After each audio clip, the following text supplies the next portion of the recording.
Chapter 1. In the world we inhabit, there exists a wondrous force known as magical power. It is an innate ability bestowed upon every individual, though one can only learn to harness it after reaching the age of 8. Each person's potential is relatively similar, enabling them to wield various spells or even exert control over the very fabric of the world. A massive figure, his muscular physique exuding immense strength, sits cross-legged at a small desk, a dark red eye patch covering his left eye as he reads from a tome. Teacher Arno, the ability to manipulate the world? Surely, that cannot be true. I am delivering a lecture, do refrain from interrupting. The manipulation of the world is theoretically feasible. The spiritual energy inherent in individuals is indeed formidable, yet an ordinary person's mental acuity can only command about 5% of it. Then how can one control the world? This sounds like a deception. How would I know? The book states it thus, and I am merely reading it. Those trivial matters do not concern me. Very well, then what are the mechanics? The origin of mechanics traces back to a dragon. 500 years ago, a colossal beast known as the Blood Dragon emerged upon this continent, its scales of vivid crimson. It was said that its blood possessed the ability to manipulate metals, and it had a penchant for consuming humans. This dragon was a calamity until one fateful day, a swordsman vanquished it, causing its blood to flow into the rivers and disperse into the air. Shortly thereafter, a portion of the populace acquired the ability to manipulate metals, leading them to create numerous weapons and other metallic artifacts. Thus, they came to be known as mechanics. Wow, teacher, your storytelling is remarkable. Storytelling? Lu Chun, your incessant chatter is one thing, but to declare my lecture a tale? Get out of here and bring me 2 bottles of Mark wine tonight. But I don't have that much money. You little rascal, if you simply run errands for any organization, you'll earn plenty. Just yesterday, I saw you gambling in an underground casino in the East District, yet you claim you're broke? Get out.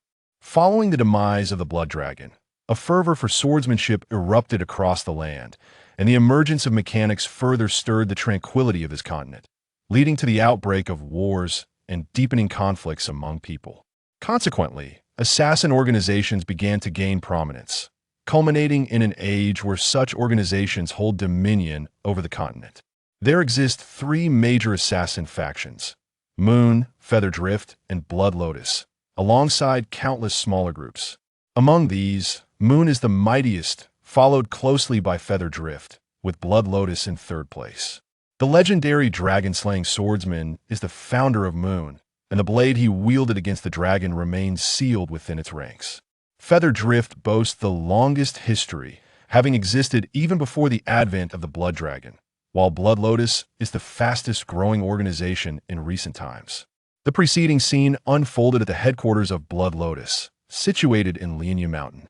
Each assassin organization maintains a small school to impart basic knowledge to children, commencing formal training for assassins after they turn 8.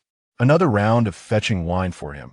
How unfortunate, grumbled a slender child standing at the entrance of a modest shop. He was clad in a gray linen garment, with cheap straw sandals adorning his feet. Xiao Lu, has Arno threatened you with wine again? Have you provoked him? An elderly man observed Lu Chun, his face resembling that of a man in his 70s, yet his spirit was remarkably vibrant, and his exposed muscles commanded respect. I merely inquired about the mechanics. Just 2 bottles of Mark wine, preferably counterfeit. Haha, I have no counterfeit wine available. In a few days, there will be a ceremony for awakening the bloodline of the mechanics. You're 8 years old this year, why not give it a try? You might just be a future mechanic. To become a mechanic, one must possess the bloodline of the Blood Dragon to manipulate metals. Those with such lineage must undergo testing between the ages of 8 and 10 to awaken their bloodline. Failure to do so results in the forfeiture of their chance to become mechanic. On the morning of the ceremony 2 days later, Arno accompanied Lu Chun and several other children to the venue. It was a domed structure, housing a vast magical array at its center, surrounded by 6 peculiar stones, common spiritual stones utilized to replenish one's spiritual energy. The marble columns supporting the building were adorned with strange carvings, and the only illumination came from the faint glow of the spiritual stones, casting the venue in a dim light. The children present were gathered by Blood Lotus from various locales, destined to become its future core members, and their eyes widened in wonder at the spectacle. Silence. Arno's voice rang out, and upon hearing this command, all fell quiet. At that moment, several individuals entered. Leading the procession were six strangely attired figures draped in dark red robes, adorned with the image of a flying red dragon. They wore ghostly masks and bore various strange symbols on their hands and arms, approaching the magical array to chant incomprehensible phrases. Just then, a beautiful woman appeared at the entrance, her opulent robe concealing her form, yet failing to hide her graceful curves. A hint of authority graced her exquisitely crafted visage. Though she appeared to be in her 20s, all present gazed at her with reverence despite her stunning beauty. No man dared to regard her with lewd or fervent eyes, only respect and admiration shone within their gazes. Arno, who is she? Lu Chun tugged at Arno's sleeve, inquiring. She is the eldest sister of Blood Lotus, the leader known as Yi Lu. Is it true? She became the leader of Blood Lotus at such a young age? I cannot speak to her age, but do not underestimate her. Half of Blood Lotus' current strength is attributable to her. Previously, the organization often faced harassment from Moon and Feather Drift, but after her ascension, its power surged within just 4 years, and neither Moon nor Feather Drift dared to stir trouble any longer. Wow, that's impressive. Enough chatter, line up quickly. With that, he ushered Lu Chun toward the queue.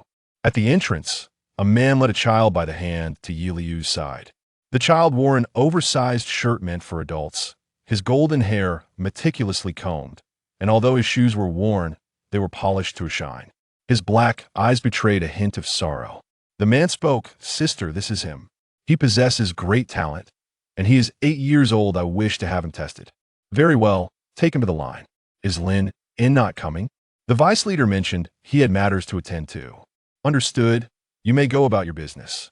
With that, the man guided the child to join the queue, placing him beside Lu Chun before departing. "Who are you? I don't recall seeing you before," Lu Chun queried. The child turned to appraise Lu Chun, replying, "Call me Benjamin. And by the way, your clothes are quite unappealing." "Benjamin? You must be from the western part of the continent, right?" "Wait, my clothes are unattractive? Look at yourself, draped in an oversized adult shirt. You resemble a vagabond. At least the material of my clothes is superior to yours." Lu Chun was about to retort when Arno intervened. "What are you two doing? Engaging in a courtship?" Enough chatter, silence. This caused both Lu Chun and Benjamin to freeze in place, startled. The ceremony proceeded, and nearly 80% of the attendees had been eliminated. Next, Lu Chun. The call came, and he eagerly dashed into the center of the magical array, smoothing his attire. After a lengthy incantation from the peculiar figures, several spiritual stones emitted brilliant beams of light, 6 rays converging upon Lu Chun. He felt as though he were enveloped in warm sunlight, an exhilarating surge of power erupting from within, filling him with an indescribable sense of ease. "Child, you must remember this. Never forget your name." This phrase suddenly reverberated in his mind, startling him. "Who are you? What significance does my name hold? Speak to me, please." He strained to communicate with the voice, but it fell silent thereafter. Upon returning to Blood Lotus, it was discovered that Lu Chun's memories had nearly vanished, leaving only his name and fragmented recollections of events from 2 months prior. Despite numerous attempts, no one could restore his memories. "Congratulations, you are a mechanic." The unexpected declaration jolted Lu Chun back to reality, a peculiar halo shimmering upon his forehead, the mark of the awakening of the Blood Dragon bloodline. Lu Chun felt little in response, lowering his head as he slowly departed. Both Benjamin and Arno regarded his demeanor with confusion. Next, Benjamin. Lu Chun exited the venue, retreating to his small room, diving into his bedding. The children residing here typically shared cramped quarters, yet Lu Chun was an exception, enjoying the solitude of a single room. That night, in a concealed chamber, "Is he the one? The child named Lu Chun?" Yi Lu inquired of the figure cloaked in black, standing in the corner. "Indeed, following an investigation by Black Lotus, he is the one from that family, the individual mentioned by the former leader." "I understand. We must ensure his protection." What are your plans for guiding him to find that object? I have my own methods.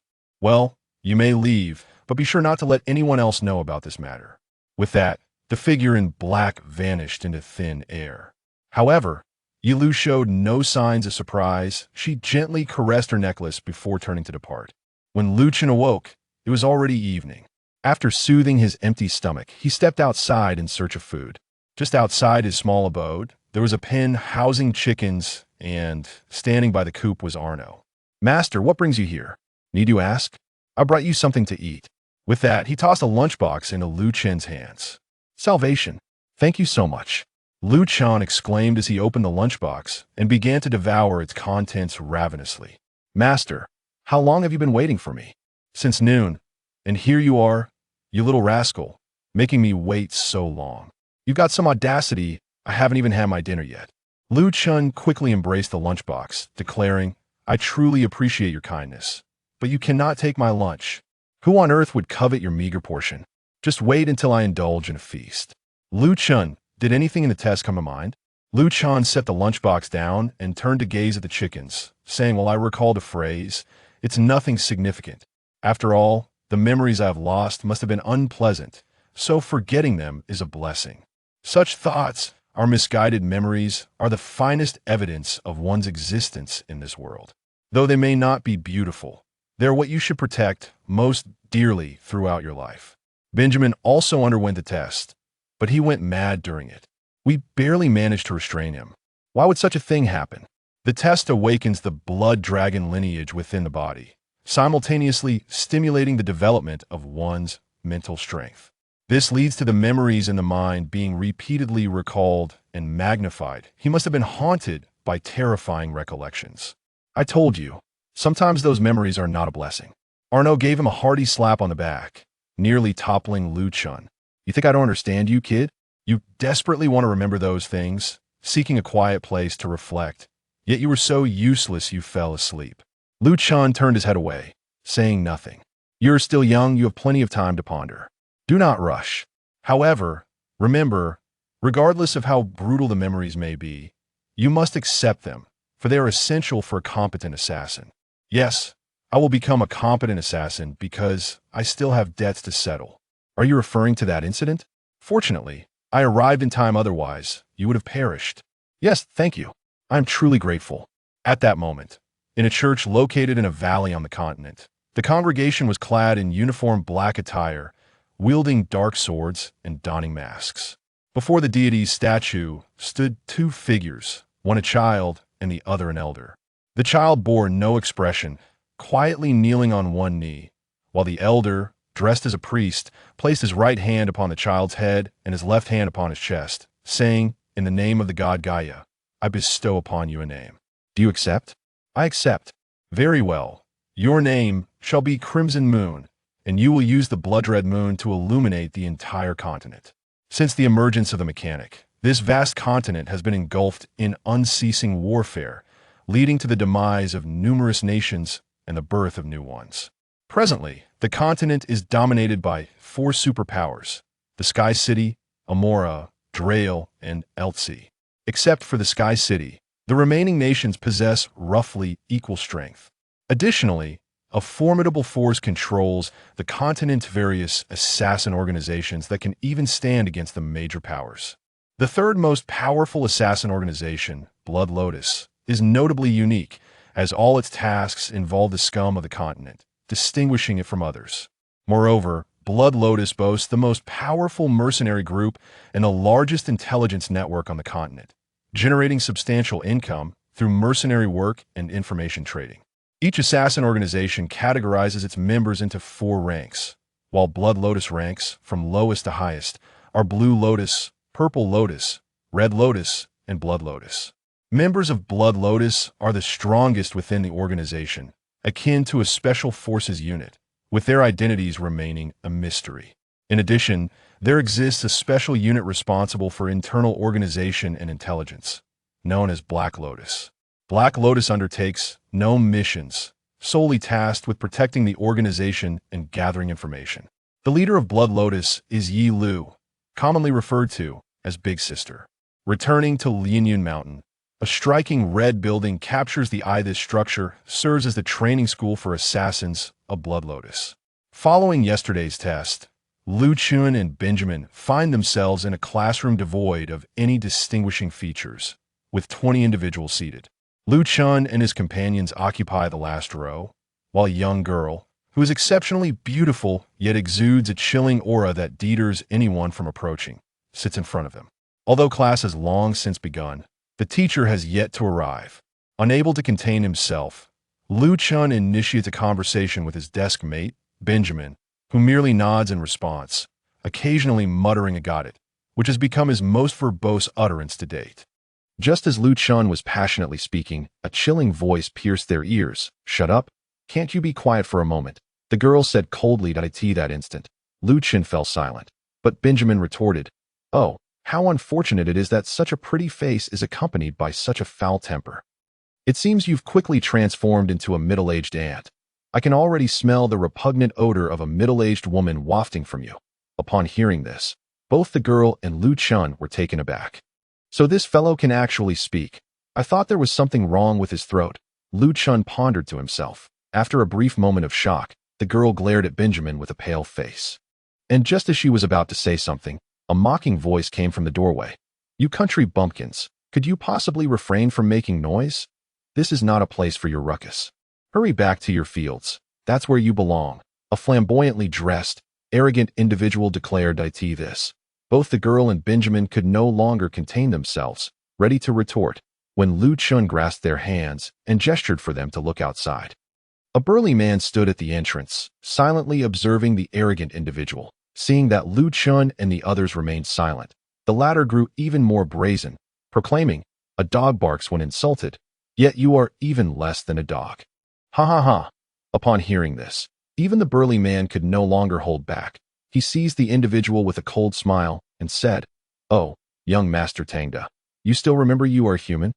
I thought a dog had wandered into the classroom. Go to the back and stand on your head until I tell you to come down." The burly man hurled Tangdo out, who dared not defy the command, and found a spot far from Lu Chun and the others to stand on his head. This burly man was Arno. Upon witnessing the scene, Lu Chun clapped enthusiastically, but was met with a severe reprimand from Arno. Arno stood at the podium and declared, "Greetings, everyone. My name is Arno, and I will be your instructor. I shall teach you the fundamentals of physical techniques, swordsmanship, magic, and marksmanship, along with enhancing your physical fitness. You will also have the opportunity to study various specialized subjects in the afternoon, which you may choose freely, except for Benjamin and Lu Chun, who are to pursue the profession of mechanics. That should suffice for now. Follow me to the grand playground. Tangda, hop on one foot to the playground." With that, he exited the room, followed by the others, while Tangda wore a face of despair. The school's playground was vast, situated amidst the Lianyan Mountains, thus the terrain was not flat but featured numerous small peaks and valleys. Upon reaching the playground, Lu Chun and the others discovered that they were the only class present. Although it was spring, the high altitude rendered the temperature quite low, and the students were clad in garments made of coarse linen, each desperately rubbing their bodies to generate warmth. Once all were assembled, Arno haphazardly arranged them into a formation and entered a small room resembling a storage shed, from which he pulled out a large iron box filled with piles of iron blocks. Pointing at the blocks, Arno commanded, "Come here and carry these iron blocks." Each block weighed around 10 pounds, a veritable ordeal for these mere 8-year-olds. That was not the end of it. Arno also demanded that they perform 1,000 push-ups while carrying the blocks. A truly daunting task for them. Although a few complained, Arno employed forceful means to ensure their compliance. "Remember, if you fail to complete the task, each of you owes me 2 bottles of Mark wine," he bellowed, prompting a chorus of lamentations. While some had undergone basic training before the age of 8, this challenge remained insurmountable for them. Lu Chun's sweat dripped onto the ground, having previously felt cold. They were now drenched in perspiration. Lu Chun's consciousness began to wane, as every part of his body cried out in agony, yet he persevered, refusing to collapse. His palms began to bleed, and his shoulders felt nearly numb. When suddenly a memory surged into his mind that IT was a recollection from 2 months prior to his arrival at Xuelian, when he was merely 6 years old, wandering alone in a small town. Devoid of any memories save for his name, everything else was a blank slate. With not a single coin to his name, he was left with no choice but to steal money for food to survive. After a month of this existence, he encountered the only person in his memory who showed him kindness on an exceptionally cold night, with the moon concealed behind clouds, casting the town into deeper darkness. Lu Chun was dragged into an alley by a man clad in black. The man cursed, "You little brat, daring to steal from young Master Lack. You must be tired of living." With that, he slapped Lu Chun across the face. A man in an expensive white suit passed by, and the black-suited man squatted before Lu Chun, saying, "You dare to steal from me, which means you wish to die, right? But I won't let you die so quickly. I'll relish torturing you, as I'm rather bored at the moment." Dooley, beat him. Dooley, upon hearing the command, unleashed a flurry of blows upon Lu Chun. With no other option, Lu Chun could only shield his head with his arms. Moments later, a stone struck Dooley's head, causing him to stumble back. At that moment, a voice echoed from the depths of the alley, "Child, run." An old man, tattered and worn, appeared in the alley's shadows. Lu Chun, without hesitation, sprang to his feet, pushing past Dooley and sprinting towards the street. Lack, now furious, shouted, "Go catch that old man." Having barely escaped, a voice reached Lu Chun's ears. "Child, I saved you. Now it's your turn to save me." Lu Chun hesitated, contemplating whether to return to rescue him. Biting his finger, he paced back and forth, ultimately deciding to return. Upon re-entering the alley, he saw Dooley and Lack beating the old man. Lu Chun seized a nearby trash can and hurled it at them. While they were momentarily distracted, he lunged forward and delivered a fierce kick to their groins, causing both to collapse. Lu Chun quickly helped the old man to his feet, and they fled deeper into the alley. Once they reached the bottom of a stone bridge, they collapsed onto the ground, gasping for breath. After a moment, the old man broke the silence. "Not bad, kid. You managed to handle them. Thanks for saving me." Lu Chun replied, "No need to thank me. I am simply a man of justice. Ha ha ha, don't be so proud. Without me, you'd have been beaten to death long ago. All right, I am truly grateful to you. By the way, why are you alone?" "I don't know. I can't remember anything." Lu Chun lowered his head, rubbing his hands together. The old man took his hands and began to massage them, saying, "You're just a child. Quite pitiful. How about I take care of you from now on?" As the moonlight broke through the dense clouds, casting a faint glow on the town, even if not illuminating the entire place, it brought a glimmer of hope. Thus, Lu Chun and the old man lived together for a month, stealing money, sneaking food from restaurants, and enduring beatings, though they slept under the stone bridge, wore ragged clothes, and consumed filthy food. These were the happiest days of Lu Chun's life. However, that day arrived. The snow fell heavily, as if the heavens sought to cover the town's filth with a blanket of purity. At noon, as Lu Chun and the old man sat beneath the stone bridge eating steamed buns, the old man remarked, "Why is it snowing so heavily?" "Are you cold, Xiao Lu?" "Not cold," Lu Chun replied dismissively, continuing to eat. "Nonsense. How many times have I told you? Children must not lie," the old man scolded, wrapping a tattered scarf around Lu Chun's neck. Reluctantly, Lu Chun accepted it. "But you aren't cold." "Huh. You underestimate me. Though I'm old, my constitution is quite robust. Rest assured, I once slept in sub-zero temperatures wearing only a single garment, and I didn't freeze to death." "You're just boasting," Lu Chun said, hunching his shoulders. They engaged in lively conversation. 5 individuals clad in black coats suddenly appeared before them. With Dooley at the forefront, he sneered, "I've finally found you. I haven't avenged the last incident. This time, you will die." With that, he drew a small pistol from his pocket. Aiming it at Lu Chun, the old man immediately knelt at Dooley's feet, pleading, "Please spare him. He's just a child. Get lost, you filthy old man." Dooley kicked him aside. Lu Chun stood frozen in fear, just as Dooley prepared to fire. The old man clung to Dooley's leg, shouting, "Run, Xiao Lu." Dooley, struggling to shake off the old man, could not free himself, and thus aimed the gun at the old man's body. Bang! The gunshot echoed across the town, and Lu Chun rushed to the old man's side, pressing his hands against the wound in the old man's abdomen. "Don't die on me," Lu Chun cried out in despair. The old man placed his hand on Lu Chun's face and chuckled. "Haha, little Lu, didn't I tell you? My physical constitution is quite robust. This minor injury is nothing to I have even been shot at by machine guns before. That you're lying again. You always tell me not to tell lies. Yet you continuously deceive me," Lu Chun wailed. "Where's the lie? Cough, cough." The old man's words were abruptly interrupted as he spat out a mouthful of blood. Stop speaking. If you continue like this, you will die. Let me finish my final words, little Lu.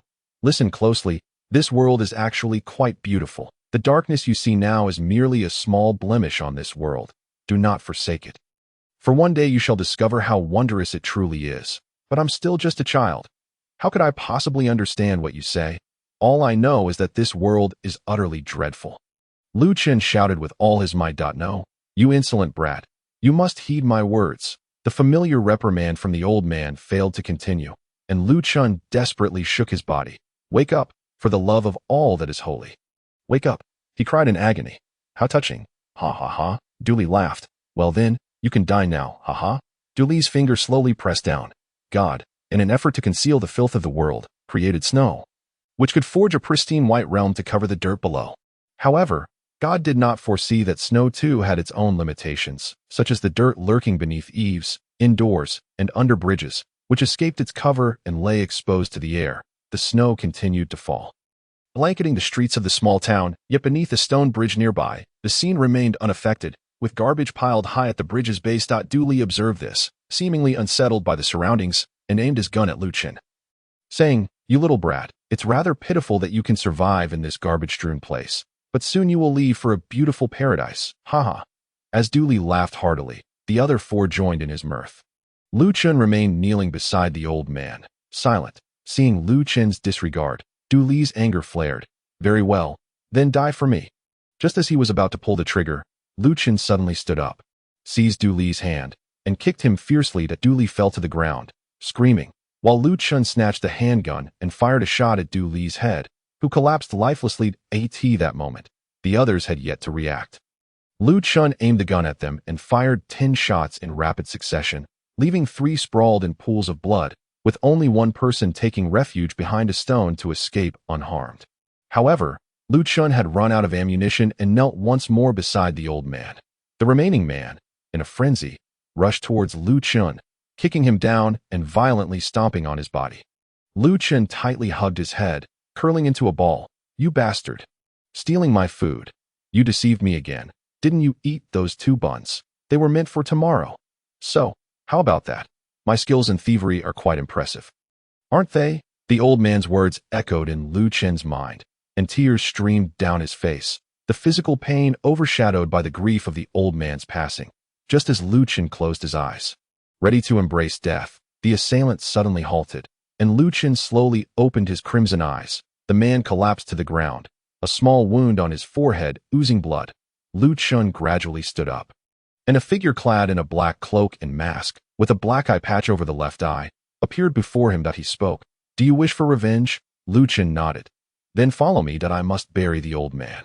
Very well. At that moment, Lu Chen could no longer hold on and collapsed onto the playground. When he awoke, he found himself submerged in a square pool filled with green water. He glanced around. It was akin to a colossal bathhouse with numerous small square pools. Currently, there were about a dozen individuals present, all from Lu Chen's class.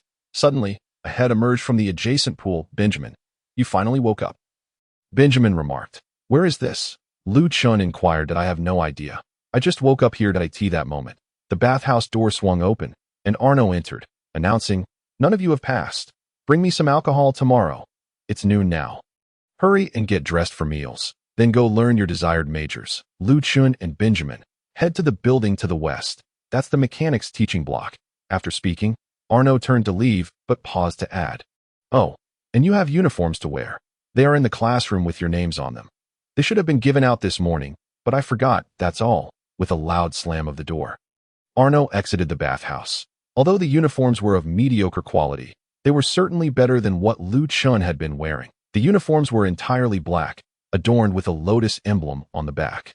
Lu Chen and Benjamin dressed and finished their meals at breakneck speed before rushing towards the teaching block. Despite their haste, they still arrived late. The West teaching block, though spacious, was sparsely populated.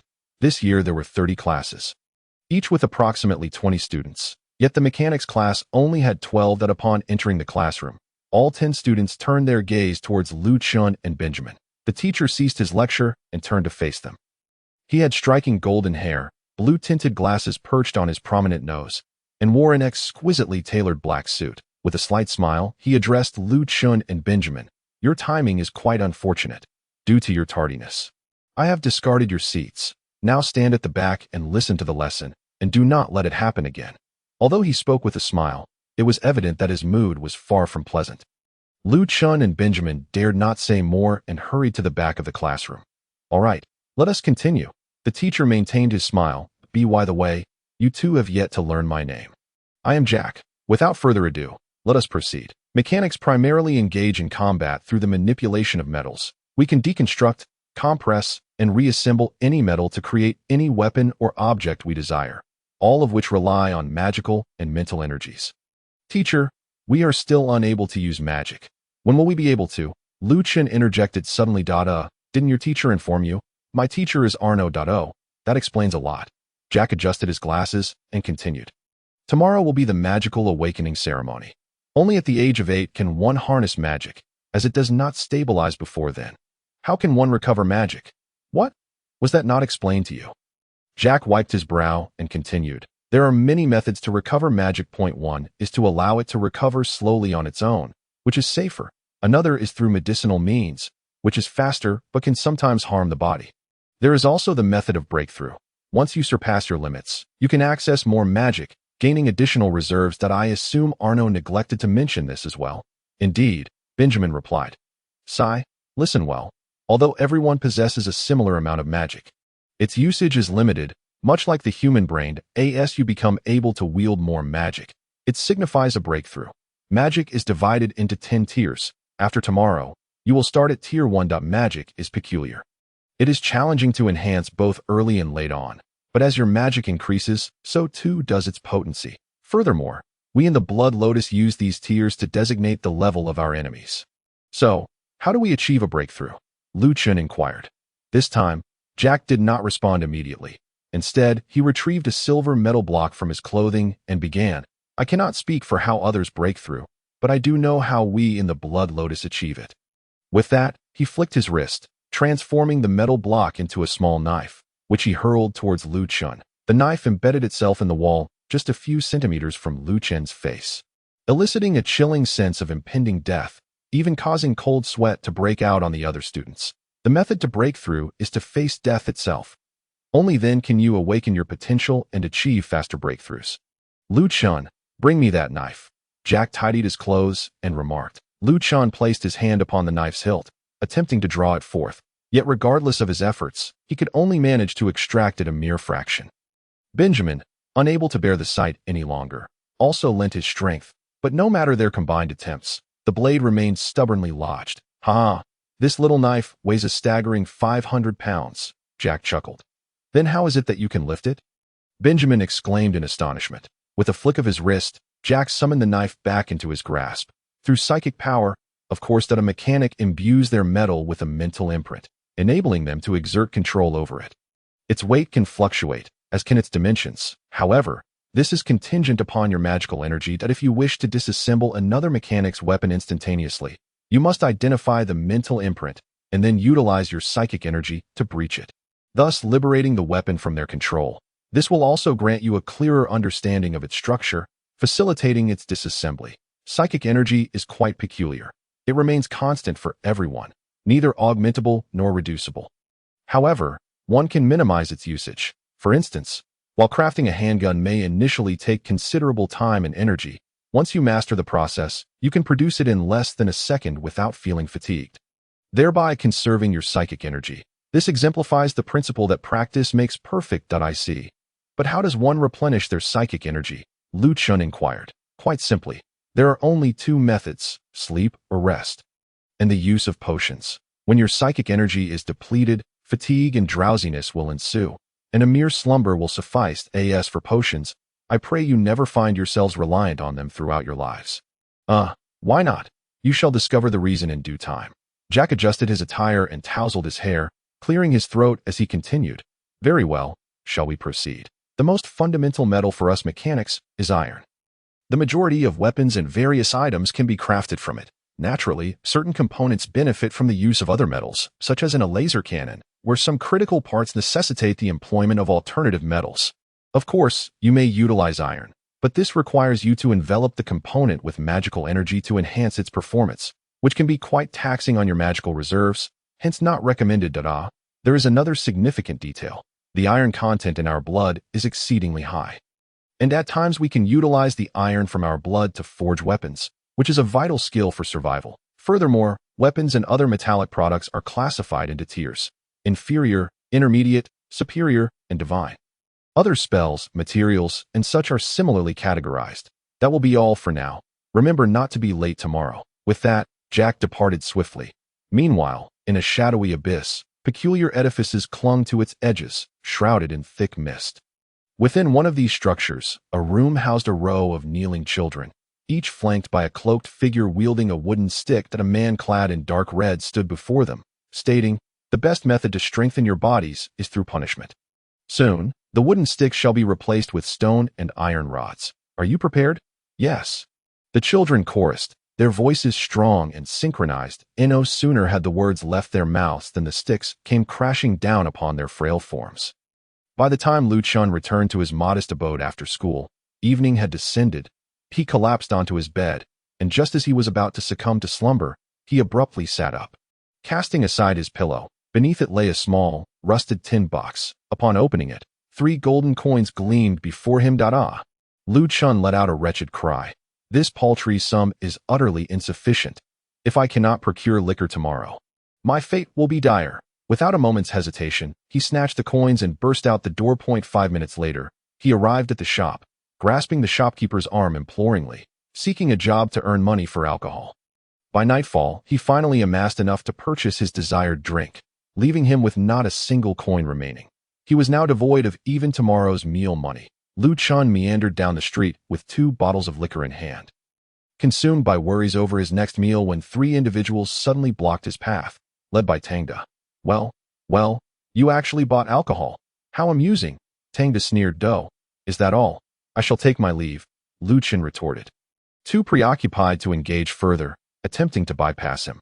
"Indeed, a useless fellow," Tangda guffawed, his 2 companions joining in his mockery. Yet Lu Chun paid them no heed as he continued toward his small dwelling.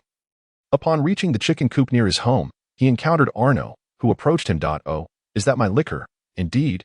Take it." Lu Chun replied. "There's no rush. Bring it to me tomorrow." "Why set such an impossible task? You merely wish to drink, don't you?" Lu Chun plopped down onto the ground in frustration. "Testing you, of course. Tomorrow will bring a change, though I truly desire a drink. Alas, to buy you liquor, I am left without money for tomorrow's meal." "Then simply dine at the cafeteria," Arno suggested. "Have you ever been there?" "Not once in all my years." "Then don't go." "Absolutely not." Arno clenched his fists defiantly. "TSK," Lu Chun vented his frustrations, then inquired, "Why must we have someone like Tangda in our class?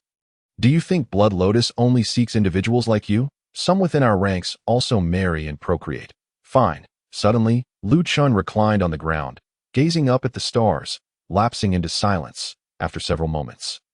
Arno broke the stillness. "Don't overthink it. One day you'll have your revenge." Lu Chun nodded, then asked, "I've been curious since I first met you. What happened to your left eye?" Best not to concern yourself with that. You're still just a child," Arno replied, clearing his throat before continuing. "By the way, how was your class this afternoon?" "Not too bad. Just almost died," Lu Chun answered weakly. "What happened?" Arno exclaimed that I nearly got stabbed by a small knife. Arno inspected Lu Chun's head, then stated, "I see I have something to attend to.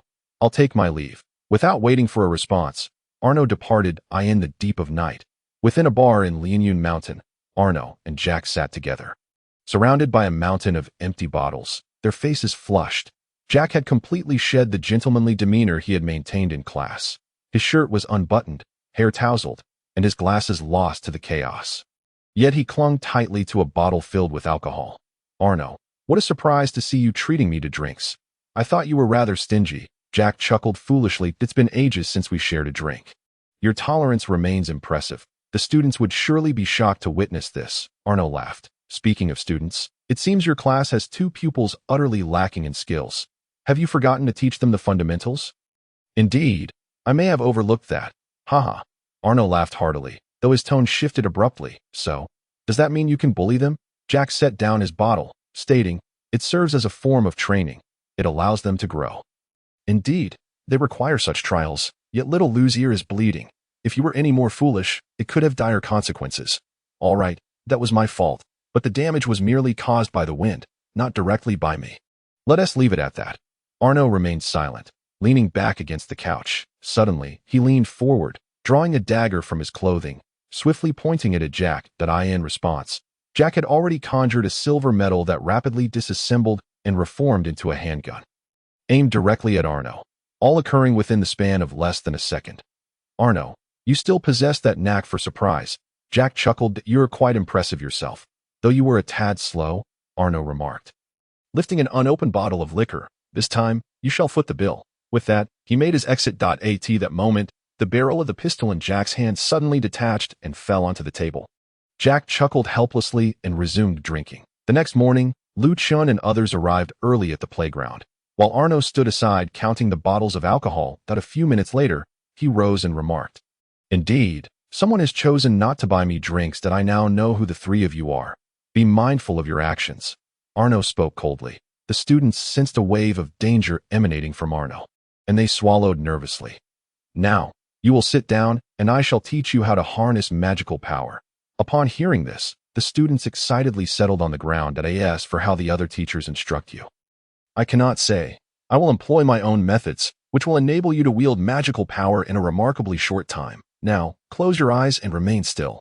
Once all the students had shut their eyes, Arno sneered. This is the method. That moment, before the students could react, an immense pressure enveloped them. You merely need to withstand this force. The group found themselves nearly pinned to the ground, desperately attempting to resist. But their efforts proved futile. Was the only option to utilize magical power?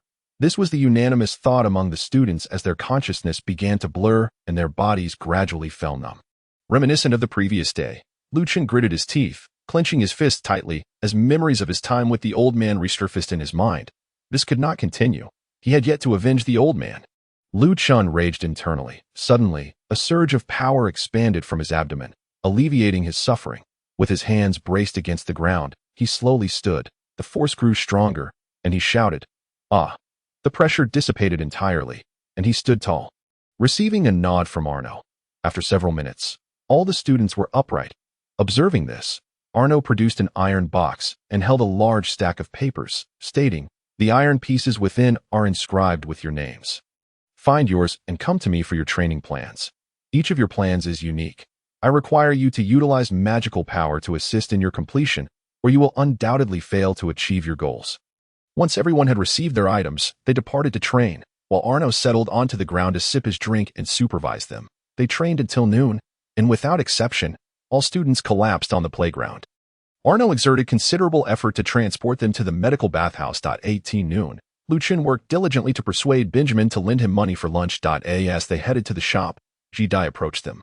In that moment, Benjamin sprang to Ji Dai's side like a leopard spotting prey, inquiring, "Long time no see. What major have you chosen? Illusion and swordsmanship?" Ji Dai replied impatiently, "Indeed, girls tend to favor studying illusions." Benjamin commented, "By the way, are you off to eat? Why not join me?" "What about me?" Lu Chun interjected. "I don't know." Benjamin seemed reluctant to engage with him, turning back to Ji Dai. "What do you think?" "You must be eating alone." Before Ji Dai could respond, Lu Chun chimed in. "You two seem quite close, huh?" "Not at all." Both Ji Dai and Benjamin replied in unison, leaving Lu Chun utterly bewildered. "I invited her to lunch because she's a girl and seems to be alone. I don't understand why other girls run away from me," he pondered. "Could it be because they saw me teasing a girl yesterday?" "That seems unlikely," Benjamin remarked. "I witnessed it. I simply do not want you to harm other girls." Ji Dai stated with a blank expression. "Oh, so you did something so noble yesterday. How exactly did you tease her? What happened to her?" Lu Chun inquired. "He did nothing. He merely complimented her appearance, ultimately driving her away." Benjamin replied that it seemed he was unwilling to converse with the boys, prompting Ji Dai to speak up. "Enough of this. You wouldn't be afraid of me like other girls, would you? Let's go eat together." "Sure. I'll head to the cafeteria. Are you coming?" "Thanks, Lu Chun. Let's go get something to eat." Benjamin now resembled a deer fleeing from a leopard as he quickly distanced himself from Ji Dai. Lu Chun was left utterly perplexed, thinking, who on earth are these people? In the afternoon, at the mechanics teaching building, before class began, Jack rushed to Lu Chun and said, I was too excessive yesterday. Are you feeling better now? Better? What do you mean? It means I'm fine. Let us proceed with class. Jack disregarded Lu Chen's puzzled expression and ascended the podium. I will take you to the training room. From now on, if nothing unexpected occurs, just wait for me there. The mechanics' training room resembled a garden in the sky, devoid of flowers, filled instead with targets and various metals. Many other mechanics were present, all senior students to Lu Chen and his peers, who often practiced there. I will now teach you how to decompose, reassemble, compress, and inscribe mental marks. Pay close attention, Jack instructed. Your magical power currently possesses attributes of the Blood Dragon, allowing you to manipulate metals at will. Simply infuse your magic into the metal, and you can decompose it according to your intent. It's quite simple. An ordinary person would only be able to explode the metal. Reassembly involves utilizing your mental power to combine the metals. Teacher, how do we use mental power? Lu Chen inquired. Mental power is quite easy to wield. Generally, you just need to concentrate. If you combine mental power with magical energy, it will enhance its potency. The stronger your magic, the stronger your mental power will be. Mental power can be used to inscribe mental marks on the tools or weapons you create, or to break through others' mental marks, although it requires magic as a carrier. It doesn't consume much of it. Jack paused before continuing. As for compression, it's also straightforward. Envelop the metal with your magical energy, and you can compress it at will. Of course, if you lack sufficient magic, the degree of compression will vary. Regarding inscribing mental marks, simply combine your magic and mental power, applying it to the metal so that others cannot control it unless they break your mark. Inscribing can also prevent others from seeing the structure of your metal. However, these tasks are beyond your current capabilities. For now, let's focus on the basics of decomposition. After a day of rigorous training, Lu Chen returned to his small room, utterly exhausted, collapsing onto his bed without even removing his shoes. Unbeknownst to him, the day was far from over. Suddenly, a powerful force lifted Lu Chen off the ground, jolting him awake from his slumber. As he opened his eyes, he found himself several meters in the air, being carried by a figure cloaked in black, hurtling towards an unknown destination. Realizing the peril, Lu Chen struggled fiercely, yet remained ensnared by the black-clad individual. Moments later, the figure brought him to a waterfall and cast him down. Lu Chen quickly scrambled to his feet and stepped back. But when he noticed the black figure's left eye concealed by a patch, he relaxed. Arno, what exactly are you doing? Lu Chen yawned, inquiring. Training you, Arno replied. Just then, a multitude of black-clad figures descended around them, each holding a child approximately 8 years old. Students Lu Chen recognized from his class. Training now? Lu Chen exclaimed in astonishment. You think killers merely jog to earn their title? Do you understand why you have not seen your seniors for so long?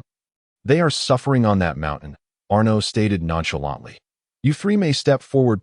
Three feeble voices echoed from behind the waterfall, as Tangda and his 2 henchmen emerged, having been captured by Arno after their afternoon class and thrown into the waterfall's current. The other students watched in a cold sweat. Your sole task is to spar with me. Should you attempt to flee, you will bear the consequences, Arno declared. Witnessing Tangda's fate, none dared to defy him. Begin.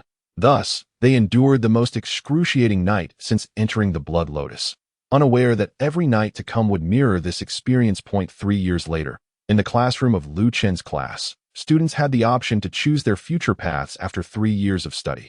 Mercenary, Assassin, or Black Lotus. Choose wisely. If you select Assassin, I will continue to teach you. If you choose Mercenary, someone will come to take you to the battlefield, and for Black Lotus, someone will escort you away. Arno announced from the podium. Although only 3 years have passed, the transformation in these students is remarkable. Each individual's physical fitness has significantly improved across various aspects, and their gazes have become sharp and penetrating. Over the past 3 years, they have only managed a mere 2 hours of sleep each night, most of which was spent in the medical bathhouse. Which of you two will make a choice? Though Lu Chen's physique has not developed the grotesque muscles of Arno, it is nonetheless filled with explosive power, demanding respect. He has also grown considerably taller. Assassin, Ji-Dai and Benjamin spoke in unison. 3 years have elapsed, and Ji-Dai has blossomed into a charming young beauty, while Benjamin still retains a rogue's demeanor, albeit only towards women, as he remains disinterested in interacting with other boys. Your relationship is quite remarkable, someone commented. Shut up. The two responded in unison once more. Haha, why not just get married? I guarantee you will be blissfully happy every day. Lu Chen couldn't help but chuckle. Shortly thereafter, Two powerful fists struck his head. "Teacher, I wish to join the Black Lotus." Tang De stood up and declared, "The Black Lotus is exceedingly strict, with no freedom whatsoever." "Are you certain?" Arno inquired, scratching his head. "Absolutely. I, Tang De, am determined to join the Black Lotus," Tang De shouted.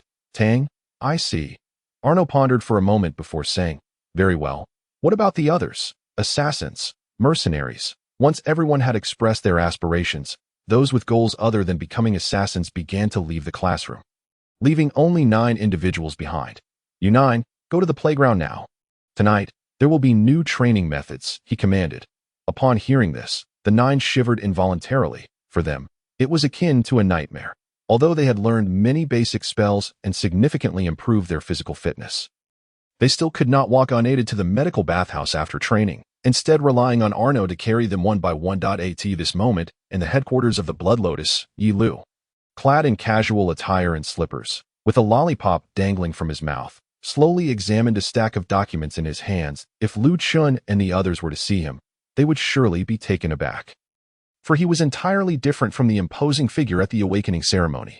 Suddenly, a figure clad in black appeared before him, wearing a mask that concealed his face, with an eye patch over his left eye. "Tang, I hear your son has chosen the Black Lotus?" Yi Lu stated without raising his head, and indeed, it seems he may become the next leader of the Black Lotus. Came the reply. "I doubt that." He chuckled. "What about that matter?" "Well, we are just waiting for him to retrieve it. Yi Lu stood and approached the window, gazing at the mist enveloping Lianyun Mountain. The floating feather has existed since before the Blood Dragon appeared, now boasting a history of 1,000 years, while the moon has a history of 500 years. The Blood Lotus, too, has a legacy of 300 years, and I am now its 7th generation leader. Why, with such a lengthy history, should the assassin organization rest solely on his shoulders? The 6th generation foretold that Lu Chun would be the one to determine the future of the assassin organization. I believe he possesses something extraordinary. The prophecy of the leader is indeed formidable, yet I still find it hard to believe that a mechanic could control the entire history of the assassin organization. If it were the Blood Lotus, it would be one thing, but the leader mentioned all assassin organizations on the continent. I still cannot accept that. Moreover, the 6th generation also predicted that a great catastrophe would befall the continent in a few years, seemingly linked to the Blood Dragon. Could it be the resurrection of the Blood Dragon? Perhaps not, for that entity is inherently the Blood Dragon's. If the calamity were to stem from it, the 6th generation would not have allowed Lu Chun to retrieve that item. If it is not the Blood Dragon, what could this great disaster be? Gaia. Impossible. Yi Lu suddenly turned and shouted, "That thing perished in 2000. Even a god could not resurrect it, but I cannot be certain either. After all, should such a thing re-emerge, even 10 blood dragons would not be able to vanquish it." "Very well. You may leave now. These 2 matters must remain known only to us." Yi Lu waved his hand. Tang instantly vanished from the room. 7 years later, in the mechanics training ground, a young man, bearing a heavy sniper rifle, asked another youth, "Did you fail again?" The latter nodded, clutching a pile of scrap metal. These 2 individuals were Lu Chun and Benjamin. The one holding the scrap was Benjamin. They both had now reached the age of 18, standing nearly 1.8 meters tall, after enduring Arno's hellish training.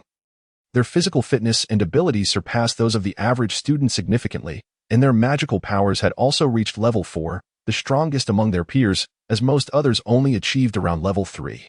They were dressed in black combat attire, adorned with various weapons and tools. "Let us go. We might be late for the coming-of-age ceremony," Lu Chun urged. "Right." Benjamin grabbed a rectangular metal box and dashed outside. This metal box measured 1 meter in length and several centimeters in width. Each assassin organization on the continent holds a coming-of-age ceremony when students turn 18, testing them for their readiness to become true assassins. And Blood Lotus is no exception. Within Lianyun Mountain, there exists a vast arena typically used for training and sparring among assassins. Today, however, it was designated for the coming-of-age ceremony. This arena can accommodate thousands. And although it often appears somewhat desolate, today it was bustling with people. Upon their arrival, Benjamin and Lu Chun were immediately struck by the spectacle. "Why are you so late?" Arno called out, though 10 years had passed. Arno showed no signs of aging. He stood with the students around the arena's perimeter. Another failure. Before Lu Chun could respond, Jack interjected, "Indeed, Sai, I once thought I had struck gold." "Benjamin, Your mental fortitude is the strongest I have ever witnessed. Yet you cannot even craft a simple handgun, Jack lamented. However, Benjamin paid him no heed, and instead rushed off to find GD. At least he can still create armor and shurikens, Lu Chen remarked. True, Benjamin. Those little gadgets of yours may yet yield a miracle, but I still feel a sense of frustration. Jack could no longer contain his tears as they conversed. A wave of gasps erupted from the audience. Yi Lu, clad in a flowing robe, made her way onto the field, dressed in the same attire she had worn during the Bloodline Awakening ceremony. After all these years, she had not changed in the slightest. She gradually approached the center of the arena and cleared her throat, saying, "Today marks a significant day for our Blood Lotus. Following today, we will welcome a new cohort of exceptional students into our ranks as assassins, representing the future of Blood Lotus. Their inclusion will undoubtedly leave a mark upon the continent." Upon hearing this, the atmosphere within the arena ignited once more. Yi Lu continued, "We are all sinners, regardless of how just our reasons may be. We are still sinners, bearing the weight of all accusations. Yet, we do not regret it. The wicked control the nation and the law. As long as they exist, the common folk shall never know peace. Our goal is to eliminate them, even if it leads us to hell. Even if we are despised by the world, we remain unfazed. For although we are assassins, we are not tainted. I would gladly witness the Blood Lotus fade into the annals of history, for that would signify the completion of our mission. Thus, what we must do now is eradicate those scoundrels. That we are the law of this world. We are the law of this world, though we are assassins. We are not tainted."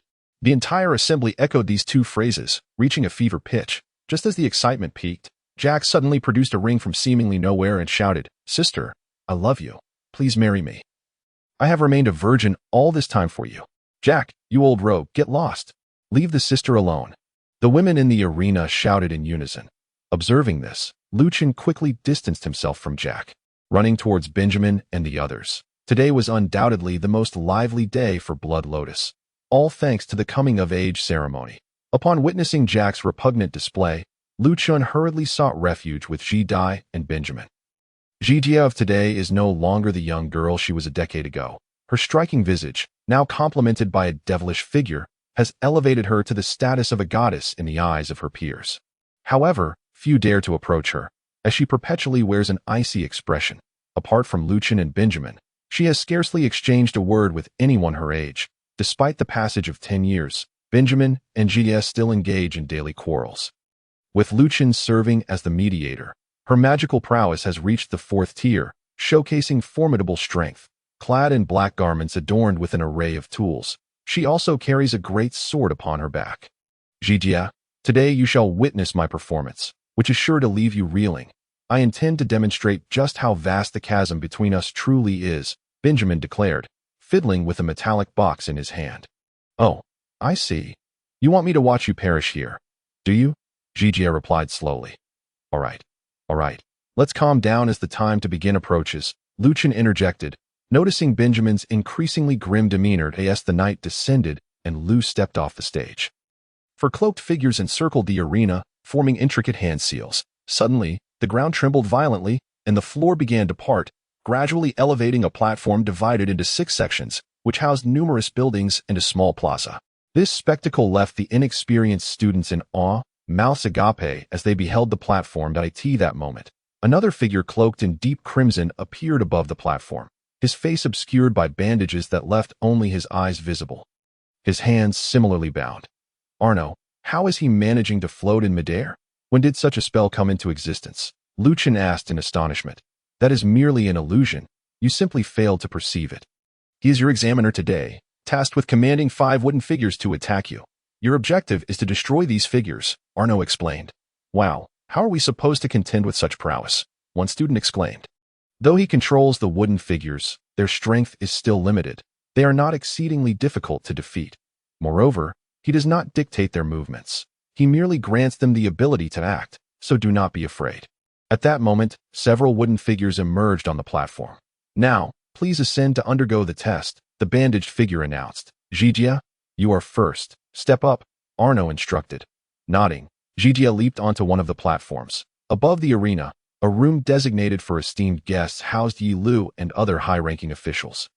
Yi Lu reclined on an intricately designed sofa, addressing a man behind him. At last, I see you, Lin In.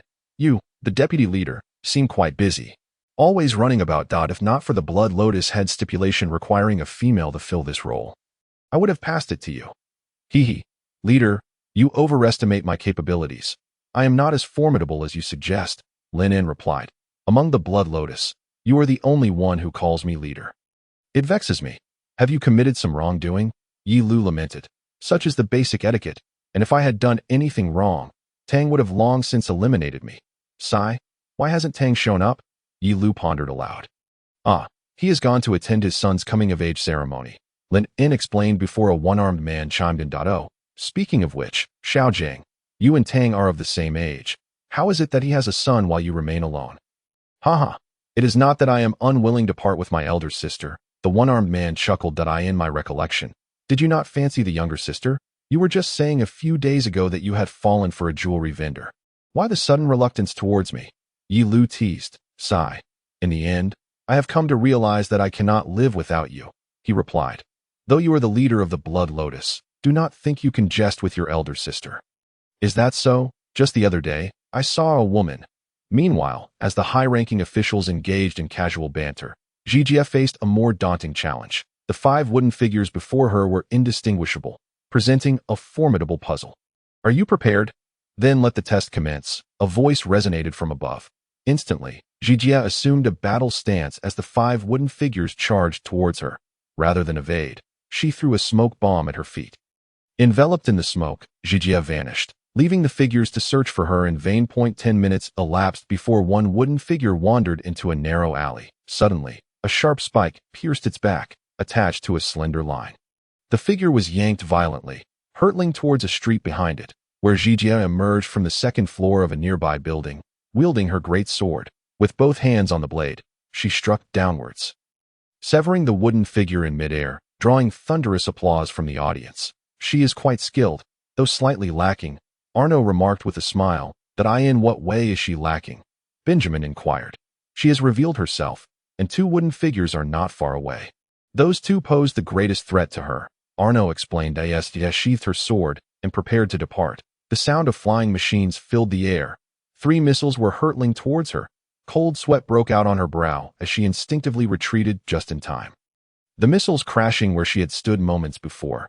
Her breaths quickened, and just as she prepared to flee, a wooden figure emblazoned with a 6-pointed star appeared behind her, a massive glowing array before it. Zhijie dashed towards it, only to be forced to leap back as 2 missiles approached from the front. She barely managed to evade, but sustained injuries that left her kneeling in the street's center. Glancing back, she saw a wooden figure with flames erupting from its feet, hovering ominously in midair. The array before the spellcasting wooden figure blazed brighter. This was bad, Zhijie murmured. Suddenly, the array unleashed a torrent of water. A mid-tier spell. Gasps erupted from Luchin and the others. After all, such spells required at least 5th-tier magical prowess. How can it be a mid-tier spell? Benjamin exclaimed. Remember, we in the Blood Lotus have a rule. The targets of our missions must be at least 1 tier above your own, or the guardians must exceed your tier. Hence, this is quite normal, Arno clarified. Very well, Benjamin sighed. Though Zhijie felt the pressure, she remained composed. She dashed into a building to evade the attack, intending to find the back door. However, she failed to anticipate that a wooden figure would come barreling towards her at breakneck speed. Just as she located the back exit, the figure burst through the door, crashing into her. Zhijie instinctively raised her guard. But the figure's velocity overwhelmed her, sending her crashing against a wall. Slowly, she rose, spitting blood, and gazed at her assailant, a wooden figure that appeared no different from the rest. Drawing her great sword, she glared at it coldly. The wooden figure emitted a strange noise, and unexpectedly, its arm detached and fell to the ground. Just as Zhijie registered the oddity, 2 blades shot forth from its severed arm. Reacting swiftly, Zhijie swung her sword. But the wooden figure adeptly parried her strike. Unfazed, she continued her assault. Xiao Jiang, what do you think of her? The one-armed man asked. The girl? She's competent, but I don't fancy those much younger than myself, he mused. Stroking his chin. No, I meant her performance. Yi Lu sighed in exasperation. Not bad, just a bit too youthful. She has the potential to become a formidable assassin. This trial is slightly more challenging than the others. So it seems Xiaobai holds her in high regard. Under the relentless onslaught of the sword-wielding wooden figure, Jie was forced to retreat from the building. Emerging through the back door, she bore several minor wounds. While the wooden figure was already marred with numerous injuries, some quite severe, the wooden figure pursued her, leaping upwards, and Jie was dismayed to find its legs separating from its body, releasing two blades once more. Now, the assault has intensified, and Jie finds herself in dire straits. At that moment, two more wooden figures advance towards her. After a brief moment of contemplation, Jie hurls a flashbang to the ground, momentarily incapacitating the three wooden figures. Seizing the opportunity to make her way towards the recently traversed street. Why is she heading in that direction? Benjamin inquires. Typically, one would run in the opposite direction. She must be using this to confound the wooden figures.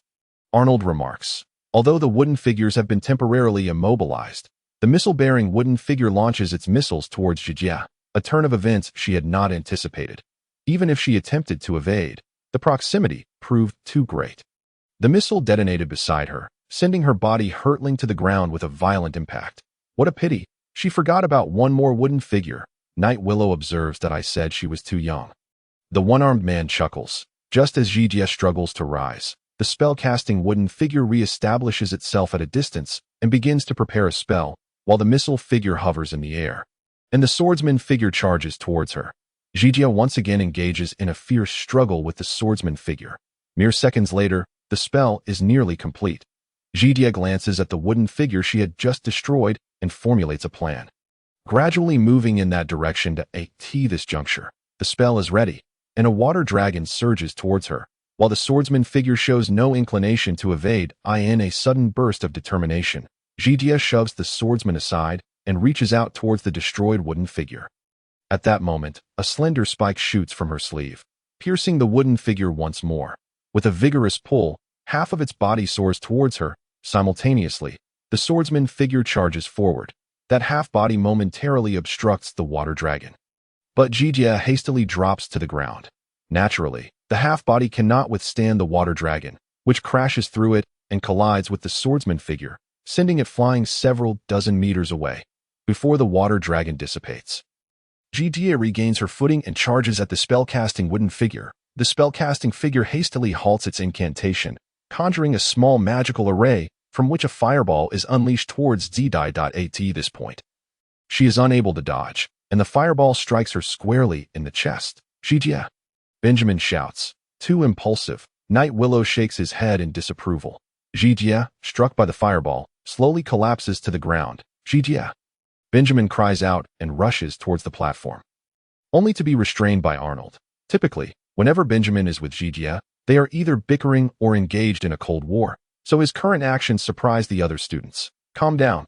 You fool. Jie won't fall so easily. Don't you know how close you are?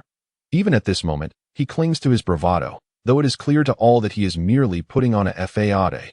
Jie now lies before the spell-casting wooden figure, which approaches to investigate. Suddenly, Jie's body transforms into several butterflies and flutters away, startling the spectators. Illusion magic, quite convincingly executed, Night Willow remarks with a smile, just as the audience is still processing the spectacle. A figure appears in their midst. Jie, moving at astonishing speed, races towards the missile wooden figure, which promptly launches 6 missiles. However, Jie deftly evades them all.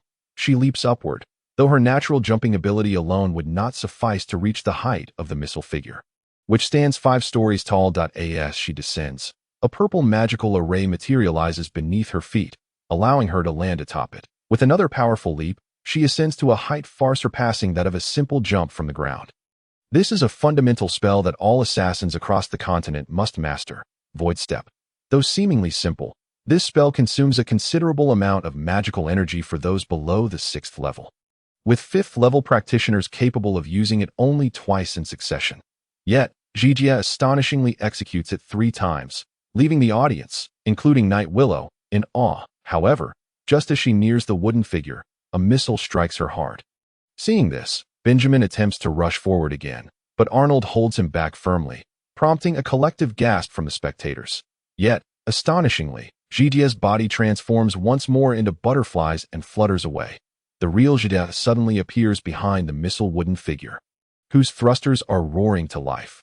Without hesitation, Jijie delivers a decisive slash, cleaving it in two. After dispatching the missile wooden figure, she lands swiftly and dashes towards the spell-casting wooden figure.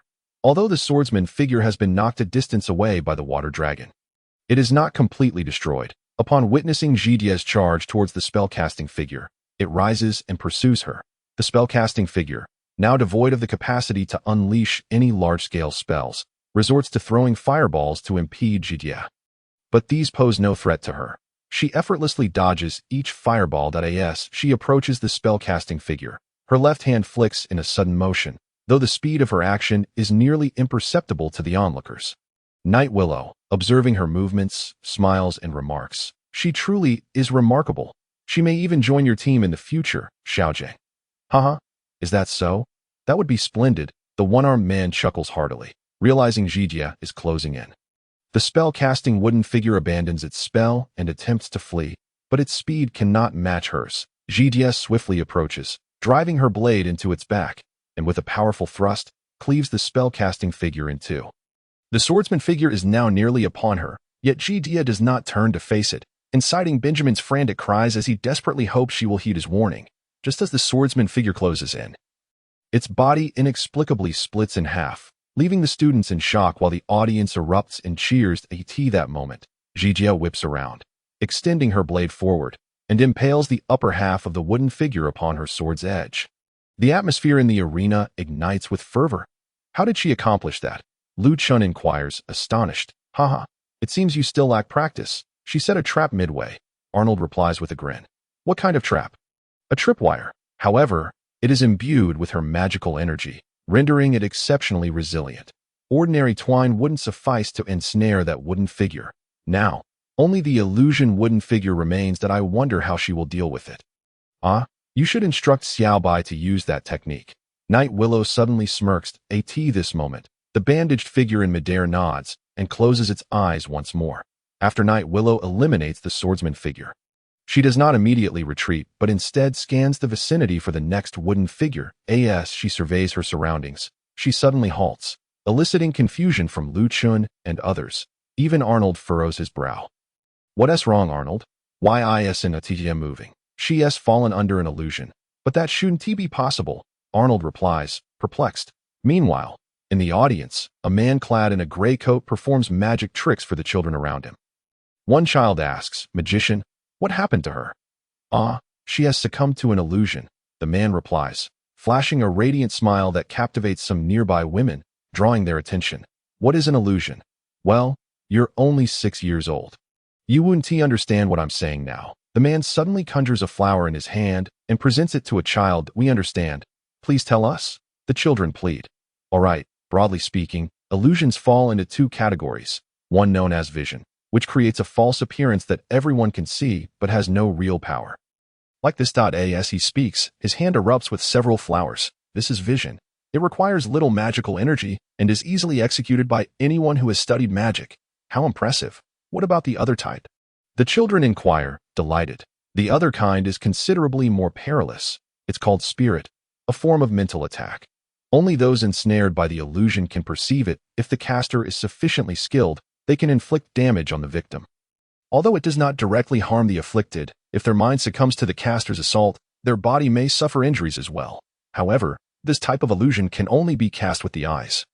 Though a skillful caster can transfer their mental energy to an object, allowing anyone who sees that object to fall victim to the illusion. This sister has been ensnared by such an illusion. Do you understand? I don't understand. This is so complicated. Magician, please perform more magic for us. The child exclaimed.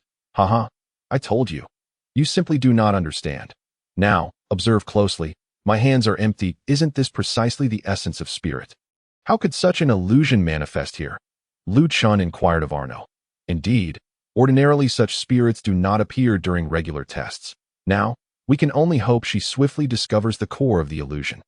Once she shatters that core, she will be freed from the phantasm. If her magical power reaches level 5. She might even break through the illusion directly. Fortunately, that wooden figure is not exceedingly strong. It must remain still while casting the illusion. Once the illusion is unraveled, we can locate it immediately, Arno expressed with concern. Jidai currently stood in a shadowy expanse, her visage betraying her distress. She was acutely aware that she had fallen victim to an illusion, yet she understood that panic would yield no benefit. Slowly, she sat down, tenderly caressing her wounds. At that moment, a nauseating voice echoed from the void. Are you truly so relaxed? Since you find this so dull, let us delve into your past, shall we? A splendid way to pass the time. That a look of terror crossed Jidai's face as she rose. Yet she remained silent. Suddenly, the scene shifted, transporting her to a small room, scarcely large enough to accommodate a single bed. Some clean, albeit tattered garments were neatly piled at the foot of the bed. How nostalgic, isn't it? Now let us take a look at your childhood self. The voice taunted. At that moment, a little girl materialized on the bed, causing Jidai to instinctively recoil a few steps.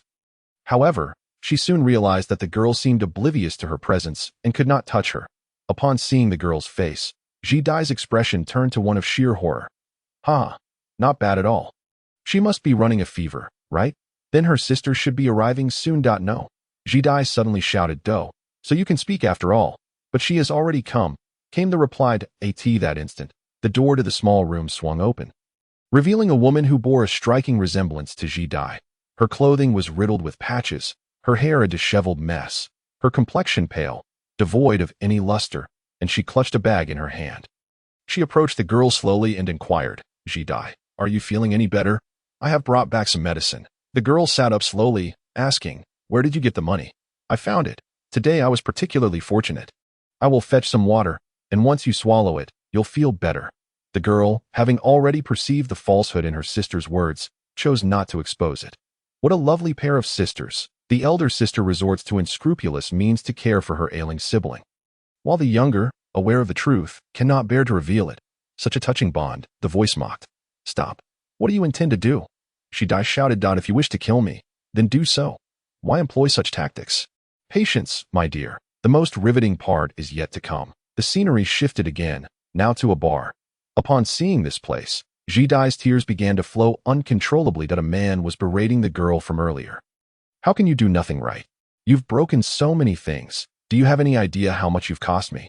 As he spoke, he struck the girl repeatedly. Her eyes brimmed with tears, yet she refrained from crying out. A waiter rushed over to intervene, but was swiftly kicked aside. Speak up. Is crying all you can do? The man yelled. At that moment, the bar's door swung open, revealing Jidai's sister, who appeared utterly transformed from her earlier self. Now adorned with heavy makeup, she exuded a striking beauty, yet her attire was scandalously revealing, her curves accentuated in the frigid air, drawing the lustful gazes of the bar patrons. Boss, she didn't mean to. I will pay for the damages. Please let her go. Jidai's sister pleaded. It's Gyand. Oh, you have any money now? She has caused quite a bit of damage. The man scrutinized her. Not at the moment, but I assure you I will repay you. Ji Yin responded. That makes things complicated, the boss remarked, his gaze lingering on her figure. Just then, a well-dressed patron stood up, declaring, What's the issue? I'll cover it. Just let the girl go. He then approached and wrapped his arm around Ji Yan's waist. Very well, since young Master Buck has spoken, Jidai, you may return home, the boss ordered before departing. No, I want to work to help support our family, the girl protested loudly. Return home at once, Ji Yan commanded. Why should you get to work while I cannot? You are too young and naive. Hurry home, and I will come back for you. Ji Yan implored. I refuse. Slap? Ji Yan struck the girl across the face, insisting, Return home now. You are never to leave the house again. At this, the girl finally succumbed to tears, crying out, Why is it that you can sell your body for money while I cannot work? You are nothing but a prostitute, a filthy woman. You cannot control me. The girl ran out, sobbing. Ji Yan, unable to contain her own tears, collapsed to the ground, weeping. Witnessing this scene, Jidai sank to the floor, covering her mouth as she sobbed. I didn't expect you to cry so soon. The most thrilling part is about to unfold. Stop it. Cease this at once, Jidai cried out. Yet her pleas fell on deaf ears, and she remained trapped in this realm as the scenery continued to morph. The most unspeakable words have been uttered. That night, a thin layer of ice coated the roads, causing pedestrians to tread cautiously, fearful of soiling their fine garments. However, one girl was different. She ran wildly down the street, occasionally tumbling to the ground, her tears freezing upon contact with the pavement, momentarily suspending her sorrow. This was the young Ji Dai, who, after leaving the bar, had sprinted away, attempting to cast off the weight of her grief and guilt. Yet those emotions clung to her heart like the ice beneath her feet. What an unfilial child, uttering such words. The repugnant voice continued to torment Ji Dai's ears. Enough? Truly, enough? Ji Dai murmured, her eyes devoid of any sparkle. Her voice weary. Please, the most captivating part is yet to come, and you truly resemble your sister now. Reluctantly, the girl made her way back to the bar. However, as she passed a narrow alley adjacent to the establishment, she encountered the most dreadful sight imaginable. Her sister was being held against the wall by two men, engaged in vile acts. At that moment, the girl felt utterly drained, struggling to grip the wall as tears streamed down her face. Yet she could not cry out, for she realized she was unable to produce any sound. Not bad at all. Buck laughed, his gaze greedy as he leered at Ji Yan, drooling with anticipation. Young master. I believe that little girl is quite appealing as well, the bodyguard remarked. Indeed, I concur. Go retrieve her for me. We shall indulge together. Please no. Young master, I beseech you, spare my sister. I will do anything you ask. I implore you. Ji Yan cried. Buck struck her face with a resounding slap, bellowing, You are nothing but a whore. You have no right to command me. Even your sister looks down on you, and yet you still seek to protect her? Suddenly, Ji Yan broke free from their grasp, seizing a bottle from the ground and smashing it against Buck's head. He fell to the ground, clutching his head and shouting, Kill her. The bodyguard swiftly drew a pistol, aiming it at Ji Yan's head and firing. Her body crumpled to the filthy ground of the alley, vibrant blood oozing forth and staining the pavement. At that moment, a bar waiter happened upon the scene and immediately scooped up the nearly unconscious girl. Ji Dai suddenly screamed, clutching her head. The most thrilling part is yet to come. Suddenly, the scene shifted again. Ji Dai stood upright, a gun in her hand, while her sister lay before her, eyes fixed on her intently. Ji Dai, utterly drained, collapsed to her knees. This is where the true excitement lies. Your sister actually desires for you to kill her. The nauseating laughter echoed throughout the world. Hey, you mentioned so many splendid moments. Which one truly stands out? At that moment, Ji Jia coldly interjected, her face devoid of tears, her eyes brimming with a chilling calmness. She slowly rose to her feet, sighing, I've seen all of this before, even if you show it to me again. It elicits no feelings. Are you not surprised? A voice exclaimed in astonishment. Indeed, while you were reveling in joy, I was searching for the core, and I have now found it. Are you satisfied? So it is. You are quite impressive. The voice that emerged was not that of the loathsome one, but rather that of a gentle man, filled with delight. Upon hearing this, Ji Jia revealed a hint of confusion. However, she paid it no heed and leaped upwards, executing 3 steps in midair. Then, she unsheathed her katana and thrust it forward, causing the entire world to suddenly collapse. In reality, Arnold expressed his concern. It has been quite some time. Why has Ji Jia not yet awakened? She will awaken soon.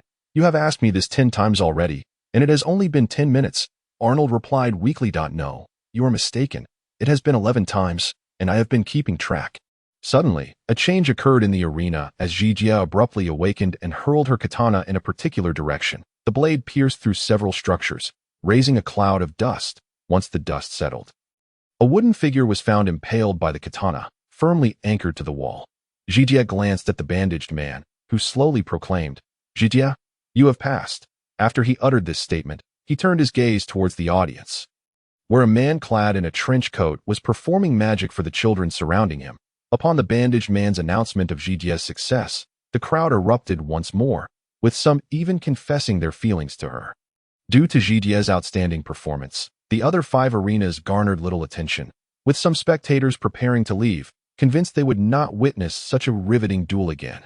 While the audience cheered for Ji Jia's remarkable display, they remained oblivious to the fact that her palms were stained with parched blood, her eyes also suffused with a crimson hue. She has shifted all the blame onto Xiaobai. It seems he will suffer unjustly. I wonder if the younger sister will spare him, considering she was the one who brought Ji Jia back. Night Willow chuckled. Except for the one-armed man, the others present displayed expressions of surprise. Sister, it turns out Huan has also joined. The one-armed man laughed. Really? He can actually enter another's illusion. Night Willow expressed her astonishment. Naturally, this is a simple feat for him, and utilizing illusions to peer into others' memories is his unique creation. Sigh, how come you all are so formidable?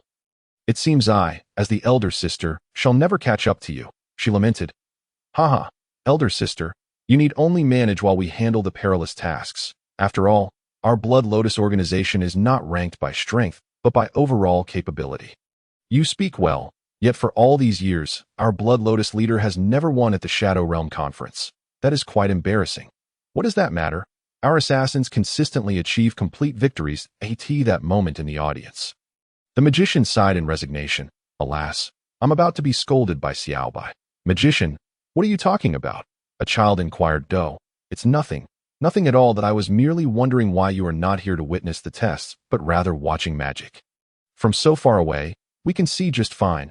We aren't like you who can use magic. All right then, let me conjure a cake for you to see.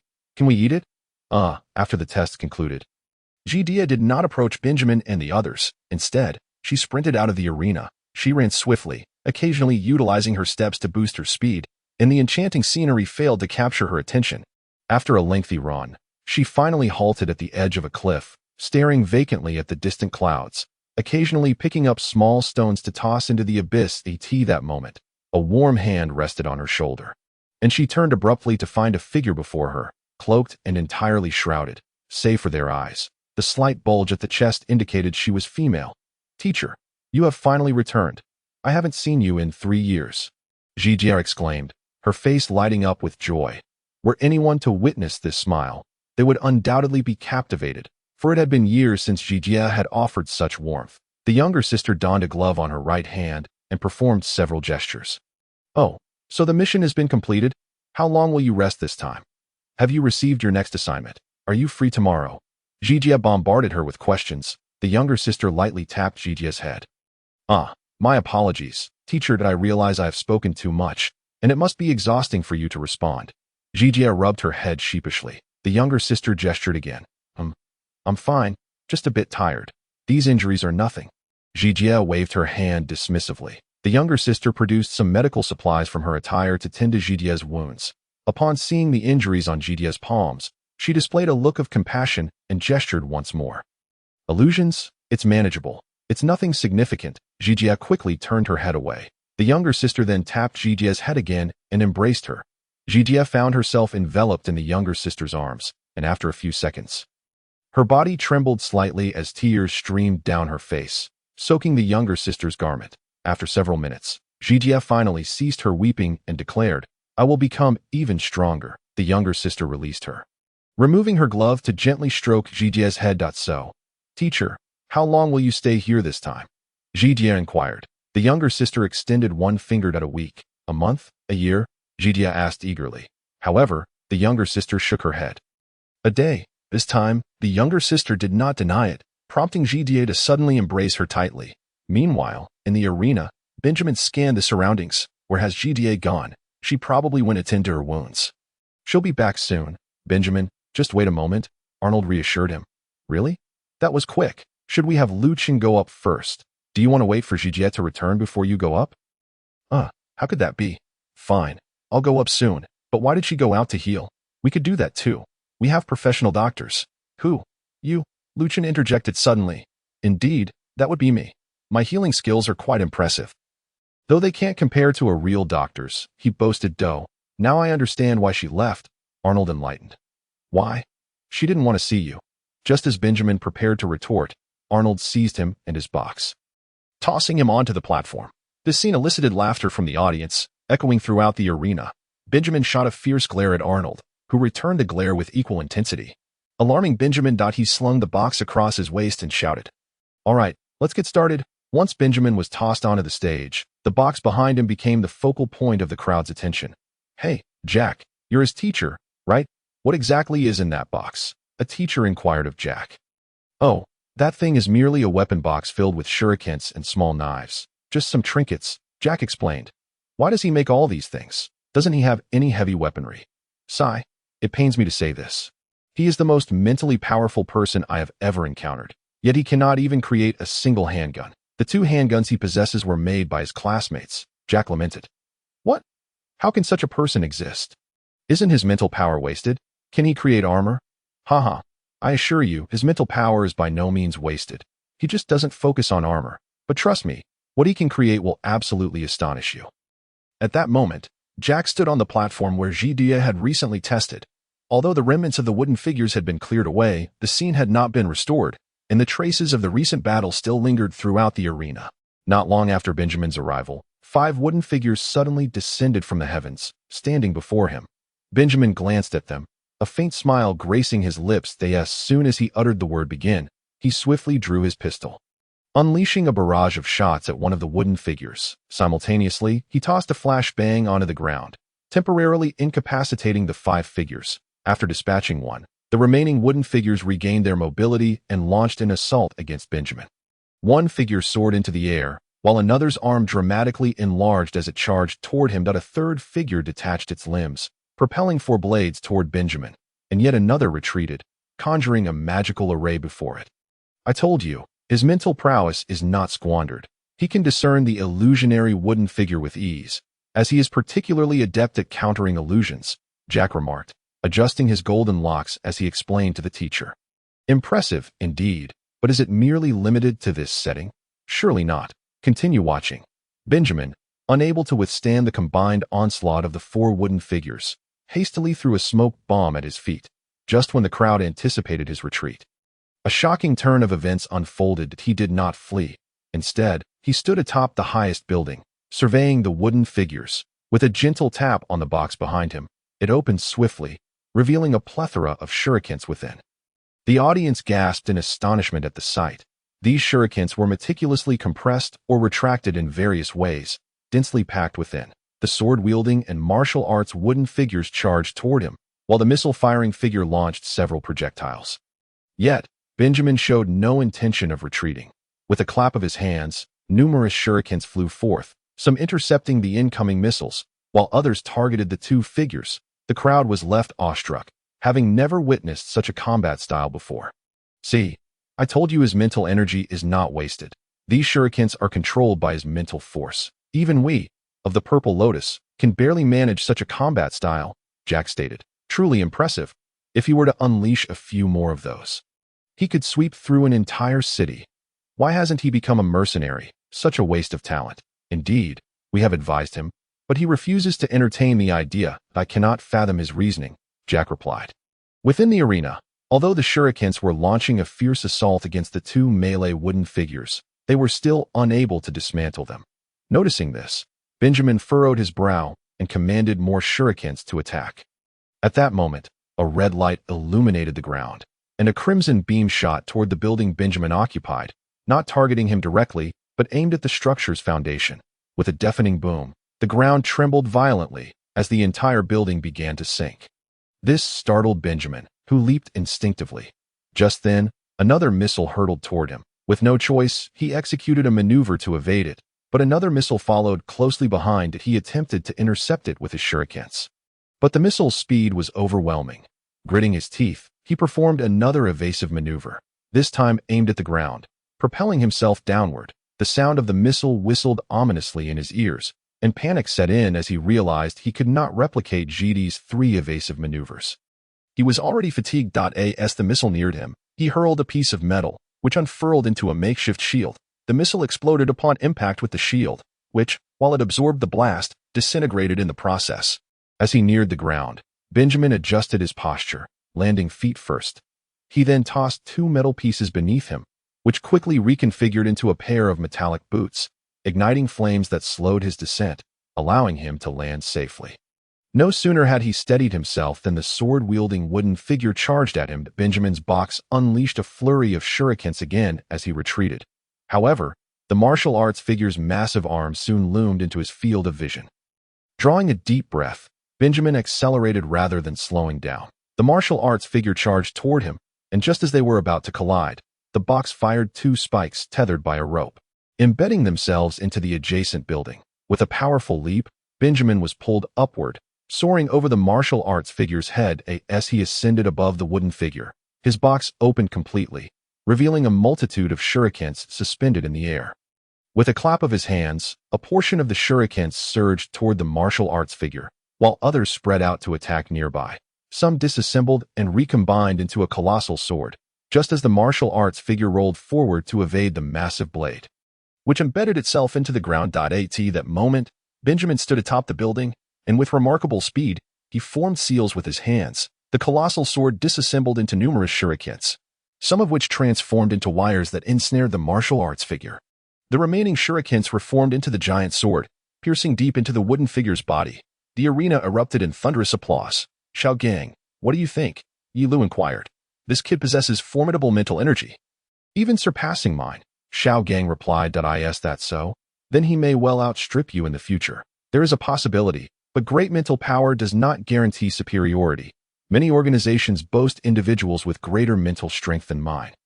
Yet I have defeated them all," he stated. "It seems your talents are not as extraordinary as you believed. You have put in considerable effort," she teased. "Heh, I can only do this for the sake of revenge." After dispatching one wooden figure, Benjamin did not feel a sense of relief. Rather, he became increasingly tense, having expended a significant amount of magical energy. He needed to find a means to replenish it, lest he succumb to the remaining 3 wooden figures. Thus, he entered a nearby building, followed closely by the sword-wielding figure. Yet, Benjamin remained unperturbed, gradually retreating into the shadows of the corner before vanishing from sight. After a moment, the sword-wielding figure approached the corner, but despite its efforts, it could not locate him. Benjamin had merely employed the most basic infiltration technique, a skill that all Blood Lotus assassins must master. This technique is considered the second best on the continent, with the best being the Moon technique, which allows practitioners to vanish gradually from human sight. This time, Benjamin had already moved to another room. He sat on the ground, retrieving a vial of potion from his pocket and consuming it. This potion was designed to replenish magical energy, albeit at a slow rate. 20 minutes passed, during which the audience's attention shifted to other platforms. Slowly, Benjamin emerged from the building, astonishing the spectators who believed they were witnessing a mercenary's rite of passage. "This kid is incredibly bold. Why doesn't he become a mercenary?" Arnold chuckled. "Is he really safe? What if something goes wrong?" Lu Chen expressed concern. "He may be impulsive, but he is not foolish. There is undoubtedly a reason behind his actions." The 3 wooden figures had sensed his presence and were rapidly closing in.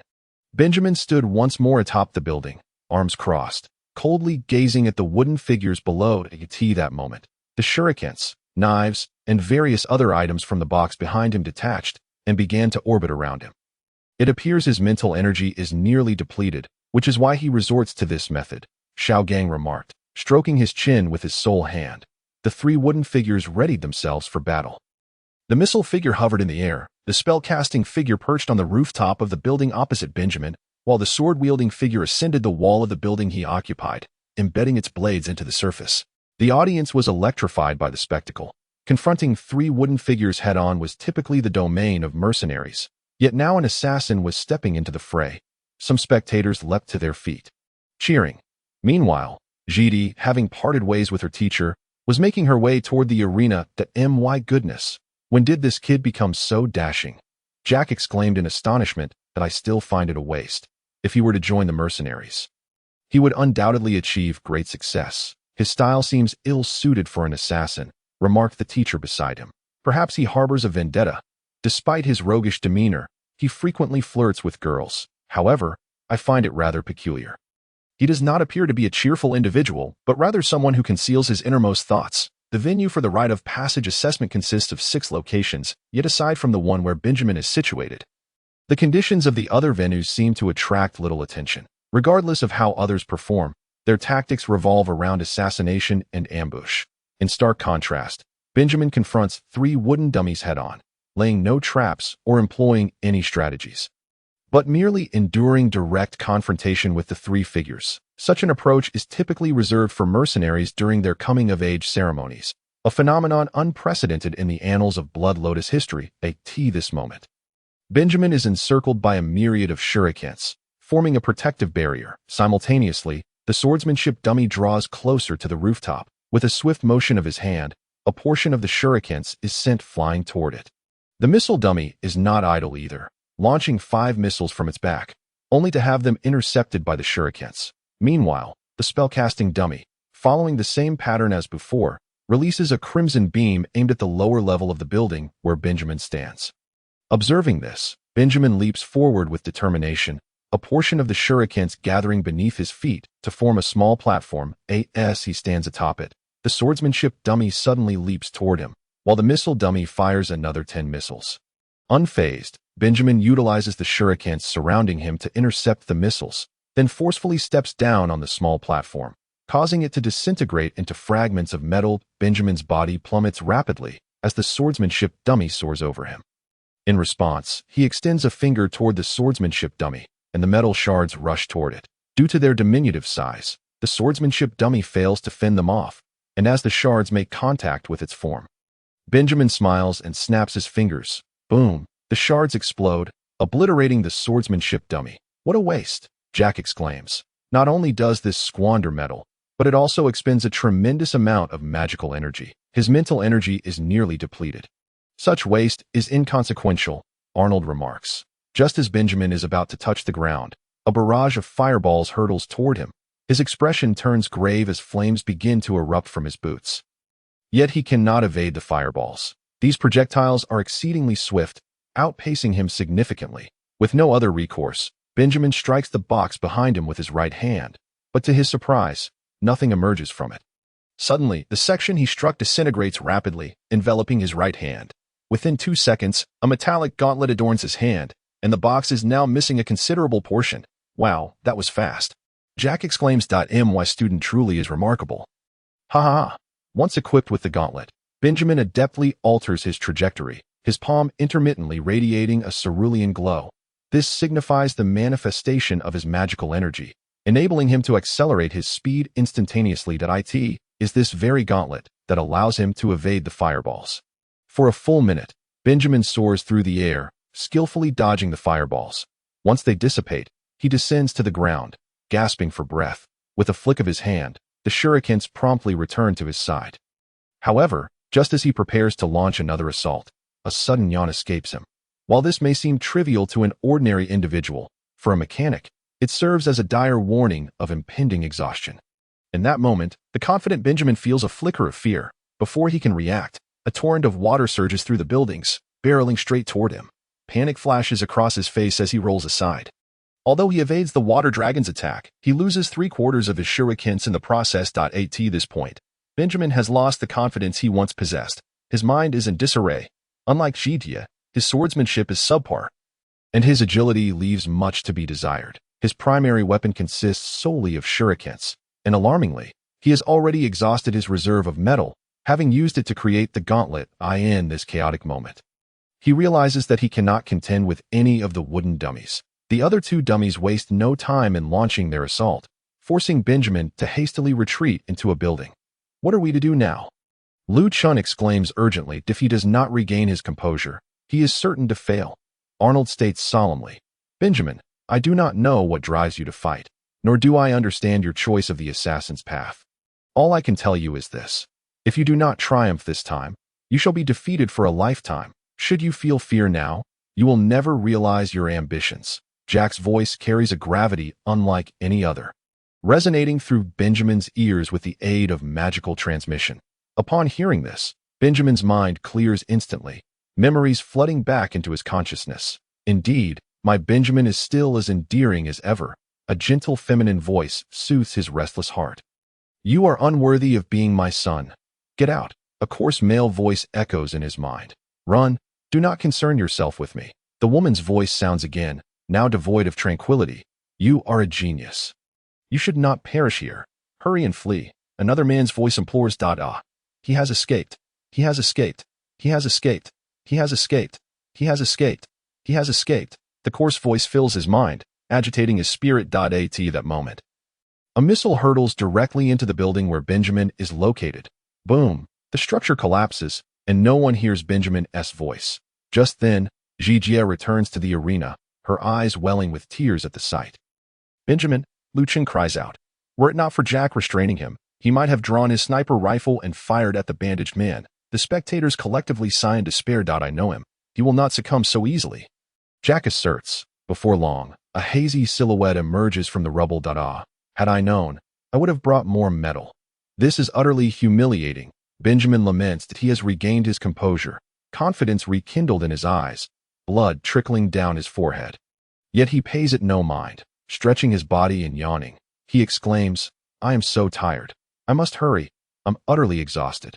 With that, he dashes toward the two wooden dummies. During his sprint, he combines two shurikens with his boots, which were originally designed for flight. After merging the shurikens and making a series of adjustments, his boots emit a blue glow instead of flames, significantly increasing his speed. As he approaches the spellcasting dummy, the latter completes a new incantation, unleashing 5 water dragons toward Benjamin. That 5 dragons? That is the most formidable intermediate spell. Gasps of astonishment ripple through the audience. Faced with such a formidable incantation, Benjamin remains unperturbed, charging directly ahead. Just as the 5 dragons are poised to collide with him, he swiftly dodges, his shurikens skillfully evading the water dragons as well. This astonishing maneuver leaves Jack astounded, even eliciting a nod of approval from the strongest mechanic, Xiao Gang. After evading the water dragons, a barrage of missiles follows. Observing this, Benjamin refrains from using his shurikens for interception, instead emulating the swordsmanship dummy by sprinting closely along the wall of the building. The missiles strike the wall, enveloping Benjamin in a cloud of dust, yet he draws near the spellcasting dummy. Suddenly, he leaps away from the wall, a magical circle appearing beneath his feet.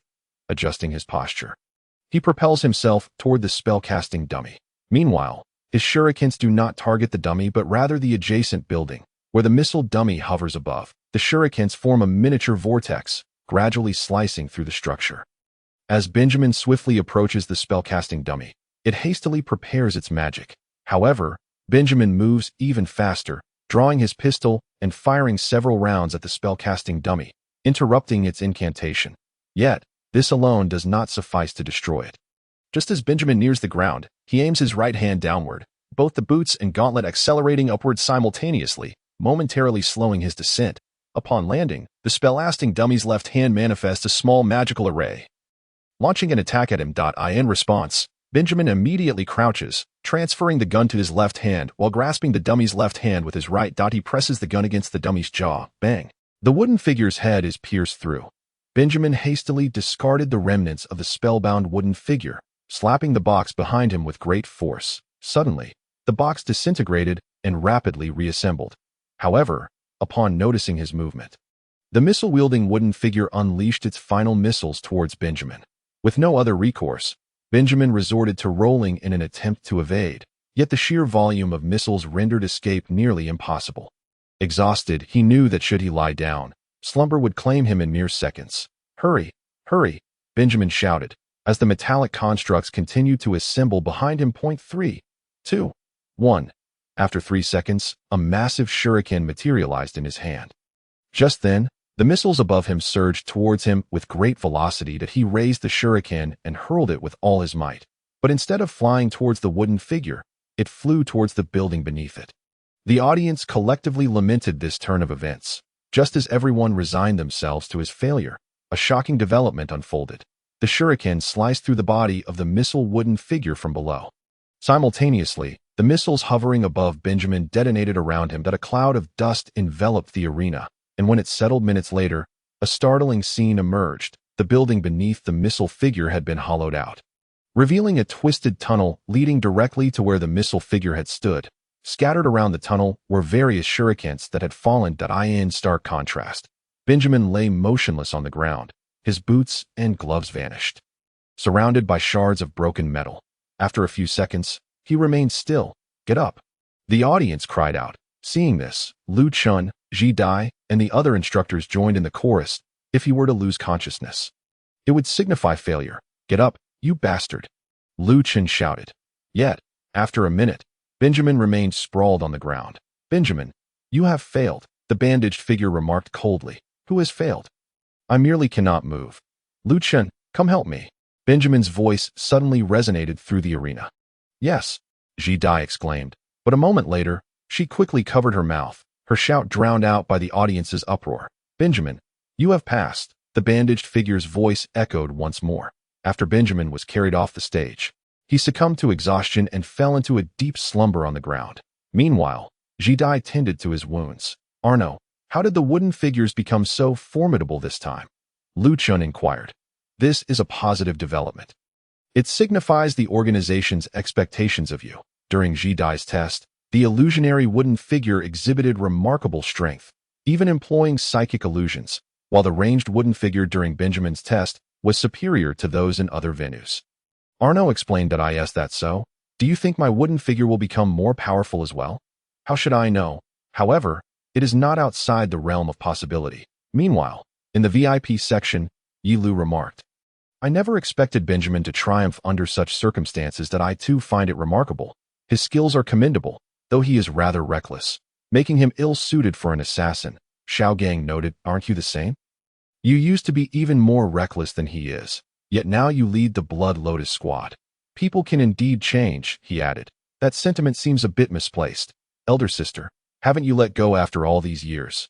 By the way, if those two are so formidable, their friend must be quite impressive as well. Wait, tell Xiao Bai to increase the difficulty. Yi Lu swiftly redirected the conversation. Haha, true enough. Little did Lu Chun know that the elder sister of Blood Lotus would use him as a shield. Having raised the difficulty even before the test commenced, minutes passed, and Benjamin still showed no signs of awakening. Lu Chun, it's your turn to go up, Arno announced. Lu Chun nodded, adjusting his breath and equipment before slowly ascending. The platform was now a scene of devastation, with buildings collapsed and the ground uneven, significantly raising the test's difficulty. Let us begin. Upon Lu Chun uttering those 3 words, 5 wooden figures appeared before him in an instant. Lu Chun attempted to discern each figure's attributes, emulating Benjamin, but after a few seconds, he despondently shook his head. His mental prowess matched that of an ordinary person, rendering his efforts futile. The test begins. As the words fell, before Lu Chun could react, a wooden figure's fist was already hurtling towards him, forcing him to retreat. To make matters worse, the sword-wielding wooden figure had unleashed its blade and was now slashing at him. Lu Chun quickly threw a smoke bomb, enveloping the arena in a thick fog once more. However, unlike previous encounters, these wooden figures did not remain stationary. Instead, they surged forward, seeking Lu Chun amidst the smoke. This astonished not only Lu Chun but also several instructors and audience members. In the many years, such a scenario had occurred only twice, indicating the heightened difficulty of this test compared to the previous 2. I didn't realize there were others whose tests would be of this caliber. This is quite intriguing, the magician remarked, pausing his act to observe Lu Chun's platform with a smile. Magician, what's wrong?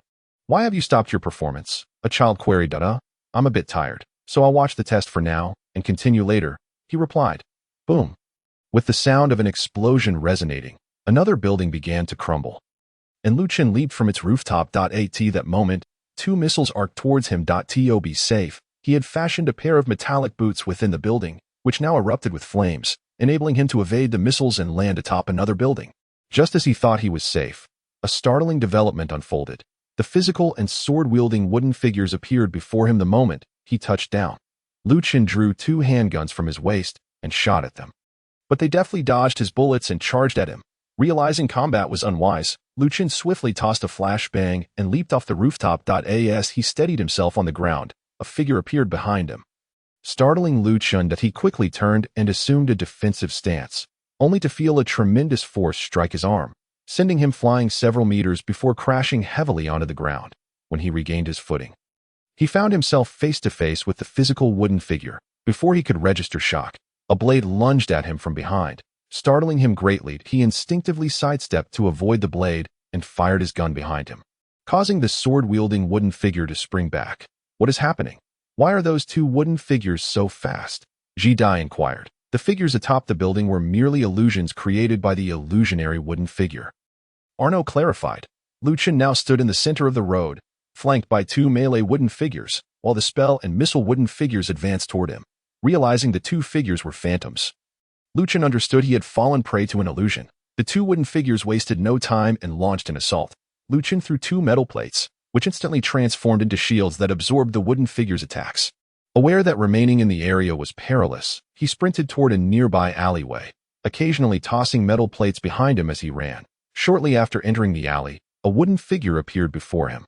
Adorned with a 6-pointed star insignia, the spell wooden figure, the spell array on its chest radiated a blinding light. Lu Chun, undeterred, brandished his heavy sniper rifle and fired without aiming, but the bullet missed, creating a massive hole in the alley wall.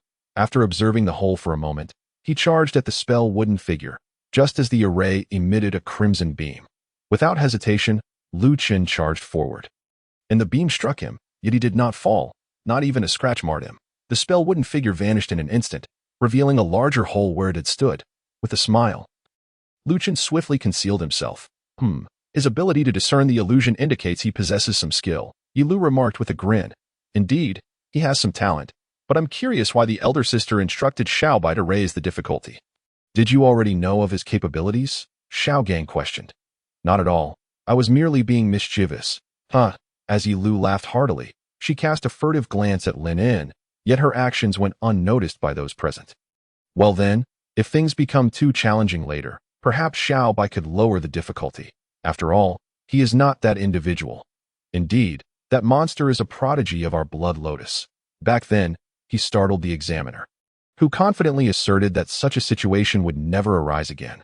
If he truly manages to pass this test, he might just catch up to that freak, and joining the Blood Lotus army wouldn't be an unusual feat. After a fierce battle, tranquility had returned to the platform, with all the wooden figures in search of Lu Qin. The first encounter with Lu Qin occurred merely because he had not yet concealed himself effectively from the spellbound wooden figure.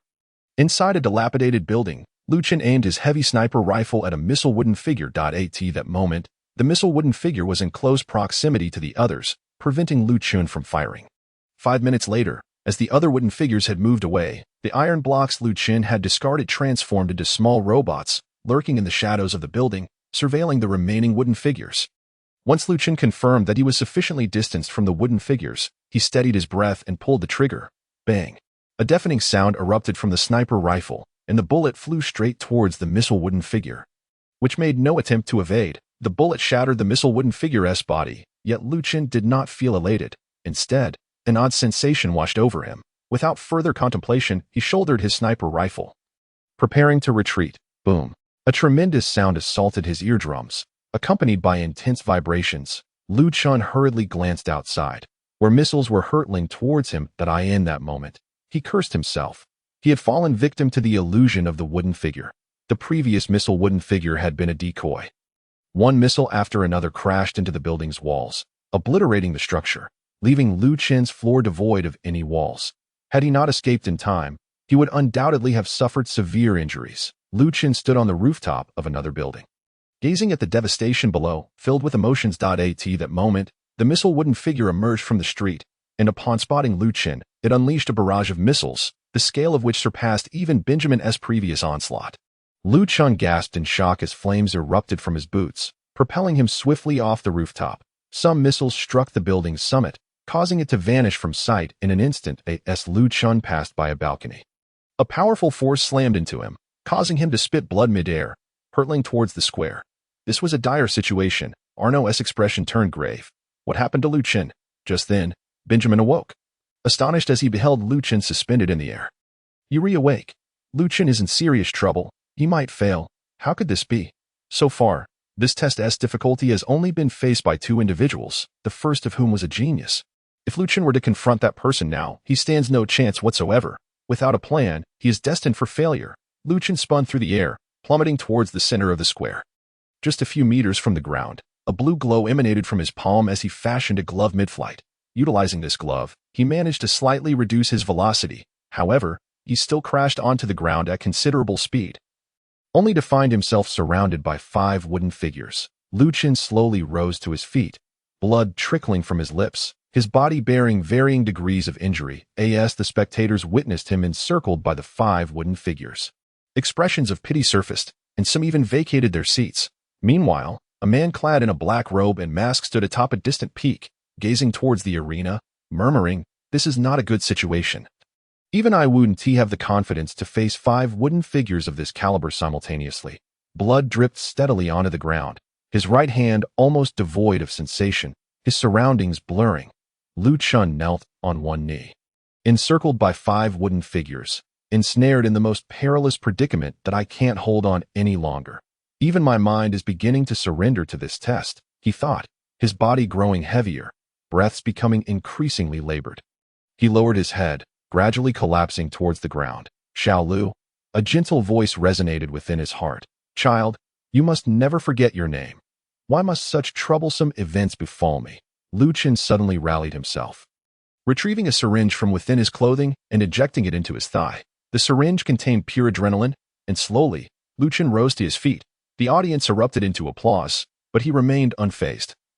Coldly gazing at the wooden figures, suddenly he produced a piece of iron, and with a flick of his wrist, it divided into 5 smaller fragments. As the 5 wooden figures launched their assault upon him, Lu Chen swiftly hurled 2 small iron pieces at them, then rolled to the right, tossing the remaining pieces at the other wooden figures. Each wooden figure now bore an iron piece, controlled by Lu Chen, allowing him to pierce through the illusion of the illusionist wooden figure. Having narrowly avoided the melee wooden figure's attack, a barrage of missiles appeared overhead. Lu Chen tossed his sniper rifle into the air, transforming it into a shield, which absorbed the missile strikes. Subsequently, he charged toward the illusionist wooden figure, only to be momentarily halted by a sudden eruption of lava from the ground, blocking his path. Lu Chen hesitated, then surged forward, and scathed as he traversed the lava to confront the illusionist wooden figure. In a swift motion, Lu Chen hurled an iron piece at it, which unfolded into a shield. A powerful beam of energy collided with the shield, as Lu Chen redirected his momentum towards a nearby spell wooden figure. However, it became evident that the spell wooden figure had morphed into the illusionist wooden figure. Lu Chen launched another iron piece at the illusionist, but this time, it transformed into a massive spear aimed at it. Just as the spear was about to strike, a figure materialized around the illusionist wooden figure. Deflecting the spear while clutching it with its hands, the body technique wooden figure, Lu Chen's expression fell into disappointment, and before he could fully comprehend the situation, a blade rushed towards him. He narrowly evaded it, but not without suffering a cut, blood flowing freely. Had he not been preoccupied with the illusionist wooden figure, he might have avoided such a fate. Lu Chen clutched his wound, swiftly distancing himself from the sword technique wooden figure. Yet fear gripped him once more as a water dragon struck his back, sending him soaring into the air. Lu Chen. Benjamin shouted. Arno, there's no way he can win. We must intervene. Yet Arno remained unmoved, his gaze fixed on Lu Chen's platform. In the VIP section, Yi Lu remarked. This time, that boy surely can't hold on any longer. Let us wait a moment. Although he appears gravely injured, he might just find a way to escape this encirclement, Xiao Gang suggested. Calm down.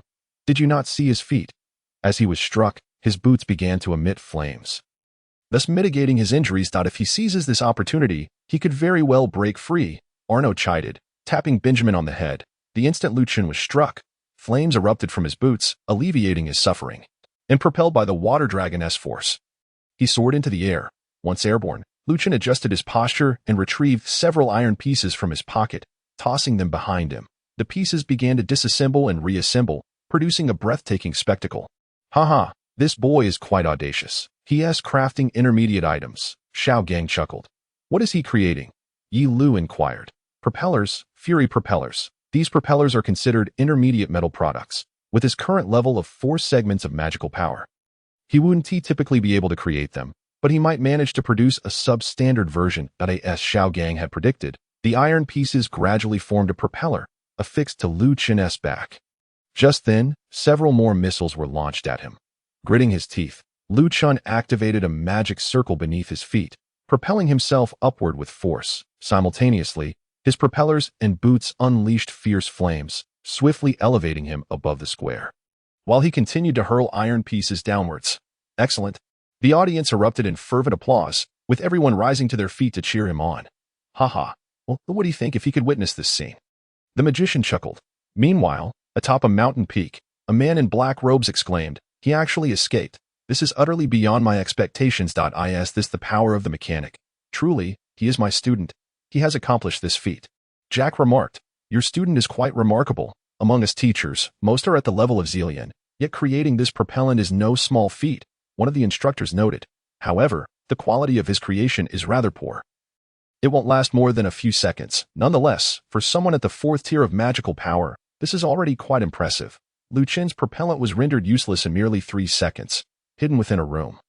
He was painstakingly tending to his wounds, the pain nearly bringing him to tears. After finally managing to address his injuries, he slumped wearily to the ground. The effects of adrenaline had faded, leaving him utterly drained. His mental and magical energies had been nearly depleted, and in his current state, he could easily be defeated by his 10-year-old self. What is wrong with these wooden figures? They are exceedingly difficult to combat. If I don't devise a strategy, passing through is impossible, Lu Chun uttered weakly. Yet in such a state, formulating a plan seemed unattainable. Was he to rely solely on that? 10 years prior, Lu Chun had caught up with Jack, who was on his way out, and asked, "Teacher, why is it advised against using drugs to replenish mental energy?" Jack swallowed hard before responding. Mental energy can only be replenished through injections, unlike magical energy. Mental energy cannot be restored. Those drugs merely provide a temporary boost, and once the effect wears off, they come with undesirable side effects. Reflecting on Jack's words, Lu Chun felt a surge of fear. Yet he still retrieved 2 syringes. The speed of replenishment from the syringes far surpassed that of pills or potions. Grasping one, he injected it into his arm, an influx of magical energy flooding his body, prompting a long, soothing exhale as he closed his eyes to savor the sensation. A minute later, he picked up the other syringe, swallowing nervously. His hand trembled slightly as he took a breath and slowly pointed the needle at his temple before inserting it.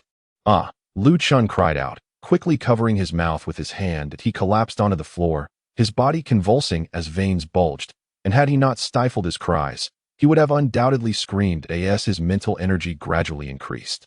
So too did his agony, causing him to writhe on the ground. Saliva leaked through his fingers, and he longed to lose consciousness, yet he felt increasingly alert, truly a torment worse than death. After several minutes, he finally felt some relief, lying on the ground while gasping for breath. Jack was right.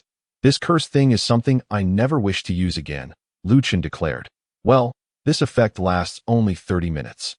So I must quickly devise a plan." Rising to his feet, he began sketching a rudimentary map in the dust-laden ground. Lu Chun should have exhausted his mental energy by now. He might resort to that. Jack suggested. "No way. I wouldn't dare use that. Even back then, my mental energy had nearly run out," Benjamin replied. "Every time I think of you, I get angry. Why did you only bring those few metal pieces? I thought my shuriken would suffice. And besides, they consume a lot of mental energy. If I carry too much metal, I'll have to use some of my energy to control them, or else they'll be too heavy," he retorted. "All right, just be more careful next time." 5 minutes later, Lu Chun seemed to have devised a plan. He gazed out the window and said, "This will do. Thankfully, I discarded quite a few metal pieces. This plan can be executed." After speaking, Lu Chun closed his eyes. The scattered metal pieces on the ground began to transform, gradually reshaping into robots. A mechanic need not physically touch the metal, as long as it was within proximity. He could control it. "Very well, let it be so," Lu Chun declared, standing up to organize his gear before slowly stepping outside. Suddenly, an explosion occurred in another part of the platform, triggered by Lu Chun controlling a robot to lure the missile-wielding wooden figures. Taking a deep breath, he sprinted outward, occasionally setting traps on the ground and in the first floor of a nearby building. If any wooden figures approached, he would use the robots to draw them away, allowing him to lay traps in peace. 10 minutes later, he had completed all the traps. Though his robots were now few, he once again concealed himself in a room, setting up a sniper rifle to aim at the airborne missile-wielding wooden figure. "Now this is getting interesting," Xiao Gang chuckled. "He seems intent on destroying 5 wooden figures in one go, something even that genius could not accomplish. Now do you see the prowess of our mechanic?" Ha ha ha. Time passed slowly, and 5 minutes had elapsed since Lu Chun set his traps. Although the missile-wielding wooden figure continuously changed positions, Lu Chun consistently found advantageous sniping spots, always aiming for its head while using robots to divert other wooden figures elsewhere. At that moment, the missile-wielding wooden figure was not far from the swordsmanship wooden figure. Any ordinary person would hesitate to fire, for such an act would reveal their location. However, Lu Chun hesitated not a moment before squeezing the trigger. Bang! The bullet shot forth from the barrel, flying directly towards the missile-wielding wooden figure. Yet it seemed to anticipate Lu Chun's shot. Dodging the bullet with a swift acceleration, Lu Chun remained unfazed. The swordsmanship wooden figure was now approaching him, prompting Lu Chun to swiftly exit the room and ascend to the rooftop. Upon reaching the rooftop, missiles began to soar towards him, but Lu Chun remained calm. His boots emitted a blue glow, and his speed surged dramatically. The missiles exploded behind him as he leaped from the building, the swordsmanship wooden figure appearing at his back. Lu Chun drew a shuriken from his waist and hurled it forward. the shuriken flying along a bizarre trajectory towards a certain point on the platform. Lu Chun paid it no mind, instead heading straight for a large building, pursued closely by the swordsmanship wooden figure. What on earth is he planning? Benjamin asked. He set a trap. From the very beginning, he lured the wooden figures to the location he desired, allowing him to ensnare them all at once. Arno explained. No way, can this truly work? Unlike you, he uses his brain. Just watch. At that moment, Lu Chun had reached the base of the building, but rather than entering, he ran directly up the wall, thanks to his boot's ability to cling to surfaces. Allowing him to ascend as if running on the ground, the swordsmanship wooden figure followed closely behind, poised to catch up. Yet Lu Chun smiled faintly. As he passed the 6th floor, he altered his direction. Just then, a sudden gunshot rang out, piercing the body of the swordsmanship wooden figure, leaving a gaping hole in the wall where it had just stood, revealing a heavy sniper rifle position behind it. The audience was left in shock. Just as everyone believed he would fail this test, his smile and the fall of the swordsmanship wooden figure led them to question their assumptions. As the swordsmanship wooden figure collapsed, the missile-wielding figure showed no hesitation, launching missiles directly at Lu Chun. Lu Chun again landed on the ground, spotting the body technique wooden figure in his line of sight. Nevertheless, he had no intention of changing course. He charged directly at it.is. He really going to confront it head-on? Is his mind intact? Benjamin exclaimed in astonishment. You're the one with issues. Arno smacked Benjamin on the head. At that moment, the body technique wooden figure was only a few meters away from Lu Chun. Just as it was about to attack, a shuriken flew in from the right, embedding itself in its head. Of course, this would not destroy it, but it did distract the figure. In that instant, Lu Chun halted, raised his right foot, and forcefully stomped down. With a clang, 3 massive blades erupted from the ground, one of which pierced through the body technique wooden figure's form. Lu Chun had buried a metal piece here 10 minutes prior. When the body technique wooden figure approached, that metal would instantaneously disassemble and simultaneously form 3 enormous blades. As the metal disassembled, it also provided a degree of speed, enabling the blades to penetrate the wooden figure's body. Though the speed of disassembly and assembly was swift, there remained a chance for the wooden figure to evade, leading Lu Chun to throw the shuriken to divert its attention. Good. Such swift resolution of 2 wooden figures was utterly unexpected, igniting a fervor among the audience. At this moment, Lu Chun could not afford to relax, for a multitude of missiles loomed above him. He swiftly kicked a blade, causing it to disintegrate and hurtle towards his head, where it rapidly reassembled into a shield, successfully deflecting the oncoming missiles. Why does Lu Chun keep that missile wooden figure? Ji Dai inquired. Perhaps to exhaust its missiles, Arno suggested. After the shield intercepted several missiles, Lu Chun hastily made his way to a building beside the road. Inside, the missile wooden figure relentlessly launched missiles at him. Upon reaching the 4th floor, Lu Chun halted, for the wooden figure's height was approximately at that level. He conjured a circular shield and crouched behind it. Missiles battered the building incessantly, yet Lu Chun did not merely evade. He threw a shuriken towards the plaza, where the spell wooden figure was hastening towards him. Just then, a shuriken suddenly soared toward it, and a small magical array materialized in its hands. It prepared to counter the shuriken. The shuriken split into 3. Its spell only struck one, while the other 2 erupted in a harmless explosion that unleashed numerous spikes adorned with fine threads, ensnaring the spell wooden figure, rendering it immobile for several minutes. Lu Chun retrieved a piece of iron from his attire, and under the influence of his magical power, it slowly disassembled and reformed into a rocket launcher. Suddenly, the missile barrage ceased. Lu Chun quickly abandoned the shield, for the building had lost all structural integrity, with the upper floors threatening to collapse at any moment. This, however, worked to Lu Chun's advantage. The missile wooden figure was out of missiles, and the absence of barriers facilitated his actions. With a smile, he pressed the launch button on the rocket launcher, sending the rocket flying towards it. Boom! The missile wooden figure that had caused Lu Chun such distress was finally obliterated, and the building, unable to withstand the strain, began to crumble. After retracting the shield, Lu Chun leaped to the ground. Why student truly excels, Jack remarked, observing Lu Chun on the platform. However, he anticipated the onset of side effects. Upon landing, as Lu Chun prepared to depart, a sharp pain pierced his head, causing him to collapse unceremoniously to the ground, clutching his head. Just then, the building he had recently occupied collapsed, and Lu Chun struggled to prop himself up and slowly vacate the area. Boom! The entire structure fell precisely where he had just lain. Gritting his teeth, Lu Chun dashed towards the plaza, where the spell wooden figure had freed itself from the entangling threads, now accompanied by the illusion wooden figure. Sensing Lu Qin's approach, the spell wooden figure refrained from advancing towards him. Instead, preparing its spell in place, the pain in Lu Qin's head diminished. His speed increased. He found himself in a narrow alley, where the spell wooden figure appeared before him. Yet he paid it no heed, for he was already aware of the precise locations of all the wooden figures. Exiting the alley, the spell wooden figure's beam surged towards him. But Lu Qin deftly evaded it. He charged at the figure, which hesitated to attack due to their proximity, opting instead to retreat. Lu Qin continued to fire at it, yet his aim proved woefully inadequate. Lu Qin's marksmanship leaves much to be desired, does it not? Benjamin remarked to Yi Dai. I believe he is intentionally missing, Yi Dai replied. Indeed, he is luring the wooden figure into a trap, Arno interjected. Soon, Lu Qin cornered it into a dead end. Just then, a sudden pain surged through his head, and he collapsed face down. The spell wooden figure turned swiftly, a small magical array manifesting in its hands. So close, Lu Qin silently urged himself. The spell wooden figure lunged at him, and with gritted teeth, Lu Qin slowly turned his body. As he bent his legs, a magical array materialized beneath him. With a powerful push, he propelled himself towards the wooden figure, but the friction against the ground caused his back to bleed profusely. Having recently endured a collision with a water dragon. In his dire state, he persevered, launching himself twice more until he reached the dead end. Leaning against the wall, blood pooling around him. Struggling, Lu Qin produced a shuriken and tossed it into the air, though it failed to hit the spell wooden figure. Seeing Lu Qin in such a condition, the wooden figure swiftly approached him, its magical array glowing ever brighter. Lu Qin, get away! Benjamin shouted. Calm down. Why can't you men remain composed?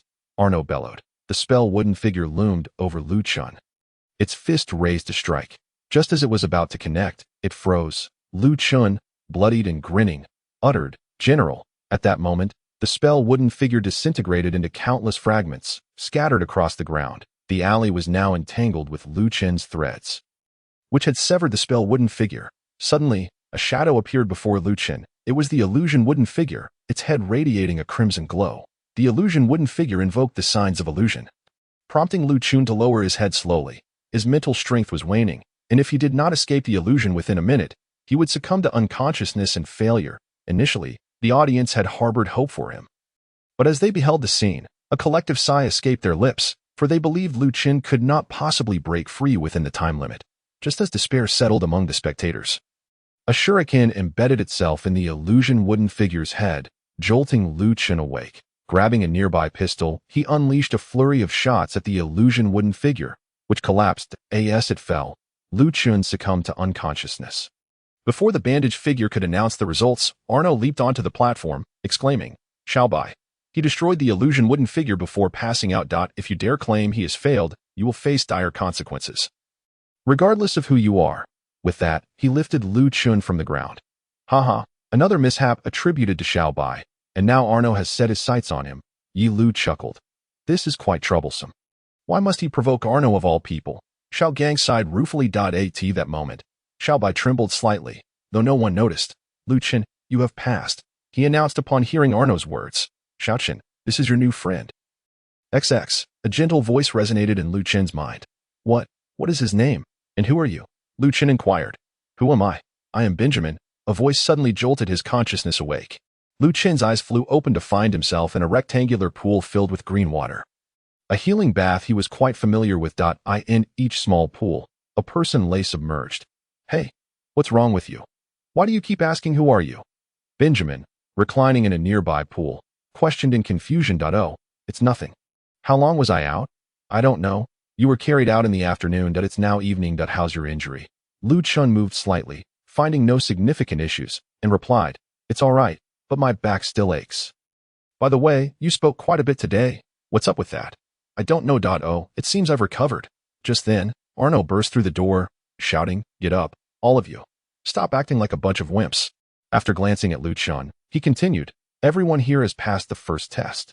Congratulations. However, you must also clear the second test to become true assassins. Now, get dressed and crawl out. The upcoming test was quite troublesome. Even if they possessed Arno's strength, failing the next test would still preclude them from becoming assassins. After leaving behind a chilling remark, Arno departed. Moments later, the students gathered at the entrance of the bathhouse. And once Arno and his companions had assembled, they led the students to a vast cavern. Inside, the cave was adorned with numerous oil lamps, casting a dim, yellowish glow that illuminated the entire space. Within the cavern, over 200 individuals knelt on the ground, clad in tattered garments riddled with holes, their exposed flesh marred by wounds that oozed blood. Their eyes were blindfolded, and cloth gags filled their mouths. Some wept, others bowed their heads, while a few resisted. The horrifying scene left the inexperienced students utterly stunned. What is Arno planning to do? Lu Chun inquired. There are 286 individuals here, and there are also 286 students who passed the test. Therefore, each of you must kill one person. They are all scum, and by eliminating them, you will succeed, Arno declared, inciting immediate terror among the students, whose faces turned pale and whose breaths quickened. Enough with the chatter. Everyone, quickly find your target, Arno shouted, cutting Lu Chun off. Under the weight of Arno's command, each person positioned themselves behind an individual criminal, yet none dared to strike. Lu Chun, holding a gun aimed at the woman kneeling before him, hesitated, his body trembling, beads of sweat dotting his forehead as his breathing grew rapid. Observing this, Arno approached and said, "Calm down, I was once in your position. What crimes have they committed? Is killing them truly the best solution?" Lu Chun questioned. Lu Chun, Arno suddenly barked, and all of you, listen closely. We are assassins, not messengers of justice. That we uphold this continent through the most sordid means, and we are all guilty, regardless of the reasons. Killing is a crime. If bloodshed could be avoided to protect this land, then the Blood Lotus would not exist. If you lay down your weapons now, tomorrow even more innocent lives will be lost. With that, a gunshot rang out. Benjamin had pulled the trigger, and the person kneeling before him collapsed, blood spilling forth and staining the ground, as well as Benjamin's eyes. After retracting his gun, Benjamin flashed a smile at Ji Dai and Lu Chun. Arno nodded and said, "You are now a killer of the Blood Lotus. Proceed to the armory." With that, he left Lu Chun's side and walked away. Before long, Ji Dai raised her great sword, her breaths rapid and her body quaking. Yet a fierce determination gleamed in her eyes. Gritting her teeth, veins bulged on her pale hands, and in the next moment, the blade pierced the back of the man kneeling before her, blood gushing forth. Ji Dai slowly withdrew the sword and sheathed it, casting a glance at Lu Chun before departing. Just then, the woman kneeling before Lu Chun suddenly thrashed violently, spitting out the cloth from her mouth, crying out, "Please, just kill me. I've had enough. It was my fault. I shouldn't have eaten humans, so please, end it. I'm on the brink of madness. Eaten humans? How many?" Lu Chun's voice trembled. "That I don't know. I consume a girl's heart and drink their blood every day." "You certainly deserve to die," Lu Chun coldly replied. Taking a deep breath, he raised his gun and pulled the trigger, the bullet piercing the woman's skull, her blood splattering across Lu Chun's clothes and face. With trembling hands, he wiped the blood from his face and dragged his heavy body out of the cavern. Lu Chun walked along a dimly lit path, the moon concealed behind thick clouds.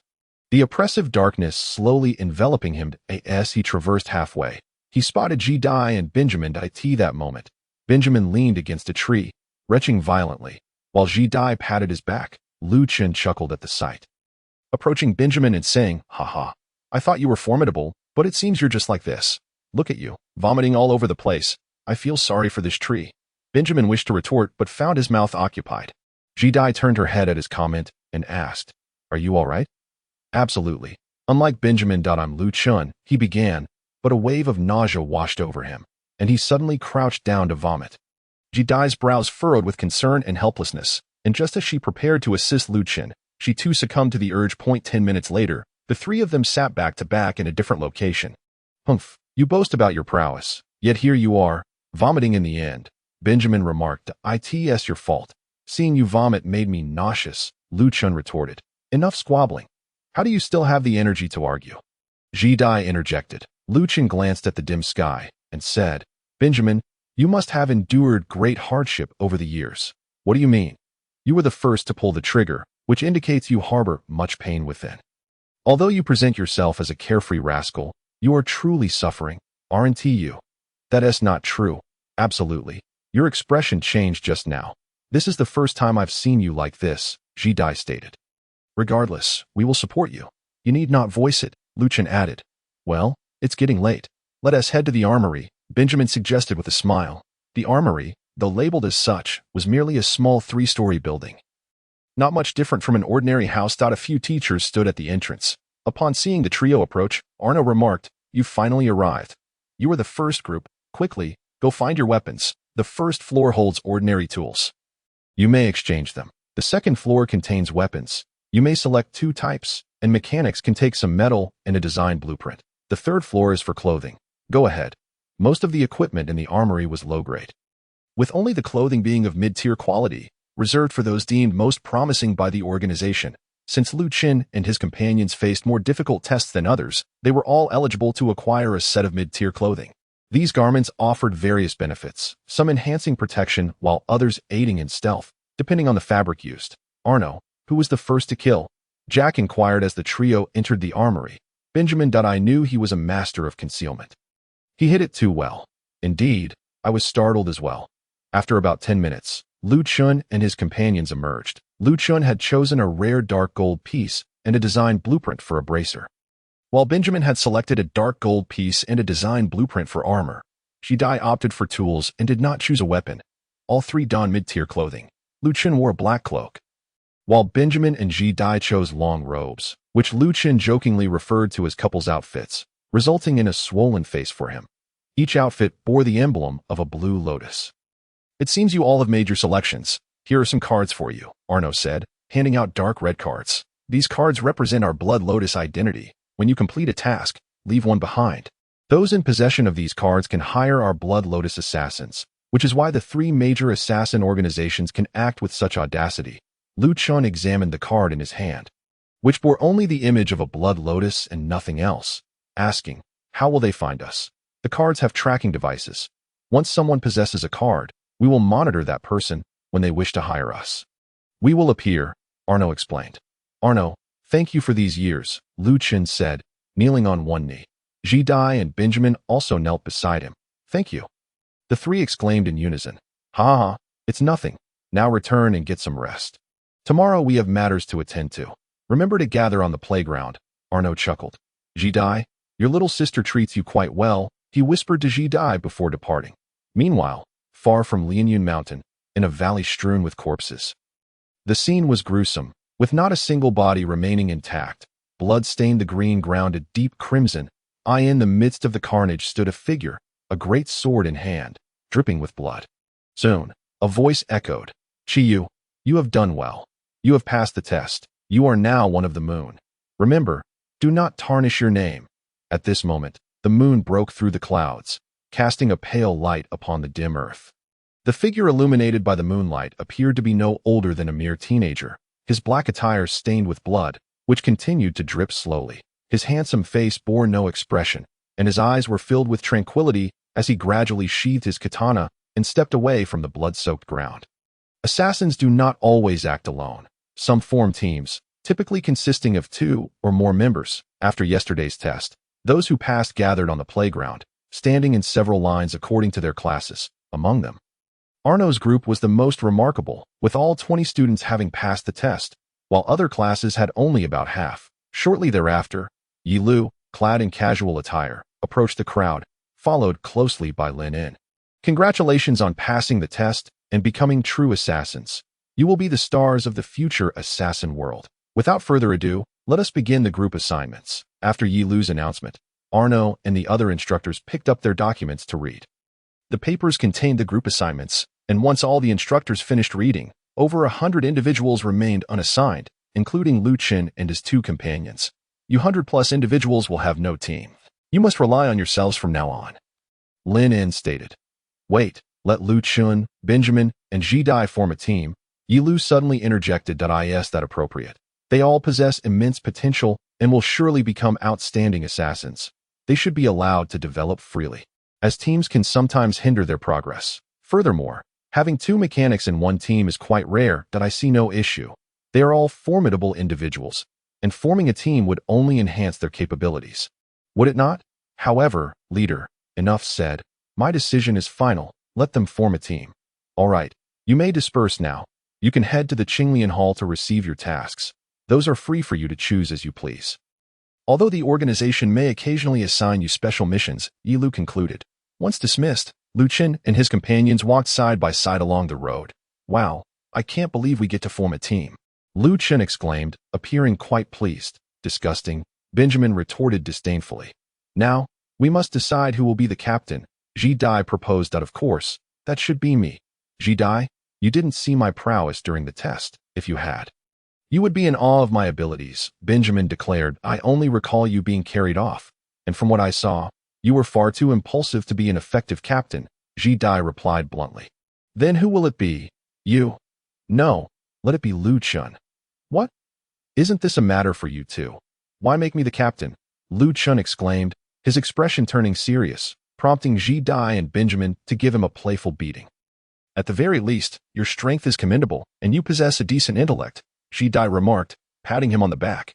Sigh, they really let a guy become captain, Benjamin lamented. As they conversed, a figure suddenly appeared before them. Clad in a black combat suit, a katana slung across his back, and a black mask obscuring his face, he addressed the trio. You have a mission. With that, he handed Lu Chen a rolled piece of parchment before swiftly departing.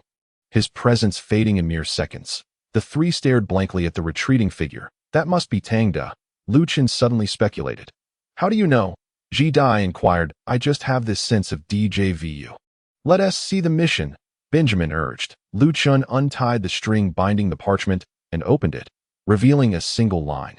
Come to Tian Su. Tian Su is a place for swift exits from the Blood Lotus mountain range. Situated at the summit where numerous special ropes connect to the base of the mountain or other locations. By hooking oneself onto these ropes, one can swiftly descend to the foot of the mountain. Upon arriving at Tian Su, the trio encountered Arno, who approached them.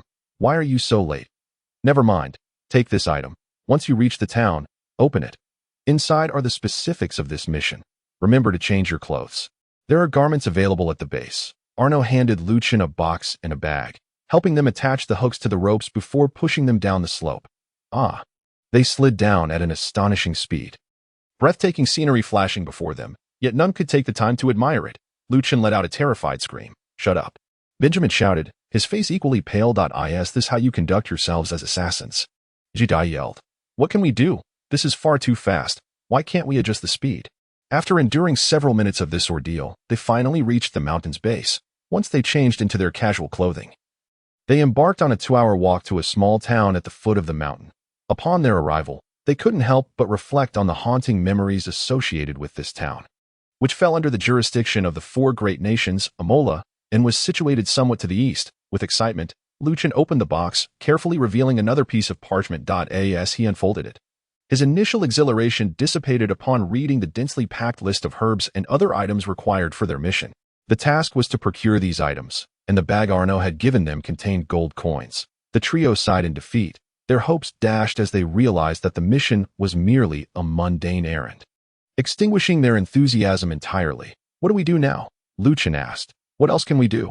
We must go buy them, Ji Dai replied. You go, Benjamin pointed at Lu Chen. Me alone. You are the captain, with so many items. I can't do it alone. We should split up to buy them. Agreed. Let us divide the money into 3 portions, Ji Dai suggested. Just as they were strategizing, a commotion erupted from a nearby bar. A beautiful woman stumbled to the entrance, shouting, I have money. How dare you say I am broke? I am a wealthy heiress. It was evident to all that she was intoxicated, her strong scent of alcohol wafting through the air. And her striking appearance drew the attention of passers-by. With her back to Lu Chen and the others, they prepared to leave when the woman suddenly called out, Hey, you 3 standing over there. Come here. This startled Lu Chen and his companions, but they continued walking. The woman then added, Ji Dai, bring those 2 servants over here. This sent chills down their spines, and the trio slowly turned to find none other than Yi Lu, the eldest sister of Blood Lotus, standing before them. Ata lost for words. They approached her cautiously while Yi Lu snatched the bag from Lu Chen, casually tossed a handful of coins to the bar's server. Exclaiming, no need for change, she then dragged the 3 of them into the bar. Seated on the sofa, the trio fell silent, heads bowed. Meanwhile, Yi Lu continued to drink. So, you are here to complete a mission? Yes, Lu Chen replied quickly. Purchasing supplies, I presume? Yes. All right, you 2 boys go buy the items. Ji Dai will stay with me. Why must I stay? Ji Dai protested. Shopping and carrying are tasks for boys, and my younger sister has requested that I give you something. You too, get out. Jidai ordered the boys. Once the two exited, Yilu wore a mischievous smile. Hee hee, are you afraid that you might lose control of your emotions upon hearing about your teacher? How did you know? I can see the future. You know that you believe it. As Lu Chun and Benjamin walked down the street, their minds remained unsettled. How did the eldest sister become like this? Benjamin pondered aloud. Indeed, she has completely transformed. Is she really the eldest sister? Perhaps she is a relative, Lu Chun speculated. Yes, that must be it. We should hurry and complete our mission. After Benjamin concluded his words, the two parted ways. The familiar cries of vendors in the well-known stalls filled the air. Although Lu Chun had never been to this place before, it evoked a sense of warmth within him. At that moment, he held several bags in one hand and clutched a piece of parchment in the other, meandering slowly down the street. Suddenly, a lavishly adorned carriage arrived at the street corner, and a girl clad in white descended from it. She appeared to be around the same age as Lu Chun, greeting those around her with a smile as she made her way toward a juice stall. Meanwhile, Lu Chun was squatting down, haggling with an elderly woman who had a few ordinary herbs laid out before her.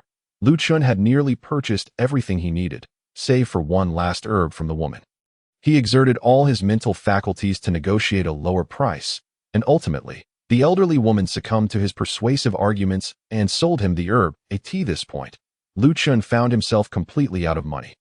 As he stood up abruptly, stretching his waist, he accidentally knocked over the white-clad girl's drink. Lu Chun quickly apologized, exclaiming, I'm so sorry. It was unintentional. That I'll pay you for it. Just as he uttered those words, he realized he had no money left. As Lu Chun pondered his next move, a magnificently dressed middle-aged woman approached them after descending from the carriage. What happened? Shao Jia, she inquired. Madam, this gentleman spilled my drink. The girl replied that it's just a minor incident. Are you all right? The lady asked Lu Chun. I'm fine, Lu Chun responded awkwardly. That's good. You may go about your business now. Lu Chun offered a sheepish smile before departing. Upon arriving at the tavern, Lu Chun discovered Benjamin frozen at the entrance. What's wrong? Lu Chun inquired. Just look at them. At that moment, Yilu and Jidai were both sipping from their glasses. Already quite inebriated, giggling and engaging in conversations filled with topics only women would discuss, punctuated by bursts of laughter. This scene startled Lu Chun, not only Yilu, but even the icy beauty Jidai was behaving in such a manner. You're here. Hurry and take her back. She has had enough. The wine is too strong. Yilu boisterously laughed. No, I want to stay with Sister Yilu, Jidai said in a rather coy tone. This nearly caused Lu Chun and Benjamin to suffer from heart failure. By the way, sister, where did you buy the dress you wore during the test? Jidai suddenly asked. Well, there's only one of this dress in the entire continent. As it's not a product of this world, she replied. You're lying. How did this dress come about? From another world. Your two subordinates have arrived. Hey, come over and carry her away. After a considerable effort, Lu Chun and Benjamin finally managed to bring Jidai to the foot of the mountain, while she staggered and retched along the way. At this point, Lianyan Mountain had already been enchanted with a spell that obscured its entirety from view, causing those who ventured onto the mountain to descend slowly by themselves, unless they were members of the Shuelian clan. Although descending was easy, ascending required a steady and deliberate effort. Finally, Jidai regained her composure. Her face flushed as she declared, if you speak of this, you are doomed. Lu Chun and Benjamin promptly swore an oath, vowing to keep the secret. As night fell, Lu Chun lamented. Why is there no mechanism designed for a quicker ascent up this mountain? Indeed, Benjamin concurred. Enough of that. Let us gather at the hall tomorrow and see what tasks await us, Jidai proposed. The two responded weakly in agreement. Jidai returned to her room, which contained only basic necessities. Devoid of any clutter, she collapsed heavily onto her bed and soon drifted off to sleep. Moments later, a shadow emerged from the corner of darkness. It was Xiaomei. She held a purple-handled katana in her hand, quietly sitting beside Jidai and gently placing the katana beside her. After removing a glove, she tenderly stroked Jidai's head before departing. Meanwhile, in a grand hall, Arno stood furiously at the center, flanked by two individuals, Xiaobai and Xiaogang. Xiaobai trembled slightly, unable to meet Arno's gaze, while Xiaogang stifled laughter nearby. Hey, Xiaobai, you really made quite an impression today, Arno remarked slowly. That's all. Did I permit you to speak? Arno roared. Xiaobai immediately fell silent, clutching the hem of his clothing. Why choose that level of difficulty? Do you really think this world has so many geniuses? It's just that Lu Chen's back won't heal for at least a month. What if there are lasting effects? Me too. Shut up. Did I allow you to speak? You used that level of difficulty, and yet you still wanted to encircle him. That is a nearly impossible barrier to break through. So I lowered the difficulty there, didn't I? Xiaobai protested. Yes, you did lower the difficulty, yet I remain extremely displeased. Arno replied coldly. Ha ha ha, Xiaobai, you're in for it. Who told you to be so perverse? Xiao Gang finally burst out laughing. Suddenly, a gust of wind swept through, and Arno was now standing behind both of them, causing Xiaobai and Xiao Gang to crouch down, covering their heads and howling at that moment. Xiao Mei entered the room, shaking her head in exasperation at the sight of the two cowering figures, signaling to Arno with a few gestures that no big deal. Ji Dai is my student, so of course I must look after her, Arno replied, his tone softening considerably in Xiao Mei's presence. Ha, so these are the two top experts of Shuilian? Reduced to crouching on the ground by Arno, Yi Lu sauntered into the hall, not missing the chance to mock the two to its all because of you. Xiaobai retorted. What are you saying? I don't understand. Yi Lu feigned innocence, then pulled out a piece of parchment. They don't know any better. Arno, please let them off this time. There's a task here at the Qinglian level, and the target is an enemy of Lu Chun. Is at him? Arno inquired slowly. Yes, it's Lack, she confirmed, but Lu Chun is injured.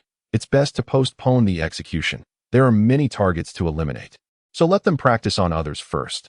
All right, I'll take it. After Arno took the parchment, he exited the hall. Hey, Xiaobai, compared to Arno, who is stronger? Yi Lu asked once Arno had left. He is probably slightly stronger than me, Xiaobai replied while adjusting his clothing. Ha, Xiaobai, you're still so prideful. By the way, since Xiao Mei is back, let us go out for drinks, Xiao Gang suggested. What? Drinks? I want to go too. Yi Lu suddenly transformed into a different person. Ha ha ha. Big sister, you have a lot to do tomorrow. Spare yourself this time. If you dare to sneak along again, we want to be polite. Why must it be this way? Yi Lu's voice echoed throughout the hall. The following morning, Lu Chun and Benjamin stood equipped at the entrance of a circular building, which had only one floor. The walls inside were adorned with numerous pieces of parchment, each detailing various tasks, ranging from assassinations to finding individuals and providing protection. Lu Chun and Benjamin had been waiting for nearly an hour, yet Ji Dai, usually punctual, had not arrived, concerned that something had happened to her. They were preparing to search when a terrifying sight unfolded before them. Ji Dai appeared, clad in a long robe, a purple katana slung across her back. What was alarming was not just her appearance, but the fact that she was giggling foolishly while occasionally glancing back at the katana with a blissful expression, having nearly given them a heart attack the day before. Today she completely altered their worldview. Ji Dai skipped joyfully towards them, saying, I'm sorry to have kept you waiting. Let us go take on a task. Wow, even her speech has become much gentler, Lu Chun and Benjamin exclaimed in unison. What are you saying? Speak louder. I can't hear you. Ji Dai smiled. Oh, we said nothing. Let us go take on a task, Benjamin stammered. Just when they thought Ji Dai would remain in this state, she soon returned to her usual self. Lu Chun and Benjamin swore an even more potent oath than the day before, vowing to forget everything they had witnessed. A month later, the three of them sat in a small tavern within Lianyun Mountain. Lu Chun and Benjamin were drinking, while Ji Dai sipped on milk. Ha ha ha, this time we hit the jackpot. We earned 300 gold coins for just one assassination. That's enough for an ordinary family to live on for years. Lu Chun cheerfully remarked, not bad. Benjamin maintained his usual brevity when conversing with men. Lu Chun, your injuries behind you must have healed by now, Ji Dai commented. Yes, they are finally better. I can finally take on some of the more challenging tasks. Lu Chun replied. Is that so? Then that's wonderful. I have someone here with a task suitable for you. Arno's voice suddenly came from behind. The three turned in surprise to find Arno standing behind them, holding a piece of parchment made of leather. Wow, it's been a while. Aren't you teaching anymore? Lu Chun said.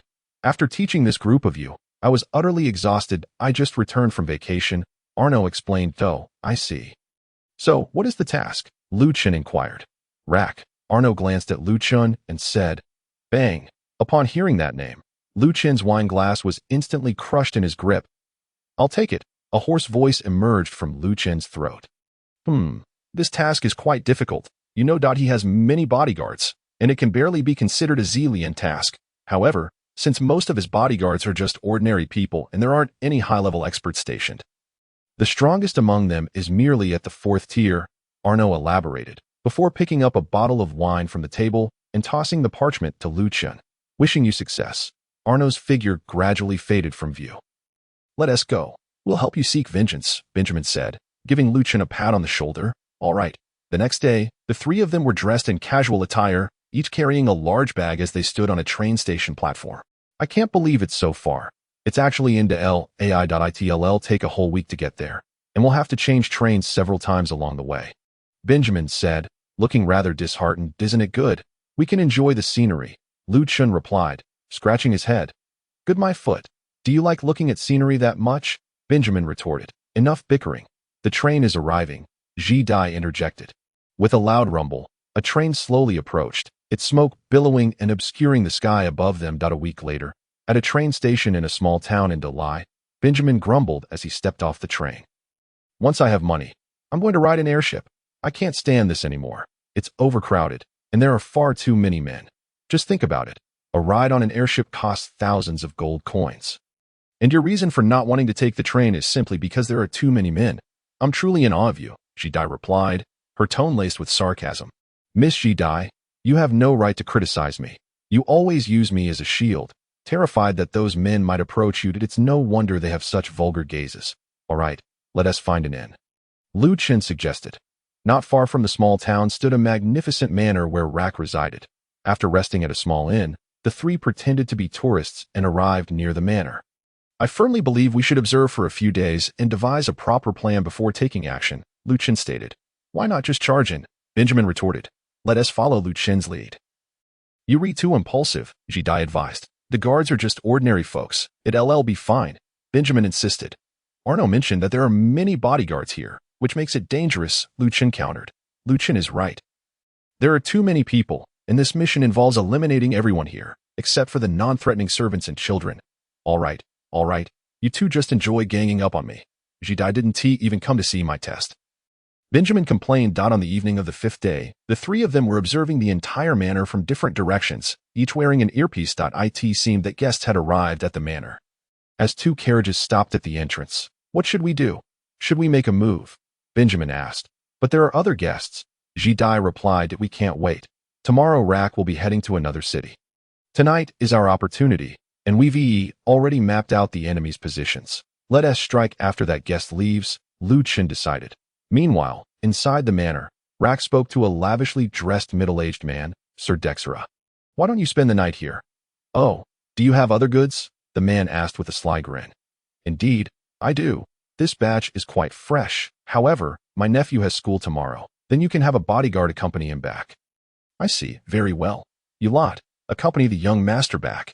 Li Hong, you stay. The middle-aged man instructed his subordinates. One of the dark-haired, dark-eyed men stood beside him. The rest gradually boarded the two carriages and departed.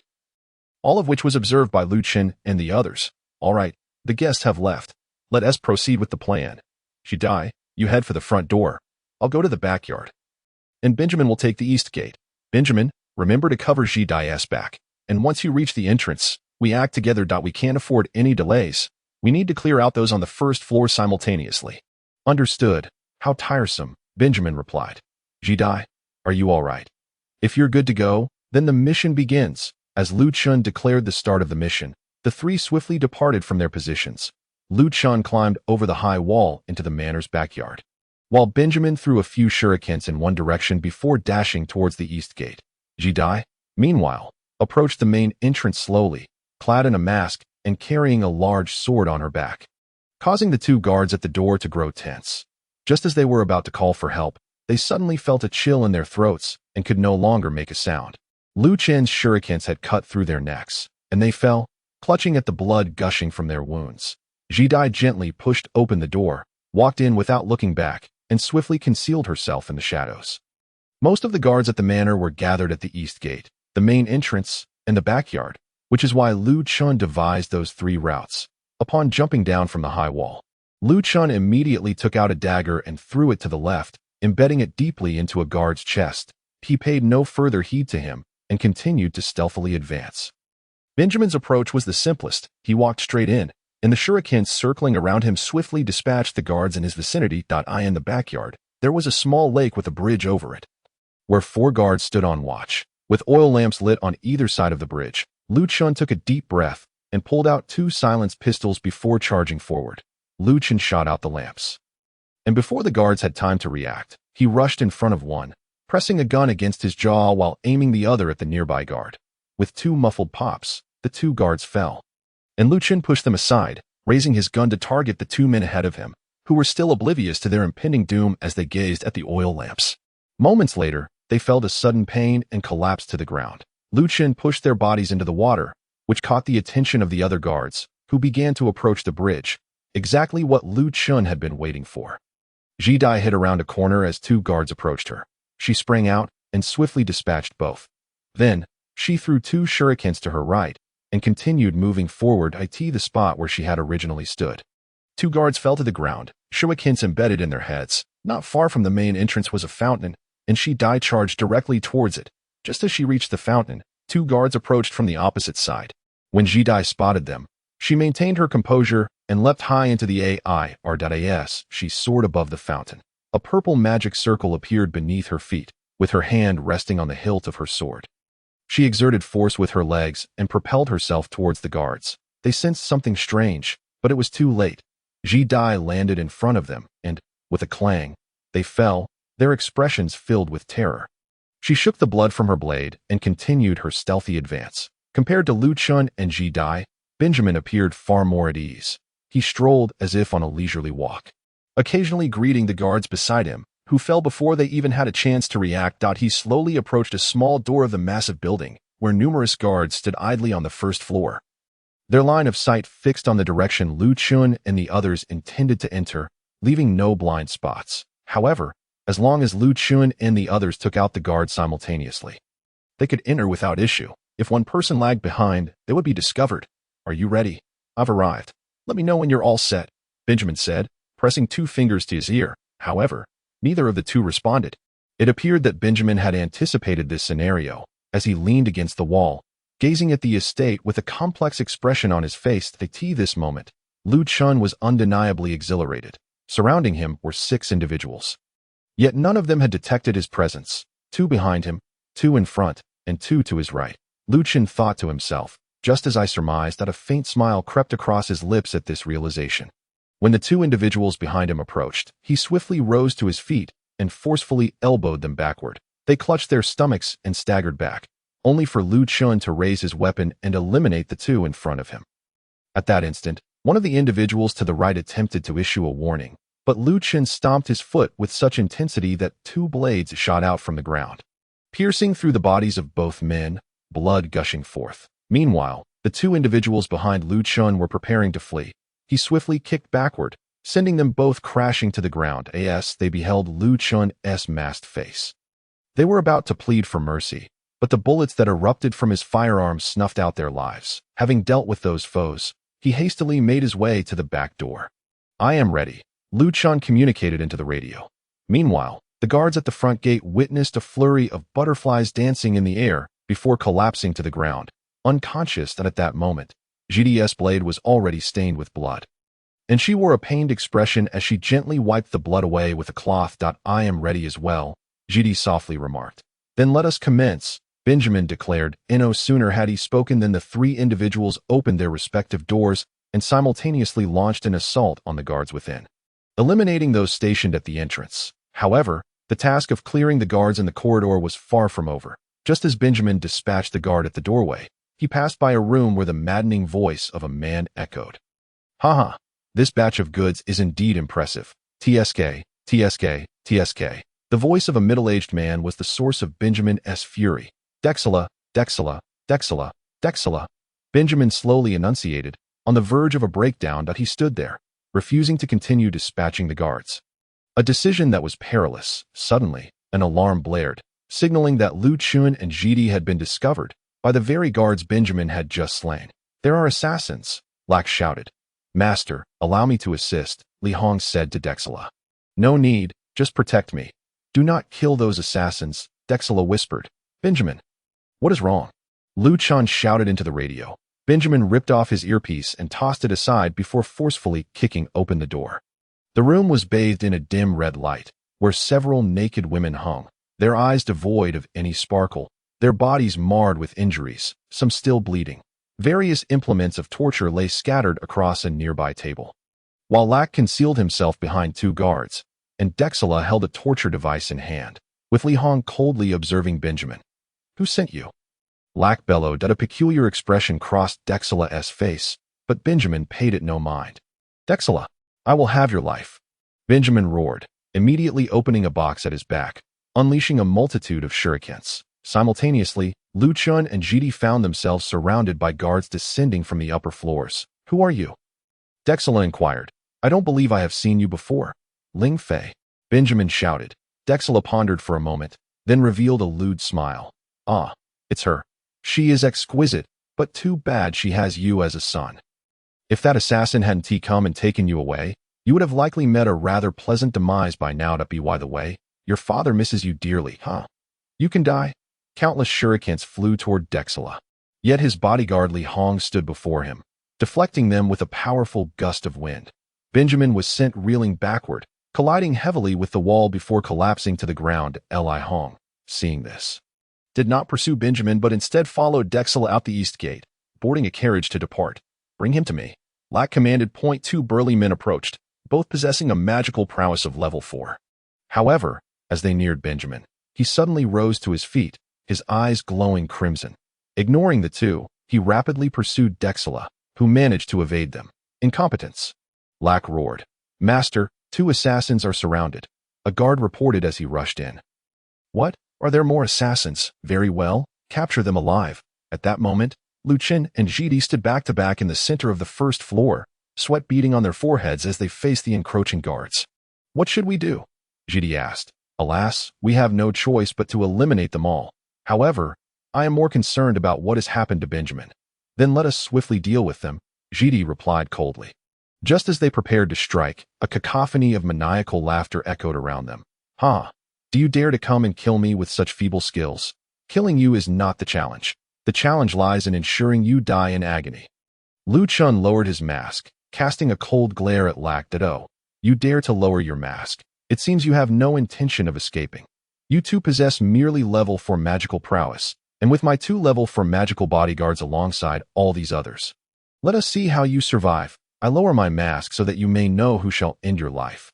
As for your bodyguards and guards, I hold them in contempt. Humph. You are rather arrogant. All of you attack." Upon hearing his command, the guards unsheathed their swords and charged at Lu Chun and Jidi. Meanwhile, on a small road, an opulent carriage sped along, with Dexala wearing a gleeful expression. "Finally, are they here to kill him?" The efficiency of this blood lotus is rather lacking.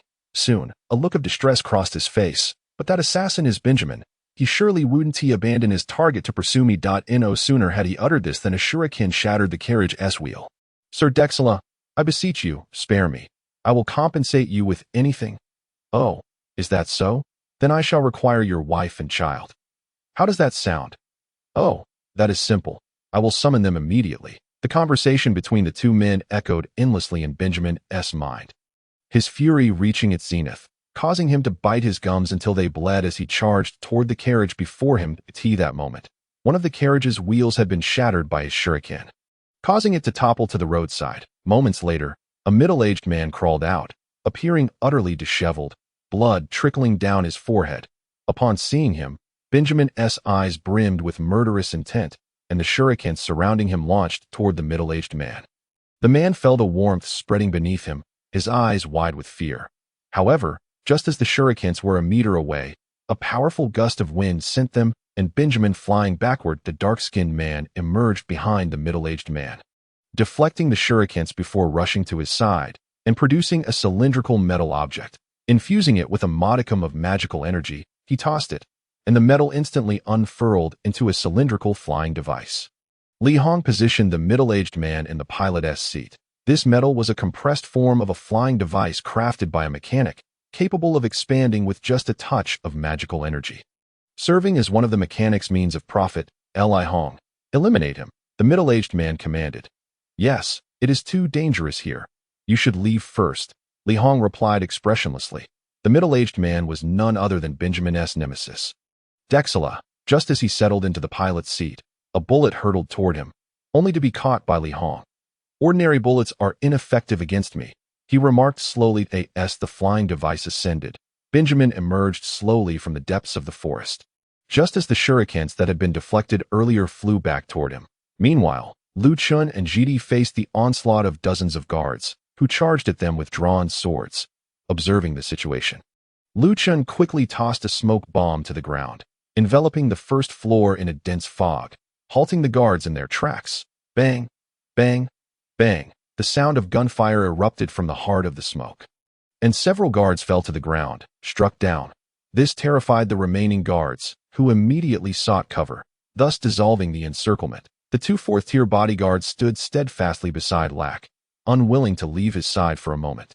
As the smoke began to dissipate, the two had already vanished from sight, leaving behind a flurry of purple butterflies dancing in the air. Some guards, driven by curiosity, reached out toward the butterflies. "Danger! That's an illusion!" one bodyguard exclaimed, and no sooner had he spoken than the individual who had touched a butterfly let out a piercing scream, his entire hand severed in the process. The butterfly transformed into a shuriken. One of the bodyguards roared in anger, a small magical array erupting on his fist. He swung forcefully at the butterflies, and in that instant, the array emitted a brilliant red light, launching a colossal fist-like apparition toward the butterflies. Boom! The fist not only shattered the butterflies but also pierced through the opulent walls, inciting Lack's furious roar. Yet, the bodyguard paid him no heed, instead methodically searching for Lu Chun and his companion. However, after several minutes, they remained elusive. Meanwhile, on a narrow path not far from there, Li Hong addressed Benjamin. "You may walk away, but you cannot kill me. I am a sixth-tier individual. My intention is not to kill you." "But that scoundrel," Benjamin replied. Disregarding Li Hong, two small iron blocks floated beside him, which he deftly disassembled and reassembled into a pair of boots. As soon as the boots were complete, they flew toward Benjamin's feet. Li Hong refrained from interrupting him, lost in thought. "Since you have not attempted to stop me, I shall take my leave," Benjamin declared, as flames suddenly erupted from his boots. "It is not that I do not wish to stop you. I am contemplating how to persuade you to return. You cannot persuade me." Benjamin ascended off the ground, soaring toward the direction of the flying vehicle. "Alas, it seems I cannot convince you," Li Hong lamented. Giving up on his thoughts, Benjamin ignored him and continued to fly forward. Upon reaching above Li Hong, the latter slowly extended his palm upward.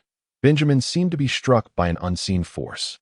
Plummeting rapidly toward the ground, just before he hit the ground, he adjusted his posture and executed a technique to slow his descent. As he landed, he swiftly commanded his shuriken to strike at Li Hong, while he himself dashed toward the flying vehicle.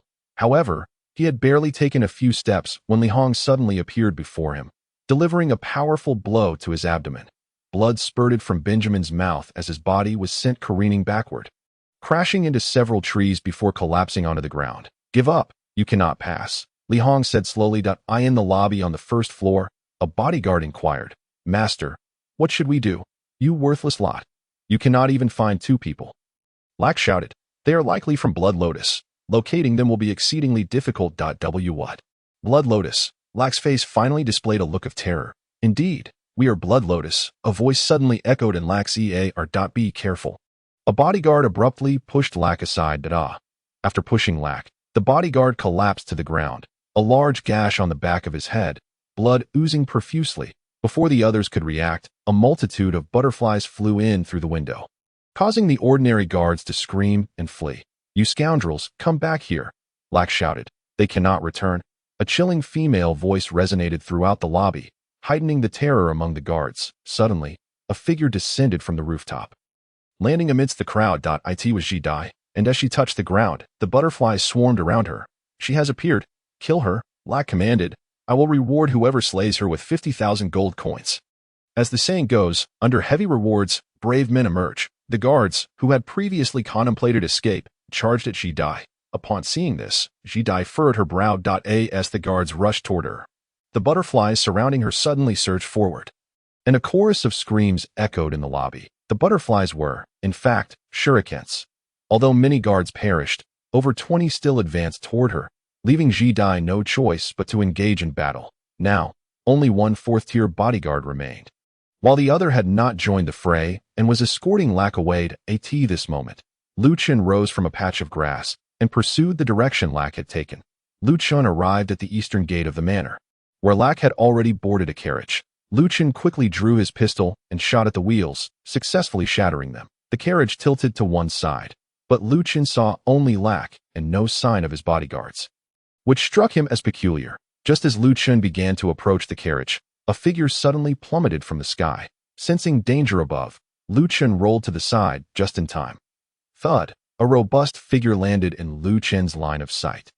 It was the bodyguard. The bodyguard stripped off his shirt, revealing his muscular physique. Upon seeing this, Lu Chen immediately thought of Arnold.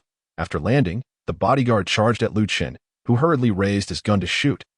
But the bodyguard dodged effortlessly. Despite his massive frame, his speed was astonishing, leaving Lu Chen astounded. The bodyguard quickly closed the distance, and Lu Chen's expression shifted to one of alarm. The enormous fist came crashing toward him, and Lu Chen barely managed to evade by shifting his body to the side. However, the bodyguard barreled into him, and Lu Chen could not escape, taking the full force of the impact and tumbling to the ground in disarray. Yet, the bodyguard did not relent. He lifted his foot to stomp on Lu Chen that if he were to be crushed, Lu Chen would undoubtedly suffer grave injuries. Lu Chen rolled aside and kicked forcefully at the bodyguard's calf. When Lu Chen's leg made contact, he grimaced in pain and quickly rose to his feet. Humph. Although I cannot wield magic, my body has been enhanced by magical energy. The stronger my magic, the stronger my body. The bodyguard boasted. With your puny legs, you could never topple me. Is that so? It feels as though I kicked a steel plate. Since you say so, allow me to show you the terror of a mechanic. Lu Chen distanced himself from the bodyguard, tossing several iron blocks that reformed into a pair of boots and a set of gloves. Just as he prepared to assemble more, the bodyguard, not one to be outwitted, charged at him. Lu Chen was forced to abandon his crafting and raised his palms to block the impending fists. When the fists connected with Lu Chen's hands, a shockwave erupted, dispersing outward. Lu Chen grimaced in agony as blue light suddenly emanated from beneath his feet, propelling him rapidly backward. Yet the bodyguard pursued him with even greater speed. Meanwhile, Ji Dai found herself in dire straits. Although her strength far surpassed that of the guards, their sheer numbers overwhelmed her. Fatigued, her blade had turned crimson, and her robes were drenched in red. Just as she dispatched one guard, another lunged at her from behind, sword raised. Ji Dai hastily dodged, but a third assailant swung his sword at her. Ugh! Ji Dai cried out in pain, a long gash appearing on her back, blood spilling forth. Sensing her vulnerability, the remaining guards surged toward her with renewed fervor. Lu Chen, cornered with no escape, saw the bodyguard's wicked grin as he lifted his massive fist to strike.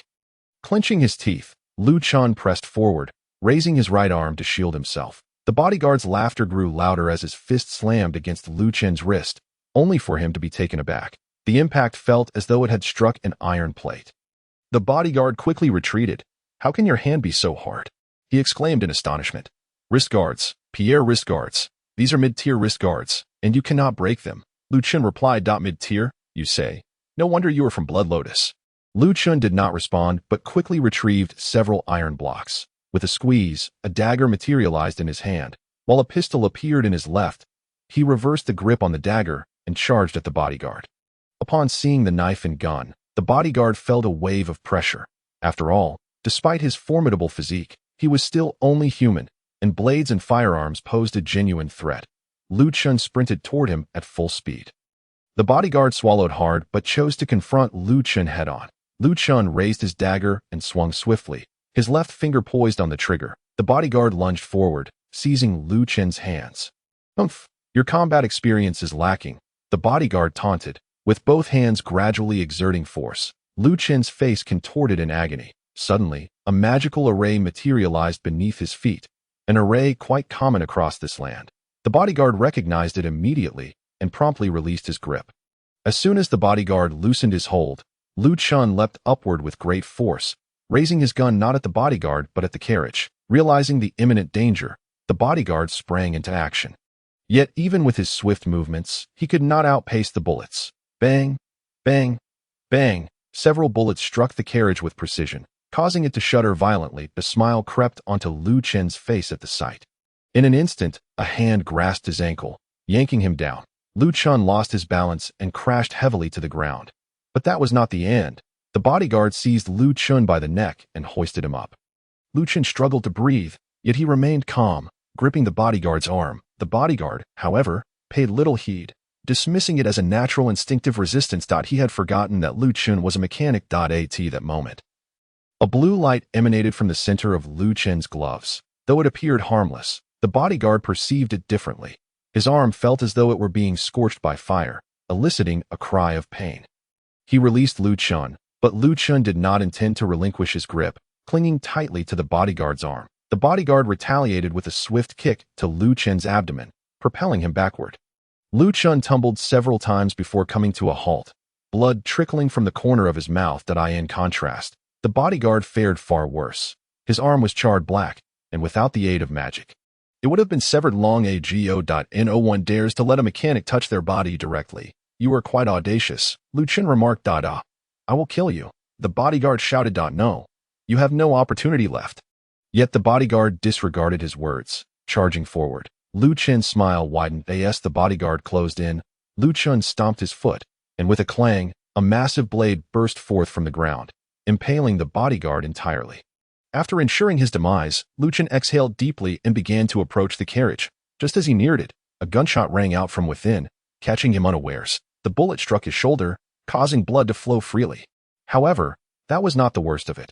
Lu Chun felt a numbing sensation spreading from his shoulder to his limbs, triggering a cold sweat. How does it feel? Did you not expect this? Laku slowly emerged from the carriage, brandishing an ornate handgun.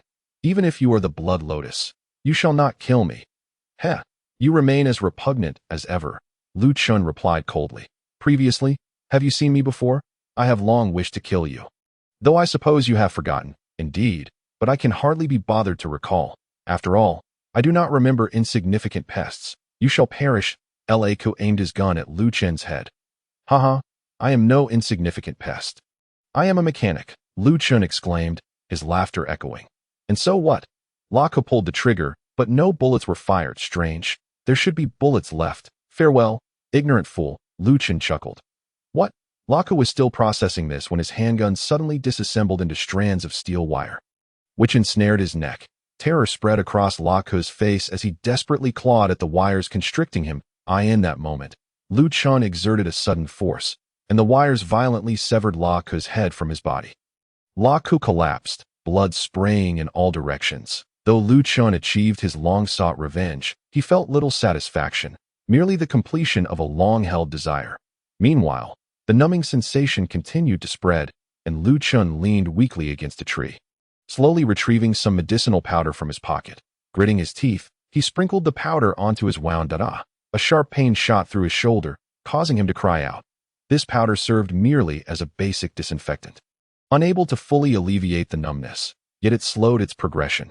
Just as he finished tending to his wound, Ji Dai approached him, but before he could greet her, she collapsed to the ground. Moments prior, Ji Dai had endured the pain in her back, relentlessly attacking the guards. However, upon seeing her injured, their morale surged, and they fearlessly surrounded her. Sensing the peril, Ji Dai attempted to retreat, but a gravely wounded man suddenly clutched her legs. She struggled to break free, but the guards had already closed in. With her katana held horizontally, she managed to parry 5 swords, yet attackers approached from behind. Ji Dai found herself in the most precarious of situations. At that moment, a swarm of butterflies flitted into the room, causing the guards to recoil in fear. Seizing the opportunity, Ji Dai pushed back 5 men, and the butterflies swarmed toward the guards, yet inflicted no harm. Do not fear. These butterflies pose no threat, one shouted. Kill her, the crowd responded. Ji Dai's expression grew increasingly grave, fully aware that if she did not swiftly eliminate her foes, it would be her demise. She gripped the hilt of her sword tightly, and suddenly, a purple light emanated from the blade. It is a sword technique. Quickly, everyone, kill her. As Ji Dai felt her magic rapidly depleting, she realized that this sword technique, named Purple Blade, was a mid-level skill she had selected from the arsenal. While its power was immense, it consumed a significant amount of magic. She had to conclude the battle within 2 minutes. Otherwise, she would exhaust all her magical energy to execute this technique. She dispelled her illusion, causing the purple butterflies to vanish. She charged toward the guards with her katana raised. Clang! Several swords clashed against Ji Dai's weapon. Yet upon contact, they shattered. The guards' faces filled with terror as Ji Dai sliced through their swords. Then with a swift motion, she unleashed a purple crescent shockwave that cleaved through them, blood gushing forth. After dispatching several foes, Ji Dai did not halt her assault. 2 minutes later, the ground lay strewn with the dead, and Ji Dai stood at the center, facing one remaining guard that he glared coldly at her. But Ji Dai remained motionless. Haha, so you have exhausted your magic, the guard sneered. Though I lack such advanced sword techniques, my basic skills can still end your life. He raised his sword, crouching slightly, the blade aimed directly at Ji Dai. She attempted to evade, but her body lacked the strength. Die. The guard lunged forward, a green cone hurtling toward Ji Dai. Summoning all her strength, she leapt to the side, narrowly avoiding a fatal blow, yet the strike struck her waist, knocking her tools and potions to the ground, blood gushing from her wound. Teach. The guard, now nearly depleted of magic, slowly approached Ji Dai and pulled down her mask, revealing her delicate features. Upon seeing her face, a drool escaped the guard's mouth. Wow, what a treasure I have stumbled upon today. He hastily began to unfasten her clothing, but before he could fully expose her, he leaned in to lick her face. Ji Dai maintained her cold demeanor, showing no sign of fear. The guard, believing she was too weak to resist, grew bolder. Just as his repugnant tongue neared her face, he cried out in pain, standing upright as a dagger lodged in his abdomen. You dare? Before he could finish speaking, Ji Dai kicked the dagger, and the guard collapsed, unable to rise again. At that moment, Lu Chen desperately shook Ji Dai's body, calling out, Ji Dai, please get up. We need to find Benjamin. Yet she offered no response. Lu Chen hurriedly retrieved a syringe and injected it into her arm, the blue liquid coursing into her body. A few minutes later, Ji Dai awoke. How long was I unconscious? She asked weakly. I do not know. I injected you with magic. Why did you not inject yourself? It was damaged. It does not matter. Is the target dead? Yes, he is dead. A faint smile crossed Lu Chen's face. That is good.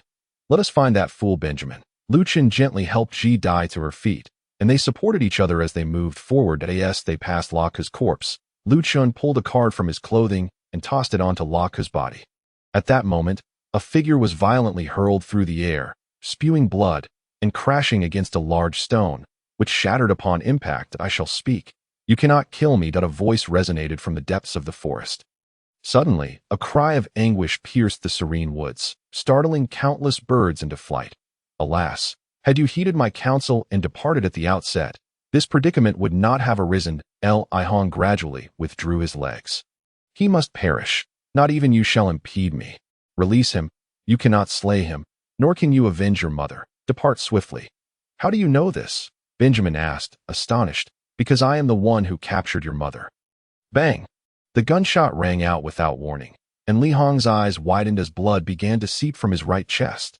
This unexpected turn of events took everyone by surprise. Benjamin had executed the shot in less than a second.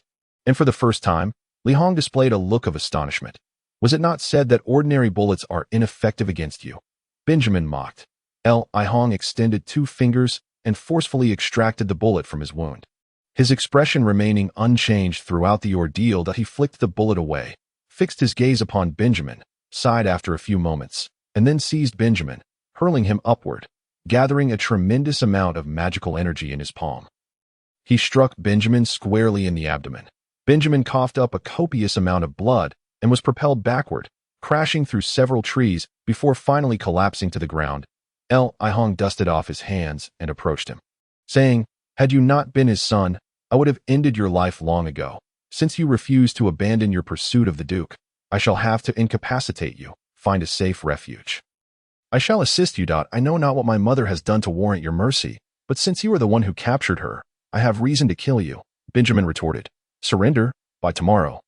You will be a cripple, perhaps not, for your blood now courses through my veins. Benjamin suddenly laughed. Li Hong glanced at his attire, noticing the bloodstains, yet he was perplexed by the meaning behind Benjamin's words. At that moment, Benjamin clapped his hands together and shouted, Die. As he uttered those words, the areas of Li Hong's body stained with Benjamin's blood exploded, though the damage inflicted was inconsequential to Li Hong. It momentarily incapacitated him. Benjamin sprang to his feet, brandishing a dagger and thrusting it fiercely toward Li Hong's abdomen. However, Li Hong remained silent, pushing Benjamin aside and slowly withdrawing the dagger. His clothing had been obliterated by the explosion, revealing his sculpted physique to the open air. "That I trust your anger has subsided," Li Hong remarked, casting a glance at Benjamin. Benjamin exclaimed, discontented. He had nearly exhausted all his mental energy to manipulate the iron within the blood, transforming it into small explosives, an ability typically reserved for those of the 6th tier. He was teetering on the brink of unconsciousness and slowly withdrew a syringe from his clothing, the very one Lu Chun had utilized during testing. Yet, before he could inject it into himself, he succumbed to unconsciousness. "My apologies, Miss," Li Hong whispered silently before raising his palm. Just as he was about to strike Lu Chun, a butterfly fluttered nearby. With his prowess, he instantly recognized it as an illusion that he swatted at the butterfly, causing it to vanish, and fragments of iron clattered to the ground. He gazed into the distance and murmured, "You are his accomplices, are you not? Take him away, once I have incapacitated him." "No, it is we who shall incapacitate you." A voice echoed from above Li Hong. Lu Chun hovered in midair, aiming a heavy sniper rifle at Li Hong's head. Bang! The rifle discharged with a thunderous noise, causing Li Hong to furrow his brow and shield his head with his right hand. The bullet struck his arm, but Lu Chun did not rejoice, for it had merely broken the skin. Observing this, Lu Chun snapped his fingers, transforming the sniper rifle into a multitude of swords. With a swift motion, he sent the blades cascading toward Li Hong. However, Li Hong did not flee. Instead, he raised his right hand and effortlessly deflected the swords as Lu Chun landed on the ground. He summoned the previously deflected swords back to him, forming a singular long sword. With the blade in hand, Lu Chun charged at Li Hong. Li Hong stood resolute, not flinching nor evading. Waiting patiently as Lu Chun neared, he swung the long sword with great force, the massive blade slicing through the air toward Li Hong. Just as it was about to pierce him, Li Hong extended his right hand and effortlessly grasped the blade, a powerful gust of energy swirling around them. Observing the blade's capture, Lu Chun did not falter. Rather, he relaxed. Suddenly, small holes appeared on the sword's surface, prompting Li Hong to raise an eyebrow in surprise. Each hole fired a bullet, which under such close proximity should have hit their mark without fail. Yet to Lu Chun's astonishment, the bullets hung suspended in midair, unmoving. "Wind magic, is it?" Lu Chun inquired.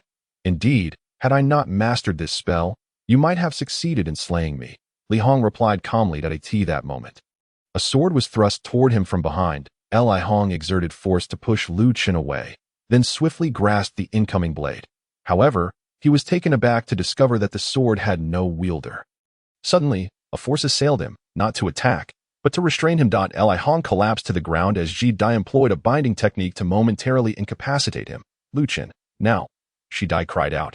Upon seeing this, Lu Chun swiftly drew his pistol with his left hand. Just as he aimed for Li Hong's head and prepared to pull the trigger, a paralyzing sensation coursed through his body, and he collapsed to the ground. His face etched with frustration, Li Hong broke free from Ji Dai's grasp and delivered a kick to her abdomen, sending her flying. That moment, the three of them found themselves devoid of combat capability. "He has been poisoned. If the toxin is not neutralized, he will perish," Li Hong stated, his expression impassive. "What?" Ji Dai exclaimed, astonished. "Quickly, take him to detoxify him." After speaking, he slowly approached Benjamin. "What are you doing? Get away from him." Ji Dai yelled, "I intend to incapacitate him." Li Hong ignored Ji Dai's pleas, kneeling beside Benjamin and raising his right hand. That moment, Benjamin suddenly opened his eyes, fixing a cold stare upon Li Hong as he declared, "Even if you incapacitate me, I will seek revenge. I am not a weakling. I am not a weakling. I am not a weakling. I am not a weakling." This refrain echoed in Li Hong's mind, though the speaker was not Benjamin, but rather a woman. I had almost forgotten about this. Very well, I shall spare you today. Should there be a next time, you are doomed. With that, Li Hong departed swiftly. At this moment, Benjamin was still struggling to comprehend the situation. "Forget it for now. We must check on Lu Chun's condition. We need to take him for treatment," Ji Dai insisted. "Then let us summon the medical team. They are responsible for such matters," Benjamin replied, producing a small button and pressing it firmly. 10 minutes later, 5 individuals clad in white attire and wearing white masks arrived. Benjamin was the first to exclaim, Quickly, treat that man. He has been poisoned. Take them back. An older man commanded. The following day, Benjamin and Ji Dai awoke in a modest room filled with medical supplies, the scent of disinfectant permeating the air. Yet, Lu Chun was nowhere to be seen. At that moment, a nurse entered. How is Lu Chun? Benjamin inquired urgently that we have already neutralized the poison coursing through his body, but he remains in a coma. Thankfully, you arrived in time. Otherwise, he would have perished. May we see him? Benjamin asked. Yes, but you must first explain the circumstances to me. A deep voice suddenly resonated from behind the door, and a man entered.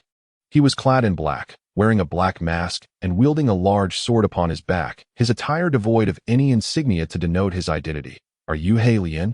Ji Dai inquired. Indeed, I have come to ascertain the situation. The man in black replied. What do you wish to know? Benjamin asked. Everything that transpired last night, as well as the objectives and plans of your mission. Please refrain from making too much noise. This is the medical department.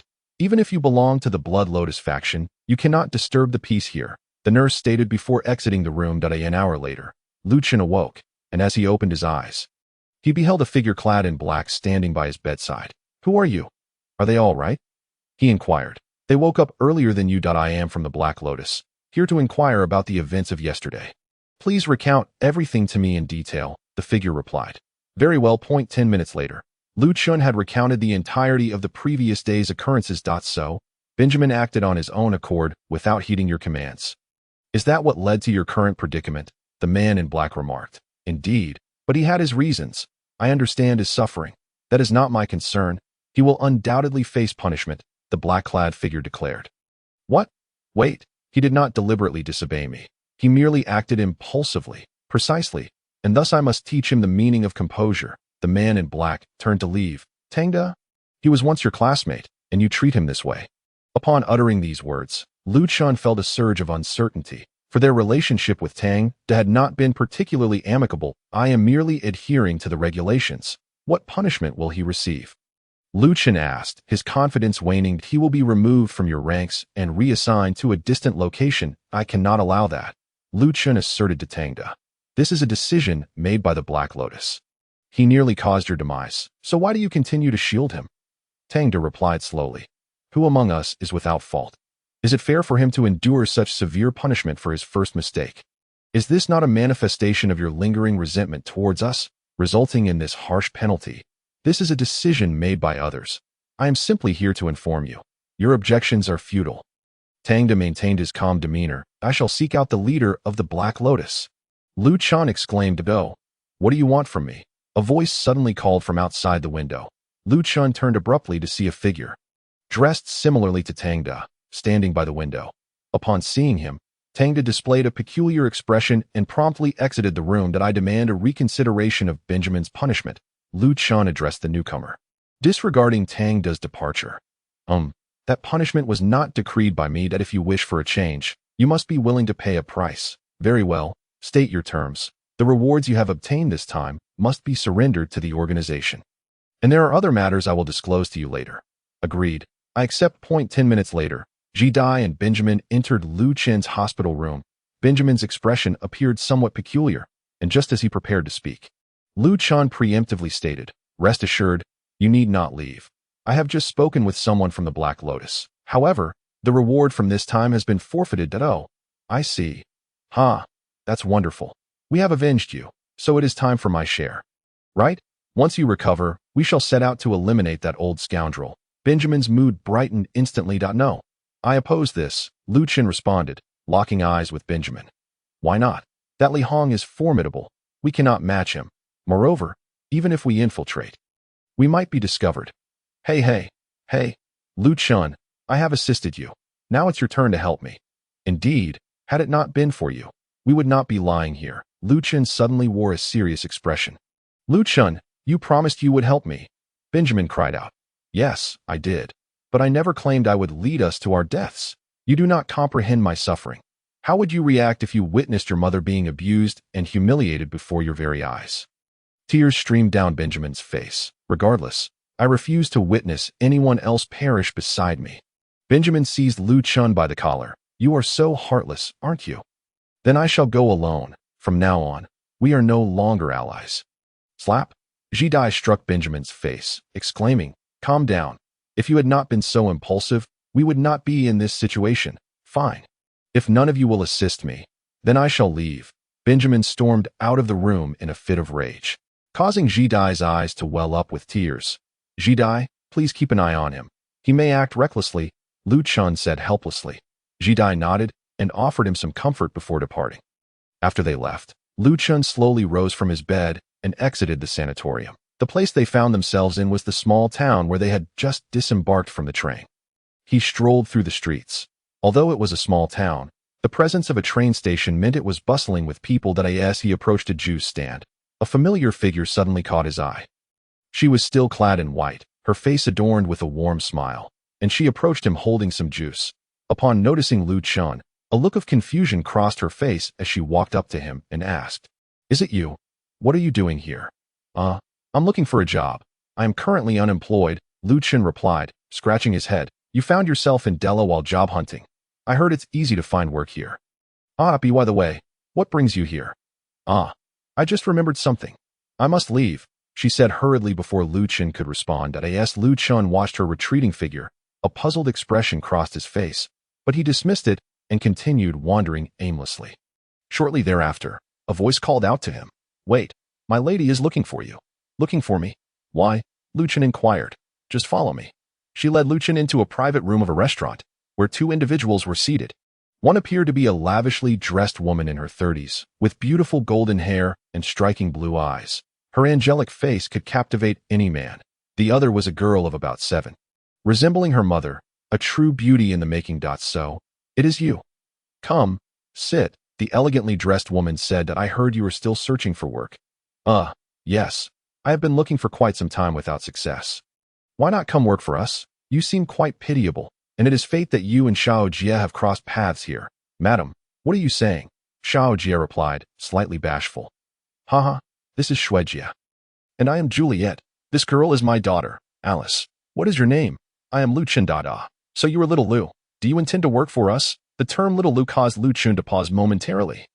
He did not respond immediately, but instead glanced out the window, then smiled softly. "I apologize, everyone. I just remembered something urgent. I will consider the job offer, but I must take my leave now." After bidding farewell to the others, Lu Chun swiftly boarded a carriage and departed the small town. Before long, the carriage arrived at the foot of a small mountain. After paying the fare, Lu Chun began his ascent to the summit. At the peak, there was nothing but a small mound of earth. Lu Chun plucked a flower and placed it atop the mound. Sitting beside it, he smiled and said, "Old man, our enemy has been eliminated. You can rest easy now. Alas, it has been so long, and I still do not know your name. Who exactly are you? You have finally arrived." A voice drifted softly from behind Lu Chun. "Arno, could you refrain from always appearing like this?" Lu Chun remarked, turning his head in resignation. "Haha, I thought I might still startle you," Arno said as he sat beside Lu Chun. "Arno, thank you. Thank me for what? Are you satisfied now?" "Not at all." Lu Chun caressed the mound, tears brimming in his eyes, "And no matter what I do, he will never return." I can no longer hear him call me little Lu. Arno remained silent, merely listening. "I still cannot save him." Lu Chun cried out. "Why didn't you come sooner that day?" "I am sorry." "What? Aren't you supposed to be good at arguing?" Lu Chun smiled as he replied. Yet within that smile, there was not a trace of mirth. "In truth, I harbor no resentment towards you. After all, you are under no obligation to rescue me and the old man. I merely feel a twinge of regret. Why must this world treat me thus? The loss of my memories matters not, but the death of the one who loved me most. Why must it be so?" Lu Chun cried out, his voice echoing through the mountain gorge. "It's all in the past." "Arno," Lu Chun warned, "if you're not going to die of old age, I shall dig up your grave." He grasped Arno's collar, shouting vehemently. "Fine," Arno retorted, gripping Lu Chun's collar in turn. Meanwhile, in a modest room, Lin addressed Tang. "Have you altered Benjamin's punishment?" "Indeed. Why the change?" Tang replied, a hint of authority in his tone. "Black Lotus must obey me." "No, you are mistaken. I serve only my elder sister." "Humph, I am the deputy leader." "You must heed my words." "My apologies, deputy leader, but my sister wishes for this team to remain intact. Regardless of your insistence, I shall not alter it. If there are no further matters, I shall take my leave." "Wait, I have a task for you. Tomorrow, Go to Iurki to investigate someone. You may return in 2 months. That I understand that I shall prepare for a few days before departing. With that, Tang vanished, leaving behind an irate Lin. That evening, upon returning to his sick room, Lu Chun found Benjamin and Ji Dai awaiting him. Benjamin had returned to his usual self. What have you done? Lu Chun inquired of Ji Dai. That he is merely a child. A bit of coaxing suffices. Only you could manage that. Ji Dai replied to D. Oh, you wish to perish? Lu Chun asked Benjamin. Not at all. A week later, they arrived at the foot of Lianyun Mountain at a small town. Just as they were preparing to return, Yi Lu unexpectedly appeared behind them, embracing Ji Dai and inquiring, how did your mission fare? It went well. By the way, why are you always here? Lu Chun queried. I awaited your return. I know precisely when you would come back. Am I not impressive? How do you manage that? Ji Dai asked. That I see things. Yi Lu smiled. It seems your journey was quite perilous. You almost reached a breakthrough. Is that true? Benjamin exclaimed eagerly. Certainly. If you all exert yourselves a bit more, you may soon become Purple Lotus, Yi Lu remarked, glancing at Lu Chun. But be cautious. Some may not wish for you to remain in this team. Why? Lu Chun inquired. That I know not. There is one more thing you must be aware of. Safeguard your eyes, for they may soon be in peril. Nonetheless, you need not worry overly much. What? Lu Chun exclaimed in astonishment. Thus, farewell. Without further response, Yi Lu swiftly vanished from their sight, leaving them relieved that no one else was around, lest they be startled. Tang, your plan is now obsolete. Why so? Before long, Lu Chun's sight will fail him. Is that what you saw? Indeed, upon their return to Lianyun Mountain, the trio once again found themselves in a tavern celebrating. This time, we lack funds. It's a loss, Benjamin lamented. Isn't that due to you? Ji Dai, holding a glass of milk, responded. Then let us undertake a mission tomorrow, Lu Chun suggested, slightly inebriated. That seems the only option, Ji Dai concurred. The following day, the trio visited the Grand Hall of Qinglian, still bustling with people fervently vying for tasks. Exchanging heated words, upon their arrival, they instantly became the center of attention. The 3 strongest individuals had formed a team, a first in the annals of Blood Lotus. Given their formidable prowess, none dared contest them for missions.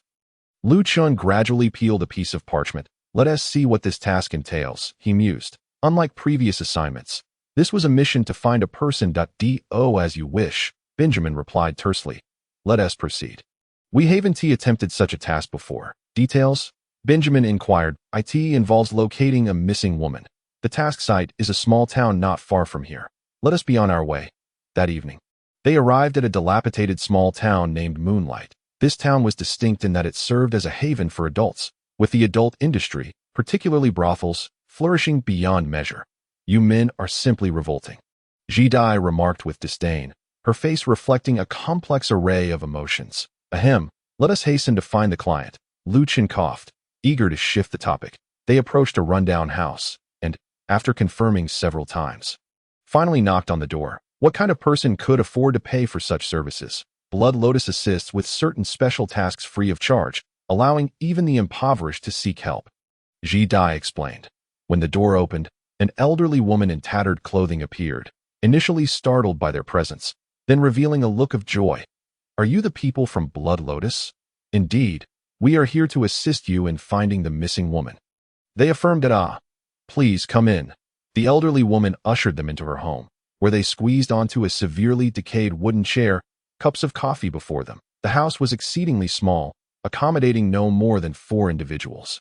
The woman, tears streaming down her face, lamented, My daughter has been missing for nearly a month. She is only 19. Did she say anything before she left? Ji Dai inquired. She mentioned going to buy medicine and never returned. Where did she work? What was her name? She served at a restaurant in the town. Her name is Kelaoyai. After Ji Dai asked a few more questions, she stood, pocketing an empty medicine bottle, and exited with Lu Chun and Benjamin. What shall we do now? Benjamin asked. Tomorrow morning, we shall visit the restaurant, Ji Dai replied, glancing at the bottle she held.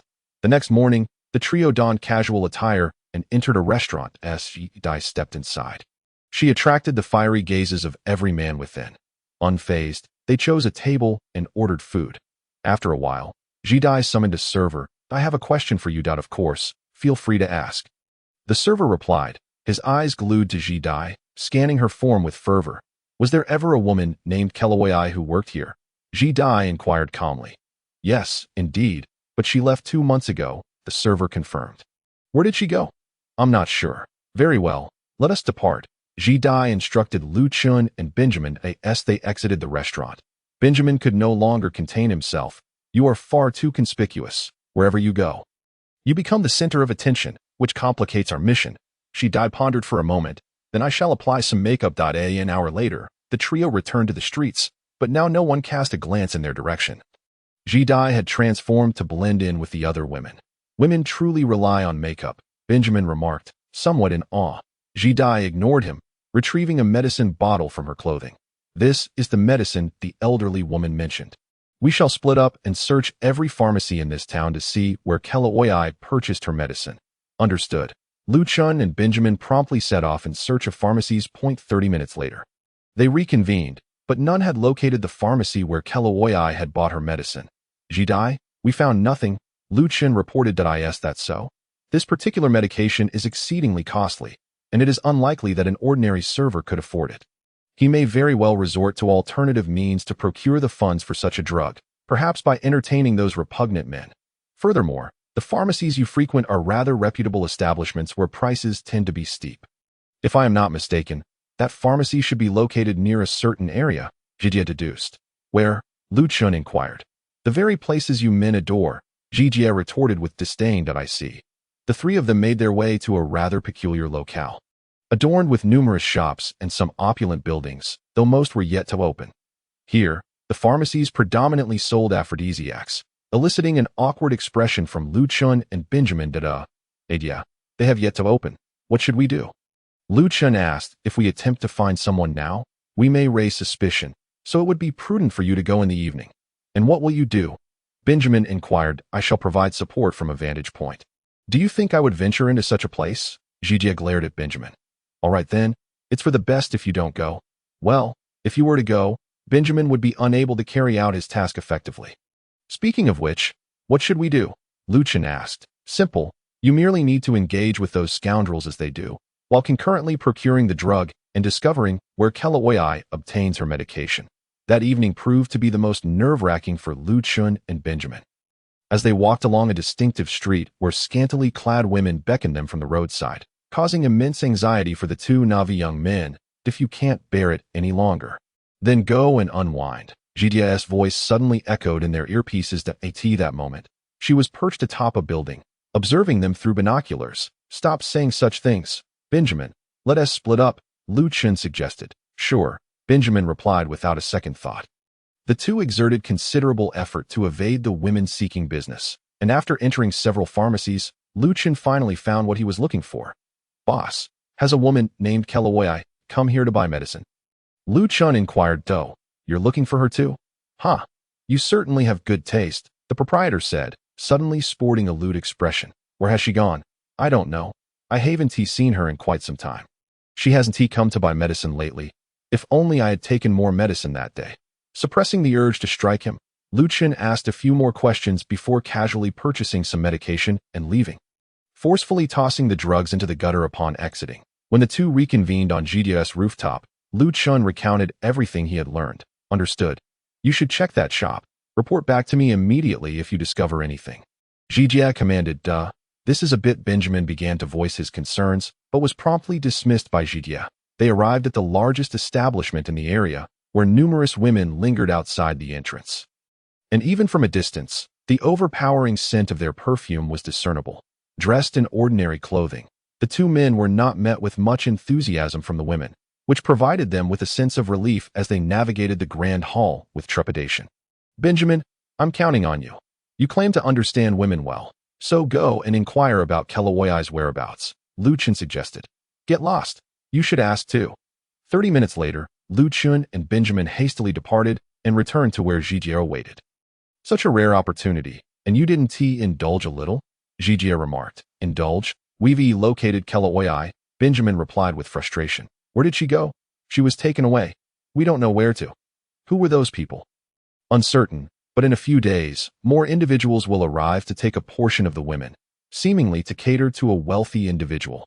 Meanwhile, a lavishly dressed man addressed a group of men in black. Do not fail in the upcoming task. Understood, the black-clad men chorused. An elder approached. Young master, is it truly wise for you to be here personally? Why not? If my father can accomplish it, so can I, and I shall do it better. This is the largest operation yet. So pay close attention. Young master, you should return. This place is unsuitable for you. Allow us to handle it. Get lost. I will oversee your return, and no one shall stop me, or I shall kill them. At that moment, in a manor within the Sky City, an irate elder smashed a jade cup onto the ground, pointing at a black-clad man and shouting, "What? He actually went there? Hurry and bring him back. Take the airship now." "Yes, master," the black-clad man uttered before vanishing. "Hey, Jijia, we have waited 5 days, yet it seems we have made no progress." Benjamin complained. "Be patient. Are you so quick to lose hope? Truly useless." Jijia shot him a disdainful glance. "Enough with the bickering. There has been a development." Lu Chen suddenly declared. At that moment, they found themselves in a dilapidated high-rise, from which they could observe the brothel in its entirety. The group of people arrived at the back entrance with several horse-drawn carriages, led by an old man who was discussing matters with the madam. Shortly after, about 30 women emerged, each strikingly beautiful. The old man gestured, and 2 black-clad men behind him approached with a large chest. Upon opening it, it was filled to the brim with gold bars. The madam's gaze became fixated on the chest after seeing the gold. After paying, the old man loaded the women onto the carriage and departed. "They're leaving. Let us follow them quickly," it urged. "Right," Lu Chun and Benjamin replied in unison. Once the carriage left the town, it continued onward to a small village, Qianhua Village, now under the cover of night. This ordinary village, situated at the foot of a great mountain, was once renowned for its flowers, hence the name Qianhua, but due to human interference, its former beauty was lost. Only a handful of families resided there, and it boasted but a single modest inn, where the carriages arrived. Before the carriage came to a halt, a dapperly dressed man disembarked, immediately displaying a look of disdain. "This is where we are to rest?" he questioned. "Indeed, young master," the elder replied, bowing slightly. "This place is positively decrepit.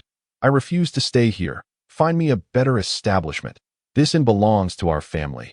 It is of acceptable quality, and there are no other accommodations in the vicinity. Please, just stay here for the night." Unbeknownst to them, their every move was being observed by Lu Chun and the others, who were concealed in a nearby grove. "Who is that person?" Lu Chun inquired. "Someone from Sky City," Benjamin exclaimed in surprise. "How do you know? His attire bears the insignia. I've seen it before. Logically, individuals from Sky City wouldn't venture into such a small place for women. There must be some scheme afoot." Jijia declared, "I will infiltrate and disguise myself as one of those women." Before Benjamin could voice an objection, Jijia had already departed. The women from the carriage dismounted and entered the inn. Jijia skillfully blended in among them. In the early hours of the morning, Jijia stealthily approached the elder's room, only to find him still awake, attending to documents. She decided to wait for him to sleep before examining the materials. However, at that moment, 2 black-clad men appeared from the corridor. Spotting Jijia's actions, they immediately shouted, "Who are you? What are you doing here?" Their exclamations roused both the elder and the man, who swiftly rushed out. Meanwhile, Lu Chun and Benjamin, positioned outside the inn, learned through Jijia's radio that she had been discovered. Benjamin grabbed a box and attempted to rush in to rescue her, but Lu Chun restrained him. "Listen for a moment," Lu Chun urged. "What is there to listen to? She is about to be captured." "Ah, I am Xiao Dai, here to find the young master." Jijia's voice crackled through the radio into their ears. "Looking for me?" the man inquired. I came specifically to find you. Today, I caught a glimpse of you while riding in a carriage and was utterly captivated." Jijia turned her head and replied, "I see. Then come closer. You can return now. There is nothing to worry about." The moment the man beheld Jijia's beauty, he was instantly entranced. "Thank you, my lord," Jijia smiled. She followed the man into his chamber. "I assure you, it is nothing serious." Lu Chun cautiously glanced at Benjamin. "I will kill him." Benjamin struggled to contain his fury, his entire body trembling, just as he prepared to flee the woods and rush to the inn. He was suddenly overtaken by an unseen force and lost consciousness. At that moment, Lu Chun raised his hand helplessly, gazing at Benjamin. "I have no choice. Please do not blame me." Meanwhile, in the room, "My lord, do not be anxious. Let us first indulge in some wine. By the way, may I ask your name?" Zijia pushed the man away. Very well, I am called Andrew Gale, he replied. Gale? Zijia poured him a glass of wine. That is my surname. The royal family of Sky City bears the same name. He raised his glass and downed it in one gulp. I see. Then, allow me to ask you something. Oh, what is it? Speak freely. Andrew, now slightly intoxicated, draped his arm over Zijia's shoulder, to which she offered no resistance, leaning into him. Why do you bring so many women home? Zijia poured another glass of wine. Haha, are you jealous? These women are not for me. They serve other purposes. Andrew emptied his glass once more. Other purposes? What exactly do you mean? I'm not entirely sure. All I know is that a significant number of them are not suitable. But you need not concern yourself with them. Just stay here with me. I possess abundant wealth. You are truly kind to me. Just then, before Andrew could finish his sentence, he slumped over the table. Zijia disdainfully patted his shoulder, then contacted Luchin and the others. There's a situation. Can you hear me? We hear you. I am on the verge of losing control over Benjamin. Luchin hurriedly responded. Zijia, are you all right? Benjamin shouted. I'm fine. Do not raise your voice. Listen carefully. They have captured these women for a purpose, though I do not know what it is. Continue to follow them while I remain here to observe. No need. We are already aware. An old man suddenly burst through the door, flanked by two men in black. All three were at the 5th level of magical prowess. Zijia's expression darkened as she swiftly moved to Andrew's side and seized him. Andrew, just regaining consciousness, found the old man and the two black-clad figures anxiously watching him, a dagger pressed against his throat. Zijia, he uttered. What are you doing? Do not move. If you do, I will kill you. The old man shouted. Zijia felt beads of sweat forming on her forehead. Though the old man was merely at the 2nd level, the two black-clad men were formidable, even with Luchin and Benjamin present. Defeating them would not be easy. Just as Zijia was troubled, Andrew spoke up.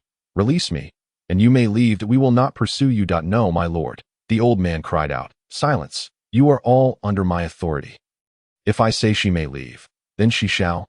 I will not trust you, Zijia interjected. If we continue to pursue you, I assure you they will all perish. Before Zijia could respond, dozens of shurikens suddenly burst through the window, aimed directly at the three. While these weapons posed little threat to them, they quickly deflected the shurikens with their magical energy. However, the room soon filled with smoke, and a figure leaped through the window.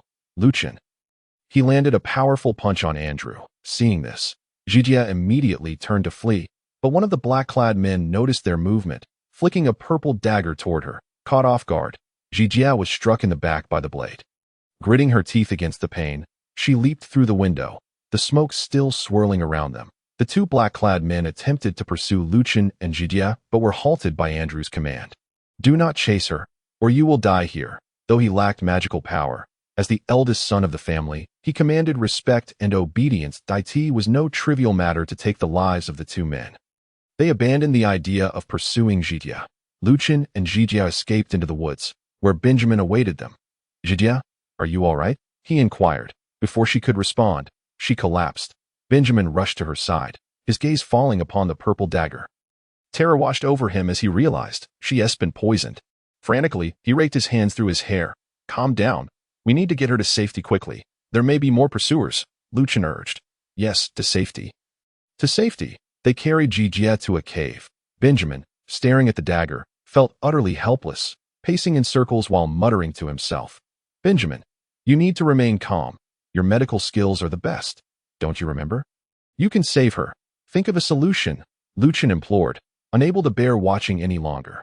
Yes, I know medicine, Benjamin muttered as he knelt down to examine the dagger. Soon, he exclaimed, I figured it out. This poison is made from purple core grass.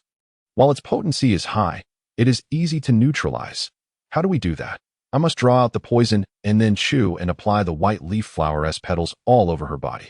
I will find the flowers. You focus on extracting the poison, Luchin declared, rushing out of the cave before Benjamin could respond. Benjamin glanced at the dagger, took a deep breath, and slowly withdrew it, the moment the dagger was removed. Purple blood gushed forth. After carefully managing the tainted blood, he looked at Jia's slightly purplish skin, steeling himself as he leaned down. 10 minutes later, Luchin returned, holding a handful of flowers adorned with white leaves. Benjamin had just finished extracting the poison as they chewed the flowers. He suddenly remarked, "When applying this, you must remove all clothing. You go ahead. I will keep watch outside." "Who are you? Why are you here to comfort me?" A small boy sobbed on the ground. "My name is Jijia. Rise now," she said, extending her hand to help him up. That a man should not cry, no matter the circumstance. One must be strong and strive to prove oneself. This is what others have told me. Just then, a woman approached them, draped in a black cloak, wearing black gloves and a mask. Unfazed by the peculiar attire of the woman, the little girl bid farewell to the boy and ran towards her with a smile. At that moment, Jijia felt a refreshing sensation enveloping her, the pain within her gradually ebbing away. She slowly opened her eyes to find herself in a dimly lit cave, with a fire burning beside her. She was completely bare, her body covered with crushed leaves. Upon realizing this, a faint blush crept to her cheeks. The toxins within her had been entirely drawn out, and she brushed off the leaves before donning her clothes. After dressing, she called out, and shortly thereafter, Lucien and Benjamin rushed into the cave. Seeing her safe, they both breathed a sigh of relief. "Who applied the medicine to me?" Jay asked, feeling somewhat shy. Lucien promptly pointed at Benjamin. "You." Benjamin shot a glare at Lucien before lowering his head. "It was me." "All right, I understand," Jijia interrupted. "Now let us pursue them. No, I cannot agree. They have two at the 5th level. If we confront them directly, we stand no chance. An assassination is equally impractical, given their vast numbers. Going now would only lead to our demise." Lucien asserted. "I must take charge of this matter. You should know best. We cannot defeat them. Your determination must be rooted in a reason. Please share it with us," Lucien urged. Jijia gazed at them, biting her lip before conceding. "Very well." She sat down and recounted the events of her past. Once she finished, Lucien and Benjamin fell silent, both staring at the damp ground. After several minutes of stillness within the cave, Benjamin finally spoke. "Are you thinking of your sister?" "Indeed, I cannot simply stand by and watch them suffer. If you choose not to go, then I shall go alone." After Jijia spoke, she cast a glance at Lucien. "Very well, but we can only follow them for now and call upon other elite assassins to deal with them later." Agreed to at this moment. Andrew and his group had long departed from the inn, their carriage winding along a treacherous mountain path. Andrew sat in silence, absent-mindedly stroking his own hands, a state he had maintained for quite some time. The elderly man and the two guards exchanged puzzled looks, as he had been this way ever since he laid eyes on that woman. Eventually, the carriage arrived at a cave, where they herded the women inside. After a considerable amount of time, Lucien and the others finally located this place. Initially, Lucien intended to observe from outside the cave, but Jijia insisted on venturing inside to take a look. Unable to refuse her, Lucien consented to infiltrate the cave. After dispatching the guards at the entrance, they concealed themselves in the shadows within. The women inside felt a growing sense of unease, each pleading for their release, yet their cries went unanswered. Shortly thereafter, the elderly man produced a syringe, injecting it into one of the women's arms to draw her blood, which terrified them. As they attempted to flee, they were restrained by the cloaked figures, revealing their despair. Witnessing this, Jijia was compelled to intervene, but Lucien held her back. "Calm down, Jijia. First, we must identify those two 5th-tier guards. Eliminating them should be a simple task for an assassination." Jijia acquiesced, turning her gaze away from the suffering women to seek the two 5th-tier guards. They ventured deeper into the cave, discovering a specially carved alcove, luxuriously appointed, where Andrew sat alone, drowning his sorrows in drink, while the two guards stood outside. Unbeknownst to them, Lucien and Jijia were concealed directly above their heads, with Benjamin keeping watch outside the cave. Lucien exchanged glances with Jijia, signaling their plan to leap down together and eliminate the guards in 3 seconds. Lucien would tackle the left, while Jijia would handle the right. 1, 2, 3. At the count of 3, Lucien and Jijia released their grips and descended swiftly upon the guards. In midair, daggers suddenly appeared in their hands. The guards, sensing an anomaly above, barely had time to react before they were forever stripped of their ability to move, collapsing to the ground with daggers embedded in their necks. Facing 5th-tier guards directly with their 4th-tier status seemed hopeless. Yet the Blood Lotus assassins were different. As long as their opponents were not more than 2 tiers above, they generally remained undetected, and assassinating someone 1 tier above them was not a daunting task. "Ah, it's you, Jijia," It's been over a decade since we last met, Andrew remarked, his expression surprisingly relaxed upon witnessing the demise of his guards. Oh, you know him? Lu Chun inquired. No. Zhidia frowned, recognizing the inappropriateness of the moment. Let us capture him first. All right. Just as Lu Chun prepared to seize Andrew, Benjamin's voice suddenly blared through the earpiece. Run. Hey, Benjamin, what's wrong? Zhidia shouted, but received no response. Ignore him for now. We must leave quickly. Lu Chun urged. Understood. They hastily exited the cave, the cloaked figures within only catching fleeting glimpses of their shadows, unable to pursue. Upon emerging from the cave, a horrifying scene unfolded before them. What had once been a small clearing surrounded by dense forest was now expansive. And at the center lay a figure sprawled on the ground. Benjamin, he was drenched in blood, lying in a pool of it, yet he still breathed faintly. Lu Chun and Zhidia rushed to his side. Benjamin! Benjamin! Zhidia cried, cradling him in her arms, repeatedly calling his name. But he did not awaken. It is you two who dare to disrupt our plans, a voice echoed. Who? Lu Chun shouted. Suddenly, a shadow descended from above. A figure in a black robe standing before Lu Chun, his eyes blood-red. He surveyed Lu Chun and said, So it is you. What? Lu Chun gasped, and no sooner had he spoken than a tremendous force struck him in the abdomen, causing him to expel a copious amount of blood as he flew backward, tumbling several times before finally coming to a halt. Zhidia released Benjamin and charged forward with her blade, but the man evaded her strike, delivering a brutal knee to her body, sending her flying back as well. Just as she landed, the man sought to continue his assault, but Zhidia suddenly transformed into a swarm of butterflies. The man, seeing this, swept his leg backward, and a chorus of gasps erupted as Zhidia felt as if she had been struck with a hammer at her waist, letting out a cry of pain as she collapsed. Yet the man's onslaught did not cease. He stomped forcefully on the ground, shattering several iron pieces Lu Chun had previously thrown down to pierce him. Undeterred, Lu Chun drew his pistol and aimed, but the man easily dodged and lunged at him with incredible speed. Lu Chun's body was propelled into the air, flames erupting from his boots, as the man jumped and seized Lu Chun's foot. Lu Chun's face contorted in terror, yet he found himself unable to break free. With a mighty pull, the man yanked him down and tossed him to the ground. Lu Chun lay motionless, blood pouring from his mouth. Dealing with you weaklings requires no magical prowess. You are simply too feeble. I have yet to unleash many of my spells, the man said, sitting leisurely on Lu Chun's back. Oh, you know why we capture those women. Because they possess no rights whatsoever. Ha! Even if they die, no one will care. You are no different. Fourth-tier individuals have no rights on this continent. That I in this realm. Power speaks above all. Nonsense. Zhidia suddenly rose, fury igniting in her eyes as she glared at the man. You, a worthless being, are the true filth of this continent. Oh, it seems you are quite displeased with me. Your magical power is fluctuating. Impressive, impressive. Yet, you are about to die, the man replied. Zhidia brandished her great sword and charged at him. But the man wore a look of disappointment. You still haven't learned, have you? He sprang to his feet, lifting Lu Chun with one hand. Zhidia realized the peril and instinctively attempted to withdraw her blade. But the man grasped the edge of her sword, saying, Let us see how it feels to stab your friend. With that, he thrust Lu Chun's head forward. Da-da! Lu Chun screamed in agony, breaking free from the man's grip and kneeling on the ground.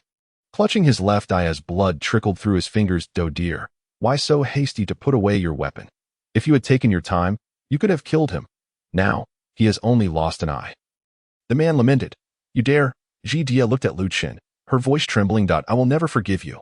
Her magical power surged forth, her eyes gradually turning purple, and the great sword in her hand began to tremble. Ha ha ha. Now that's more like it. Quickly break through to the 5th tier. That will make you a bit tougher. The man laughed. A powerful surge of magical energy seemed poised to tear through the darkness, causing various creatures to flee the area in haste. At the epicenter of this energy stood Zhidia, yet she felt no joy, fully aware that even upon reaching the 5th tier, defeating this man would be impossible. Her only desire was to provide cover for Lu Chun and Benjamin to escape. She had already prepared herself for death. Not bad. Though you have reached the 5th tier, you still cannot kill me. As I am a 7th tier being, the man remarked with a laugh. You must take Benjamin and leave immediately. I will cover you, Zhidia whispered to Lu Chun, ignoring the man. And you? Lu Chun asked. I will find a way. Trust me. Hurry and take him away. Very well. We shall wait for you in the cave where you treated your wounds, Luchin replied. Agreed. After Jijia felt the magic within her stabilize, the blade in her hand suddenly transformed into a deep violet hue. Gritting her teeth, she charged ferociously towards the MANDT that moment. Luchin ran to Benjamin's side, lifting him up and fleeing in the opposite direction. The man observed this scene with keen eyes, yet he made no attempt to pursue them. Instead, he remained still, watching Jijia approach with a subtle smile gracing his lips. Upon reaching him, Jijia swung her blade with all her might, only for the man to deftly evade her strike. That he chuckled, flicking his fingers against the blade, sending it flying from her grasp. Anger flared in Jijia's expression as she conjured a magical array in her palm, launching it at the man's abdomen, expecting him to dodge. She was taken aback when he stood firm, unyielding. The moment the array struck his stomach, it expanded, unleashing a tremendous force that crashed into him. The thunderous boom erupted, shattering the ground around them and sending clouds of dust swirling. Yet the man remained unmoved. Well, this is a celebratory gift for your breakthrough. Are you satisfied now? The man remarked with a smile. Now it's my turn, so brace yourself to AT his words. Jijia's expression shifted to one of alarm, prompting her to retreat, creating distance before retrieving her blade. Just as she grasped it, a fireball hurtled towards her. Jijia's countenance changed. Although it was the most rudimentary fireball spell, in the hands of someone wielding 7th-tier magic, its potency was formidable. She rolled aside just in time to narrowly evade the fiery projectile. But as she steadied herself, the ground suddenly cracked beneath her. An earth-shattering spell. Jijia leaped with all her strength. But just as she ascended, a powerful gust of wind slammed her back to the earth, creating a large crater. She lay there, trembling uncontrollably. Is that all you've got after such a brief time? The man taunted. Coughing, Jijia remained silent as she slowly rose, her legs quaking uncontrollably. She steadied herself with her blade. Never mind, you're of little use now. I shall pursue those brats instead. Farewell, the man said, turning away. Jijia, horrified, summoned a violet array beneath her feet, propelling herself towards him, not to attack with her blade, but to position herself in front of him. The man raised an eyebrow in confusion. What are you doing? Yet Jijia remained mute. Are you mute? Why won't you answer me? He snapped. Suddenly, a crimson light ignited in Jijia's eyes, freezing the man in place. Having reached 5th tier, she could barely utilize an illusion spell. But it wouldn't last long. Within a minute, the spell dissipated and Jijia collapsed. Meanwhile, Luchin and Benjamin's presence had vanished from the man's detection range, prompting a look of astonishment that I never expected you could cast an illusion spell in such a state. Had I not been curious, I could have shattered it in a heartbeat. However, since you made me lose track of them, it seems the only way for me to feel better is to eliminate you. The man approached Jijia, seizing her by the neck and lifting her effortlessly. Gazing at her enchanting face with a glimmer of desire, he licked his lips, murmuring, what a shame it would be to kill such a beauty. As he tightened his grip, Jijia felt her strength ebbing away, waiting for the inevitable approach of death, her consciousness fading as memories of her long-gone sister resurfaced, tears escaping her eyes. That am I to die? Finally, will I be able to see you? It is regrettable to disappoint the teacher. Wait, Andrew suddenly shouted, put her down. But sir, release her. That's an order. Reluctantly, the man lowered Jijia. Sir, she must die. She came to kill you. And if the Lord finds out, I will face dire consequences, he insisted. Then kill another woman if you wish, but not her. No, it's my duty. If anything happens to you, I will perish at the Lord's hands. She is my fiancée. Is that sufficient? We are to be wed in a week. If she dies, I will follow her to the grave. Very well, but I have a condition. I will remain by your side to prevent any suspicious actions on her part. Agreed. Andrew contemplated before continuing. Plus, this matter must not reach my father, and do not concern yourselves with those two. Understood. Let us head to Eno City. Yes, we shall hold the wedding there. Meanwhile, in a damp cave. Luchin let out a cry of agony. After tending to Benjamin's wounds, he bore the pain, using rudimentary medical tools to treat his own eye.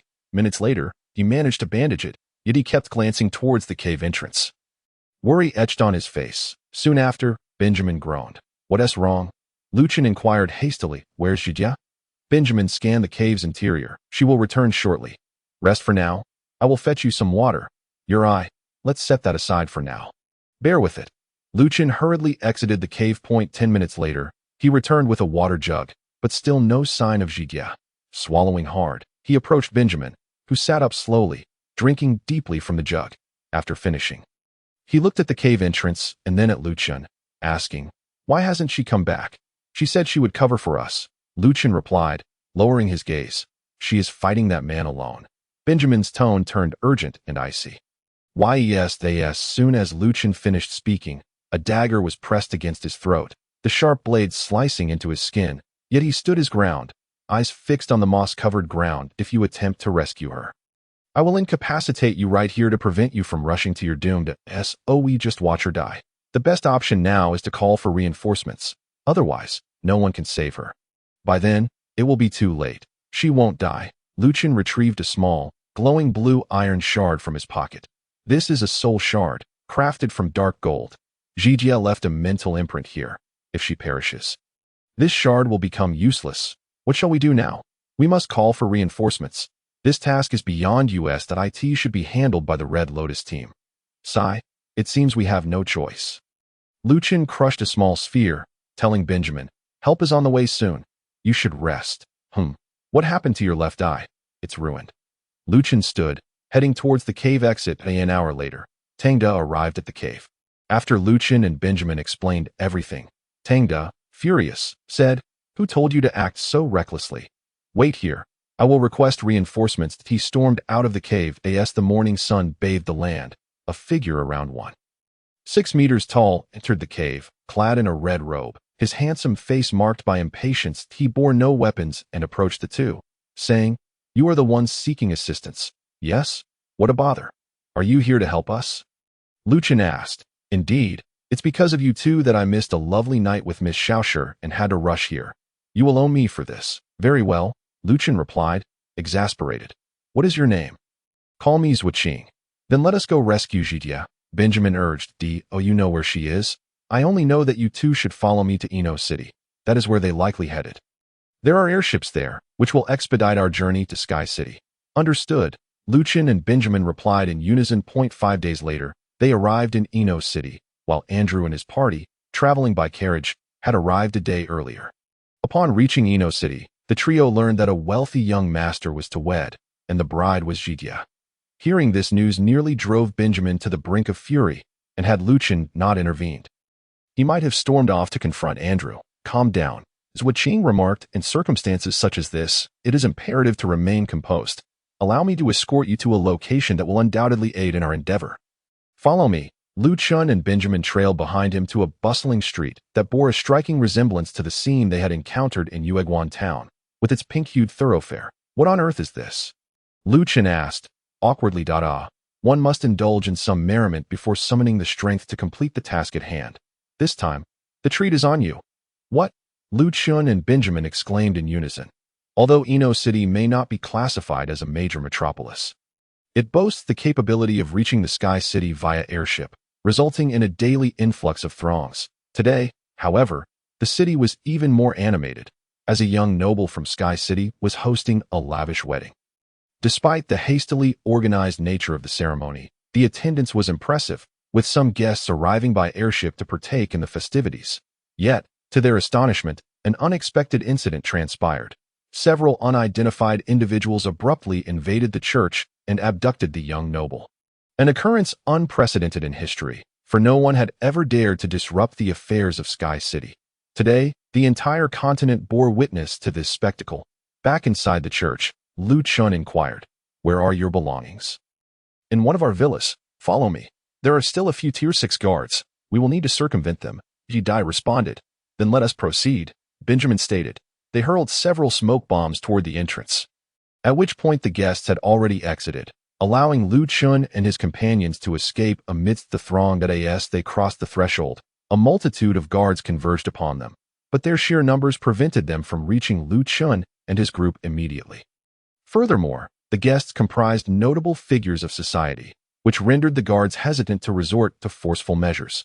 Unlike the guests, Luchin and his companions rudely shoved through the crowd and swiftly departed the church. Managing to evade the pursuit of several Tier 6 guards with ease, they sprinted until they reached the villa, where only a handful of Tier 5 or lower guards remained. After effortlessly dispatching them, the trio entered the villa's interior, just as several Tier 5 and above guards were making their way toward them. Meanwhile, on the opposite side of the city, Zhuqing inquired with a smile, "Have you made your decision? We are citizens of Sky City. If you dare to harbor any ill intentions toward the young noble, you will meet your demise." The elder retorted, "So, you are feeling frightened?" Zhuqing shook his head, sighing. "In this day and age, it seems we are surrounded by those who are easily intimidated. I have no ulterior motives. I merely wish to engage in a bit of combat." With that, he revealed a wicked grin, instilling fear in the three adversaries before him, just as they prepared to defend themselves. Zhuqing vanished in an instant. In their moment of confusion, the elders suddenly screamed, and as the burly man and Puss turned to look, Zhuqing reappeared before them, delivering a powerful punch to the elder's back. The old man expelled a mouthful of blood as he was propelled forward, and before they could comprehend the situation, Zhuqing swiftly stomped on the elder's back, standing atop the elder while gazing at the burly man and Puss. He taunted, "Why do you not retaliate?" The corners of their mouths twitched in despair. Good heavens, who would not wish to? They silently lamented. Inside the villa, Jidai had already changed into different attire. "We must hurry to rescue the women who have been captured. If we do not act swiftly, it will be too late," she urged. "You all go ahead. I will provide cover for you," Benjamin suddenly declared. "What? They are coming. I caused you trouble last time. Now it is my turn to shield you," he insisted. "Very well, take care. Once we rescue them, we will rush back to support you. Just hold them off. Do not confront them head-on," Lu Chun instructed. "Understood." Benjamin's expression grew grave as he fixed his gaze on the door. After Lu Chun and Jidai departed, he immediately unleashed all his shurikens, which hovered in various corners of the villa. He then fashioned a pair of boots and gloves, along with other protective gear. Utilizing a bit of dark gold and iron, preparing himself for battle. Before long, 6 individuals burst in, one of whom was a Tier 6 guard, while the others comprised 3 Tier 5 and 2 Tier 4 guards. Concealed in a shadowy corner, he took a deep breath and suddenly unleashed a barrage of shurikens that soared toward the guards' bodies. Caught off guard, 2 of the Tier 4 guards were swiftly eliminated, and even the Tier 5 guards sustained injuries. "Humph, mere parlor tricks," the Tier 6 guard scoffed. However, Benjamin paid him no heed and continued to direct the shurikens toward them, having regained their composure after the initial ambush.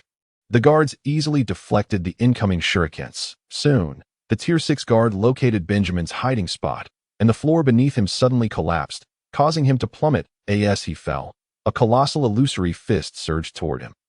Benjamin's expression turned to one of shock as he activated the jet propulsion in his boots and ascended, narrowly evading the strike. Instead of hiding again, he soared out the window, prompting the guards to smile, for they believed a Tier 4 mechanic could not possibly withstand them in a head-on confrontation. Upon emerging outside, they found Benjamin perched on the rooftop of a building, gazing down at them coldly. "Humph, not fleeing, are we? Your current actions will only hasten your demise." "No, it is you who shall perish," Benjamin retorted, a smile gracing his face. This struck the guards as peculiar, for he appeared to be confident in his victory, prompting them to furrow their brows. Suddenly, the ground trembled violently, startling them. Moments later, a pillar of fire erupted from the earth. Benjamin clapped his hands, and the shurikens coalesced into a massive vortex that bore down upon the guards. Preoccupied with dodging the fiery columns beneath them, the guards failed to notice the vortex of shurikens above, severely underestimating their lethality. In no time, the shurikens enveloped them completely. What is happening? The guards were incredulous at the shuriken's might. They had believed that a mere magical barrier would suffice to protect them. However, they were gravely mistaken, as the shurikens effortlessly pierced through their magical defenses. Soon, the Tier 5 guards either succumbed to the flames or were slain by the shurikens, leaving only one adversary standing, who glared at Benjamin and exclaimed, "You could not have created that fire pillar. Only those of Tier 5 or higher possess such capability. How did you accomplish this? A simple device suffices," Benjamin replied. "Humph, even so, you cannot kill me. There is a 2-tier disparity between us, and your efforts are futile. Indeed, but I have bought enough time. Now, all I need to do is escape the Ta. You cannot flee, for you are now under my control." As soon as he finished speaking, arms suddenly emerged from beneath Benjamin's feet, ensnaring him tightly. He struggled to free himself, but the grip of the arms was unyielding. At the port, a massive merchant ship was docked, and an elder addressed a burly man before him, stating, "This is all we have. Hank, what do you think?" "Mediocre, but the quantity is rather lacking," Hank replied, scratching his head. "There is little that can be done. Individuals of such bloodlines are now exceedingly rare, and the need for females only complicates matters further." "Very well. You have completed your task. It seems there has been some commotion with the young noble. You should go investigate. I will take this shipment." "Understood. You cannot take those women," Jidai shouted as she and Lu Chun rushed to the port, appearing suddenly behind Hank, catching him off guard. Although Hank possessed Tier 5 magic, he had not anticipated their arrival. He immediately jumped back, eyeing Lu Chun and Jidai with suspicion. "Who are you? You lack the right to know. However, you cannot take those women," Lu Chun declared, swiftly drawing his pistol to aim at them. "Ha! You are merely a child with Tier 4 magic. You should return home, for this is no place for you," Hank laughed. "And you are but a Tier 5, Jidai countered. "Indeed, I am Tier 5, but Hank had yet to finish his thought. "However, I am the strongest here." A chilling voice suddenly echoed through the air, sending shivers down their spines. Out of nowhere, a figure adorned in an opulent gown appeared before them. The attire was unmistakably feminine, yet the person wearing it was decidedly male. His face heavily made up, he lifted the gown that trailed on the ground and exclaimed, "Oh, you are quite striking, reminiscent of my late mother. However, I harbor no fondness for you. My sole desire is to obliterate you, for I am the epitome of beauty. Are you a pervert?" Jijia retorted with disdain. With a resounding slap, the man had inexplicably closed the distance and struck her across the face. Jijia crouched down, clutching her cheek, her eyes ablaze with fury. "Only my mother is permitted to call me a pervert. You may refer to me as a beauty." He glanced at Liu Chen's handgun, then, with a casual wave, disassembled it, the metal fragments scattering on the floor. "A mechanic. You should take better care of your appearance instead of brandishing a weapon. What kind of nonsense is this?" He shot a flirtatious glance at Lu Chen, adding, "But given your fine physique, I suppose I can overlook it." That moment, Lu Chen was not only filled with rage, but also a profound sense of disgust. "Well, time is of the essence. You should leave. And remember to protect those beauties." The pervert addressed the elder and Hank, then turned his gaze back to Lu Chen and the others. "But you shall not escape. You will become my collection, or perhaps my cosmetics?" "What?" Lu Chen and Benjamin exclaimed in shock. "What is it? Is there a problem?" Zhuqing inquired.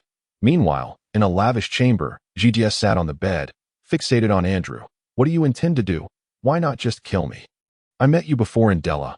I wish to save you," Andrew replied, standing at the foot of the bed. "Why do you want to save me?" "Because you once saved me. Without you, I would not be who I am today."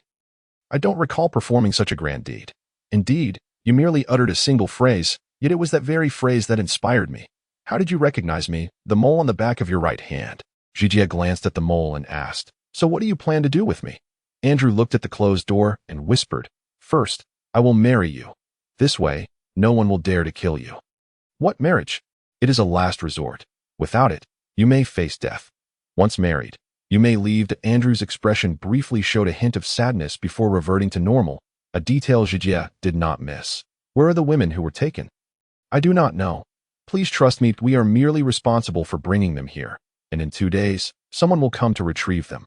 Lu Chen and Benjamin stood awkwardly at the entrance of an extravagant club, waiting for Zhuqing, who had been inside for several hours. However, Zhuqing did not emerge from the front door. Instead, he stumbled out from the side entrance, inebriated. "Zhuqing! Zhuqing!" Lu Chen and Benjamin called out. But he ignored them until they approached and asked, "Zhuqing, what happened to you?" "Zhuqing, Zhuqing. Oh, yes, it's me." He shook his head. "I told you to go in and enjoy. Standing at the door is quite embarrassing." "What do we do now?" Benjamin asked. "We only have 2 days until the wedding. No worries. Follow me to the hotel. I have gathered information," Zhuqing stated, leading the way, while Lu Chen and Benjamin exchanged surprised glances. Realizing he had gone in to gather intel. In truth, it took them a while to understand that Zhuqing had not merely been gathering information, but had gone in for pure enjoyment. Upon arriving at the hotel, Zhuqing immediately collapsed onto the soft bed, crossing his legs. "Listen closely. The adversaries are from Sky City, as you should know, and the one responsible for your plight is named Pusi. A level 7 mage." "Level 7? Lucien and Benjamin gasped in shock. What level are you? The same.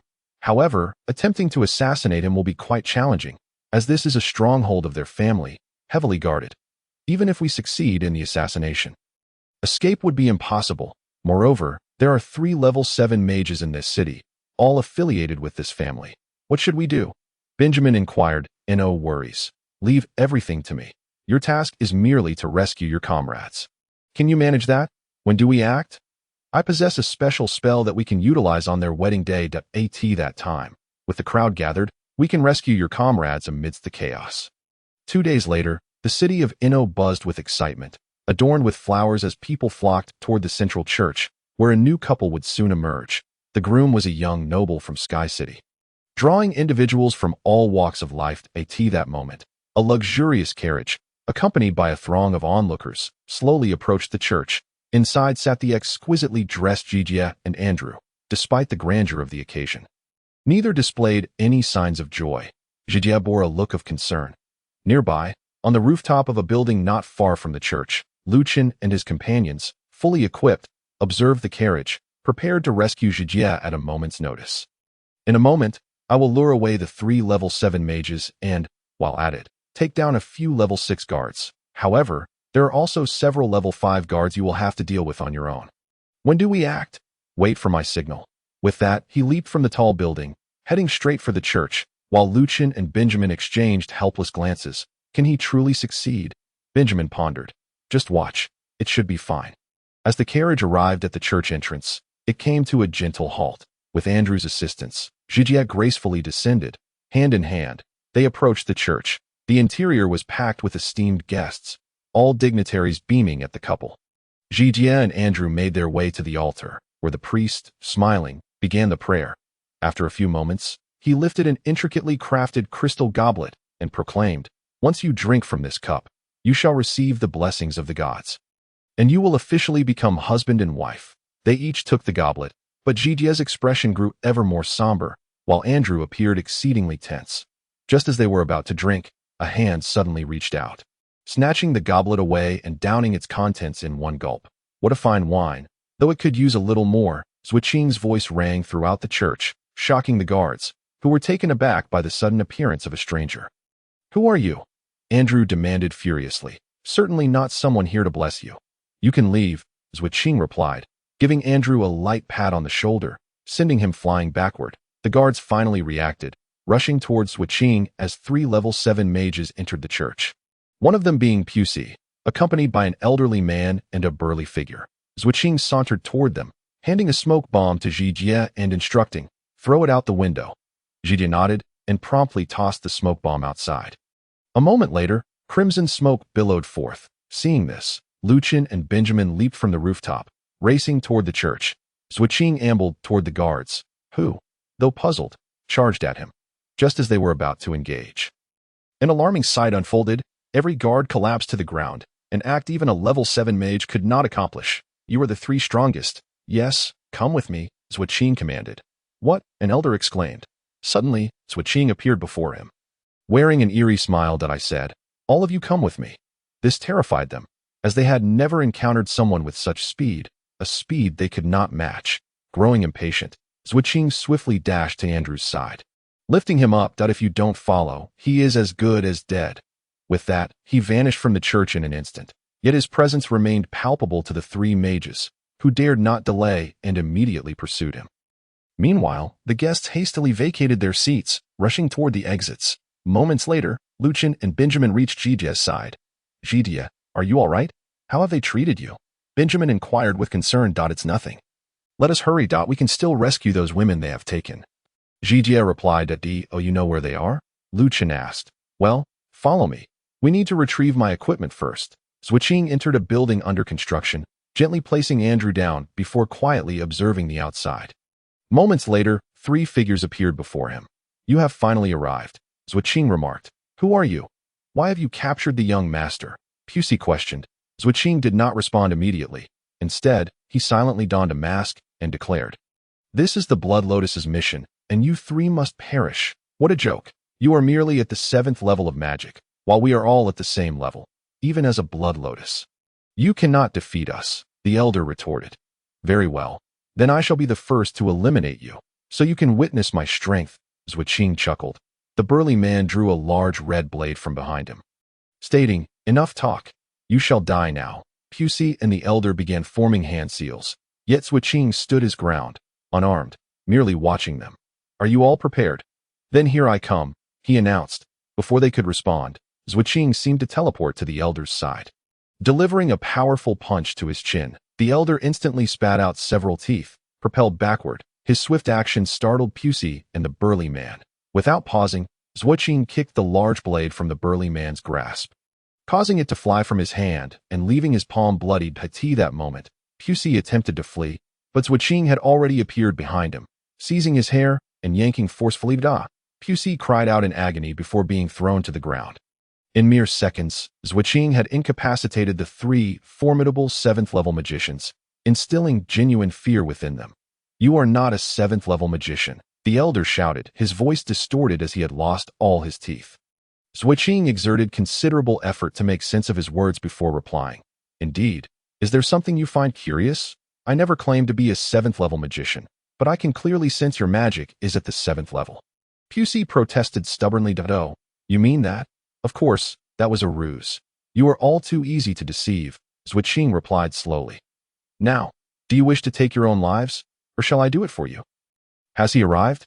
Thankfully, I came to support Lu Chun. Otherwise, it would have been troublesome. Zhuqing shivered slightly. I must hurry over. Although I dread encountering that pervert, he sighed, tossing 3 Blood Lotus business cards onto the ground beside the 3 corpses before sprinting towards the port. At the villa, Benjamin's legs had become immobile, and the guard approached him slowly, a sinister smile on his face. You little brat, you will never escape my grasp, ha ha. He reached Benjamin's side and struck him hard in the abdomen. Benjamin grimaced in pain but remained silent, tightly closing his mouth as he desperately tried to shield himself, though he could not fully defend against the guard's onslaught after delivering a barrage of blows. The guard remarked, I didn't expect you to be so resilient. Your mother must be quite unfortunate, bearing a child who cannot speak. She must regret it immensely now. Ha ha. Suddenly, the illusion beneath Benjamin shattered, and a surge of powerful magic erupted from within him. The guard stared in astonishment, but remained unfazed, chuckling. Though you have broken through, you are still just a 5th-level brat. He raised his fist once more to strike Benjamin, who was bowing his head, concealing his expression. Just as the punch was about to connect with his face, a metallic gloved hand intercepted it. Upon impact, a shockwave emanated, shaking the very foundation of the building. The guard's expression shifted to one of surprise, but Benjamin still did not lift his head. However, he had already made his move, striking the guard's abdomen with his left hand. The guard appeared unfazed, laughing. Is that your attack? As soon as the words left his mouth, he regretted them. Boom! The gloves unleashed a powerful magic that surged towards him. The guard attempted to escape, but Benjamin had firmly grasped him. Ah! He screamed, spewing forth blood as he collapsed to the ground, his abdomen soaked in crimson. Clutching his wound, he shouted at Benjamin, You bastard! I will kill you! You are quite bothersome, Benjamin replied coldly. With that, he kicked the guard in the abdomen while still gripping his hand. Summoning all his strength, he continued to attack, but despite the guard's earlier carelessness, his level still surpassed Benjamin's. After a few kicks, the guard retaliated, suppressing his injury with magic, and exhaled a large cloud of smoke. Startled, Benjamin hesitated, allowing the guard to escape his control as he quickly retreated. The port. Lu Chun and Zhijia lay on the ground, covered in wounds, blood seeping from their bodies. The pervert surveyed the 2 fallen figures and remarked, Oh dear, it has only been 30 seconds, and you have already collapsed? I certainly do not require such inferior cosmetics. He retrieved a small makeup kit to touch up his appearance before continuing. Since you are so useless, you might as well die. He slowly raised his high-heeled foot, aiming for Lu Chen's head. Just as he prepared to stomp down, a voice suddenly rang out. Moly, you are as repugnant as ever. The voice caused him to pause, resting his chin in thought before exclaiming in excitement. Ah, it's Hier. I have missed you so much. Hier. Oh, it is I. Release them at once. Zhuqing appeared atop the mast of a merchant ship. This revelation startled Lu Chun. Isn't that Zhuqing? Why does he call himself Hier? Are both names aliases? He thought silently. All right, since you are here, they are of no consequence. Moly kicked Lu Chun aside and sauntered towards the ship. I have longed to see you. I didn't expect to find you here. Had I known, I would have worn a different outfit. You go rescue the abducted women. I will handle this pervert. Zhuqing communicated via radio to Lu Chun. He then turned to Molly, saying, "This place is too small. Let us relocate." With that, he vanished in an instant. "Sounds good," Molly replied cheerfully before also disappearing. They arrived in an aerial garden. "You are still as swift as ever," Molly remarked. "Let us skip the pleasantries and commence." Zhuqing replied that, "Haha. I have already begun." Molly laughed. Suddenly, iron dragons emerged from behind Zhuqing, lunging at him. Yet he showed no fear, remaining steadfast, just as the dragon heads were about to pounce. They halted abruptly and shattered into fragments. Molly did not display disappointment. Rather, she appeared even more delighted, exclaiming, "As expected of your style." Ignoring her, Zhuqing accelerated towards Molly, a unique dagger materializing in his right hand. The dagger, dark red with terrifying blood grooves, was exceptionally sharp. A wound inflicted by it would bleed profusely. Despite his swift motion, Molly was equally quick. With a powerful stomp, a shield erupted from the ground. Zhuqing did not stop, but instead swept his arm lightly, cleaving the shield in two. As the shield fell, Molly vanished. Zhuqing halted and leaped backward just as a green beam struck the spot he had occupied, piercing through the entire garden and causing it to collapse. Looking up, he saw Molly standing atop a circular flying saucer, a massive laser cannon hovering overhead. The beam had originated from it. Zhuqing leaped upward, while Molly smirked and waved her hand, causing the cannon to disassemble into slender iron pillars that shot towards Zhuqing. However, he adeptly evaded every single one. At the port, Lu Chun and Jijia had injected themselves with a magic replenishing serum. Regaining their mobility, Lu Chun helped Jijia to her feet, instructing, "You go eliminate that 5th-level guard. I will rescue the women." "All right, but be careful," she replied. At this moment, they had not yet fully recovered when several individuals suddenly emerged from the merchant ship, each wielding weapons and casting their gaze upon GD and Li Ch. Leading the charge was the formidable guard, endowed with 5 levels of magical power, who shouted to his comrades, "Advance," without hesitation. Li Ch. drew his pistol and aimed it at them, yet the guards, possessing 3 levels of magical prowess, effortlessly deflected the bullets with their arcane shields. Observing this, Li Ch. furrowed his brow. Confronting such adversaries necessitated either specialized ammunition or the infusion of magic into the bullets to penetrate their defenses. Alas, Li Ch. lacked such ammunition, and his magical reserves were already significantly depleted after defending against ML's assault. Though he had recently taken a potion, the recovery of his magical energy was still far too sluggish. With no other option, he holstered his pistol and drew 2 daggers from his belt. Gripping them tightly, he charged forward. At this juncture, Jidi's eyes glowed with a crimson light, ensnaring the 5-level magical guard within her illusion. However, due to her relatively weak abilities, she had to concentrate fiercely to maintain his entrapment, necessitating her immobility. This required Li Ch. to provide cover. The guard soon discerned that Jidi was casting an illusion and rushed toward her in response. Li Ch. plunged into the fray, the sound of clashing metal reverberating throughout the harbor. Though he faced 5 opponents, each significantly weaker than himself, his current state rendered the confrontation challenging.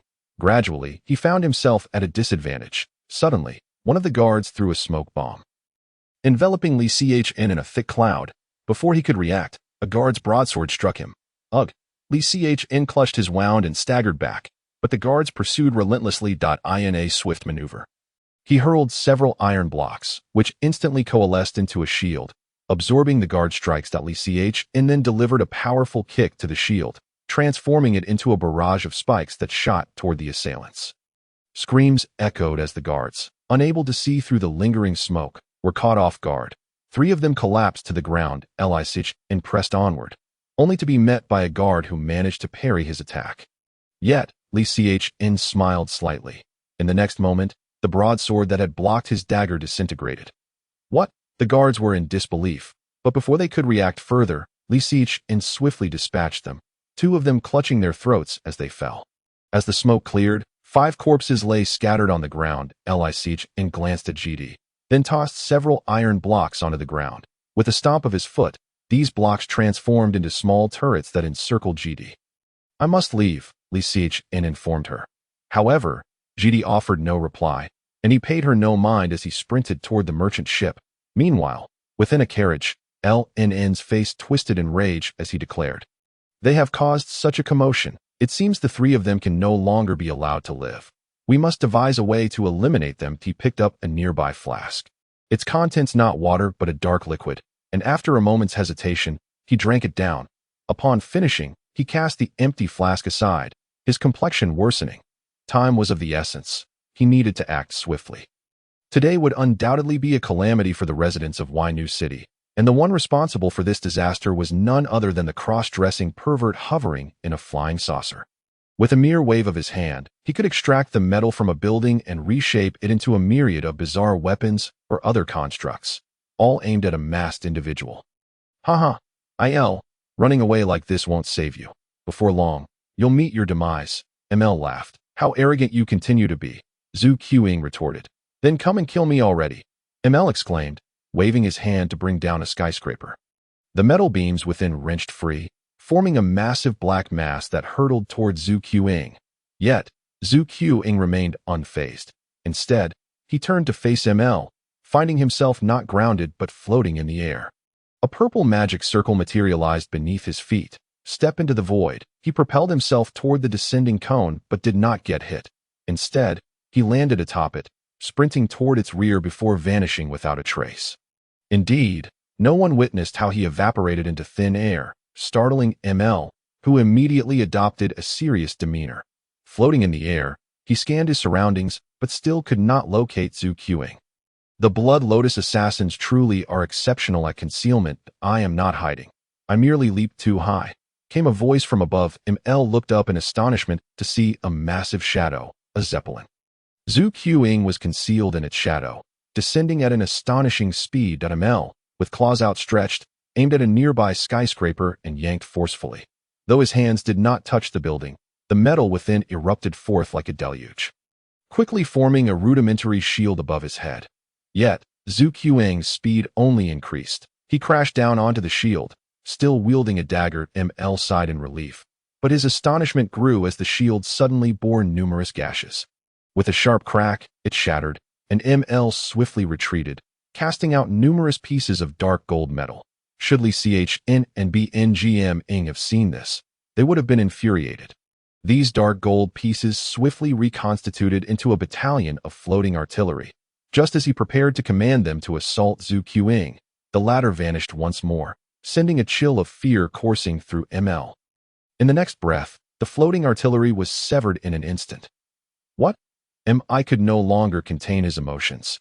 "You are finished," Zhu Qing declared, appearing behind him with a dagger poised at his throat. Zhu Qing's feet occasionally glimmered with a purple magic circle, the very same he utilized for levitation, a feat not accomplished by more than 10 individuals on this continent. "Who are you?" "You may call me IL. I can hardly be bothered to think of a name," he replied. "Are you truly one of those from the Special Forces? Think as you will. Now, begone. Do not let me see you again. Please, I wish to kiss you before I leave. Get lost. I only love women. Yet here I am, dressed as a woman. You are merely a pervert." Suddenly, a series of strange sounds erupted, and unbeknownst to him, a multitude of floating artillery and laser cannons had materialized around them. "Do not call me a pervert. That is something only my mother may say." ML's tone turned icy. "That I care not." Zhu Qing responded. Unfazed by the looming weapons, he tossed aside his dagger, and to everyone's astonishment, it multiplied in an instant, akin to a technique of splitting. These daggers struck true, hitting the floating artillery and laser cannons with precision. Bang, bang, bang, the explosions from ML's weaponry echoed, yet his expression remained unchanged. The daggers ultimately reformed into a single blade, landing squarely in Zhu Qing's grasp. "Rest for a while. It's time to conclude this. Be sure to wake me." ML smiled unexpectedly. "Absolutely not." With that, Zhu Qing struck ML on the head with the hilt of his dagger, causing the flying saucer to disintegrate, and ML plummeted to the ground, while Zhu Qing walked away without a glance back. Though the battle here had ceased, BNGM found himself in a stalemate. The guards coldly regarded him, stating, "You have just released me, which means you shall no longer have the opportunity to harm me." "Hey, are you not ashamed to speak such words?" BNGM retorted irritably. Subsequently, with a flick of his hand, Shurikens within the villa soared into the air. He then struck the box, causing it to disassemble into a myriad of shurikens that floated throughout the space. The scene was so awe-inspiring that the guard swallowed hard that he immediately began to weave hand seals, and soon a colossal fist-shaped illusion materialized before him. He cast a glance at Benjamin and smirked. Then with a wave of his hand, the fist hurtled towards Benjamin. Rather than evade or retaliate, Benjamin charged forward, much to the guard's delight. However, to the guard's astonishment, some of the shurikens surrounding him suddenly burrowed downwards, creating a gaping hole in the rooftop, through which Benjamin leaped. As the guard prepared to vacate his position, the shurikens abruptly pierced through the floor, ensnaring him. Before he could comprehend the situation, the shurikens swiftly converged, forming iron chains that bound him tightly. Meanwhile, some shurikens suspended in midair coalesced into a massive sword, hurtling towards him. The guard's expression turned to one of sheer terror as he concentrated his magical energy around his body. "You still cannot prevail," he taunted coldly. With a mighty shout, he unleashed a torrent of magical power, repelling the iron chains. However, the massive sword was already nearly upon him, forcing him to retreat until he finally exited the rooftop. At that moment, the sword's velocity diminished. Just as the guard began to revel in his escape, Benjamin suddenly crashed through a window, appearing right before him. That instant, Benjamin's gloves radiated a brilliant blue light as he struck the guard in the abdomen. "You!" the guard barely managed to utter before the resounding blast echoed, sending his body flying backward. Benjamin, not yet inclined to halt, summoned a purple magic circle beneath his feet, and the massive sword joined him at his side. Seizing the sword's hilt, he exerted force through his legs, propelling himself straight towards the guard. The guard hastily began to weave seals, and just as he completed them, a gigantic hand-shaped illusion manifested before him. Benjamin furrowed his brow and raised the giant sword to thrust downwards. Boom! The hand erupted in an explosion, shattering the great sword into fragments, and both combatants were thrown back by the shockwave. With a thud, Benjamin collapsed onto the ground, spitting out blood. His mental energy was nearly depleted, leaving him utterly fatigued. "I cannot succumb to sleep. To do so would be fatal," he urged himself, but the weariness relentlessly assaulted his mind. As he struggled against the fatigue, the sound of footsteps gradually approached, and the guard's silhouette emerged within his view. Summoning all his strength, he retrieved his pistol and aimed at the indistinct figure. "You are the first to push me to this extent." The guard's speed surged, and he lunged at Benjamin, seizing him by the throat and lifting him to this point. Benjamin lacked the strength to pull the trigger. He gradually reached out with his bloodied hand to grasp the guard's head, only to be violently thrown aside. "You shall perish." The guard's grip tightened, causing Benjamin's face to redden, yet he remained remarkably composed. "The one who is to die is you." Benjamin suddenly smiled, but as he opened his mouth, blood poured forth. Abruptly, he clapped his hands together, producing a small explosion at the guard's head. The guard staggered backward, while Benjamin lost consciousness, and both collapsed to the ground. The port. Gigia remained motionless, facing the burly man who also stood still, creating a peculiar tableau. Any ordinary observer would be perplexed by this scene. But those with even a modicum of understanding of illusion techniques could discern that Gigia was casting a spell known as Ling on the man. They stood for a full 10 minutes before the burly man suddenly collapsed to the ground. While Gigia staggered back, clutching her head, "Ugh!" the burly man spat out a mouthful of blood. "I never expected you could mount an attack. You hardly seem like someone just reaching the 5th tier. However, you're clearly nearing your limit." Gigia offered no response, merely continuing to hold her head and take deep breaths. "Well, since I have emerged, you pose no real threat. That pitiful little dagger of yours is utterly inadequate. I could sever it with a single blow," the burly man declared arrogantly, raising his large blade as he advanced toward Gigia, who, instead of retaliating, began to retreat slowly. "This is troublesome. My head is throbbing more intensely. Have I truly overexerted myself?" Gigia pondered. "Farewell." The burly man suddenly raised his large blade and swung it down towards Gigia. The blade descended ominously. Gigia could do nothing but watch helplessly, her body paralyzed. Given a few more minutes, she might have recovered, but the burly man would grant her no such luxury. The blade was almost upon her when she slowly closed her eyes, memories flashing through her mind like a lantern's glow. Suddenly, the sounds of gunfire erupted around her. Bang, bang, bang. These shots emanated from the small turrets that Lu Chun had set down just before departing. each striking the burly man Dada. What is this? The burly man quickly recoiled from Jitia's side, granting her a moment of respite. She hastily produced an assortment of syringes, injecting herself repeatedly. That a minute later, she gradually regained her footing, while the burly man, now fully recovered, glared coldly at her. The turrets lay dismantled at his feet. Jitia brandished the nearby dagger, pointing it at the burly man. Upon seeing this, he roared in fury and charged at her. Yet, Jitia remained steadfast, and the burly man did not halt his advance. With a mighty swing, he brought his blade crashing down upon Jitia's form, only for his expression to shift to one of astonishment. He felt no resistance against his strike. In an instant, Jitia transformed into a multitude of butterflies and flitted away. Realizing this, he swiftly turned, raising his blade to defend himself. Clang! The moment he pivoted, Jitia's dagger descended upon him, striking fiercely against his weapon, sending sparks flying. Jitia did not continue her assault. Instead, she retreated swiftly, the blade in her hand glowing a vivid purple. With a powerful swing, she unleashed a crescent wave of purple sword energy towards the burly man. Purple Moon. The burly man hastily dodged. You possess this intermediate sword technique? Jitia ignored him, charging forward once more. Each of her strikes met with a resounding clang against his defenses, while the surrounding purple butterflies began to encircle them, heightening the burly man's tension. Eventually, he spotted a fleeting opportunity.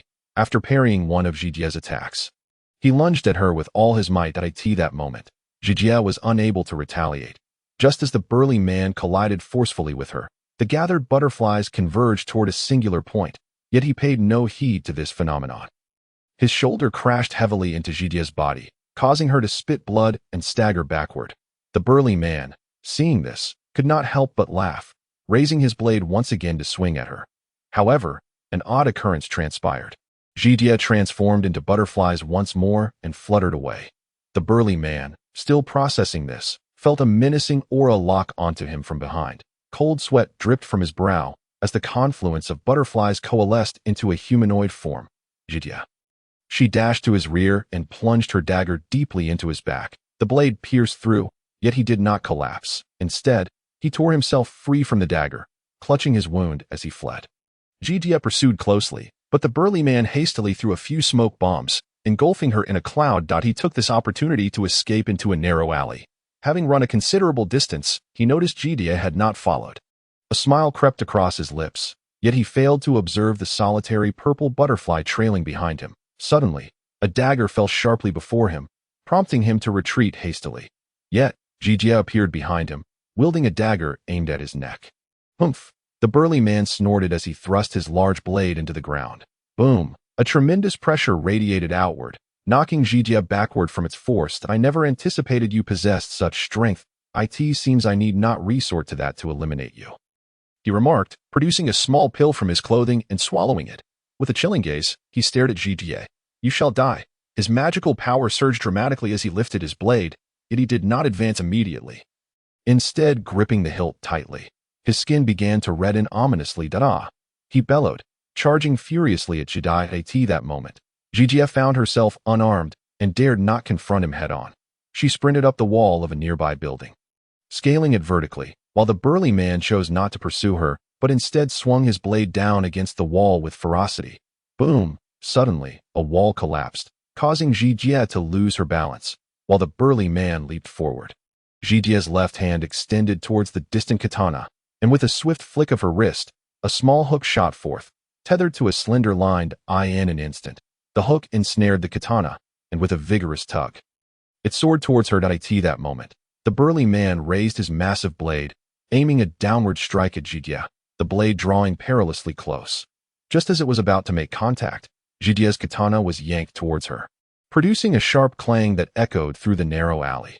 With a heavy thud, Jitia crashed to the ground, and the burly man landed beside her. Realizing the precariousness of her situation, Jitia swiftly tossed a flashbang. Halting the man's advance, she quickly kicked him aside and regained her footing. However, no sooner had she steadied herself than the burly man's blade descended upon her, forcing her to block desperately. The impact sent her staggering backward, yet his relentless assault continued. With no option left, Jitia resorted to pure defense, the clang of steel ringing out repeatedly. She had lost count of how many blows she had deflected. Her palms were already bleeding from the strain. You're rather impressive, but next time, you won't be able to withstand it. The burly man sneered coldly.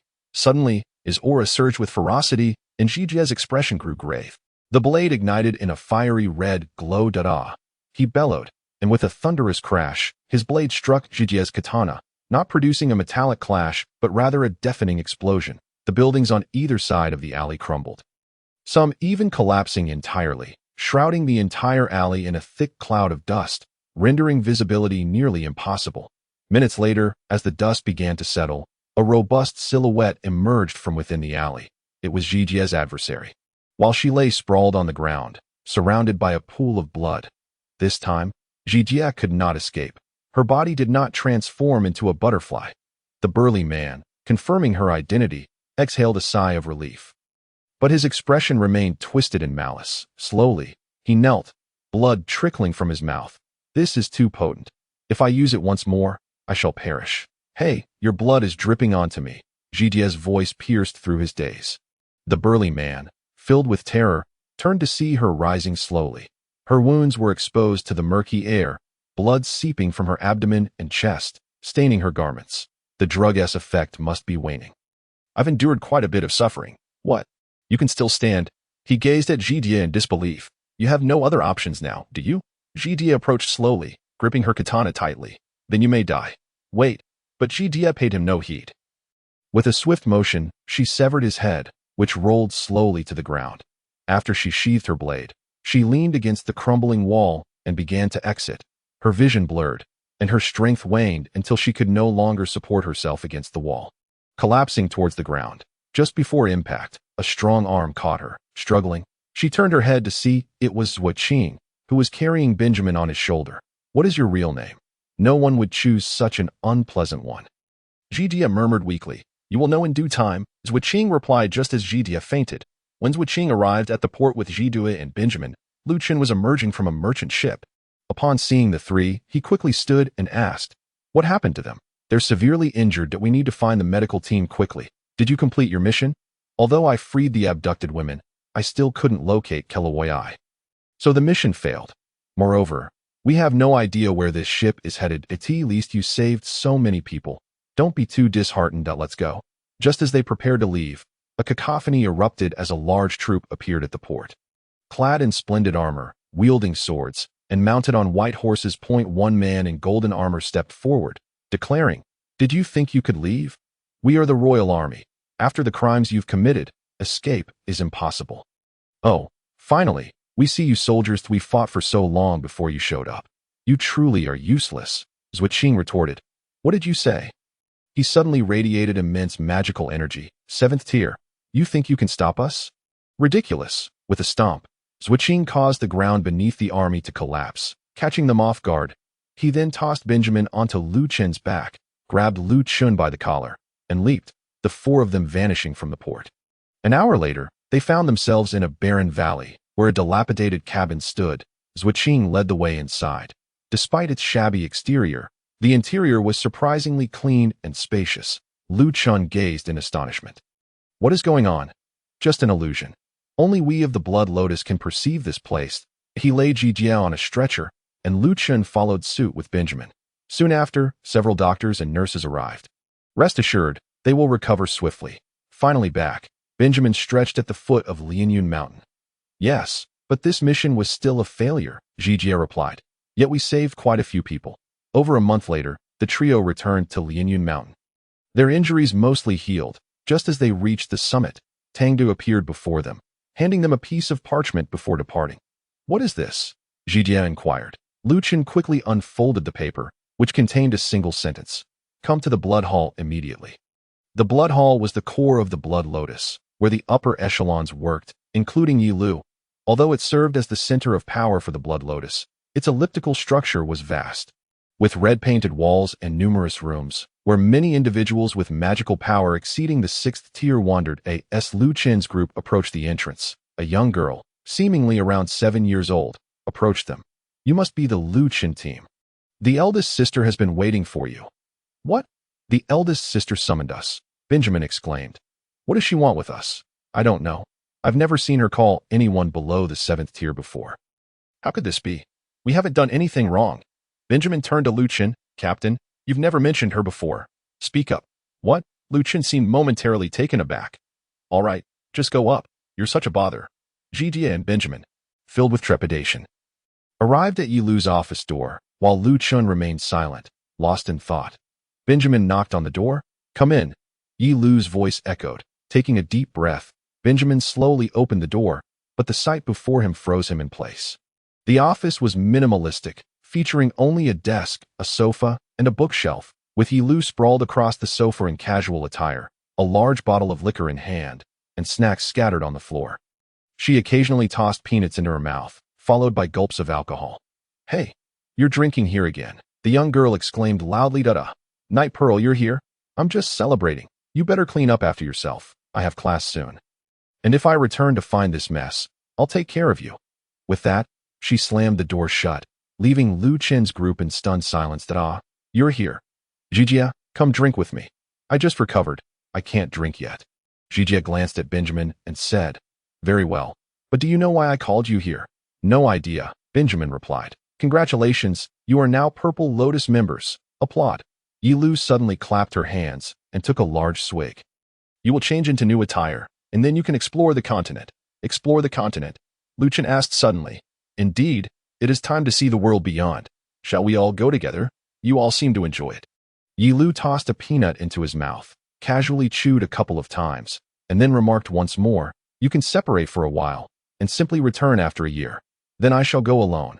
I always hold back the group during our missions, and I'm still only at the 4th level. A faint smile appeared on Yi Lu's face. So you intend to catch up with them? I see. Indeed. Then you should venture into the Demon Land Desert. It is known as the Land of Demons, and is exceedingly perilous. Even those at the 5th level face danger there. It is said that the Blood Dragon was born in that very place. Wait, that sounds too dangerous. Benjamin interjected suddenly. I will go. Lu Chen declared resolutely. Very well. I shall provide you with something. Yi Lu abruptly rose from the sofa and staggered over to his desk, where he pulled out a drawer and tossed a piece of parchment to Lu Chen. This is for you, the mechanic's equipment. Lu Chen caught the parchment and, upon opening it, discovered it was a design blueprint, depicting 2 items, a pair of boots and gloves. Strangely, the materials of the boots and gloves were quite unusual. They were not crafted from conventional metals, but rather from a rare metallic substance resembling leather. This metal, though rare, is the skin of a particular beast found in the Demon Land Desert. Its appearance mimics that of skin, yet it is indeed metallic. Mechanics can manipulate this metal, and astonishingly, both the gloves and boots can be upgraded. Such upgradable metal products are exceedingly scarce in this realm. Thank you. Lu Chen bowed slightly.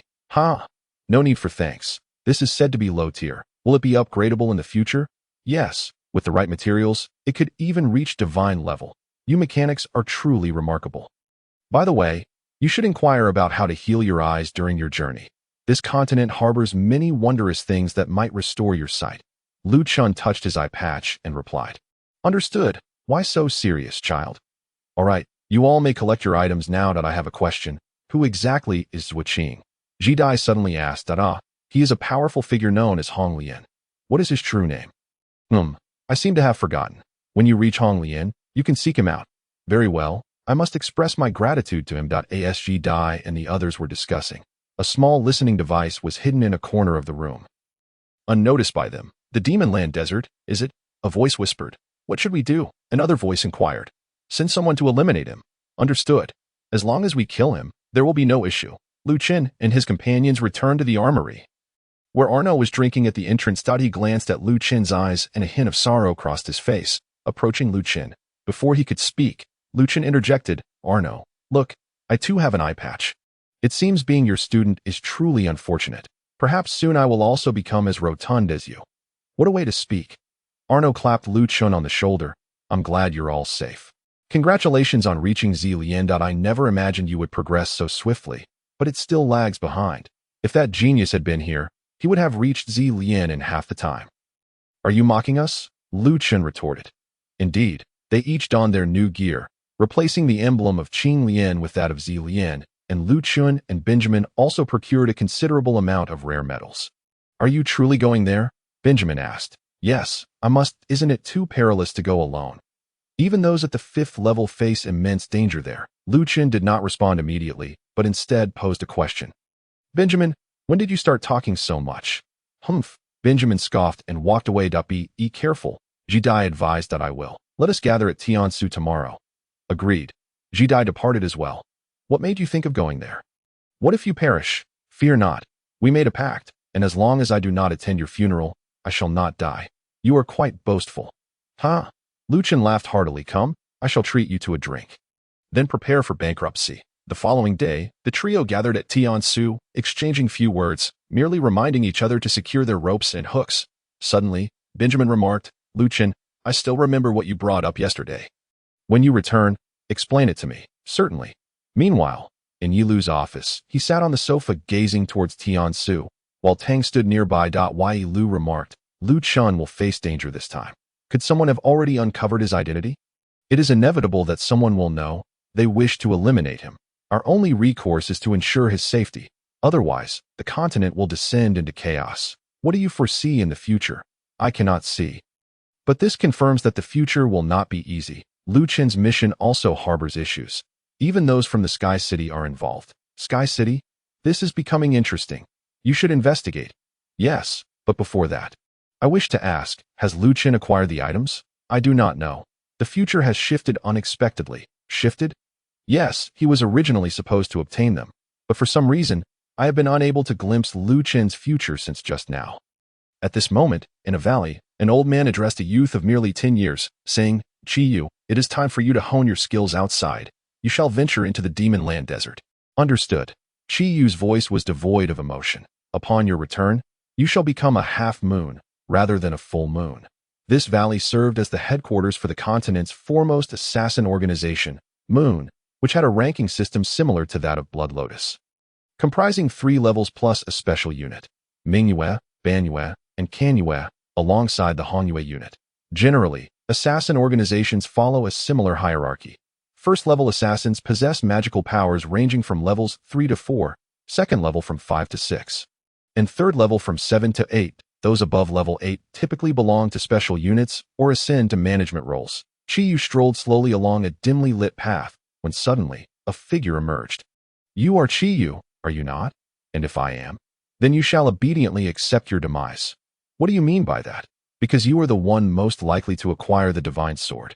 Thus you are my rival. In that case, you shall die. He slowly drew his katana and charged at the figure with great speed.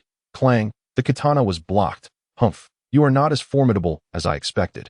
Is that so? Chi-Yu slowly sheathed his katana and departed, while the figure did not pursue, for his legs had vanished, and anguished cries echoed throughout the valley. It is scorching, was Lu Chen's sole sensation at that moment.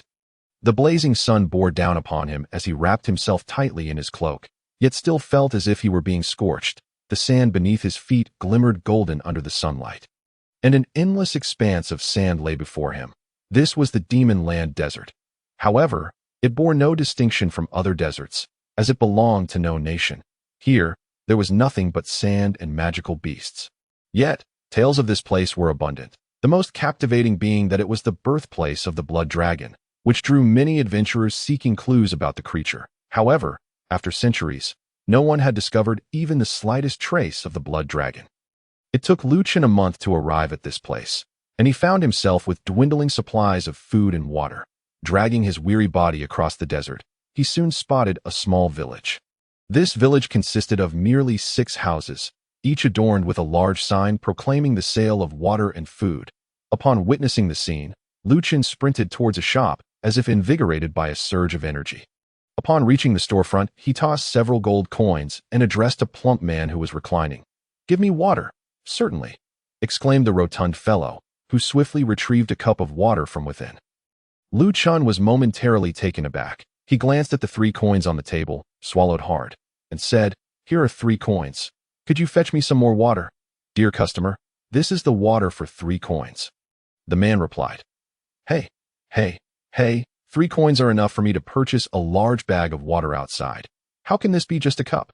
"Haha, dear customer, you seem unaware. Here, a small bag of water costs 30 coins, and a large bag costs 300. Every shop operates this way." "Very well, Then bring me a small bag. The man cheerfully produced a small bag of water for Lu Chun, who tossed some coins to him before departing with the water. Not long after Lu Chun left, a figure clad in a black robe and hood entered the shop. He threw down a large bag of coins and inquired, "What can this buy me?" The plump man licked his lips and quickly opened the bag. The coins gleamed under the sunlight. After counting, he said, "There are approximately 300 coins here, enough for a small bag of water." "Oh, then I shall have a small bag," the hooded man replied, his demeanor unchanged. "Wow, this brother is wealthy. Could you spare me a little?" A voice suddenly called from behind him, but he paid no heed.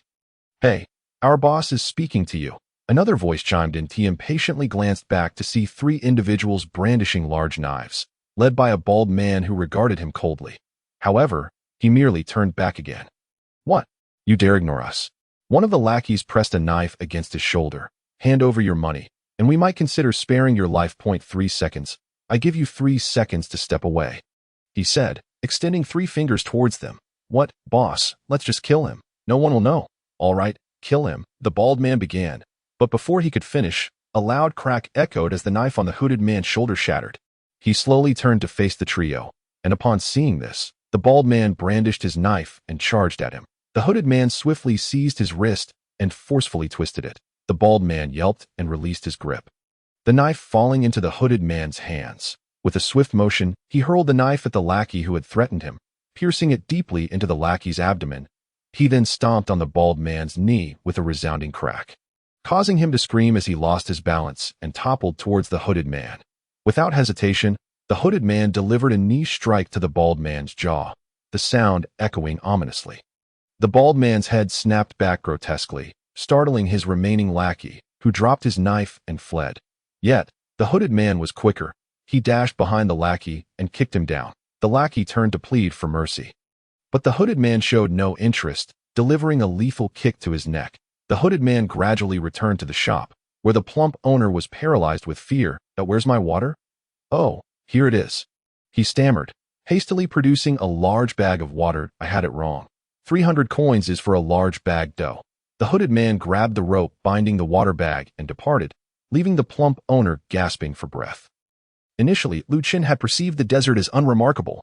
However, the scene unfolding before him shattered that notion. A massive scorpion was assaulting a group of well-equipped hunters, each possessing over 5 tiers of magical power. While the scorpion itself was estimated to possess the strength of a level 6 magical beast, some beasts on the continent still measured their abilities by magical power, and now the mercenaries appeared to be on the brink of defeat. Utterly exhausted, just then, one of the mercenaries spotted Lu Chun and shouted, "Please help us. We can barely hold on." Lu Chun hesitated, not rushing to assist immediately. The mercenary, sensing his reluctance, added, "We can offer you water or other items. Just help us." Finally intrigued, Lu Chun, who was in dire need of water, nodded and promptly tossed 2 metal pieces. Under his control, the metals rapidly disassembled and reformed into a rocket launcher. Lu Chun aimed the launcher at the scorpion and pulled the trigger. A rocket shot forth, exploding upon impact with the scorpion's leg. Although the rocket lacked the power to breach its exoskeleton, it was sufficient to shatter its limb. Lu Chun continued to fire rockets at the creature's legs, allowing the hunters to exploit the opportunity to attack. After more than 10 minutes, the scorpion collapsed, and Lu Chun rushed over to assist in its demise. The leader of the hunters stepped forward, expressing gratitude. "Thank you. I am Pain.O. I am Lu Chun. About the water you mentioned earlier. Could you provide it now?" "Ah, of course." He quickly produced a large bag of water for Lu Chun. By the way, would you be interested in joining us? Your magical power is only level 4. Our protection would be beneficial. No thank you. I prefer to venture alone. Very well. Should you acquire any rare beast carcasses or other items you do not need, you may bring them to us for trade. This is our headquarters. All right. I will bring anything valuable I find. I shall take my leave now. As night descended, Lu Chun arrived at a stony expanse.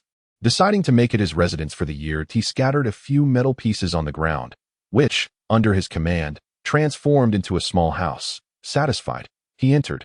Not far from him, Chiyu constructed a modest shelter using branches and other materials behind a large rock. At dawn, Lu Chun gathered his equipment and ventured forth. This was the heart of the desert, teeming with magical beasts. Lu Chun urgently sought a creature known as the Iron-Armored Lizard, whose skin possessed a unique metallic quality. He produced the design blueprint given to him by Yi Lu, the white spirit gloves and white spirit boots, crafted from the skin of such lizards that he stowed the blueprint and surveyed the vast desert. Pondering, this expanse is immense. How will I find one? Just then, the sand beneath his feet began to shift violently. Lu Chen focused and saw a black lizard charging towards him. A smile broke across his face. He had found it. The lizard, at level 4, equated to a human's 4-tier magical power. Although a challenge, it posed no insurmountable difficulty for Lu Chen. He drew his handgun and unleashed a barrage of shots at the lizard. Yet the bullets had no effect. Displeased, Lu Chen glanced at his firearm, then discarded it. The handgun transformed mid-air into 2 explosives. Boom! Boom! The bombs detonated beside the lizard, causing it to slow its movements but suffer little damage. Lu Chen's expression darkened as the creature drew closer. Gritting his teeth, he threw several metal pieces, which coalesced into a heavy sniper rifle. He aimed the rifle and fired multiple rounds. Still, the lizard remained unscathed. This was a rifle capable of shattering multiple walls with a single shot, yet it was ineffective here. Lu Chen's fury boiled over. He discarded the sniper rifle and stomped on Ito, an onlooker. It would appear he was venting his frustration, but as he stomped, the rifle morphed into iron wires that surged toward the lizard, ensnaring it and tightening painfully until the wires embedded deep into its flesh, destroying its innards. Ultimately, the lizard succumbed to the iron wires. Lu Chen exhaled in relief, retracting the wires before slowly skinning the lizard. Though the skin was metallic, it remained under the beast's control. Only after slaying it could a mechanic manipulate the metal. Unless their magical power exceeded the lizard's by 3 tiers, it took Lu Chen considerable effort to fully remove the skin, some of which was rendered unusable. That he sighed, reflecting, even with the skins of 100 lizards, it wouldn't suffice. My weapons have sustained damage. That I must devise another plan. Ugh, this is horrid. Lu Chen spat out a piece of blackened meat, vigorously wiping his mouth with his sleeve. This moment, he had been in this desert for a month. Due to the depletion of his funds primarily spent on procuring water, his sustenance consisted mostly of ordinary lizards and other meager creatures. Having just consumed his last morsel, he reluctantly resorted to tasting the flesh of an armadillo lizard, which nearly made him retch. The meat was both bitter and astringent, accompanied by an odd, foul odor. He placed a hand on his stomach and sighed. If this continues, I shall surely perish from hunger. I must see what other prey might be available. Suddenly, the ground trembled violently, prompting Lu Chen to rush out of his rudimentary metallic shelter. Emerging from the rubble, he was startled by the sight of a colossal creature before him, a black gold scorpion. This creature, reminiscent of the one that had attacked the hunting parties, was aptly named for its skin, which resembled a rare metal known as black gold, a level 5 magical beast. Vanquishing this scorpion would prove exceedingly challenging for Lu Chen. However, he noted that its venomous stinger appeared to be missing, seemingly bitten off by another beast, and its body bore several other wounds. This presented an unexpected stroke of fortune for Lu Chen. The scorpion's current capabilities were significantly diminished. Gritting his teeth, he resolved to take down this creature, towering at twice the height of a standard building. Following the scorpion's trajectory, Lu Chen identified an advantageous sniping position. If he could slay it and harvest its innards or other assorted materials, he could barter with the hunters for food. Licking his lips, he aimed his scope at one of the creature's eyes. Just then, he touched his left eye, then abruptly pulled the trigger. Bang! The bullet pierced one of its eyes. Without hesitation, he continued and shot out the other eye. Though the scorpion was now blind, it charged fiercely toward Lu Chen. Taking a deep breath, he quickly abandoned his cover. Instead of opting for another ranged attack, he transformed his sniper rifle into a massive sword, equipped with small thrusters along one side for ease of handling. With the thrusters activated, Lu Chen raised the towering sword and swung it at one of the scorpion's pincers. Clang! The scorpion's exoskeleton deflected the blow, yet Lu Chen remained undeterred. Utilizing the sword's thrusters, he increased their power, allowing the blade to gradually penetrate the pincer. At that moment, the scorpion's other claw lunged toward him. Anticipating this maneuver, Lu Chen stomped his left foot firmly on the ground, causing an iron wall to spring up. The claw collided forcefully against the wall. While Lu Chen successfully severed one of the pincers with his sword, he quickly tossed the sword skyward, forming hand seals, and the sword soared toward the remaining pincer. Boom! The sword plunged into the pincer, stirring up a cloud of dust and sand. The scorpion's other claw was brutally impaled, oozing a viscous, dark liquid. Seemingly intent on fleeing, the scorpion attempted to escape. However, Lu Chun hurled several metallic objects, which transformed into small rockets, targeting the scorpion's legs. Moments later, explosions rang out as its limbs were blown to shreds. Rendering it immobile, Lu Chun leapt onto the creature's head and detached the hilt of his sword. The separated metal gradually reconfigured into a palm-sized cylinder in his hands. Kneeling down, he placed the cylinder atop the scorpion's head, then stood and stomped forcefully. Whoosh! A slender needle shot through the scorpion's entire head, embedding itself into the ground. While the cylinder vanished from beneath Lu Chun's feet at last, a smile graced his face. He retrieved a smoke grenade, pulled the pin, and watched as it emitted a plume of red smoke, casually tossing it to the ground as he awaited the hunter's arrival. This signal flare was provided by the hunters for situations where large creatures could not be transported. Approximately 30 minutes later, an unusual sound reached Lu Chun's ears that he quickly stood and scanned the horizon. Soon spotting a massive off-road vehicle approaching, he stared at it in awe. The vehicle's tires were as tall as a person. Well, we meet again. Your haul this time looks impressive. Did you take this down yourself? Payne descended from the vehicle, inquiring. Not quite. It was already injured. I simply took advantage of the situation, Lu Chun replied. I see. What do you wish to trade for? Food and water. Haha. Very well.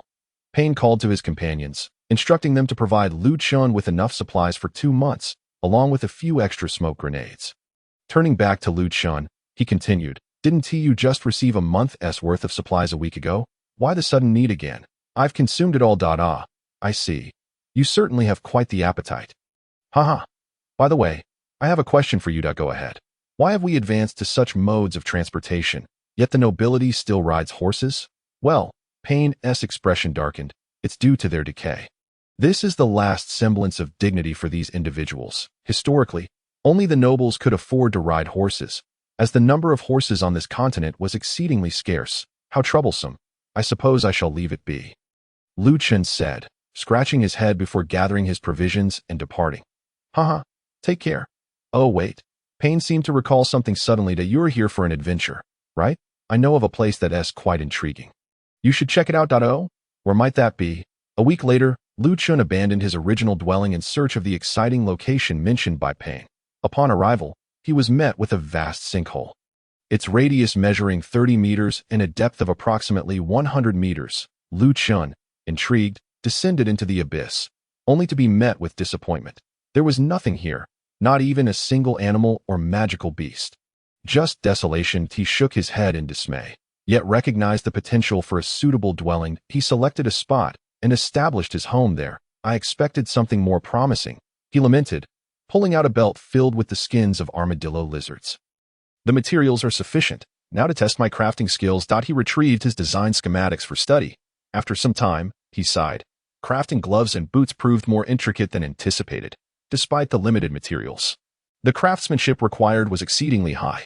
Nevertheless, he persisted, as this set was solely made from armadillo lizard skin, which had a lower heat resistance than standard metals. Failure to manage this properly could lead to the gloves and boots igniting. Given that they possessed propulsion capabilities that expelled highly concentrated magical energy, which could reach extreme temperatures, thus, effective heat dissipation methods were necessary, complicating the crafting process. This is quite a hassle.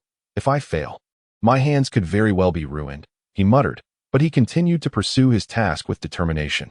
Carefully, he dissected the skins into their respective shapes, applying small heat-dissipating magic arrays in certain areas and crafting various intricate patterns.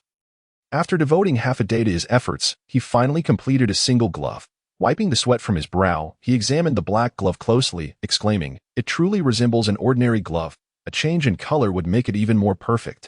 Satisfied, he donned the glove, inspected it from side to side, and applied a salve to his hand, which provided burn protection. He slipped the glove back on, took a deep breath, and directed the magical energy within him toward the glove. As the energy coalesced into a circular form at the center of his palm, everything seemed to progress smoothly. However, just as Lu Chun prepared to amplify the magical energy, a small explosion erupted at the glove's center. Igniting the entire garment, he quickly removed the glove, thankful for the salve. as it had spared his hand from burns. That was close. It appears this endeavor will not be so simple, he mused, massaging his hand before dragging his weary body back to his modest abode.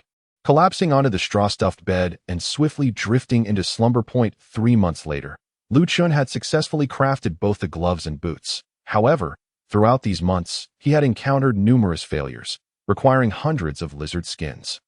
Managing such a quantity alone proved impossible, leading him to seek Payne's assistance in gathering more lizards. Now, the gloves and boots adorning his person were flawless, functioning as intended. Lu Chun was eager to test them out.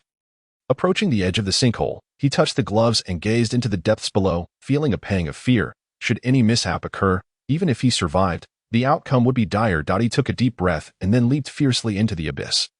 The roaring wind filling his ears as he descended nearly 30 meters. Swiftly, he adjusted his posture, with his head pointing upwards and his palms facing downwards. At that moment, both his boots and gloves released a concentrated burst of magical energy, gradually slowing his descent. However, Lu Chun felt a twinge of dissatisfaction, for the power of the gloves and boots was woefully inadequate to propel him upwards. They merely provided a modicum of thrust. Ultimately, he landed heavily on the ground, rolling several times to cushion the impact of his fall. Disappointed, he gazed at his gloves and boots, lamenting their insufficient power, though he hoped future upgrades would remedy this.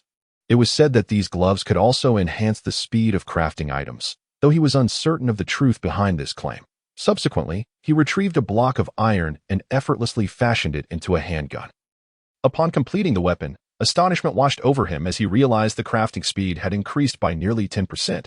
Ecstatic, he let out a jubilant shout, just as he was reveling in his triumph. A weak voice suddenly called from above the pit. Lu Chun, please help me. Lu Chun, please help me. Payne. Lu Chun looked up to see a bloodied figure collapsed beside the pit. He rushed to Payne's side, observing that although his body was riddled with wounds, fortunately, none were deep. Lu Chun quickly produced some bandages and antiseptic to tend to his injuries. But don't mind me. I beg you, save my parents. If you don't hurry, it will be too late. What happened to your parents? Let me tend to your wounds first. After several tense minutes of applying bandages, the bleeding finally ceased, and Payne's spirits lifted. He immediately knelt before Lu Chun, pleading, please, save my parents. All right, but first, tell me what exactly transpired. Lu Chun found it hard to refuse him. My parents were abducted by an assassin. I have no one else to turn to. Everyone else has fallen victim to that killer. Payne swallowed hard. If you rescue my parents, I will heal your eyes. What? Lu Chun's mouth fell agape in disbelief at the existence of such a possibility.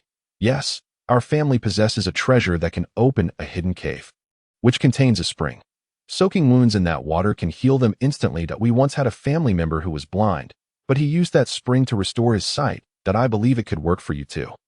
Very well, I will do my utmost. Lu Chun found himself unable to resist this temptation, especially since Yi Lu had previously advised him to seek a remedy for his eyes. Thus, he acquiesced, after considerable effort. They managed to purchase a camel from a hunter. Both mounted the camel, with Lu Chun engrossed in studying his design plans while Payne applied a peculiar-smelling herb to his wounds. Curiously, Lu Chun inquired, "What is that?" "Oh, this is a unique herb from this desert, known to promote wound healing. I see." Lu Chun turned his attention back to his designs. "How has your exploration of this desert been?" Payne attempted to break the silence. "Not as perilous as the tales suggest. Indeed, I feel the same. The monsters seem to have dwindled. Even 5th-level magical beasts have become rare, whereas previously, 6th and 5th-level beasts roamed freely." "Oh, was such a phenomenon present before?" "Apparently.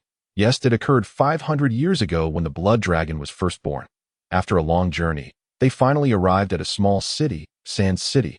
This settlement was nestled beside the magical land desert, a resting point for many hunters and adventurers, boasting a thriving commerce scene, complete with a large auction house and trading post, making it an excellent place for bargains. However, Lu Chun had no time to indulge in such pleasures. He approached a uniquely designed building, the second largest after the auction house, featuring a vast expanse and an aerial garden, a dream come true for many. Additionally, it housed a courtyard. Lu Chun curiously asked, "Did your family relocate from elsewhere?"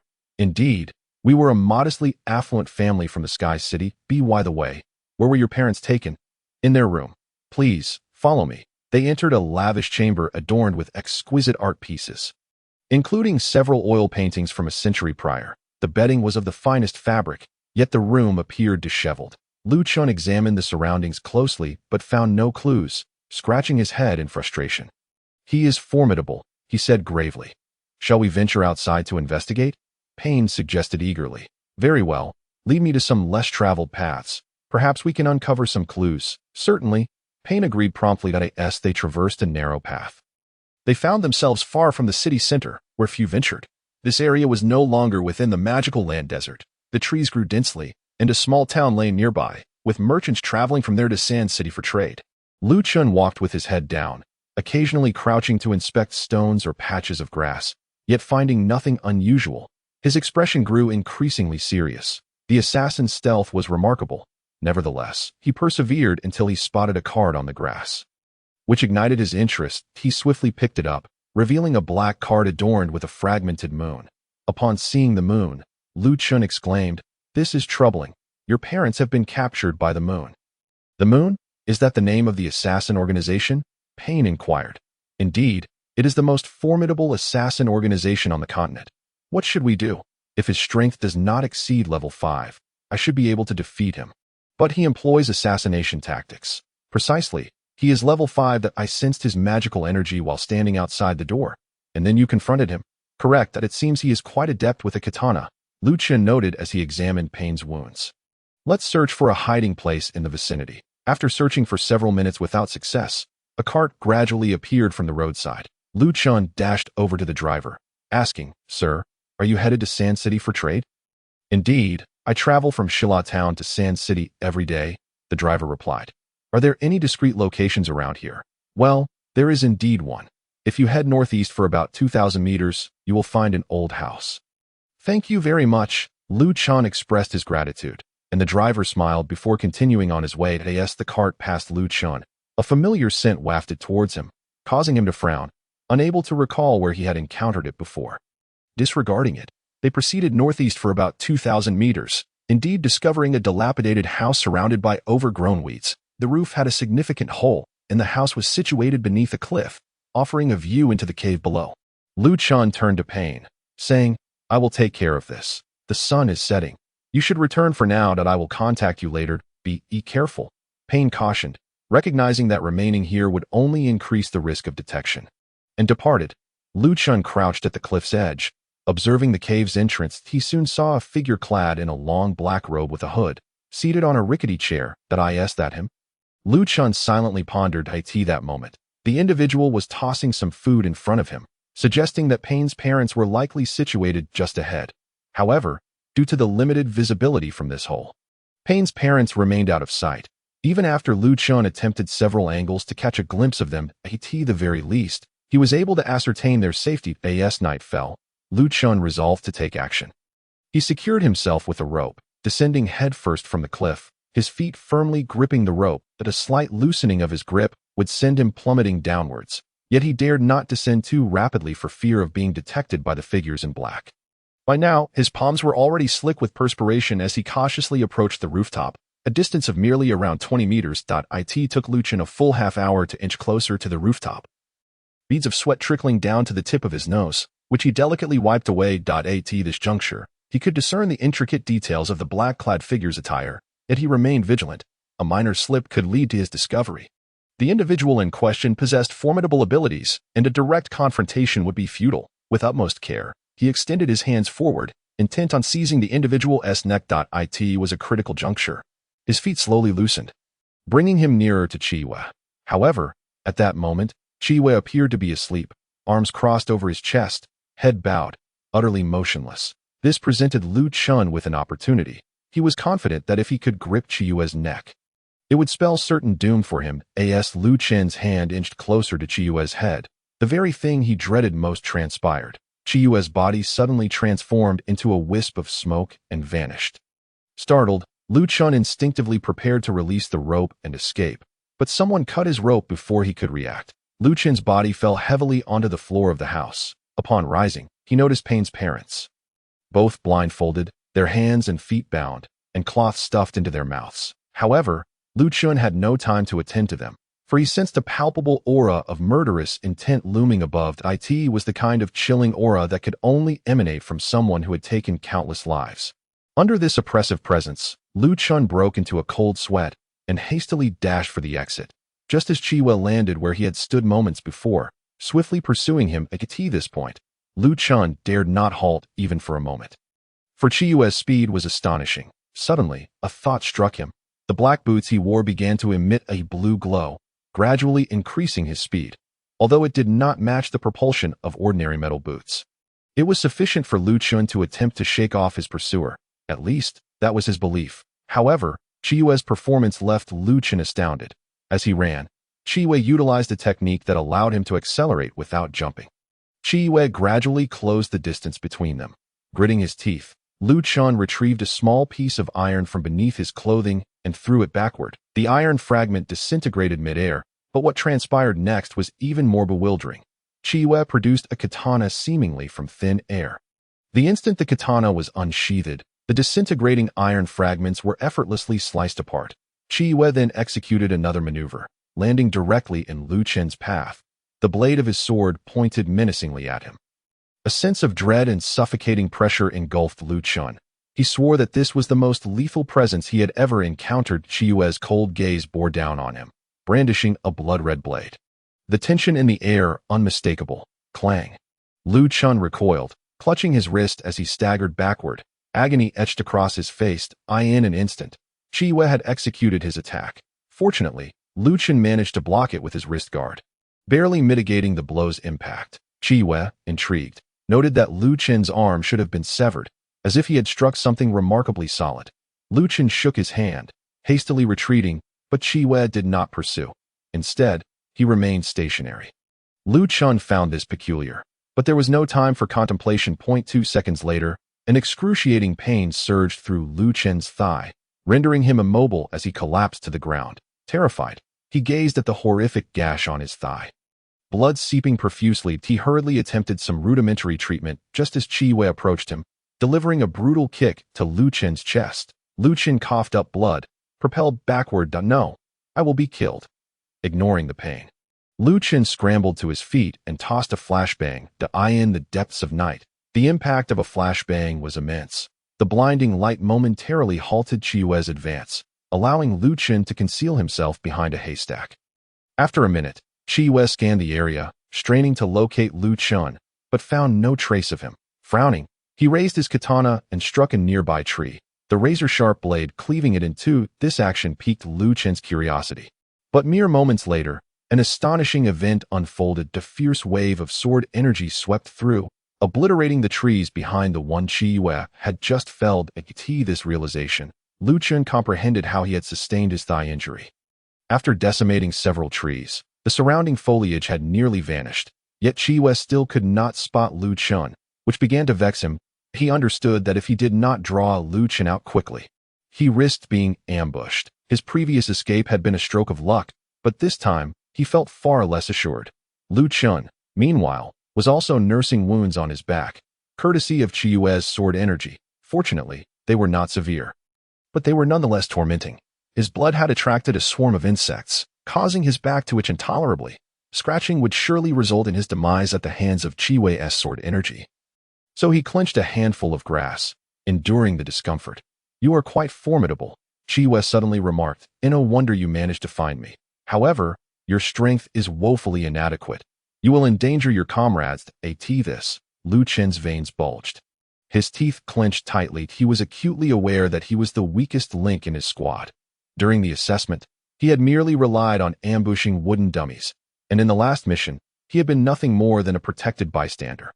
While the others had all reached the 5th tier, he remained at the 4th. That moment, Chi Wei swung his sword in Lu Chun's direction, unleashing a fierce wave of sword energy that spiraled toward him.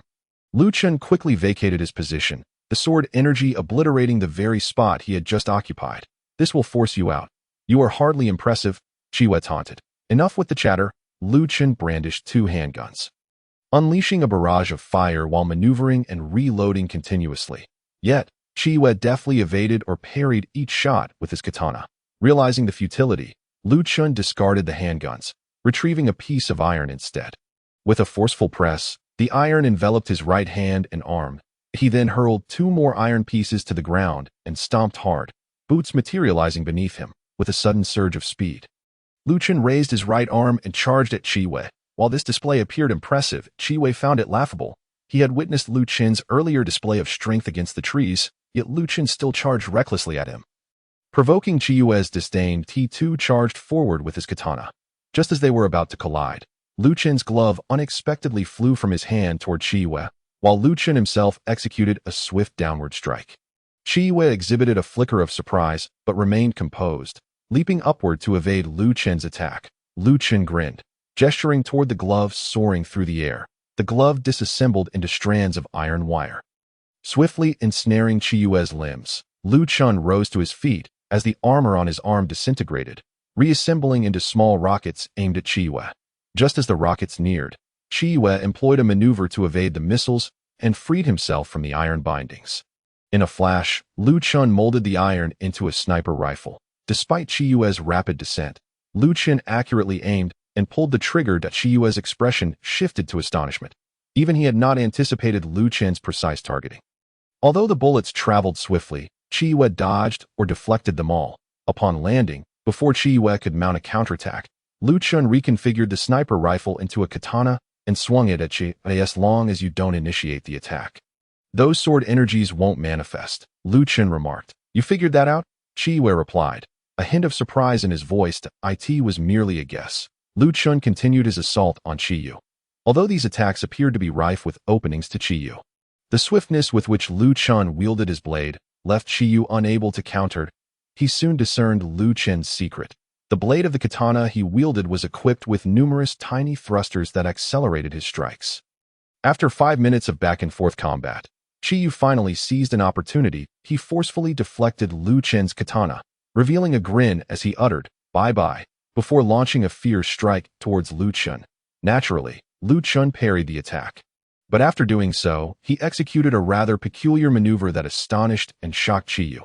Lu Chen suddenly twisted his body, his boots continuously emitting magical energy. In a remarkable display, he spun horizontally in midair, his boots adjusting his trajectory with each rotation, allowing him to complete this uncanny motion while maintaining a firm grip on the hilt of his sword. Once he concluded this action, a surge of sword energy shot towards his rear, only grazing him lightly. Qi Yue quickly retreated, watching Lu Chen with disbelief, pondering how he had deduced the trajectory of the sword energy. I figured out your sword energy after observing it a few times in the grass. Lu Chen replied. Though invisible to the naked eye, it still leaves subtle traces on the ground. Within a distance of 1.8 meters from you and 1 meter below your height, there is no sword energy. It's all generated from behind you and converges as it approaches within 2 meters. That's your blind spot. Your mind is quite sharp, I see. But tell me, why does your sword energy originate from behind you? Lu Chen replied, because there's a deity behind me wielding a sword. What? Qi Yue dismissed the notion and charged forward again. Lu Chen, sensing the danger, retreated. Qi Yue raised his katana and swung it through the air. Lu Chen swiftly transformed his katana into a shield with a swift motion. Shortly thereafter, a sharp wave of sword energy struck the shield, cleaving it in two. Lu Chen gulped at the sight of the shattered remnants. But Qi Yue was undeterred, continuing his advance. Lu Chen's boots accelerated, propelling him sideways, yet Qi Yue remained hot on his heels. Glancing around, Lu Chen's face lit up with joy, and he pivoted to charge at Qi Yue. In response, Qi Yue quickly slashed at the air. Lu Chen once again executed that bewildering maneuver, but this time, his boots were still subject to the onslaught of sword energy. Lu Chen retrieved 2 iron blocks, clutching them in his palm with a smile. Qi Yue's expression turned grave. Suddenly, Lu Chen's boots detached from his feet, soaring towards Qi Yue. Caught off guard, Qi Yue found himself clad in the enchanted boots. Lu Chen then produced thick iron chains, leaping into the air before ensnaring Qi Yue. Let us see how it feels to fly with those boots, Lu Chen said. Instantly, the boots erupted with flames, launching Qi Yue into the air. And don't forget the sensation of being cannonaded, Lu Chen added. Just as he finished speaking, numerous small turrets emerged around the open space, forming a circle with Qi Yue at its center. Bound, and with Lu Chen's boots beneath him, escape was impossible.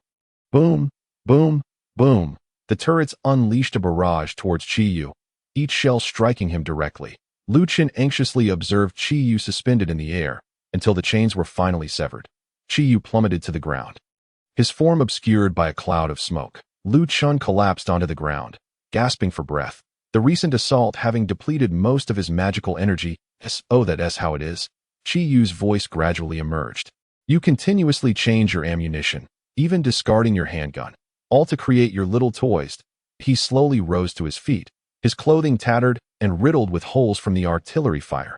Qi Yu's eyes had turned a blood red, the pale moonlight casting an eerie glow upon him, his blood shimmering unnaturally in the light.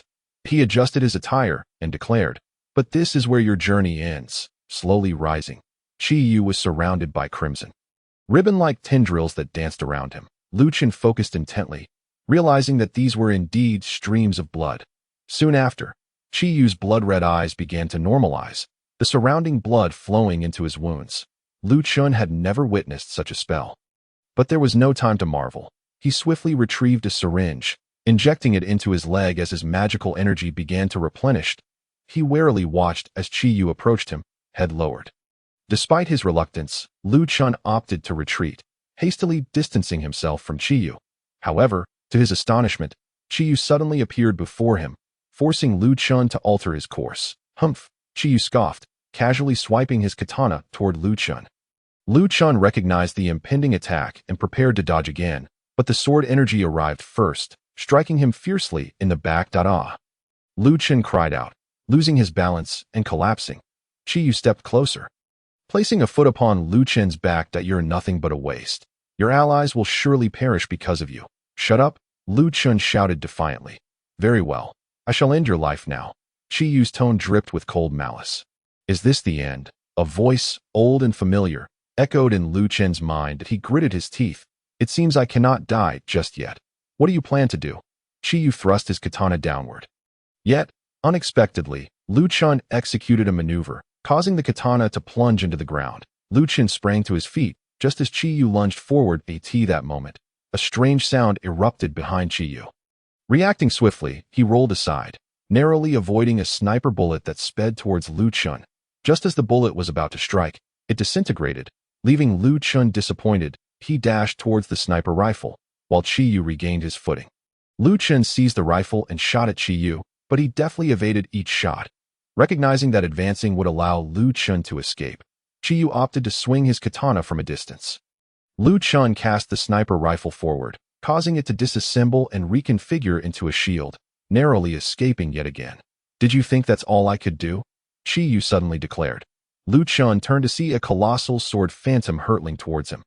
He rolled aside just in time, avoiding the attack as the phantom struck the mountainside, creating a massive crater. "Had I been hit, I would have surely perished," Lu Chen reassured himself before scrambling to his feet. Suddenly, a kick landed heavily in his abdomen, causing him to spit a mouthful of blood as he fell once more. Clutching his stomach, he writhed on the ground, the weight of the blow evident in the internal bleeding it caused. Qi Yu approached Lu Chen from behind, this time without hesitation, thrusting his katana towards him. Clang! A small piece of metal intercepted the strike, granting Lu Chen a chance to break free from Qi Yu's grasp. Yet, Qi Yu swiftly raised his katana again, lunging forward. Lu Chen, instead of retreating, extended his left hand forcefully. Lu Chen yelled as the katana pierced through his left hand, not from pain, but as an expression of his pent-up emotions. Unbeknownst to him, a metallic glove had materialized on his right hand, pulsating with immense magical energy. Lu Chen slammed his right hand into Qi Yu's abdomen. Qi Yu attempted to withdraw his katana, but Lu Chen's grip was unyielding. Boom! A massive shockwave erupted from their position, shattering nearby trees and sending dirt flying. 5 minutes later, a figure knelt on the ground, blood streaming from wounds on his back. The person facing him also bled profusely, a gaping wound in his abdomen, though miraculously avoiding damage to his internal organs. Qi Yu glanced at the kneeling Lu Chen, a flicker of disappointment crossing his face. He extracted the katana from Lu Chen's grip, shaking off the blood before resting the blade against Lu Chen's throat. "You are strong." Qi Yu acknowledged Lu Chen's prowess, while Lu Chen remained oblivious, lost in memories of the past. If you run that fast, who could ever catch you? In the early morning, Lu Chen found himself feeling utterly useless, losing to me in every game we played. So what? I will surely surpass you when I grow up. This exchange unfolded between two children, while Lu Chen, shrouded in shadows, could only hear their words without making out their figures. So what? I will surely surpass you when I grow up. Lu Chen murmured to himself. What? Chi Yu was about to make his move when Lu Chen unexpectedly uttered that phrase. Upon hearing it, a shiver ran through him, leaving him perplexed. That moment, a tremendous surge of magical energy erupted from Lu Chen, causing Chi Yu to display a look of astonishment. This energy was familiar to him, as it was the kind that manifested during a breakthrough. However, what astonished him was that this energy seemed to beckon the magic within him, almost compelling it to rush forth. He realized he could not kill Lu Chen, yet from the perspective of his mission, he knew he must. Just as he wrestled with this dilemma, a fist suddenly lunged at him. Chi Yu hastily intercepted the blow with his left hand. When he focused his gaze, he saw that Lu Chen had regained consciousness and was staring coldly at him. Just as Chi Yu prepared to speak, Lu Chen's gloves unexpectedly disintegrated, morphing into strands of iron wire that swiftly ensnared Chi Yu's arm. Lu Chen opened his palm and clenched it suddenly, prompting Chi Yu to grasp Lu Chen's intention. He immediately kicked Lu Chen away and frantically tore off the iron wires. The cold sweat broke out on him. Had he hesitated even a moment longer, his arm would have been crushed. He glanced in the direction where Lu Chen had been, only to find him vanished. Chi Yu frowned, initially expecting Lu Chen to hide for a long time. Yet Lu Chen suddenly appeared behind him. Brandishing daggers, Chi Yu swiftly turned to block the attack, the sounds of clashing metal ringing out. Clang, clang, clang. Neither could gain the upper hand, but gradually, Lu Chen began to fall behind, for his daggers were equipped with miniature thrusters. Given enough time, he would inevitably succumb. However, he did not display any signs of anxiety. Soon, a series of piercing sounds erupted from behind Lu Chen.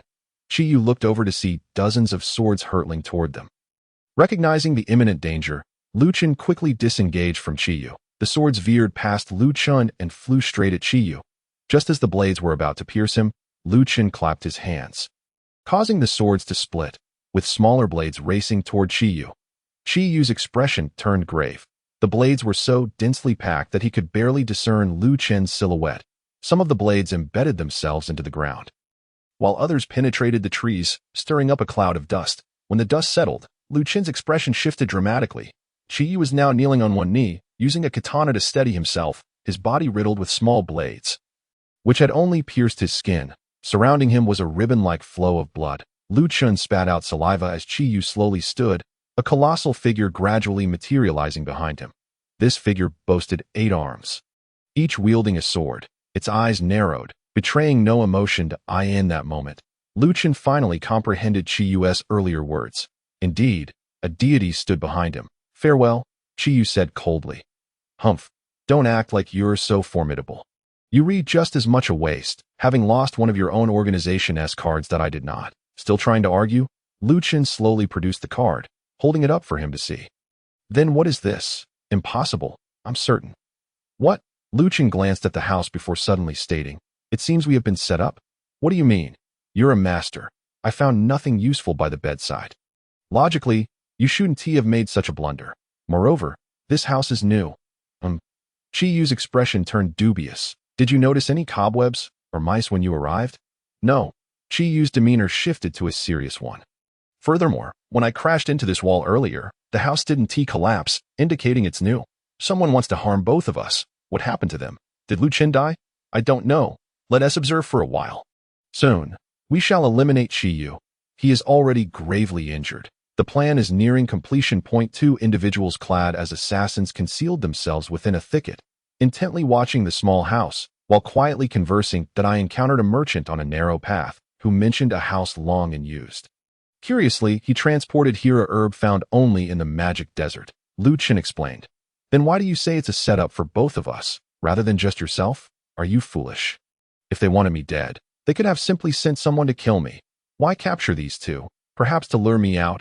Or they also seek that object, so you are all aware that a figure suddenly appeared at the door, dressed similarly to Chi Yu, though his gait seemed slightly off. So it's you. Lei, Chi Yu remarked coldly.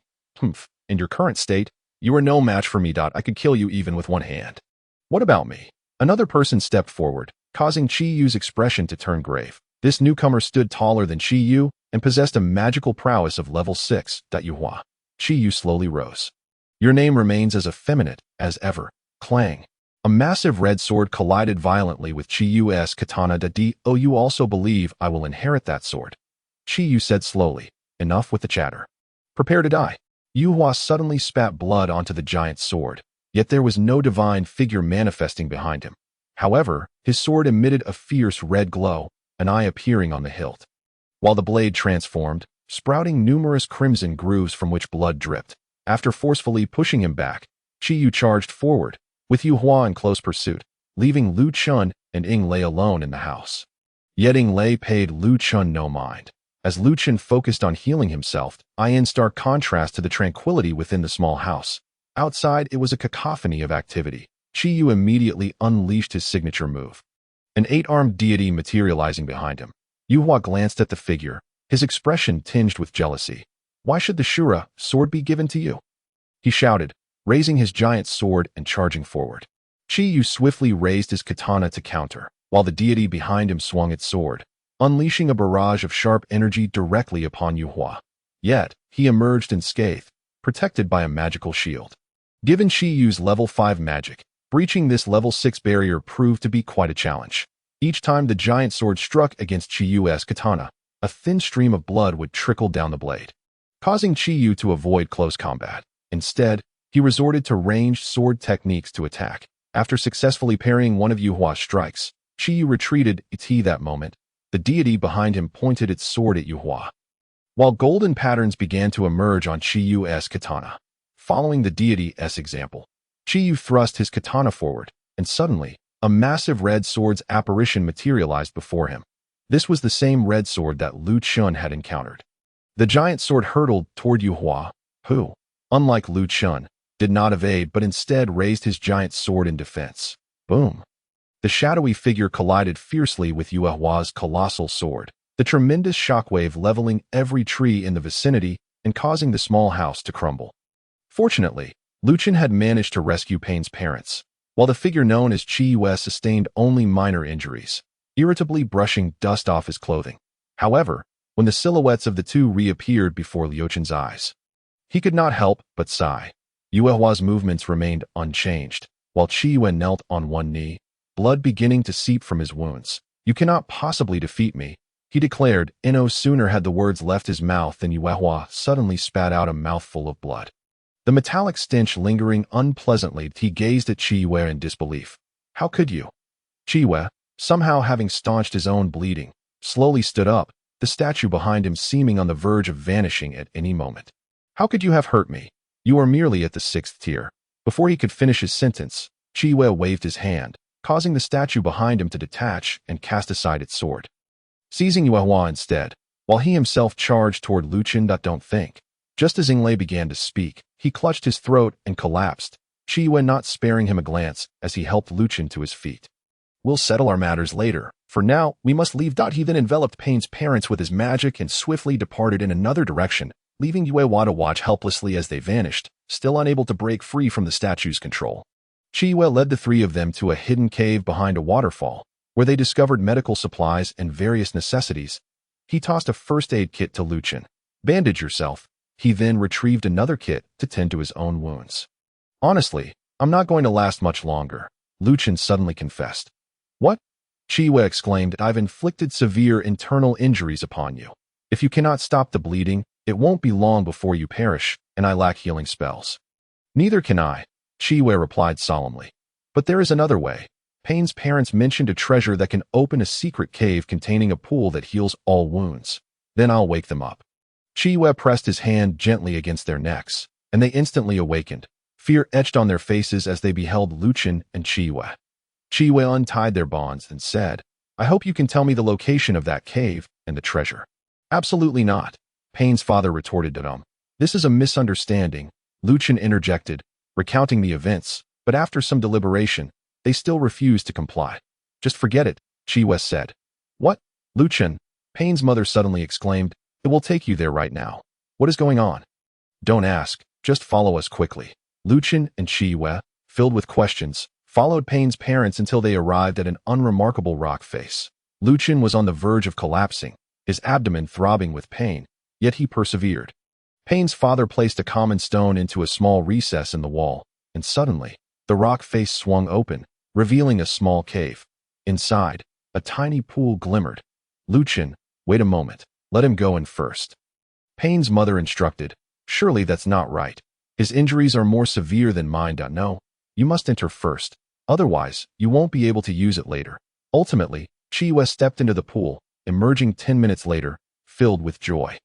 Unlike the healing pools at school, which only treated external wounds, this one healed all injuries, internal included, and instantly replenished magic and mental energy, leaving him astounded. Go in now, Lucien, Chiyue urged. Lucien weakly nodded, and with the support of Pain's parents, he entered the pool without even removing his clothes. Ah, it's so cold, but it's so comfortable, was the sole sensation Lucien felt as he submerged his head, but that comforting feeling vanished abruptly. A sharp pain shot through his left eye. And as he struggled to surface, he beheld a bizarre sight. He was engulfed in a blood-red world, streams of crimson magic converging toward his left eye, accompanied by whispers from the depths of his memory. Child, remember not to forget your name. Kill them. Young master, the Moon Clan is here too. Ignore them. Continue to kill until you find him. From now on, you shall be known as Lucien. Do you like it? A strange voice echoed, and Lucien sensed an inexplicable familiarity, though he was certain this was not his memory. Soon, however, the pain in his left eye intensified once more. Go ahead and unleash this power. A deep voice commanded. What? Lucien abruptly awoke, discovering himself lying at the bottom of the pool. The water mysteriously drained. He slowly removed the eye patch from his left eye, and to his delight, he could see clearly. Am I healed? Just now, that water surged into your left eye. You should be grateful. Chiyue remarked that I think I recall many things, but I still can't piece them together. Lucien gradually rose to his feet. Astonished to find his clothes completely dried, he then turned to Pain's parents. Why did you come to help me upon hearing my name? Do you know something? We do not know. Our family only knows that someone named Lucien will save this continent. Our duty is to protect this pool, but Pain is unaware of this. Do you know anything else about me? We do not. Only our duty. Please, you must rescue Pain for us. They suddenly knelt before him. Please rise. We will certainly save him. Lucien and Chiyue exited the cave, while the couple decided to wait inside. What are you planning to do? Chiyue inquired. First, let's find Pain. I will inevitably seek him out, as he is involved in this plan. That night, the sandy city buzzed with life. Unlike the bustling streets elsewhere, this was merely a dimly lit alley, where no one wished to venture. The ground was littered with dead rats and refuse, emanating a foul odor. Yet in one corner, a figure sat eating from a takeout box, an utterly incredulous sight to any passerby. Dressed in a foul-smelling overcoat, with hair resembling a bird's nest, his disheveled appearance repelled all who might approach. At that moment, two figures approached him, and upon seeing them emerge from the shadows, he hastily discarded his meal and fled in the opposite direction. Is he really at the 5th tier? Chiyue questioned. Indeed, but why he chose to flee remains a mystery. Lucien replied. Let's capture him. Agreed. Pain sprinted down the filthy alley, running for quite a distance without seeing Lucien and the others in pursuit. Eventually, he paused to catch his breath, when suddenly a hand landed on his shoulder. You truly don't appear to be at the 5th tier, Lucien remarked. Please, spare me. I am already finished, Pain pleaded. Explain everything clearly, and you may go find your parents. They're safe? Quite safe. When my parents were captured, a man wielding a long sword told me that if I brought you to him, he would release my brother and parents, but upon my arrival, they denied their promise and incapacitated me instead. And where is your brother? In a warehouse in the Eastern District. Very well. I will go rescue them, and you should return to your family's small pool. Your parents are waiting for you there. Thank you. Thank you. After watching Pain leave, Chiyue asked, how did you know he wasn't deceiving you? No one would send someone weaker than themselves to rescue their parents. Moreover, if you encountered him while capturing his parents, would you have killed him? Absolutely. That is precisely it. He merely sustained some minor injuries before you, which led me to harbor doubts. So, what shall we do now? Let us go rescue them, although it is possible that an ambush awaits us there. Lucien and Chiyue arrived at the warehouse, where Yuhua was already standing at the entrance. Awaiting their arrival, Lucien and Chiyue approached him directly. Where are they? Chiyue inquired. In that warehouse. Yuhua indicated towards a locked storage facility. Then we can just kill you, right? Indeed, a statue materialized behind Chiyue, while Lucien wore a peculiar expression. What's wrong? Qi Yu asked that I'm out of iron. I only possess a bit of dark gold and some other materials. Useless, Qi Yu retorted, charging forward as Yu Hua prepared himself. His colossal sword turning blood red. Clang, clang, clang. The two were already engaged in fierce combat, while Lu Chun surveyed the surrounding containers, formulating a plan that he dashed to a nearby container and slammed his hand against it. The container suddenly began to disassemble, exposing its contents to the air. After a moment of humility, Lu Chun swiftly fashioned the metals into a sniper rifle that he loaded the weapon and aimed it at Yu Hua, who was locked in battle with Qi Yu. Despite the chaos, Lu Chun's aim remained true. Bang! The bullet soared from the barrel, and at that moment, Qi Yu recoiled, prompting Yu Hua to charge forward. Thud! Blood suddenly gushed from his arm. Had it not been for the barrier he possessed, Lu Chun's sniper rifle would have proven fatal. The bullet had merely penetrated his arm. Lu Chun frowned. He was dissatisfied with the outcome. Yu Hua shot him a glare before returning his focus to Qi Yu. Once I deal with you, I'll eliminate that bothersome brat, Yu Hua stated coldly. Just then, the statue swung its sword, unleashing a wave of red energy towards Yu Hua. However, he simply plunged his massive sword into the ground, effortlessly deflecting the attack. As soon as he countered this blow, the statue thrust its sword forward. Yu Hua furrowed his brow, but Qi Yu did not replicate his previous strategy. Instead, he charged at full speed. Yu Hua, puzzled, felt no fear, assuming it was not the same move. Clang! Their weapons clashed once more, blood oozing from Yu Hua's colossal sword, slowly consuming Qi Yu's blade. Yet, Qi Yu remained undeterred. Are you ready to concede? Soon, your sword will be tainted and rendered useless. Yu Hua taunted. Perhaps you should take a look at your surroundings, Qi Yu retorted mockingly. What? Yu Hua scanned the vicinity, realizing there were no containers left. However, numerous iron pillars began to descend from above. Suddenly, Qi Yu broke away from him, and the pillars crashed around Yu Hua. Though he dodged each one, he ultimately discovered he was trapped, unable to wield his sword at that moment. Qi Yu executed a familiar maneuver. Thrusting his blade forward, and a spectral giant sword materialized, soaring towards Yu Hua. Boom! A tremendous explosion erupted, shrouding the scene in dust as the debris settled. Yu Hua appeared before them, looking utterly disheveled, his shirt torn away to reveal a body marred by wounds. Yet, he still stood his ground, the iron pillars having vanished, restoring his mobility. I underestimated you, and such a turn of events has transpired, but it shall not occur again. His body suddenly radiated a crimson hue, blood swirling around him, even his hair turning red. This is bad. It's a blood explosion. Fall back, Qi Yu shouted. However, before Lu Chun could retreat, an enormous fist barreled towards him. Lu Chun instinctively raised his wrist to shield himself. Pain radiating from the impact, sending him flying backward. His wrist guard shattered under the force. Qi Yu attempted to reach Lu Chun's side, but a colossal sword hurtled towards him. Qi Yu sidestepped the strike, only to feel a sharp pain in his abdomen, causing him to spit out a mouthful of blood, collapsing to the ground with Yu Hua's foot pressing on his head. Die. As he prepared to crush Qi Yu's skull, iron wires emerged from nowhere, binding Yu Hua's limbs momentarily. Seizing the opportunity, Qi Yu broke free from his grasp, the wires failing to restrain him. In an instant, he escaped and, with terrifying speed, reappeared before Lu Chun, delivering a kick that sent Lu Chun flying. Then stomping down on his abdomen, Lu Chun coughed up blood. Die. Yu Hua lifted his foot, and at that moment, Lu Chun felt despair wash over him. He watched helplessly as Yu Hua's right foot descended. Just then, a voice echoed in his mind. Use my power. Lu Chun's left eye turned crimson, revealing a strange pattern within. Time seemed to slow, and the surrounding metals began to glow. Remarkably, Lu Chun perceived the iron elements within Yu Hua's thigh. Realizing he could manipulate them, he swiftly commanded those iron elements within his left foot to shape into needles. Although the process appeared slow, it was executed with astonishing speed as Lu Chun directed the needles to pierce through Yu Hua's skin. Yu Hua suddenly collapsed, needles sprouting from his left thigh. A horrifying sight. After completing his series of actions, Lu Chun felt a sharp pain in his left eye, which returned to normal. Once Yu Hua cleared the iron, Lu Chun and Qi Yu gradually regained their composure and surrounded him. How did you accomplish that? I do not know, he replied slowly, gazing at the two of them. With a flick of his hand, his colossal sword returned to his grasp, and he immediately lunged at Lu Chun. Startled, Lu Chun summoned a pile of iron from the ground, remnants from the sewer, barely managing to block the strike.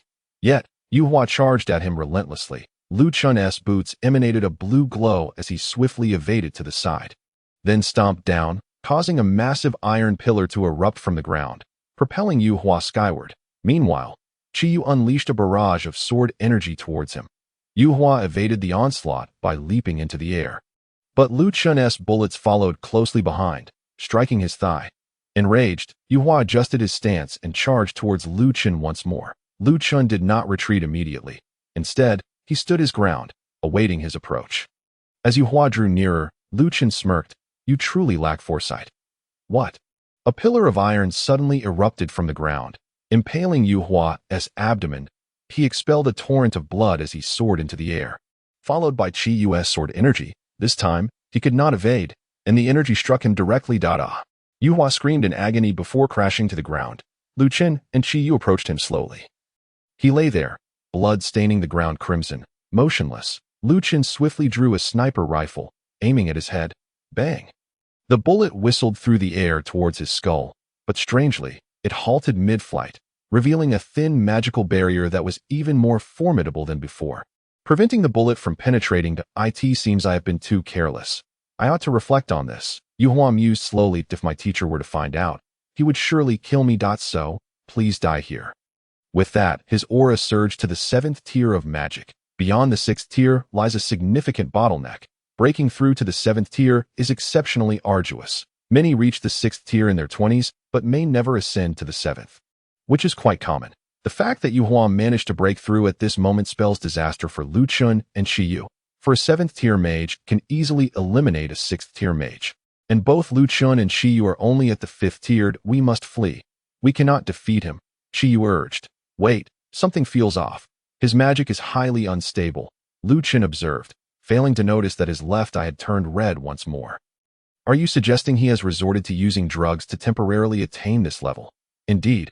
How astute of you to notice, Yu Hua retorted, suddenly rising. But you cannot escape. Boom. He drove his colossal sword into the ground, unleashing a powerful wave of magical energy that propelled both of them backward. As Lu Chun regained his footing, Yu Hua materialized before him, thrusting his giant sword with ferocity. Clang. A sudden clash of a katana struck against a colossal sword, deflecting it with a resounding force. At that moment, Lu Chun did not flee. Instead, he delivered a powerful palm strike to Yu Hua's chest. Just as Yu Hua pondered Lu Chun's intentions, an intense burning sensation erupted in his chest. As if set ablaze, he forcefully shoved Lu Chun away with his knee, sending him rolling several times before coming to a halt. Your physique remains so fragile. I had anticipated that a person of the 7th tier would possess greater strength. Or perhaps what you seek is merely an augmentation of your magical power? Enough of your prattle. Lu Chun charged at him once more, his palm striking the ground. Yu Hua chuckled. Do you think that will prove useful? I am not employing it against you. Suddenly, a metallic pillar emerged beneath Lu Chun's feet. He crouched upon it as it extended skyward. Just as Yu Hua prepared to pursue Lu Chun, an overwhelming force surged forth, causing him to turn. Before him stood Chi Yu, his blood-red essence swirling around him like ribbons. However, his arms were adorned with strange patterns, and with a mere gesture, the crimson katana returned to his grasp. You two have resorted to blood explosion, but it will avail you nothing that I currently wield 7th tier magic. You cannot hope to defeat me. You are insufferable, Chi Yu retorted coldly. In a fit of rage, Yu Hua lunged at him. At that moment, the statue behind Chi Yu opened its eyes, growing in size from twice Chi Yu's height to 3 stories tall, rising from its seated position. With each swing of Chi Yu's sword, the statue wielded its 8 blades in unison. Despite this, Chi Yu found himself at a disadvantage. Yu Hua's speed was astounding, leaving Chi Yu primarily on the defensive, rarely launching his own attacks. At last, Chi Yu seized an opportunity to parry Yu Hua's assault, only for the statue to suddenly open its mouth, unleashing a massive beam of light. Yu Hua raised his colossal sword before him, and with a thunderous crash, the ground beneath him crumbled, creating a vast pit before Lu Chun.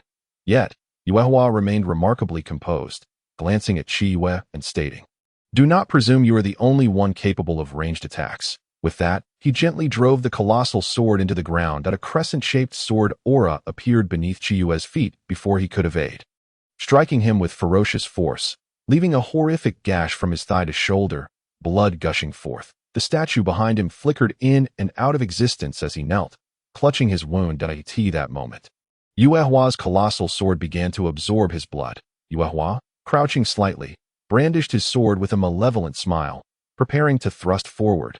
Lu Chun, witnessing this, stomped down on the metallic pillar, which began to disassemble, its iron fragments converging behind him to form a propulsion device. The device erupted with dense magical energy, propelling Lu Chun towards Qi Yue, who was also in motion, launching himself at Qi Yue with fervor. "Hurry!" Lu Chun shouted, as the propulsion device reached its limit, and ultimately, Lu Chun surged ahead slightly faster. He grasped Qi Yue's shoulder, and they soared forward, only to be halted by Yuehua, whose colossal sword missed its mark on Qi Yue, instead striking Lu Chun's propulsion device. Bang! The device exploded in a minor detonation, prompting Lu Chun to shove Qi Yue away, propelling himself forward alone. Bang! Moments later, the propulsion device detonated, and Lu Chun was unable to escape in time, crashing violently into a warehouse. "Lu Chun!" Qi Yue cried out. "Very well. That bothersome fellow is dead, that he has not perished at Ha." A joke. His propulsion device exploded. He cannot survive that. Clang. Qi Yue suddenly swung at him, only to be parried. Yet, he did not relent, launching a furious barrage of attacks. The statue behind him also joined in the fray against Yuehua, who appeared remarkably unfazed. Realizing he could not prevail in close combat, Qi Yue retreated, and Yuehua made no effort to pursue, gripping his sword hilt tightly. Qi Yue swung forcefully, conjuring a red whirlwind that sliced through everything in its path, hurtling directly toward Yuehua. Unfazed, Yuehua stood his ground, aware that entering the vortex would spell his doom. His physique had not grown stronger. Suddenly, his colossal sword radiated brilliance as he struck at the whirlwind with all his might. The sound of clashing steel reverberated as his sword met the whirlwind, astonishingly cleaving through it until it dissipated. Yet, immediately thereafter, two massive sword phantoms surged toward him. Yuehua regarded them with a hint of surprise but stood resolute, positioning his colossal sword defensively. Boom. A deafening explosion ensued, yet Yuehua remained unscathed, massaging his wrist before charging forward and delivering a kick to Qi Yue's wound. "Ah!" Qi Yue cried out, retreating while clutching his injury, as the statue behind him began to fade away. "Ha! Even the Azura has fled. Do you still possess the means to confront me?" At that moment, Lu Chun's voice emerged from within the warehouse. "You have not perished? Very well, let me personally end your life. Go." Lu Chun's voice was devoid of emotion, and suddenly, the warehouse began to disassemble entirely. Constructed of iron, the interior was laid bare before them, revealing several tons of iron blocks transforming into massive swords. As Lu Chun's words fell, these colossal swords hurtled toward Yuehua in a breathtaking display. Yet, Yuehua remained composed, deftly deflecting each sword with his own. Once the onslaught ceased, he regarded Lu Chun with disdain, remarking, "Is that all? What more do you have?" Lu Chun clapped his hands, and the patterns within his crimson eyes began to whirl. The swords that had been repelled by Yuehua swiftly combined with the surrounding swords to form imposing artillery towers. Subsequently, iron chains erupted from beneath Yuehua, binding him firmly. Qi Yue, familiar with this scene, quickly vacated the area. Lu Chun's outstretched hand closed into a fist. Boom! Boom! Boom! Dozens of cannons fired simultaneously, each projectile striking Yuehua with precision. As the bombardment concluded, a large crater formed in the ground, and Yuehua lay prostrate. Meanwhile, Lu Chun's magical energy was nearly depleted, and he succumbed to unconsciousness, just as Qi Yue intended to check on Lu Chun's condition. A figure darted past him with remarkable speed. Alarmed, Qi Yue rushed toward Lu Chun. Yuehua stood before Lu Chun, his skin now a grotesque sight, every inch of his body marred, the effects of the potion waning. Leaving him significantly weakened, he struggled to maintain his footing, raising the colossal sword in fury as he lunged at Lu Chun. Die! His voice had grown hoarse. Thud! The colossal sword pierced not Lu Chun, but Qi Yue, who had shielded Lu Chun in the final moment. The blade drove deep into his left shoulder, yet he hesitated not, seizing the opportunity to swing his right hand, severing Yuehua's head from his body. Qi Yue collapsed to the ground, having pulled the sword free. Minutes later, a figure clad in black with a mask appeared in the warehouse, bearing a katana on his back, his left eye closed, after administering urgent care to both.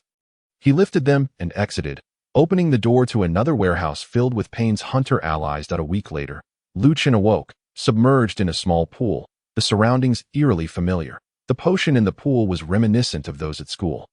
He slowly sat up, finding himself in a modest room. Once assured of his body's stability, he stood and opened the door, encountering numerous individuals in white robes bustling through the corridor. He had found himself in the Blood Lotus Sanatorium.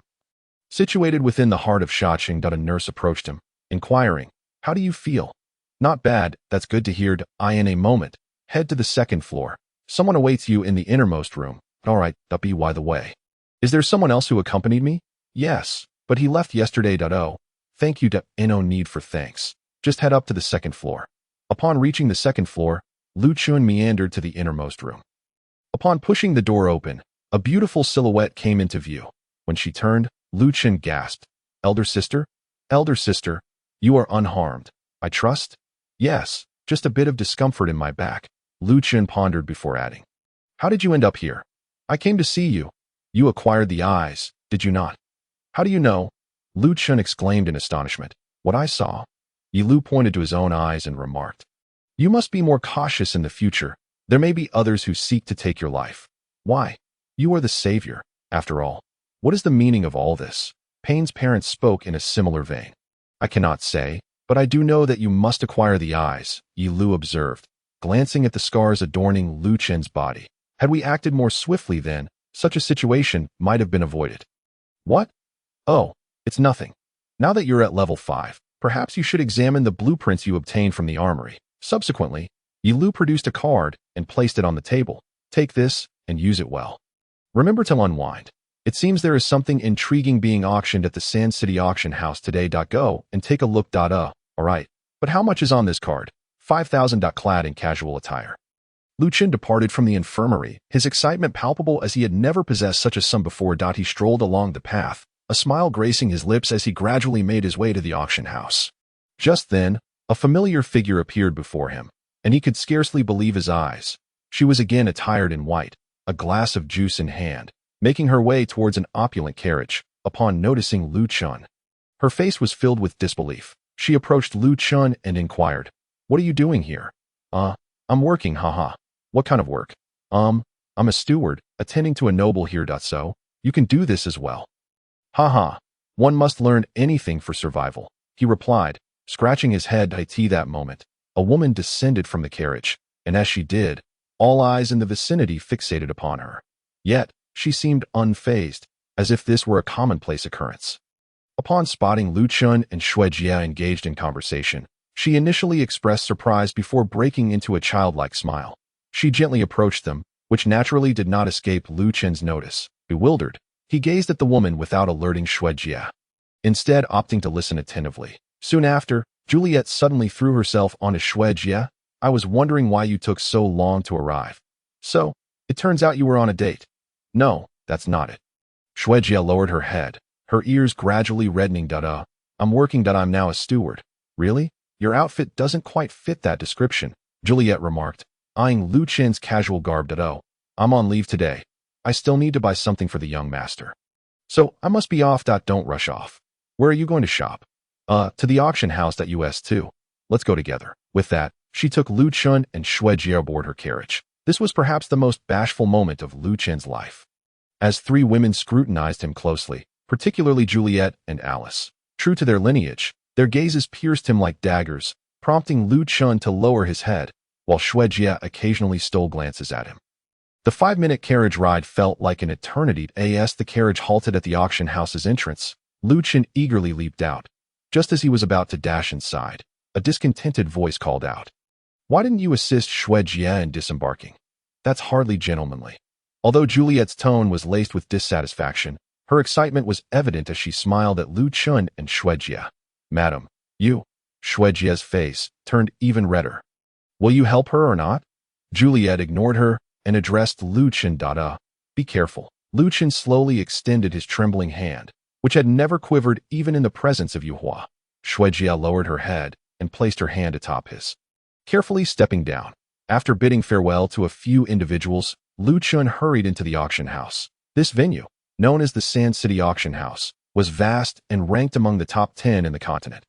It boasted an abundance of items, And within the hall, numerous vendors displayed their wares, leaving Lu Chun in awe as he approached various stalls, peering at the items, though he refrained from purchasing anything due to the exorbitant prices.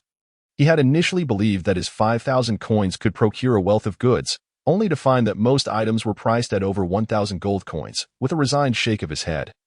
He soon heard an announcement echoing through the hall. The auction was about to commence. Lu Chun was particularly intrigued by the item Yi Lu had mentioned and promptly made his way toward the auction hall. However, upon reaching the entrance, he was halted by an imposing figure. "You cannot enter," a besuited guard stated. "Why not?" "Because you look as though you cannot afford a single item." The guard was also at level 5 in magic. And despite Lu Chun's repeated entreaties, he remained steadfast. In a last-ditch effort, Lu Chun produced his card and said, "There are 5,000 here. Entry requires at least 50,000. The guard replied. Lu Chun found himself at an impasse. Just as he was about to leave, he noticed a sign that red mechanics may enter regardless of gold. That a smile crept across Lu Chun's face. Is being a mechanic truly that advantageous? "Hey," he called out to the guard, who towered over him. "I am a mechanic." "Then prove it to me." Simple. With a flick of his hand, metal pieces suddenly emerged from the guard's attire, levitating into Lu Chun's palm. "This is your handgun. My apologies." The guard quickly bowed his head. "That I will summon someone right away." He then covered one ear and muttered a few words. Shortly thereafter, a woman clad in revealing attire approached. "You must be the mechanic, sir. May I have your name?" "Oh, Lu Chun." "Very well, sir. Please follow me." She swayed her hips as she led him into the venue, with Lu Chun trailing behind. My handgun. I forgot." "My apologies." With a wave of his hand, the metal pieces returned to the guard's attire. The woman guided him to the front row and presented him with a placard bearing the number 19. Upon sitting down, Lu Chun noticed an elderly man beside him, who glanced at him before turning away. Lu Chun looked back, taking in the vastness of the hall, which could accommodate over 1,000 individuals. In addition to the seating, there were several private boxes on the upper level, offering a view of the entire venue. Juliet and her companions occupied one of those boxes. Lu Chun quickly turned his head, ensuring they did not spot him. After a few minutes, a woman took to the stage, smiling as she addressed the audience. "Welcome, everyone, to this auction event. Without further ado, let us commence." As her words fell, 2 men in suits wheeled a glass box onto the stage, containing a vial of blue liquid. The woman continued, "This is our first auction item. It can instantly replenish magical energy, but only for those below level 5. Time passed swiftly, and numerous rare items were snatched up by wealthy bidders. Lu Chun was undeniably tempted by several items, yet he felt powerless, as even the cheapest began at over 30,000 gold coins. He could only watch enviously as affluent patrons tossed gold coins onto the stage and claimed their prizes. To his surprise, Juliet purchased a considerable amount of supplements, spending over 1 million within an hour, leaving Lu Chun astounded. Now, for the main event, the woman's voice captured the attention of both Lu Chun and the elderly man beside him. A piece of cowhide paper appeared in her hands, which she carefully raised, stating, "This is a design blueprint. All mechanics present will surely recognize these words." All eyes in the hall turned toward the front row. And the elderly man next to Lu Chun suddenly stood up, exclaiming, "Let's begin." "Very well. This is a blueprint for a sniper rifle. Its power surpasses that of a typical sniper rifle by a factor of 2. And it was created by the continent's strongest mechanic a century ago, Lu Yu." This revelation sent waves of astonishment throughout the crowd. Lu Yu. Lu Chun felt as though he had heard that name before. Yet no matter how hard he tried, he could not recall its significance. This sniper rifle is compatible with all types of ammunition, a rarity indeed. Now, let us begin the bidding at 1 million. Cough, cough, cough. Upon hearing this, Lu Chun immediately began to cough. So expensive. It seems I cannot afford it. 3 million. The elderly man seated beside him raised a sign and declared, subsequently whispering to Lu Chun, "If you lack funds, do not venture here. You are nothing but rubbish. It is truly an affront to our esteemed mechanics." Lu Chun, upon hearing this, chose to disregard him. 4 million, 5 million, as the bids escalated. Lu Chun felt increasingly powerless, forced to watch helplessly as the rare design blueprint was purchased by another. At that moment, a gentle voice unexpectedly echoed in his mind. "This is the portrait of our family's most formidable mechanic. Lu Yu. You bear a striking resemblance to him. Ha ha." Lu Chun abruptly stood up, startling the entire room, all eyes turning towards him. He glanced around awkwardly before sitting back down, and the crowd resumed their bidding. 15 million. The old man suddenly exclaimed, ".15 million once, 15 million twice, 15 million third time. Sold. The design blueprint belongs to Elder Deng." Lu Chen slowly exited the auction hall, his expression one of deep frustration. He had an instinct that the blueprint could aid in recovering his memories, yet the problem remained that he lacked the means to acquire it, allowing an elderly mechanic to purchase it instead. The old man's prowess was indiscernible to him, indicating that the elder was at least of the 7th tier. He sighed, and shortly thereafter, the old man hurriedly exited the auction venue, not long after his departure. A wealthy young gentleman observed his retreating figure and instructed his subordinates, "Go and seize that design blueprint. He is injured and should be no match for you. Once you obtain it, I will reward each of you with 10,000. Understood. The subordinates replied in unison. Lu Chen watched the entire scene unfold. The guards only possessed around 5 tiers of magical power. Seeing this, he discreetly followed them. There were 8 individuals in total, but even they might struggle against a 7th tier mechanic, piquing Lu Chen's interest as he continued to shadow them. Given their strength, they were unlikely to detect Lu Chen. Even individuals of the 6th tier might fail to notice him. Soon, they arrived at a narrow alley, where the elderly man stood alone, seemingly awaiting their arrival. Upon seeing him, the 8 individuals involuntarily felt a sense of pressure. Facing the old man's icy gaze, one of them spoke, "Do not think we are unaware of your injuries. If you are wise, surrender the design blueprint, and we may consider sparing your life." "Humph, you are exceedingly arrogant," the old man retorted angrily. "Attack. Eliminate him." As the 8 rushed forward, the old man waved his hand, and a multitude of robots materialized before him. These robots resembled tiny spiders that swiftly latched onto their legs, unleashing a powerful electric current. Ah! Cries of agony erupted, yet they failed to eliminate the 8. At that moment, the group's courage surged as they drew their weapons and prepared their spells. The old man, observing this, felt beads of sweat trickle down his forehead, yet he did not cease his actions. He hurled numerous iron pieces, which quickly assembled into a gigantic robot towering 2 stories high. Swinging its colossal fists towards the group, one of the subordinates attempted to block the strike with his knife. But the ground beneath him cracked instantly. Gritting his teeth, he held firm as the others unleashed their attacks on the robot. Fireballs soared towards it. Boom! Boom! The fireballs struck the robot's head with precision, causing it to gradually topple backward, leaving Lu Chen in astonishment. How could such small fireballs destroy a robot crafted by a mechanic of the 7th tier? What kind of injury had the old man sustained to be reduced to this? Watching his creation being felled by mere fireballs dealt a significant blow to the old man, who suddenly clutched his chest and knelt on one knee. Upon witnessing this, the group rushed forward. The old man raised his trembling right hand and gently pointed towards the fallen robot, which promptly disassembled into a flurry of shurikens that flew towards them. 2 individuals clutched their necks and collapsed, while the remaining 6 narrowly escaped. The old man's expression turned to one of disappointment. He seemed to feel slightly better and slowly rose, continuing to discard iron pieces. "Everyone, quickly stop him. Do not allow him to create those robots again." As the words left his mouth, the crowd surged forward. The old man, witnessing this, waved his hand, causing the metal that had been assembling to cease its process and transform into a barrage of knives that surged towards the group. A dense swarm of knives blocked their path, prompting them to defend themselves. Despite the overwhelming number of knives, they could only inflict minor injuries, failing to kill anyone. Observing this, the old man hurled another iron piece to the ground and clapped his hands down forcefully. Clang! Several massive blades shot up from the earth, piercing through 2 of the individuals, while the others managed to evade by crouching. This moment, the old man clutched his chest and began to retreat from the scene.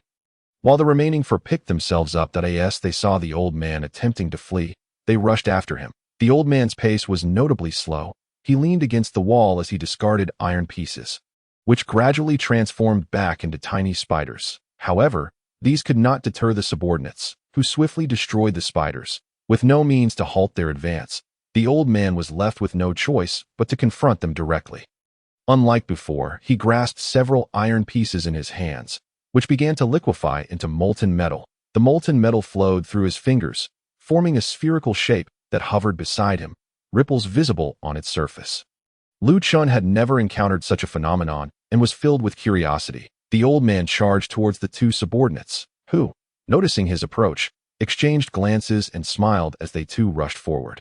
The sphere in the old man's hand suddenly morphed, transforming into the shape of a large sword. However, this sword was distinctly different from the previous sphere. It appeared as a genuine blade rather than a mere water droplet. Clang! The sword struck hard against one subordinate's blade, and as it did, it seemingly melted, enveloping the weapon in molten metal. Before long, only the hilt remained, leaving the subordinate utterly dumbfounded. With a flick of his wrist, the old man reshaped the molten metal into a long sword, which he thrust with great force into the subordinate's neck. Clutching his neck, the subordinate slowly crumpled to the ground. The remaining individuals immediately grew tense, as they had never witnessed such a spectacle before, leaving them momentarily stunned. The old man, however, did not wait for their reaction. The long sword transformed back into molten metal and then fused once more, soon taking the form of a pistol in the old man's hand. He aimed at the remaining three and fired several shots. The bullet's glowing blue point one struck an individual's arm, instantly encasing it in ice. He stared in horror at his frozen limb, unable to contain his cries. The old man continued to fire until the subordinate was completely encased in ice, then delivered a swift kick that shattered him.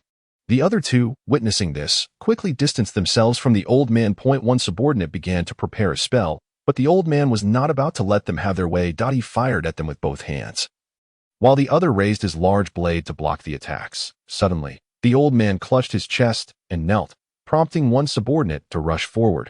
Raising his sword to strike, the old man hastily discarded his pistol, which transformed into a shield to block the blow. However, the other subordinate's spell was complete, and fireballs rained down upon the old man. He pressed his finger against the shield, then swiftly drew it down, causing half of the shield to revert to molten metal. One end of the molten metal adhered to his fingertip, and as he swiped downward, a column of liquid metal erupted from the shield, expanding outward to form a new barrier. Bang! Bang! The fireball struck the shield fiercely. After executing this maneuver, the old man's expression grew increasingly pained. Suddenly, the shield above him shattered, and a blade struck down upon his head, blood gushing forth. "Haha, we finally killed him. Let us go. We'll take his head and the design blueprint back for a night of celebration." While the two reveled in their triumph, Lu Chun stroked his chin thoughtfully. Shortly after, he retrieved a mask from his clothing and donned it. Once masked, he stealthily ascended to the rooftop of a nearby building, from where he could observe the two below, who were rifling through the old man's belongings. Entirely oblivious to Lu Chun's presence, ensuring no one was around, Lu Chun produced a piece of iron and split it in half, crafting 2 daggers. Without hesitation, he leapt down from the 5-story height. The two were still lost in their excitement over the old man's demise when they suddenly felt a wave of warmth wash over them, only to be met with an icy chill at their throats. And they never awoke again. As Lu Chun neared the ground, he activated his boots, and both he and his companion felt the intense heat emanating from the high concentration of magical energy expelled by his footwear. At that moment, a dagger was thrust into each of their necks, and they collapsed beside the old man, blood pooling around them. After paying his respects to the elder, Lu Chun retrieved the items his 2 subordinates had taken from the old man. Aside from some metal scraps, there were also 2 sheets of leather parchment. Lu Chun unfolded one of them, revealing the design blueprint for the sniper rifle that had just been auctioned. The other sheet, however, appeared not to be a blueprint at all, but rather a spell. Lu Chun slowly pronounced the 2 large characters inscribed on the parchment: "Transform water." After reading the introduction, he felt an unusual excitement.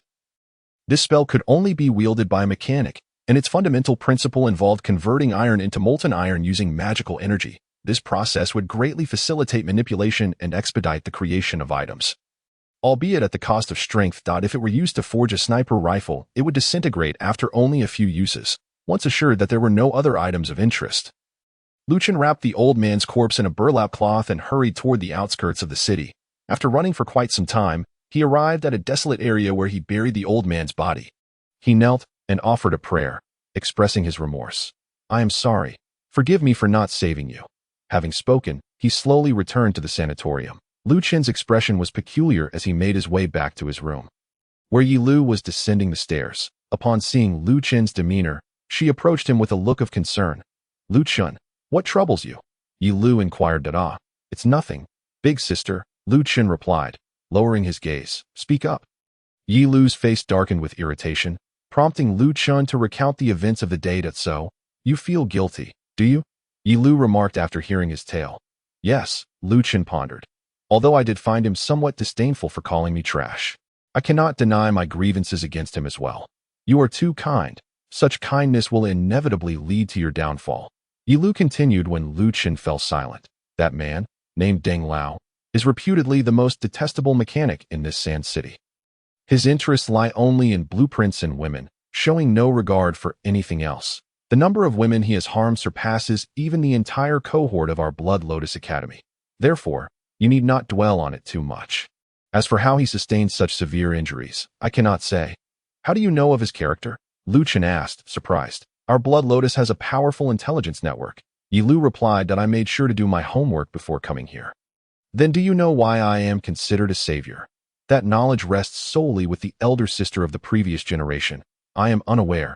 She only informed me and Tang, the head of the Black Lotus, that our task is to assist you in obtaining the eye, and the rest will unfold in due time. Very well.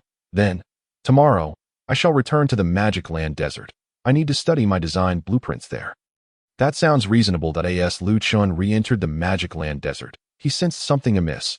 A plethora of powerful presences had suddenly emerged. Though this place was previously fraught with danger, it had never instilled in him a sense of oppression, until now. He felt an unsettling message.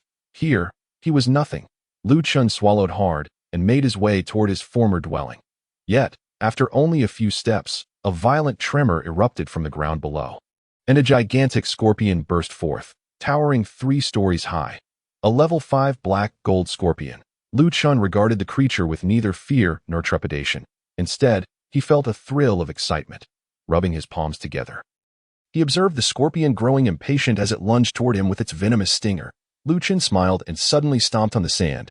An iron wall materialized, intercepting the poisonous attack. With another swift kick against the iron wall, it disassembled into numerous fragments that adhered to the stinger. The scorpion, however, ignored the scattered pieces, its gravest mistake. Lu Chen swiftly distanced himself from the black gold scorpion, forming hand seals with remarkable speed. Bang, bang, bang. The iron fragments attached to the stinger erupted in a series of explosions, severing it completely.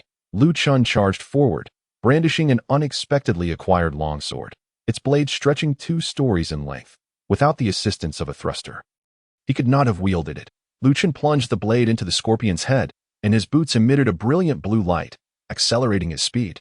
The blade penetrated deeper into the scorpion's body, ultimately vanishing within.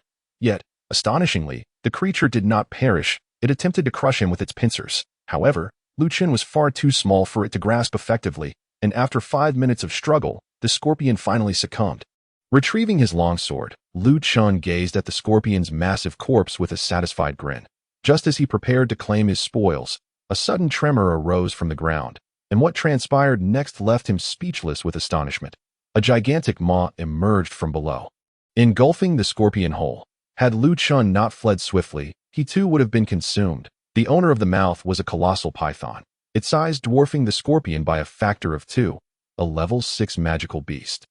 The heavenly python, coiling its body, it regarded Lu Chen with a cold stare, its height surpassing 5 stories. Lu Chen promptly tossed an iron fragment behind him, which rapidly transformed into a thruster. The python, seemingly aware of Lu Chen's intentions, opened its massive jaws and lunged at him.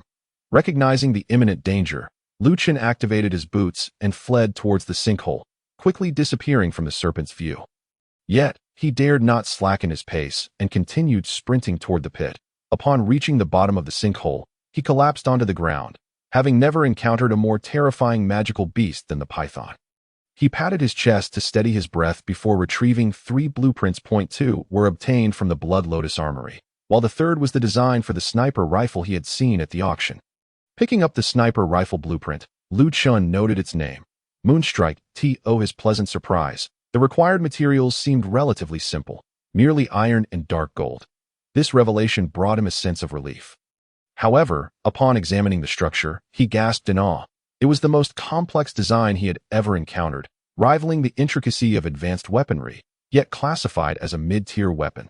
Lu Chen set this blueprint aside and picked up another, which detailed a type of ammunition featuring the notable characteristic of being twice as fast as standard bullets, while also packing double the power. This ammunition also fell within the mid-tier category, but required expensive materials.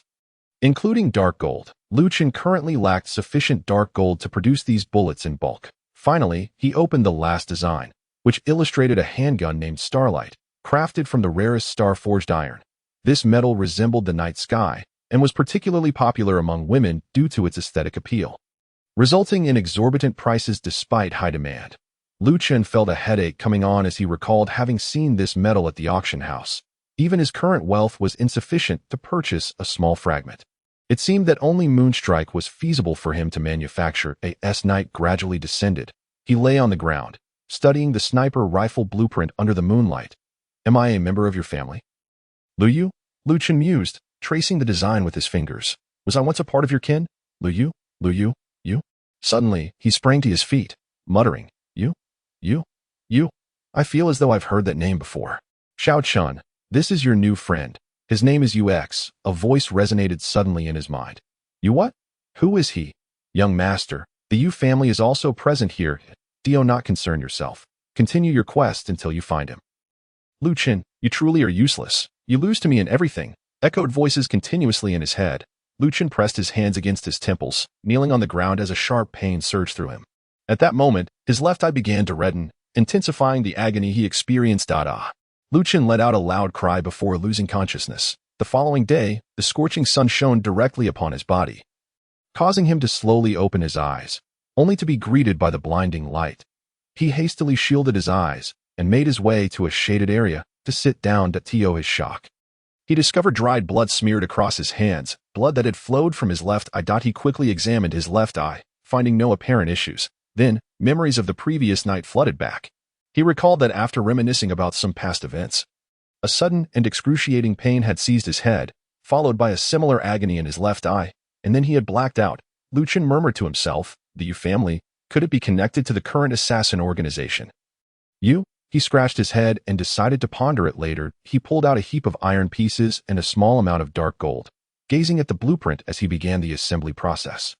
Meanwhile, in an opulent chamber, an elderly man lay on a large bed, speaking to a man. We must retrieve that design blueprint. Yes, I will certainly bring it back to you in a few days.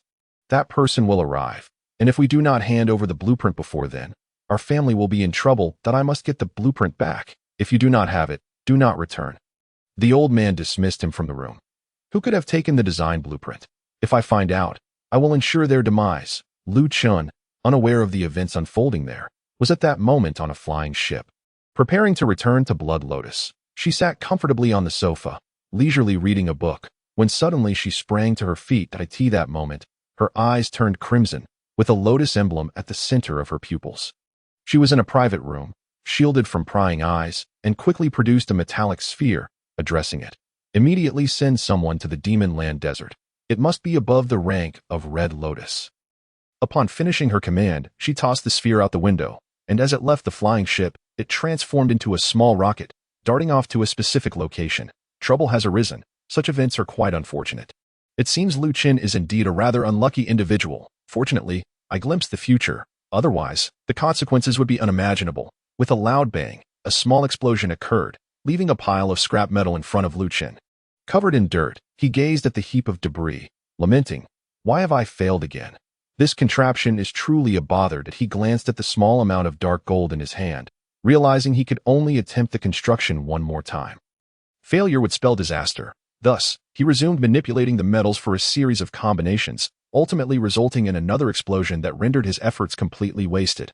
Lacking dark gold, Lu Chen could only focus on mastering the art of fluid transformation. Hoping to eventually reach the level of that old MANDIT present, Lu Chen's greatest challenge was the absence of dark gold. Finding it in this desert was impossible, compelling him to return to Sand City to purchase more. However, he faced another problem. He did not possess sufficient funds. The 5,000 gold coins he had would only buy a minuscule piece of dark gold, far from enough for his needs. He sat atop a scorpion, scratching his head that hadn't been washed in ages. After pondering for a while, he glanced at the scorpion beneath him, realizing, of course, there is this option. These scorpions could fetch a good price, but who would he sell them to? Pain had already departed.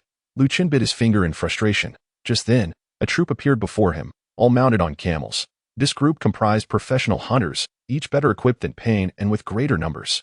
Lu Chen rushed over, startling the hunters, some of whom drew their weapons. "What do you want?" the leader of the hunters inquired.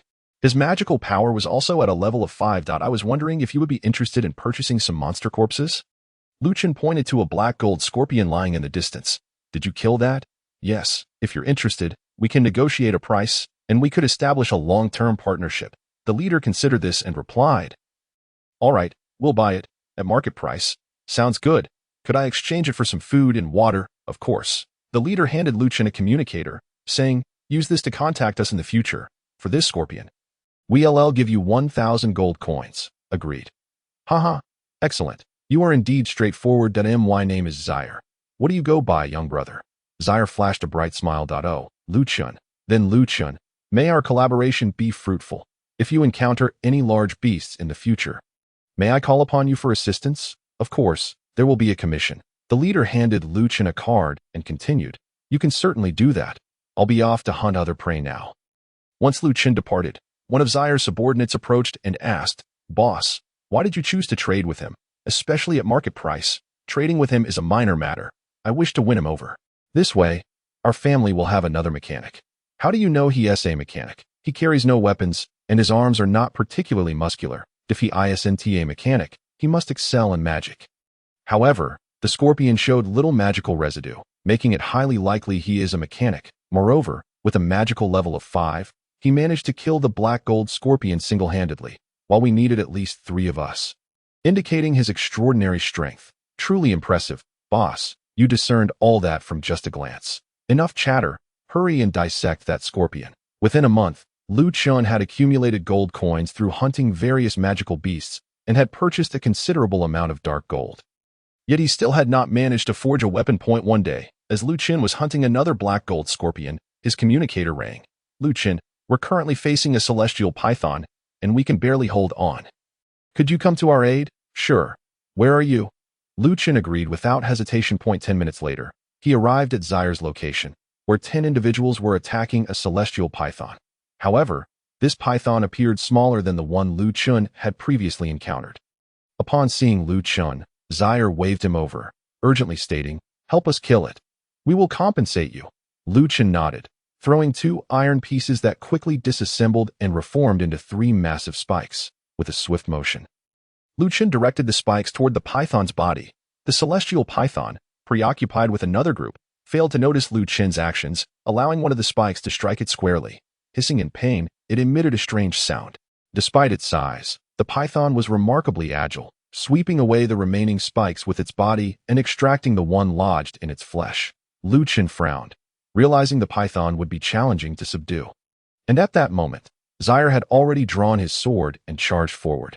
Everyone knew a snake's weakness was its throat, but the python was massive, and Lu Chen could not pinpoint its vulnerable spot. His immediate thought was to restrain the snake so that the others could attack. Lu Chen quickly scattered several metal pieces beneath the sand, and as they landed, they burrowed into the ground. "Wait, I'll try to restrain it. You all take the opportunity to attack," Lu Chen called out. "Understood," the group replied. Lu Chen swiftly began weaving hand signs, glancing at the python before clapping his hands together.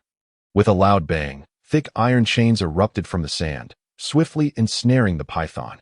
Yes, Zaire and his companions cheered, but they did not forget to assault the python with various spells and sword techniques. The python grew increasingly fatigued, and after a while, they succeeded in slaying it. The hunters eagerly approached to dissect the python, and Zaire joyfully ran to Lu Chen, exclaiming, "Thank goodness for you. Otherwise, we would have been in trouble." Fortunately, this python was still a juvenile. Otherwise, it wouldn't have been so easy. Indeed, we only dared to engage it because it was a young python. Had it been an ordinary celestial python, even a level 6 mage might struggle against it. Just as Lu Chen and Zaire were conversing, the ground beneath them suddenly trembled violently. This tremor was all too familiar to Lu Chen. "Run! Quick! Run!" he shouted. Bang! Suddenly, a colossal mouth emerged from the ground, swallowing both the subordinates of Shar and the python they had just slain. "No!" Shar cried out, as a massive python, towering 5 stories high, appeared before Lu Chen and his companion, coldly regarding them. In that moment, however, Shar paid no heed to the serpent. His gaze fixated instead on the spot not far away where his subordinates had been devoured. Tears streamed down his face. While Lu Chen noticed that the python's body had not entirely surfaced, a portion remained concealed beneath the earth that it was currently straining to consume the juvenile python. Showing no immediate intent to attack Lu Chen and his companion, we must flee quickly. If we delay, it will spell disaster. No, I will slay it. Shar drew his great sword. Are you mad? We stand no chance against it. To confront it now is to court death. Lu Chen urgently interjected. Before Shar could utter another word, Lu Chen kicked him aside, and suddenly, a colossal object surged from the ground, despite having fashioned a small shield from iron. Lu Chen was still propelled backward. This object was, in fact, another segment of the python's concealed body. Just as Lu Chen was about to hit the ground, his boots emitted a blue glow, slowing his descent. As he landed, still catching his breath, the python abruptly opened its massive jaws and lunged at him. Lu Chen swiftly leaped back, narrowly evading the gaping maw, but the serpent's tail lashed toward his back. He rolled aside just in time to evade the attack, yet the python again opened its mouth to strike. Grasping a piece of metal, Lu Chen slammed it onto the ground. The iron spread from his palm, rapidly assembling into a gigantic cone, within which he took refuge. The python's speed was astonishing, and the tip of the cone pierced its mouth almost instantly. Lu Chen had already exited the cone when the python withdrew its maw. Bloodied and furious, without a moment's hesitation, Lu Chen sprinted towards Shar, yet the serpent seemed to anticipate his intentions that it thrashed the ground violently, kicking up a cloud of dust, obscuring Shar from Lu Chen's view. In a rush, Lu Chen assembled a pair of boots. Just as he fastened them, a massive mouth appeared overhead. The boots erupted with flames, propelling him forward at remarkable speed. Boom! The python lunged again, but Lu Chen soared above it. Wielding an extraordinarily long sword, he raised the blade, aiming for the serpent's head. But though hastily crafted, the sword was not fragile. It simply could not penetrate the python's tough hide. Suddenly, the python's tail struck from behind.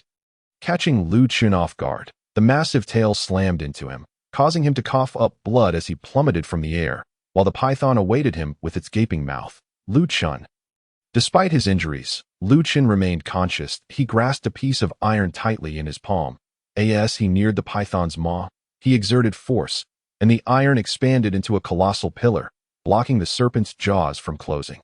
Firmly gripping the iron column, Lu Chen peered into the dark, terrifying throat below. With a powerful tug, he hoisted himself atop the pillar, yet he dared not linger.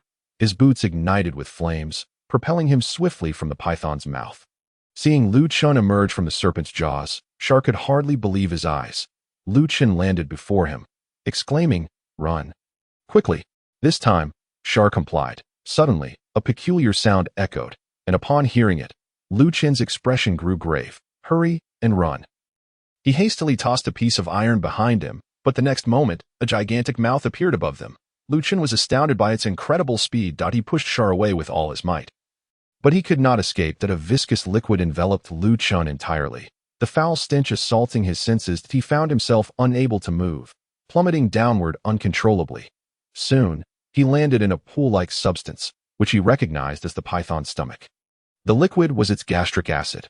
Already, the remains of numerous victims floated nearby, and he knew he would soon share their fate. The thick liquid began to corrode his skin upon contact, and Lu Chen hastily summoned his magical energy for protection. Yet he understood this was not a long-term solution, that if he lingered, he would be digested by the python, and he felt utterly powerless. Meanwhile, outside, Shar was running with all his might, yet he could not shake off the python, which appeared to deliberately slow its pace. It could have swallowed Shar in less than a second, but seemed to be toying with him. Shar, feeling helpless, understood the serpent's intentions. Lu Chen's magical energy was waning, and he felt excruciating pain coursing through his body. Clenching his teeth, he persevered, his consciousness fading, and his eyes slowly closing. Suddenly, a voice resonated in his mind. "Why not utilize my power? With it, you can escape." "How?" "Open your eyes." Lu Chen abruptly opened his left eye, which had turned red. Time seemed to slow, allowing him to perceive the iron elements within the blood, just as before. Yet today was different. Strange patterns appeared on his right hand. Clenching his fist tightly, he struck at the nearest mass of flesh. Though the impact felt minimal, the effects outside were profound. The python abruptly halted, opening its mouth and writhing as if to expel its contents. Moments later, a chaotic assortment of items, including Lu Chen, was expelled onto the ground.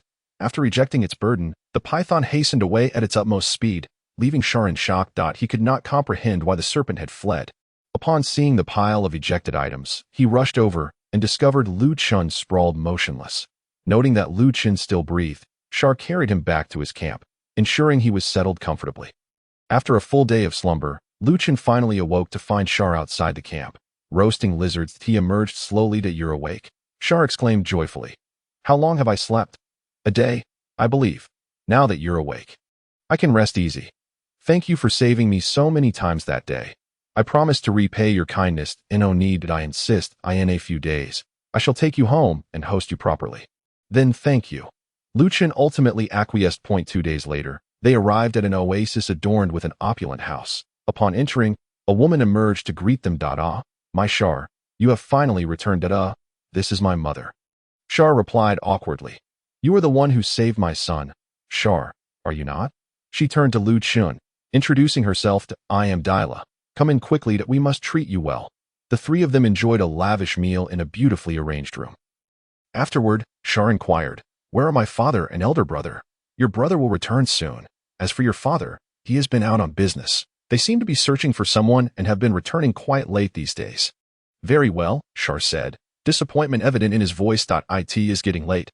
You should all rest, Dila suggested. Not long after Lu Chun and the others departed, a man entered the dining area where they had just eaten. If Lu Chun had seen him, he would have recognized him as the individual who had orchestrated the theft of the design plans at the auction house's entrance. He gulped down a jug of water.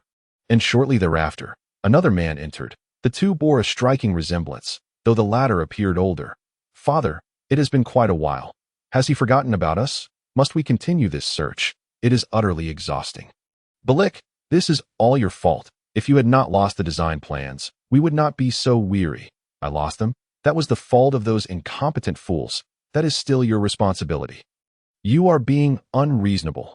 As the father and son were embroiled in a heated argument, a shadowy figure suddenly materialized upon a chair. He propped his chin on his hand, observing their quarrel in silence. He appeared remarkably youthful, perhaps no older than 25, with a strikingly handsome visage that could drive any woman to distraction. His attire was crafted from the finest fabrics, exuding an air of elegance that made him resemble a prince. Moments later, he cleared his throat gently, causing both men to turn in unison. Upon seeing the figure in the chair, they were both drenched in cold sweat. So you have not acquired the design blueprints after all. The stranger remarked. That is because, Lake, you once promised me that you would definitely obtain them. One of them responded. This was unforeseen. We did manage to secure them, but they were stolen, the other added. Really? Truly? Indeed. Very well. I shall grant you an extension of 3 days. Should you fail to acquire them again, your family will cease to exist. That is insufficient time. By the way, a guest has arrived at your residence today. You might wish to investigate him. With that, the mysterious figure vanished into thin air. Bolak, did we have a guest today?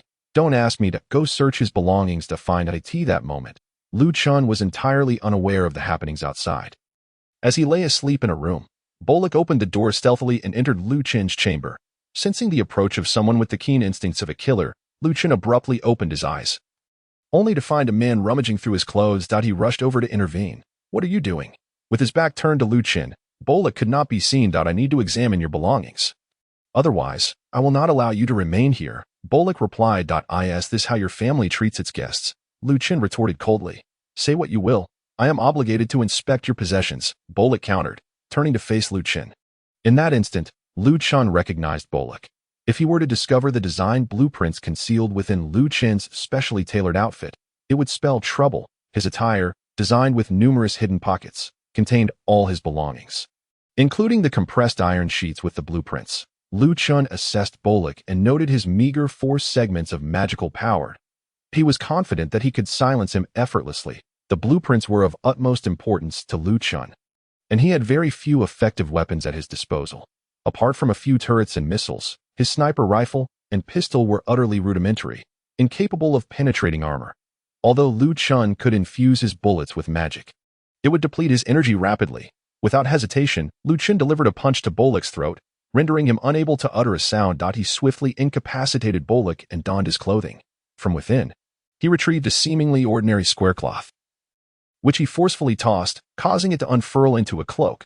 Draping it over himself and gathering all his belongings, he prepared to exit the room when he noticed someone approaching slowly.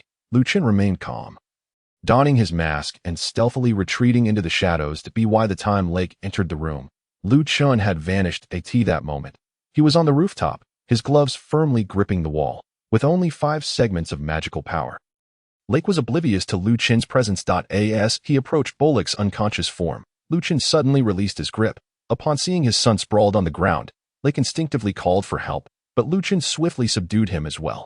Lu Chen then made his escape from the house. Inside, the most powerful individual possessed 6 segments of magical power. Although Lu Chen could not defeat him, he knew that if he remained stealthy, no one with less than 7 segments could detect him. Lu Chen ultimately left the oasis, sprinting swiftly in a specific direction. The desert was perilous at night, and few dared to challenge the dangers of the Magic Land desert. Yet Lu Chen stumbled upon a figure seated atop the head of a deceased Titan python, blocking his path. "Did you take the design blueprints?" the figure inquired. "What blueprints?" Lu Chen could not discern his strength. "The Moonstrike, the sniper rifle." "I did not." Boom! Before Lu Chen could finish his denial, a large crater suddenly appeared before him. "Oh, not deceive me. Run!" Lu Chen's instinct kicked in, and a propulsion device materialized behind him. Though the stranger did not pursue. Instead, he merely watched Lu Chen flee.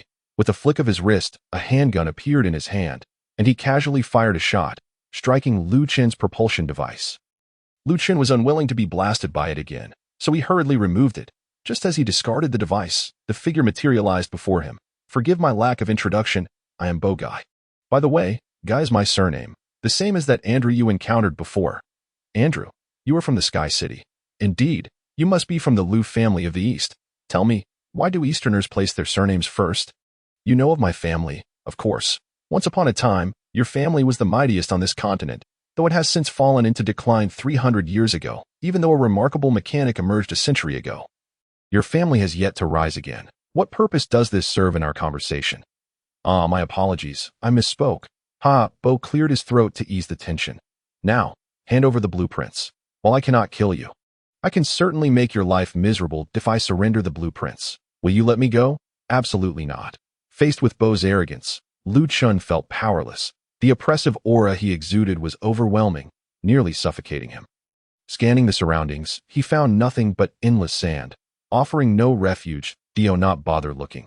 You cannot escape."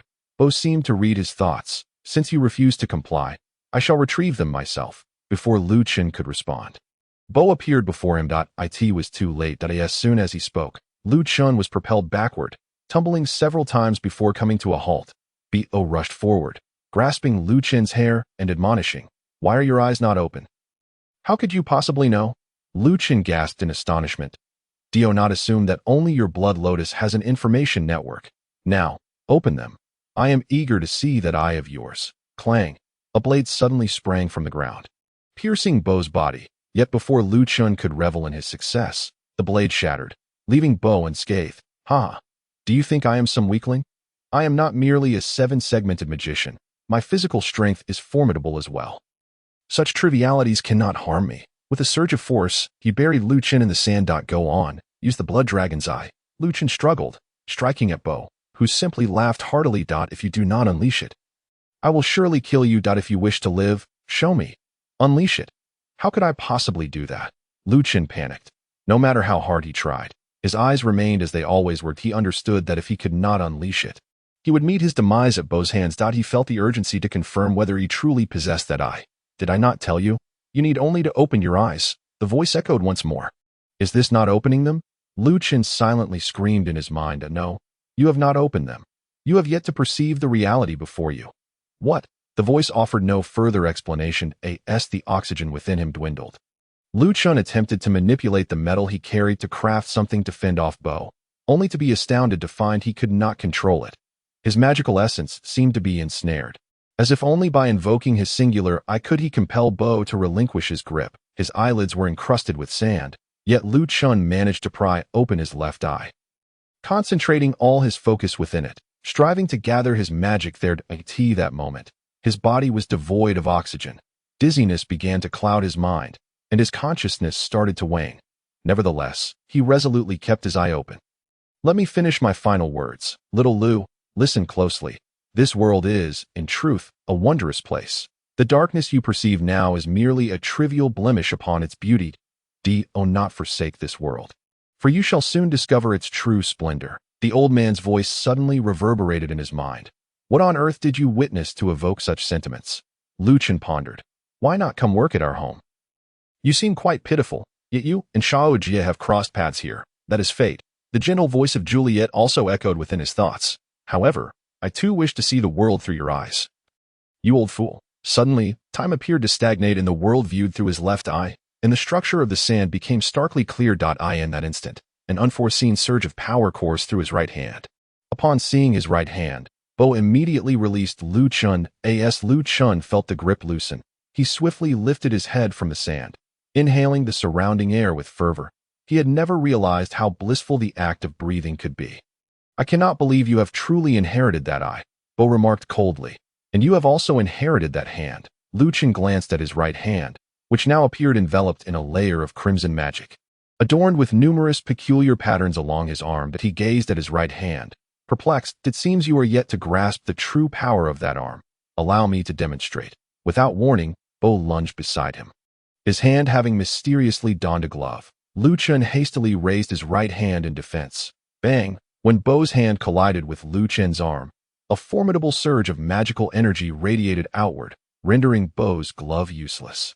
Lu Chen stared in astonishment at his right hand, astonished by its tremendous power, yet his magic appeared largely intact. It had returned to normal, and he could now manipulate the metal within his clothing. Well then, I have confirmed my suspicions.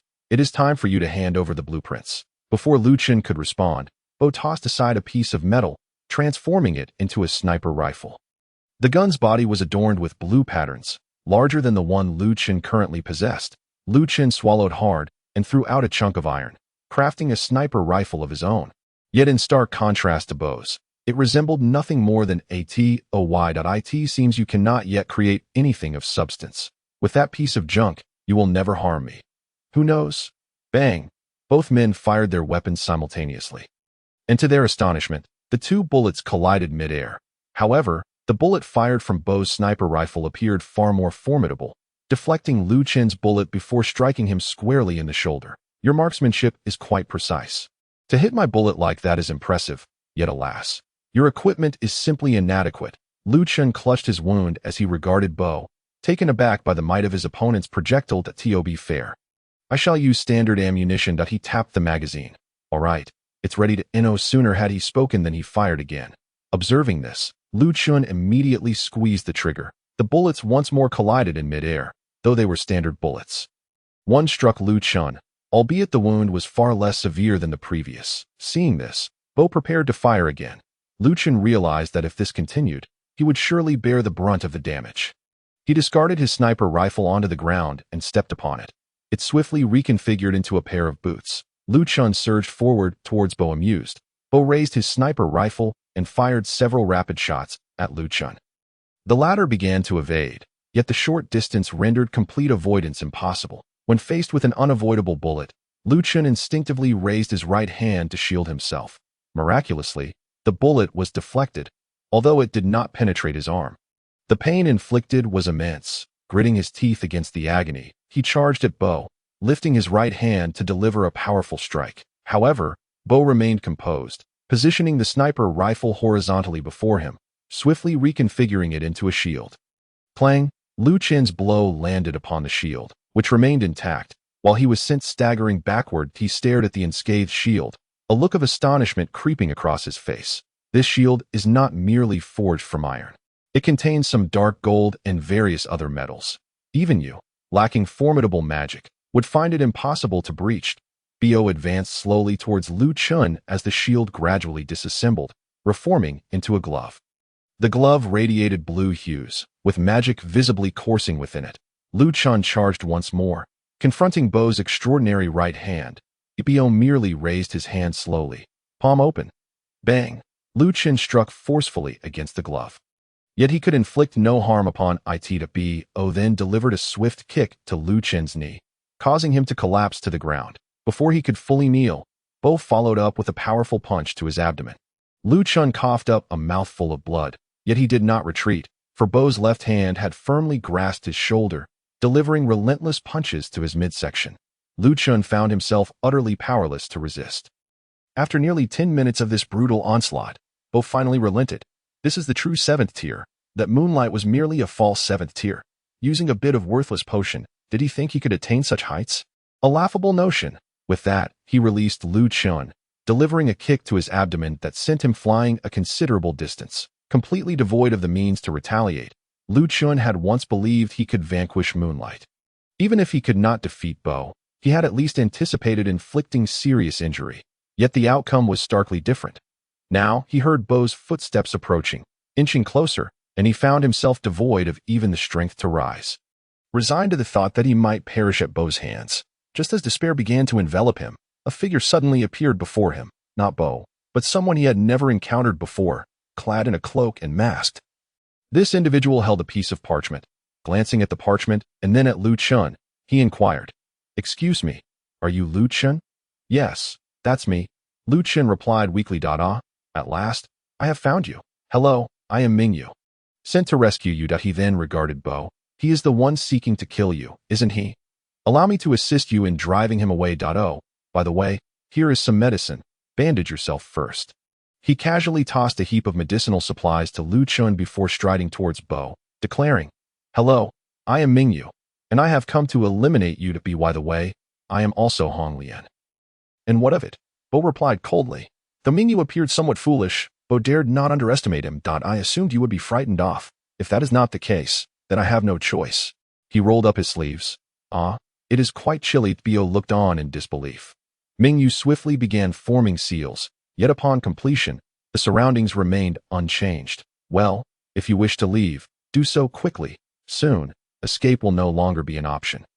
Despite the continent's prevailing focus on swordsmanship and mechanics, numerous peculiar spells and magics still existed, wielded by a select few, yet often possessing immense power. The atmosphere was charged with an eerie tension as Mingyu rubbed his hands together, eagerly gazing at the dim sky, while Bo regarded him with grave concern. Neither initiated an assault, and after 5 minutes, Bo could no longer contain himself. "Hey, what exactly are you planning? It will be here shortly. Just watch." Mingyu suddenly pointed to the sky. That moment, the darkened heavens became populated with numerous shadows. Bo squinted, startled to discover that those shadows were none other than swords, identical in appearance and numbering in the hundreds.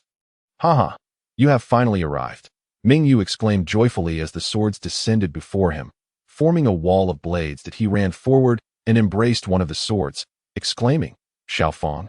"It has been ages." A cascade of names followed from his lips. Before he turned to Lu Chun, "What was your name again?" Lu Chun. "Oh, very well. You should retreat for now. I will handle that individual." Bang! Before Mingyu could make a move, Bo seized his sniper rifle and fired the first shot. However, it failed to penetrate any of the swords, not even a trace marred their surfaces. Observing this, Mingyu merely cast a cold glance at him, then waved his hand, prompting hundreds of swords to soar towards Bo. In response, Bo forcefully stomped the ground, and a colossal iron hand emerged from the sand, blocking each sword and grasping them firmly.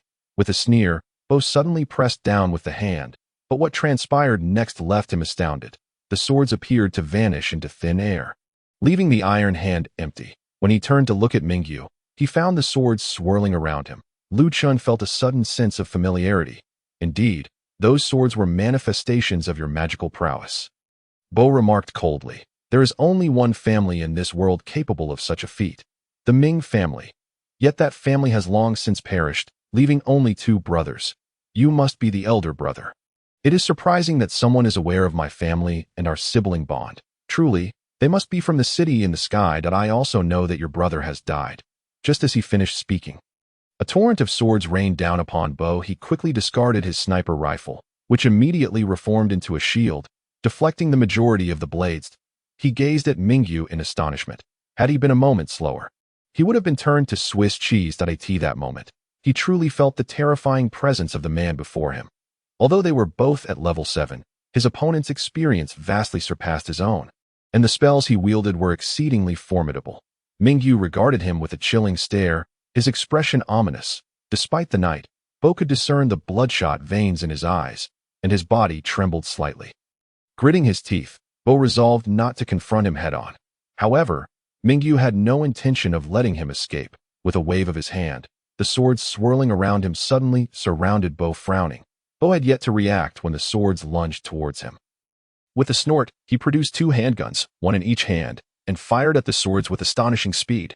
The cacophony of gunfire echoed through the thick darkness, but after several minutes, the desert fell silent once more.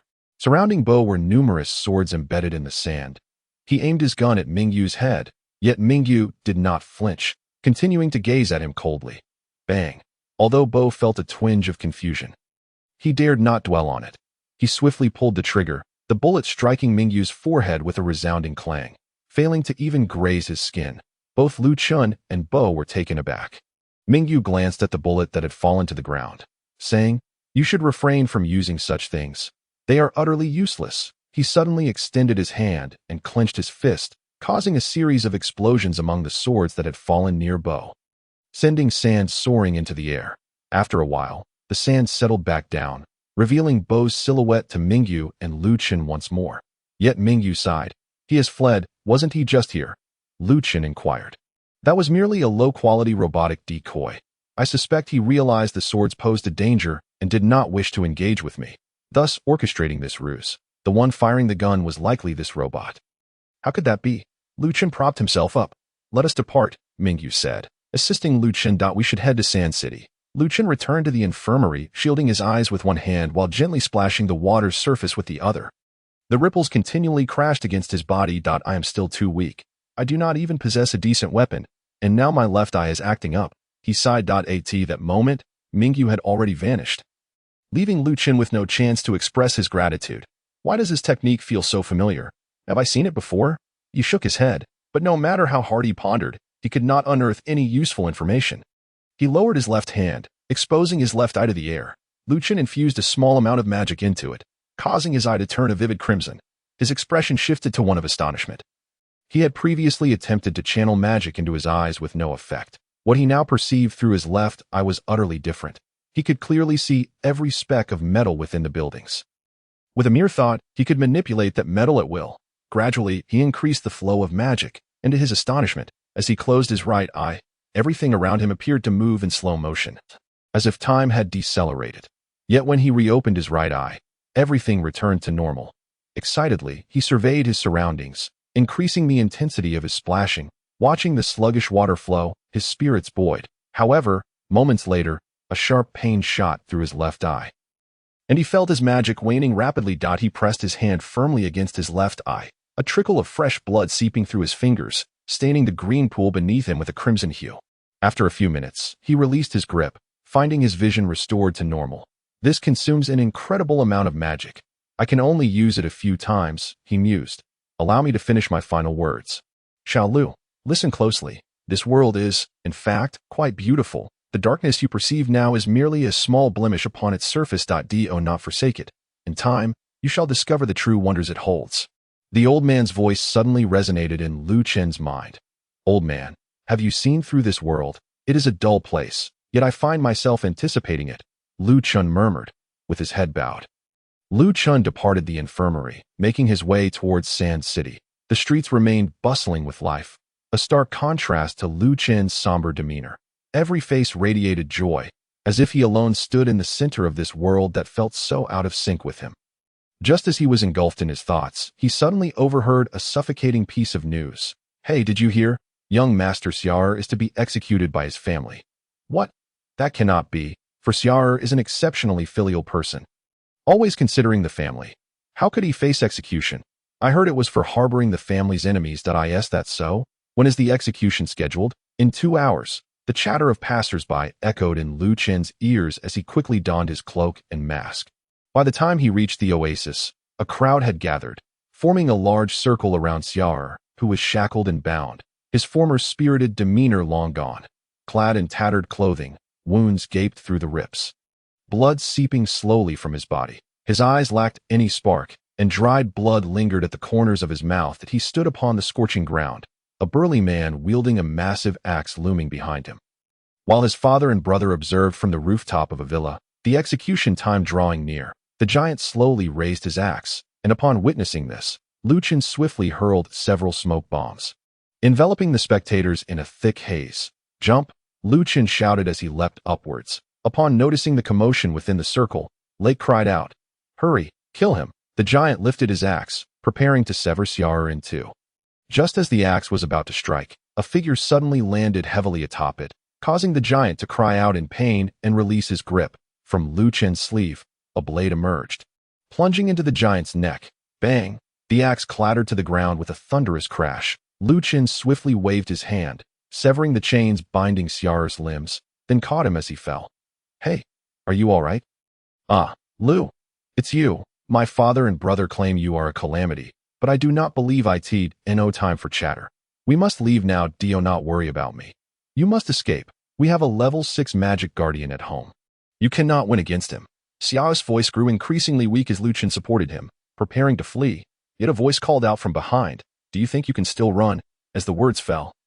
Before Lu Chen could react, an overwhelming force surged towards him from behind. He braced himself for the impact, propelled forward, desperately striving to maintain his balance to protect Xiao. Ultimately, he managed to land safely. But his body felt as though it had sustained internal injuries from the blow. Lu Chen fought to suppress the urge to vomit the foul-tasting blood from his mouth as the assailant approached him. Clad in lavish garments adorned with jewelry, casting a scornful gaze upon him. "I never expected you to still be standing. Do you possess some treasure?" Lu Chen ignored him, gently placing Xiao in a shaded area before standing to confront the attacker. "Greetings, I am Hongjia from the east. Your name is of no consequence, for you are about to die." "Boring." Lu Chen softly uttered a phrase, and then immediately hurled a multitude of iron blocks. These blocks swiftly fused together, gradually transforming into a liquid state, a skill Lu Chen had barely mastered during his hurried journey, largely thanks to his left eye. Without it, he would never have been able to learn this so rapidly.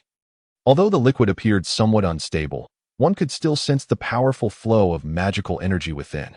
"What is this? Why does it seem familiar to me?" Before he could finish his thought, Lu Chen dashed forward.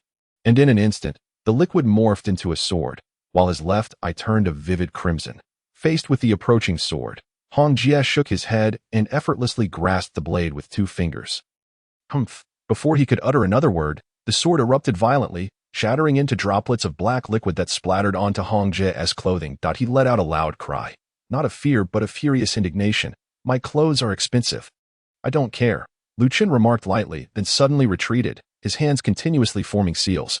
However, Hongjia paid Lu Chen no mind and attempted to clean his clothes. As Lu Chen completed his final gesture, a slight smile crept onto his face, for Hongjia remained oblivious to the looming danger. Boom! Lu Chen shouted at that moment. The droplets suddenly detonated with tremendous force, creating a cacophony of explosions that gradually obscured Hongjia's figure in a swirling storm of yellow sand. Lu Chen did not pause. Instead, he swiftly tossed more iron blocks, which assembled into missiles, hurtling toward Hongjia's direction. Another violent explosion followed. Just as Lu Chen prepared to launch another attack, an unexpected turn of events occurred. A colossal green sphere manifested at the center of the swirling sand. Once the sand settled, the true form of the sphere revealed itself before Lu Chen's eyes. At its core stood a ragged figure, Hongjia. His long hair obscured his face, concealing his expression. At this moment, the audience had long departed, leaving only the two of them in an eerily quiet arena. "How do you wish to die?" Hongjia intoned in a deep voice. Yet Lu Chen ignored him, instead condensing a mass of black molten iron. "Not going to speak, are we? Then I shall make your demise more agonizing." As soon as the words left his mouth, Hongjia suddenly vanished from the green sphere. Lu Chen, realizing there was no escaping, braced himself. With a flick of his hand, the molten iron formed a black shield before him. Bang! Hongjia's fist struck the shield with tremendous force. Just as Lu Chen sighed in relief, an astonishing event occurred. A tremendous impact hit his abdomen, sending searing pain jolting through his nervous system. He was propelled backward, crashing heavily onto the scorching sand. At noon, the burning sand enveloped Lu Chen's body, while the shield remained intact. Struggling to rise, he summoned the molten iron once more, forming a floating sphere before him. Meanwhile, Hongjia approached him slowly. Lu Chen shook his head vigorously, waking himself up. When he looked ahead again, Hongjia had vanished from his sight. Startled, Lu Chen quickly conjured a double-layered shield behind him. Bang! Hong Jie's fist collided once more. But Lu Chen remained unharmed, swiftly creating distance between them. It seems you've caught on, but knowing does you no good. Hong Jie charged at Lu Chen again, who erected a triple-layered shield when Hong Jie's fist struck. The shield remained unscathed, yet Lu Chen, caught off guard, felt a sudden, intense pain in his abdomen again, collapsing to his knees in the sand. However, Hong Jie did not seize the opportunity to attack. He merely stood still. Lu Chen hastily threw a smoke bomb. Hong Jie frowned at the sight. When the smoke dissipated, Lu Chen's silhouette had vanished, just as he had anticipated. Even the shield had disappeared. Hong Jie found himself at a loss. He knew he could not locate Lu Chen without reaching level 7 or above. The once bustling desert now lay in a profound silence. Hong Jie stood there with a scowl, and after several minutes without catching sight of Lu Chen. His expression grew increasingly grim, until he spotted the fallen Zaire. He chuckled softly and approached. If you don't show yourself, he will surely perish. If you don't care for his life, then continue to hide. Ha ha ha. Laughing heartily, he drew nearer to Zaire. Arriving at Zaire's side, Lu Chen still did not appear, prompting Hong Jie to furrow his brow in disbelief. He had not expected Lu Chen to remain so composed. Without hesitation, he pressed his palm down toward Zaire's head. Yet Lu Chen still did not reveal himself. Grinding his teeth, Hong Jie quickened his arm's movement, just as he was about to touch Zaire's head.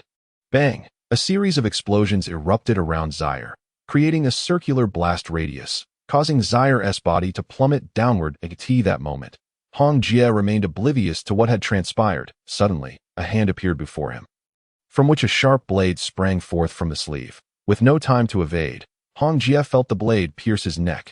Thud! The blade's tip penetrated his skin but could advance no further. Merely grazing the surface. At that moment, the hand trembled, and Hong Jie swiftly grasped it, yanking Lu Chen out forcefully. Hong Jie hurled him violently onto a large rock. Bang! Lu Chen's body slammed against the stone. Hong Jie did not rush to attack Lu Chen, but instead peered into a small cave. Surrounding the tiny opening were scraps of iron that propped up the sand nearby. After a quick glance, he slowly approached Lu Chen, who had just regained his footing on the sand. Suddenly, Hong Jie surged forward, closing the distance between them, and struck Lu Chen's abdomen with a powerful punch. Boom! The boulder behind Lu Chen shattered.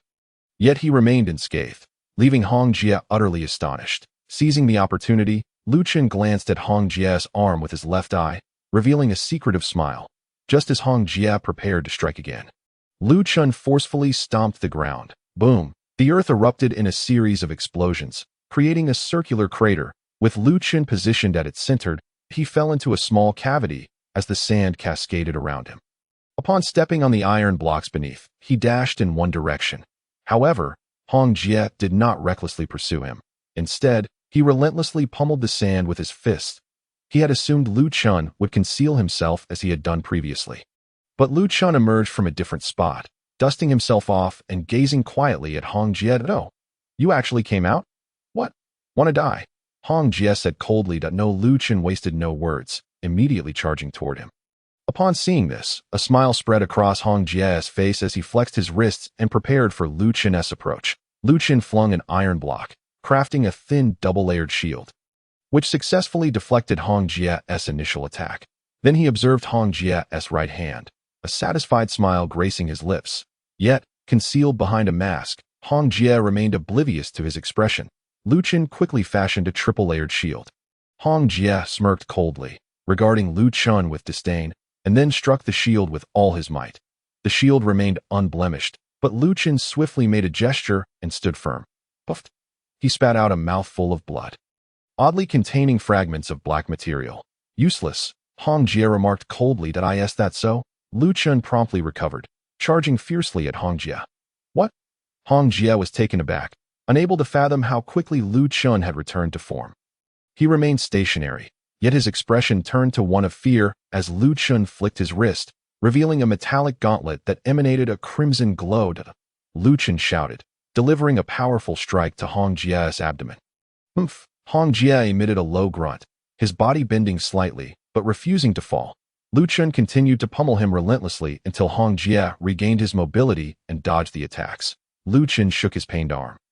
while Hong Jie stood and charged at him once more, his fist radiating intense magical energy. However, Lu Chen, glancing at him, did not retreat. Instead, he met Hong Jie's fist head-on with a powerful blow. Bang! Their fists collided forcefully, causing Hong Jie to recoil, clutching his hand, while Lu Chen remained unscathed. How could this be? I have seen through your weakness. Once you utilize that attack a second time, your body will become temporarily immobilized. Though your subsequent strike is powerful, it cannot inflict any harm upon me, as your magical energy has become disordered. The sands, Lu Chen slowly traversed the scorching yellow dunes, while Hong Jie remained sprawled motionless on the ground. Lu Chen made his way to Sha Er, who lay in a shaded area. Gently, Lu Chen helped him to sit up, resting his hand upon his shoulder. Just as Lu Chen prepared to depart, a surge of ferocious magical energy suddenly assailed them, striking Lu Chen with precision, yet he felt no harm. Instead, Sha Er coughed up a copious amount of blood. Sha Er. Lu Chen hastily lowered him. Hey, I'm not dead yet, Hong Jie raised his left hand to say. Typically, he wielded his right hand, but now it was his left that he lifted, swinging it forcefully, sending a wave of azure magic hurtling towards Lu Chen. Gritting his teeth, Lu Chen rolled aside, narrowly evading the attack. Observing this, Hong Jie continued to swing his arm, forcing Lu Chen to dodge incessantly. Hey, weren't you supposed to be formidable? Why are you merely fleeing now? After uttering these words, he suddenly charged at Lu Chen, his left hand morphing into a claw-like shape, palm directed behind him. This moment, his speed had increased significantly. Just as Lu Chen regained his footing, Hong Jie was already before him. Lu Chen swiftly hurled a chunk of iron, which transformed into a shield that stood protectively in front of him. Hong Jie's left hand struck the shield, and a wave of magic surged through it, striking Lu Chen with brutal force. Pooh! Lu Chen spat out a mouthful of fresh blood, collapsing onto the scorching sands, his blood staining the yellow grains. Hong Jie, witnessing this, clasped his left hand, crouching down, breathing heavily. Well, the task is complete. Sha Er is dead, and this one is incapacitated. Now we can hit that wretched family head hard. Ha. Hong Jie seized Lu Chen by the hair. Hey, weren't you supposed to protect that useless young master? Why aren't you standing up? Ha. He is not useless, Lu Chen weakly replied. Ha. Do you know why he is deemed useless? Because he dares to love his family deeply. In this abhorrent world, everything is tied to money. There is no love, no familial bonds, no teacher-student affection. The more he spoke, the more agitated he became. In this world, having wealth is all that matters. With money, one can survive without the pretense of protection. You truly are an ignorant fool. I know Sha Er is not dead. You secretly administered a false death poison to him, and I am aware of it. However, I shall go kill him now and let him experience what true death is. No. Lu Chen suddenly grasped Hong Jie's foot. Humph! Hong Jie shook off Lu Chen's hand and quickly advanced toward Sha Er. Little Lu, oh little Lu, oh little Lu, the old man's voice echoed incessantly in his mind. I cannot allow them to die before me. Lu Chen murmured. He slowly propped himself up, but a violent pain erupted within him. His hands could no longer support his body, and he collapsed once more, his vision growing increasingly blurred. He bit his teeth fiercely, refusing to succumb to unconsciousness, yet his consciousness continued to fade. This moment, Hong Jie had seized Sha Er by the head, lifting him up. Seeing this, Lu Chen felt an overwhelming urge to rush forward, but his body felt as though it were laden with lead. Heavy and unresponsive, suddenly, time appeared to slow down, and Lu Chen could clearly see grains of sand swirling through the air. This is the final reminder. Do you wish for my power? A voice resonated within Lu Chen's mind. Haven T, I already utilized my sight. Lu Chen responded. That is merely a part of it. Should you inherit the remaining power, you will be cursed for eternity. Are you certain you wish to inherit it? Well, there are no other options now. As the conversation concluded, time remained sluggish, and a surge of formidable magic erupted from Lu Chen's right hand. Vivid red patterns emerged from his arm, enveloped in a crimson aura, while a peculiar design appeared in his left eye. Meanwhile, Hong Jie remained oblivious to Lu Chen's transformation, tightening his grip on Sha Er's head, who lacked the strength to resist that moment. An overwhelming presence instilled a sense of dread in Hong Jie. However, before he could react, a hand enveloped in a red aura suddenly grasped his face. This unexpected assault caused him to release Sha Er. Lu Chun seized his head and sprinted forward until he reached a massive boulder, forcefully smashing his head against it. Bang! The boulder instantly disintegrated into dust. Lu Chun released his grip, and Hong Jie collapsed onto the sand. Disbelief etched across his face as he regarded Lu Chun. The transformation Lu Chun underwent was astonishing. His right arm radiated a red glow, his gaze sharpened, and his presence became terrifying. Yet, his magic level remained at 5. At that moment, Hong Jie felt an authentic fear engulf him that I will die. I will die. His mind was consumed by this thought that he yearned to flee this place. Yet he knew Lu Chun would never allow it. He swallowed hard and stood up immediately. Lu Chun, noticing this, swung a punch at him, but Hong Jie was quicker, slapping downward with his left hand, propelling himself backward. Lu Chun hesitated, refraining from pursuing immediately. After Hong Jie landed on the ground, he launched an assault on Lu Chun, sending waves of azure magic hurtling toward him. However, Lu Chun evaded with a strange agility, while simultaneously closing the distance between them. What kind of drug has he taken? Hong Jie screamed inwardly as he observed Lu Chun drawing ever closer. He gritted his teeth, clenched his right fist, and charged forward, regardless of the external circumstances. He believed Lu Chun's inner strength must be waning. Boom! His fist collided violently with Lu Chun's, and Hong Jie clearly saw his magic penetrate the interior of the aura. Yet he had yet to smile when a bizarre scene unfolded before his eyes. Strands of red magic began to erode his azure magic. Lu Chun's arm remained unscathed, and this was the first time Hong Jie had witnessed such a phenomenon. Before he could express his astonishment, a sudden, intense pain surged through his right hand, and he cried out, retreating. Lu Chun pursued, delivering a powerful punch to his abdomen. Hong Jie spewed a mouthful of blood, hurtling backward. Upon hitting the ground, he paid no mind to the injury in his abdomen, but hurriedly examined his right hand, which had lost all sensation, now feeling extraordinarily rigid and heavy, devoid of blood flow. He had never encountered such a situation in his life. Stop looking. Your right arm is ruined. Your blood is filled with iron. Lu Chun stated slowly. Iron? Hong Jie shouted. Yes, the iron elements in your right hand have been condensed into iron blocks by me. Before he could finish his words, Lu Chun charged forward. Hong Jie, not daring to be negligent, quickly utilized the magic from his left hand to distance himself from Lu Chun.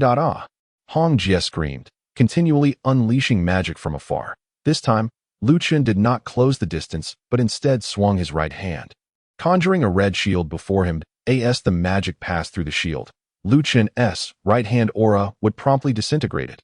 Lu Chun imitated Hong Jie, swinging his right hand repeatedly, each motion sending red magic hurtling toward Hong Jie. Though the red magic was potent, Hong Jie managed to evade with ease. Lu Chun furrowed his brow, withdrawing some metal, including dark gold. He tossed it into the air, and threads of red magic seeped into it. Before long, a sniper rifle materialized. Yushi. This sniper rifle, which had caused Lu Chun much distress, was completed with the assistance of the red magic. He then tossed in more dark gold, which transformed into tiny bullets. Lu Chun loaded them into the sniper rifle, raising it with his left hand while continuing to unleash magical attacks with his right. Just as Hong Jie narrowly avoided one attack, Lu Chun aimed the rifle at him. Bang! The bullet instantly pierced Hong Jie's shoulder, causing him to clutch the wound and kneel on the ground, his eyes fixated on Lu Chun. With a flick of his hand, Lu Chun reloaded the sniper rifle effortlessly and aimed at Hong Jie once more. Hong Jie immediately fled to the side. Bang! With another resounding gunshot, he collapsed once more, his left foot utterly incapacitated. He gazed at Lu Chun's weapon in disbelief. Lu Chun abruptly kicked up the sand at his feet, causing his figure to vanish before Hong Jie's eyes. The sand fell within seconds, but Lu Chun's presence was nowhere to be seen. Cold sweat dripped down Hong Jie's brow as a sharp aura manifested behind him. A sudden heat surged at the back of his head. Lu Chun had appeared behind him, pressing the barrel of the sniper rifle against the nape of his neck. Before he could finish speaking, Lu Chun placed his finger on the trigger. There was no time for idle chatter. Just as he was about to pull the trigger, a hand gently pulled the sniper rifle aside. Bang! The bullet whizzed past Hong Jie's hair, causing him to drop to the ground in terror. Lu Chun stared in astonishment at the fair hand, then turned to see its owner, a figure clad in a white mask and a lab coat, resembling someone from the Blood Lotus Medical Department. His eyes were half closed, as if he were exceedingly weary. and he held a white box, which he precariously gripped with the pinky finger of his right hand while his arm hung limply at his side. "Who are you?" Lu Chun inquired. The figure had not revealed any breath or presence since his arrival, leading Lu Chun to suspect he was merely a mirage. Doctor. Upon uttering this phrase, Lu Chun found it utterly unbelievable. Despite his white coat, it was stained and filthy, his hair was unkempt, and his eyes appeared to be barely awake. This was not the visage of a proper physician. Lu Chun withdrew his hand and swiftly retreated several steps. His gaze fixed intently upon him. The man slowly helped Hong Jie to his feet, only to suddenly land a punch on his jaw. Crack! An eerie sound echoed, serving as a warning. "Do not let me see you harm our Blood Lotus members again. You best seek out a doctor quickly, or your jaw shall never close again." Hong Jie let out a piercing scream before hastily fleeing the scene. Lu Chun prepared to pursue him but was halted by the man's voice. "Let him go. Killing him would bring unnecessary complications, and you do not have much time left yourself." "What?" Lu Chun began to question further when a sudden, intense pain surged through his body. He cried out, crumpling onto the sand. The man in white slowly crouched beside him. "I will treat you now. Bear with it. You may lose consciousness." Lose consciousness? Lu Chun's expression shifted from confusion to terror as the man placed the box beside him and raised his right hand, gathering immense magical energy from all directions, forming a blue sphere in his palm. Hey, I've never seen a healing spell like this before. Of course, I just developed it yesterday. Before Lu Chun could respond, the man's hand struck Lu Chun's abdomen with force. Bang! The sphere collided violently with Lu Chun, sending ripples of magical energy radiating outward, stirring up clouds of sand. Lu Chun emitted a cry of agony, his voice gradually fading. "Did you pass out again? It hurts. So much pain." This was Lu Chun's most immediate sensation. He felt a wild force coursing through his body, utterly beyond his control. Each movement of this force brought forth excruciating pain. Lu Chun struggled to endure this violent energy, filled with regret and fear. He had come to the grim realization that this power was not meant to heal him, nor was this man a true doctor. He now faced the terror of death. Am I to die? I never imagined I would meet my end at the hands of such a bizarre individual. Just then, the force abruptly ceased and began to waver, as if it might explode at any moment. "I do not wish to die," Lu Chun cried inwardly, and suddenly, the force erupted violently from his body. "Mother!" Lu Chun braced himself for death, yet unexpectedly, the explosion enveloped him in warmth. The dispersing energy brought not agony but a comforting sensation, akin to being immersed in a perfectly temperate hot spring, revitalizing every part of his body. Lu Chun involuntarily let out a moan of relief. Yet his stomach churned with increasing intensity. At that moment, the man in white had stepped a few meters away from Lu Chun, who lay on the sand. Suddenly, Lu Chun opened his eyes, flipping over and propping himself up on the scorching sand. "Wow," he gasped, expelling a torrent of black waste from his mouth. He continued to retch for 5 minutes before finally stopping and collapsing back onto the sand. "Feeling better?" the man in white asked, pinching his nose as he approached. "Yes, I feel a bit dizzy," Lu Chun replied before losing consciousness once more.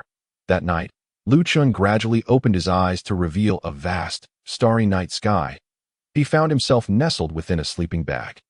Another figure, Zaire, resting nearby. A fire crackled before them, and the man in white had removed his mask, revealing a handsome visage illuminated by the flames.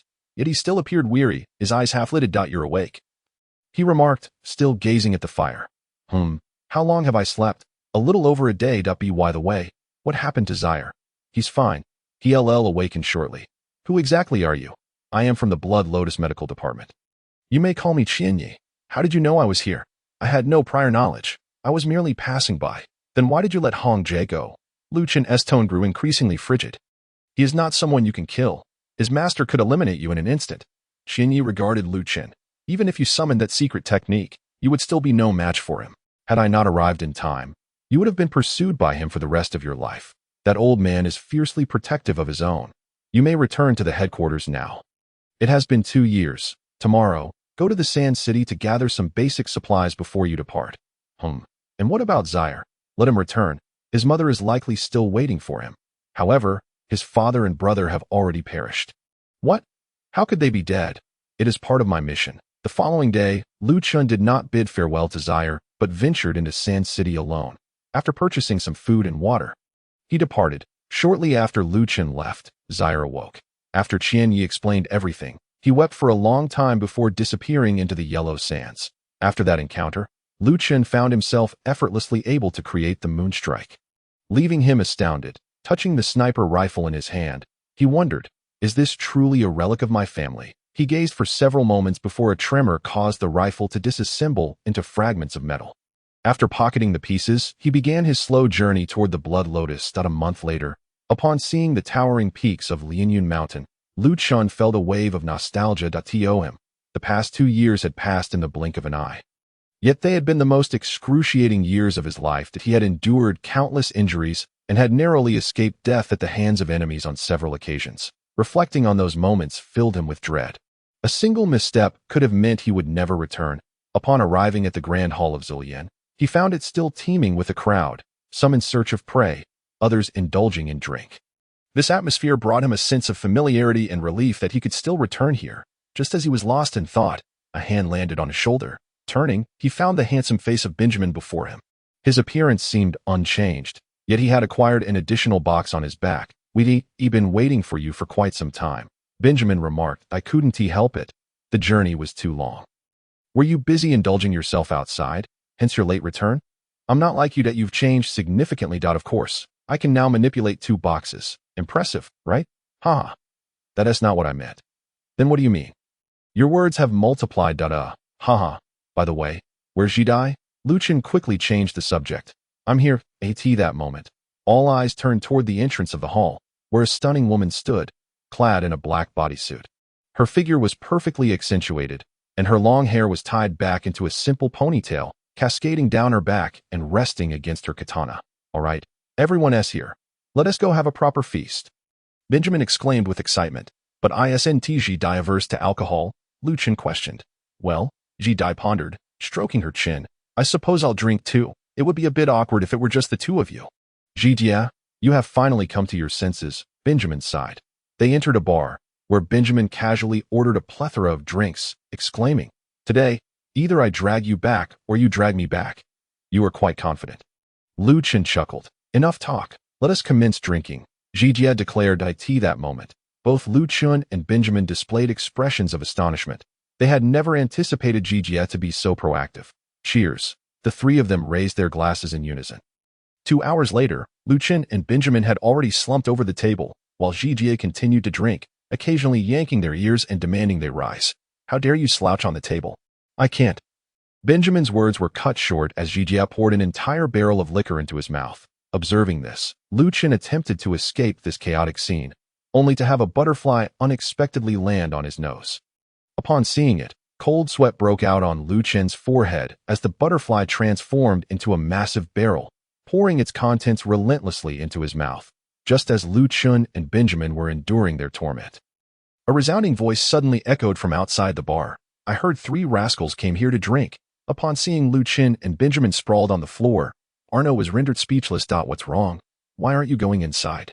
Jack nudged Arno. "Let us leave," Arno replied.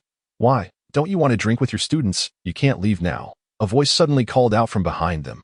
Arno and Jack turned around to find Jidai smiling faintly as she kicked them into the tavern. The reason Jidai could so effortlessly approach them without being detected was that Arno and the others had not cast any magic to sense their surroundings. They were behaving just like ordinary people.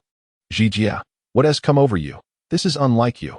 Arno waved his hands in protest. "Why waste words? Drink." Jidai tossed 2 barrels at them. As night fell, Lianyun Mountain had lost the morning's bustle. The quiet mountain path, dimly lit, barely illuminated the streets, and most shops had already closed, leaving only one bar open.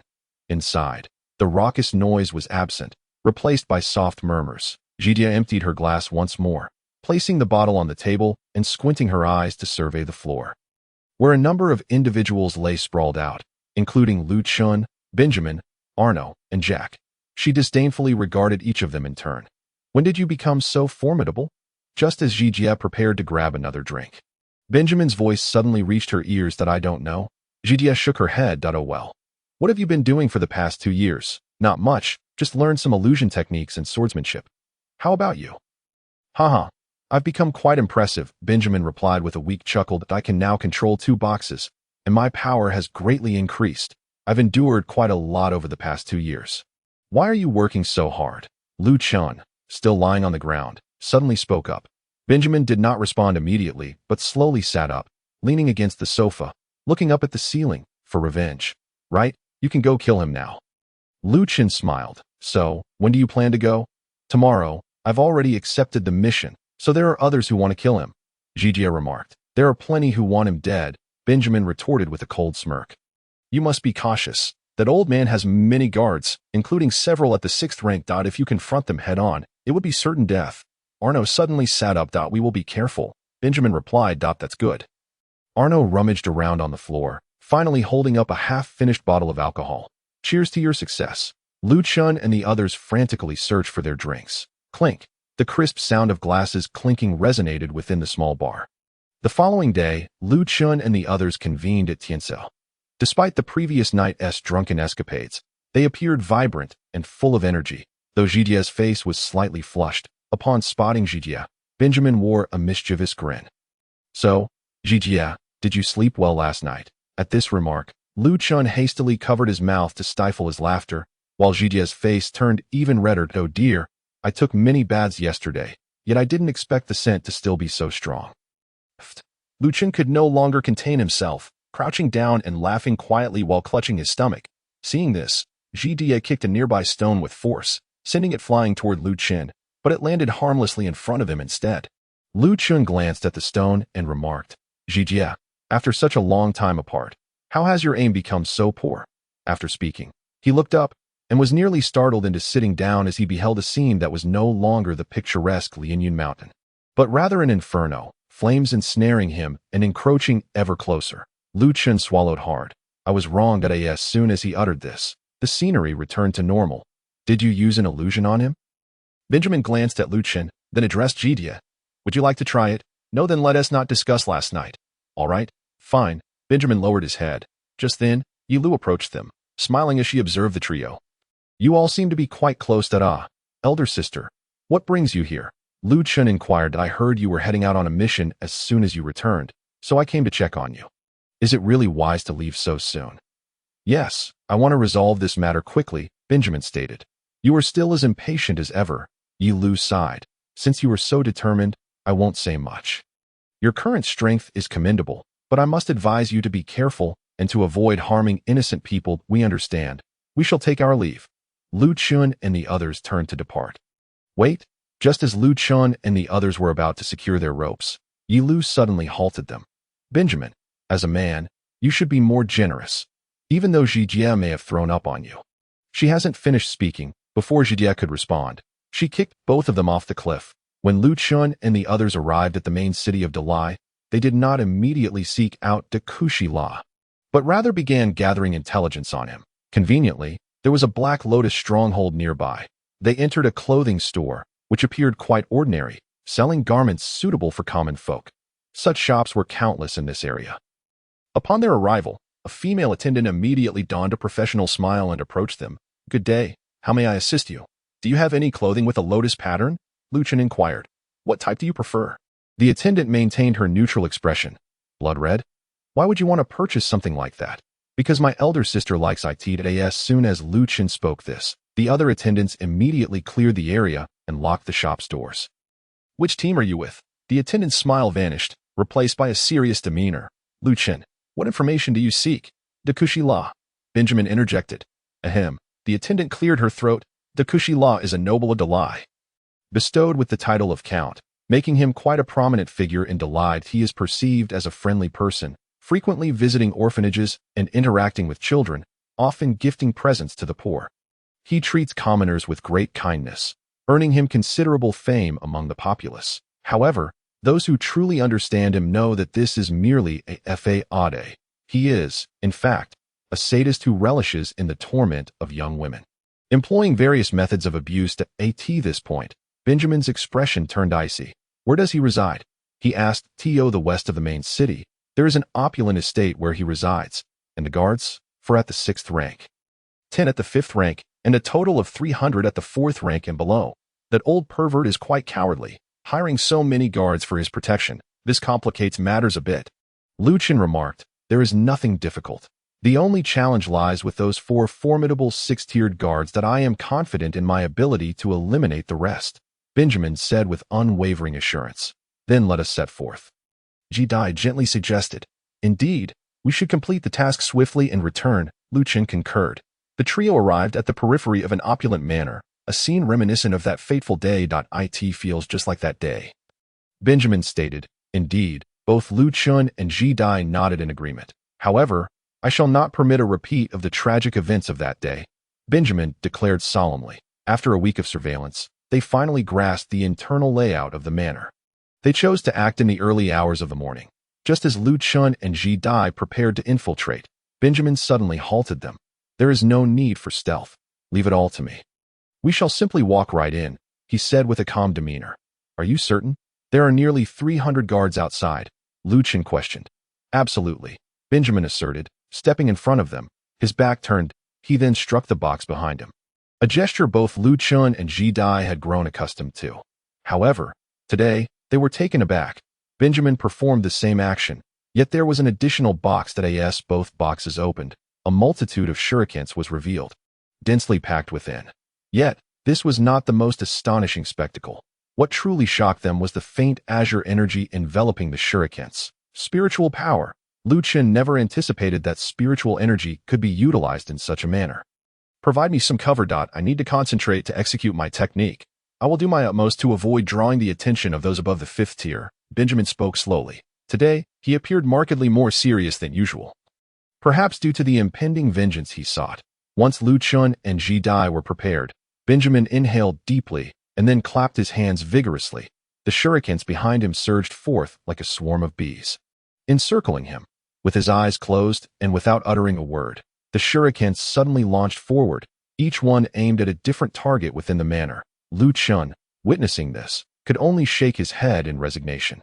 The might of spiritual power was indeed impressive. The shurikens did not fly aimlessly but accurately struck the guards within the manor, silently claiming the lives of over 100 men in an instant.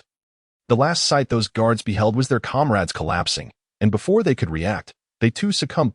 5 minutes later, Benjamin opened his eyes, beckoned with a hand, and a flurry of rushing wind echoed around them. Shortly thereafter, the shurikens returned to their box. Let us go. Those guarding the exterior have perished. Now we seek that individual. Benjamin's tone was laced with an unmistakable aura of menace. Lu Chen and Ji Dai nodded. And in the next moment, they vanished from sight. Master, an assassin from Blood Lotus has been hired to eliminate you, Li Hong informed Dexera, as they sat within a lavishly adorned study. Fear not, they would not dare to kill me.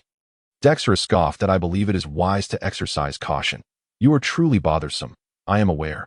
What of the others? Are you referring to Yuri and his companions? Who else could it be? I spent a fortune hiring them for my protection. Yet they are nowhere to be seen. Do they believe themselves invincible? Dexera exclaimed in anger. You mean those 6-tier guards? Most of them have been eliminated. Benjamin's voice suddenly interjected. Who goes there? Dexera shouted. Benjamin materialized before them. Startling Li Hong, who realized that had Benjamin intended to assassinate them moments ago, their demise would have been inevitable. The cold sweat broke out on his brow. It appears you have reached the 5th tier. Indeed. Then why not eliminate us? We would be utterly defenseless. That I wish to confront my enemies directly. You are far too naive, Li Hong replied coldly. Benjamin did not respond. Meanwhile, Lu Chen entered a room. And upon his entry, he felt a wave of surprise. This chamber was distinctly different from the others he had encountered. While the other rooms exuded opulence, this one was exceedingly austere. You have arrived? A voice suddenly echoed in Lu Chen's ears, causing him to break out in a cold sweat. However, he chose to remain silent, concealing himself in the corner of the room. It seems you have no intention of revealing yourself. Allow me to draw you out, the voice stated with an unsettling calmness, devoid of any emotional fluctuation. Yet, Lu Chen felt an icy chill as a figure suddenly materialized before him. The figure swiftly raised a foot and struck Lu Chen in the abdomen. Pooh! Lu Chen expelled a copious amount of blood, hurtling backward and crashing through the wall, landing heavily in the open space below. As Lu Chen hit the ground, the figure appeared before him once more. The sky had begun to lighten, revealing the figure's true visage. He appeared exceedingly aged, his face etched with wrinkles, emaciated, clad in loose garments, and his eyes half closed, exuding an aura of frailty. Yet, This seemingly feeble old man possessed the strength to deliver such a formidable blow. I am Li Ji, and my disciple is Li Hong. The elder spoke slowly. Who? Lu Chun spat out blood. Did you discover my presence long ago? Not quite. I only noticed you upon your entrance into my chamber. I recall Li Hong is a 6th tier. How is it that as his master, you remain beneath that tier? My constitution is such that I shall never surpass the 6th tier. Li Ji coughed a few times.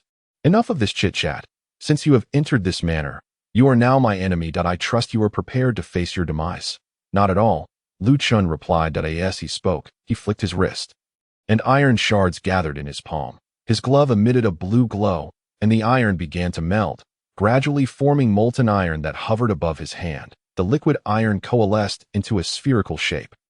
And once stabilized, Lu Chun charged towards Li Ji. The elder maintained his unperturbed demeanor, watching Lu Chun approach with an air of indifference. As Lu Chun drew close, the spherical iron suddenly transformed into a sword. Lu Chun grasped the hilt and swung it toward Li Ji, who immediately caught the blade with his right hand.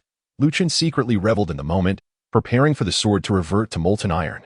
However, Li Ji's left hand unexpectedly pressed against Lu Chun's abdomen, and terror flashed across Lu Chun's face. I have already discerned your intentions, Li Ji stated. What? Lu Chun exclaimed in astonishment. At that moment, the sword reverted to molten iron, which splattered towards Li Ji in droplets.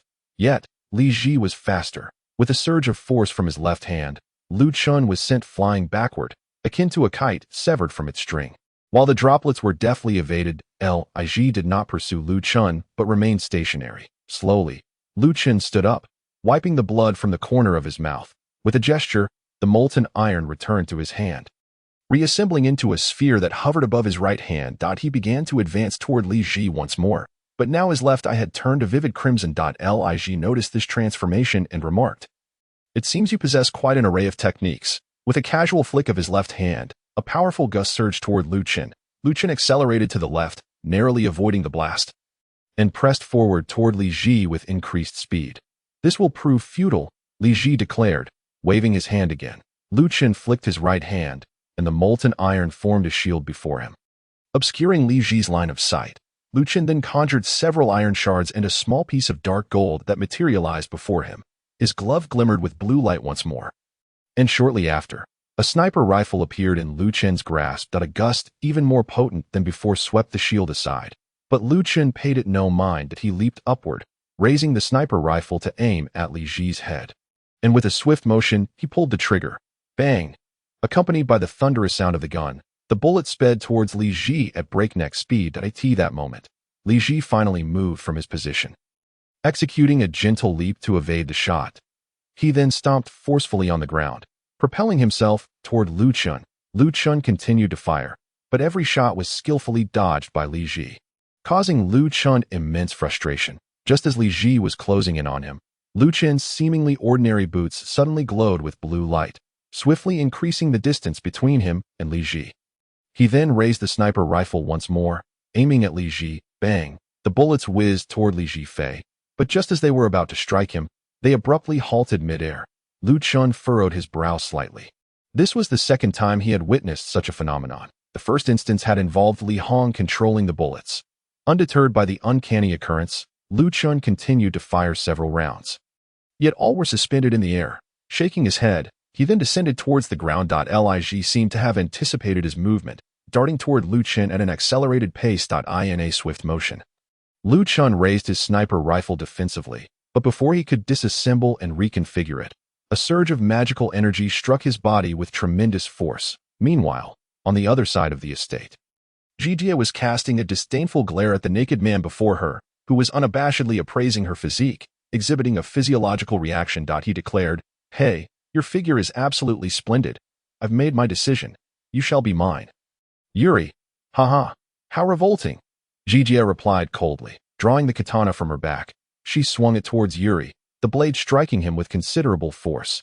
Yet, Yuri appeared unfazed, continuing to laugh heartily. "Mother, I can finally avenge you. Just wait for me." In stark contrast to Lu Chun and Jijie's predicament, Benjamin's corner was eerily quiet. The three stood still, each awaiting the other to make the first move. "Aren't you eager to kill me? Why the hesitation?" Li Hong inquired. "My target is that scoundrel, not you," Benjamin retorted icily. "Humph, You won't be able to kill me, Dexter scoffed though.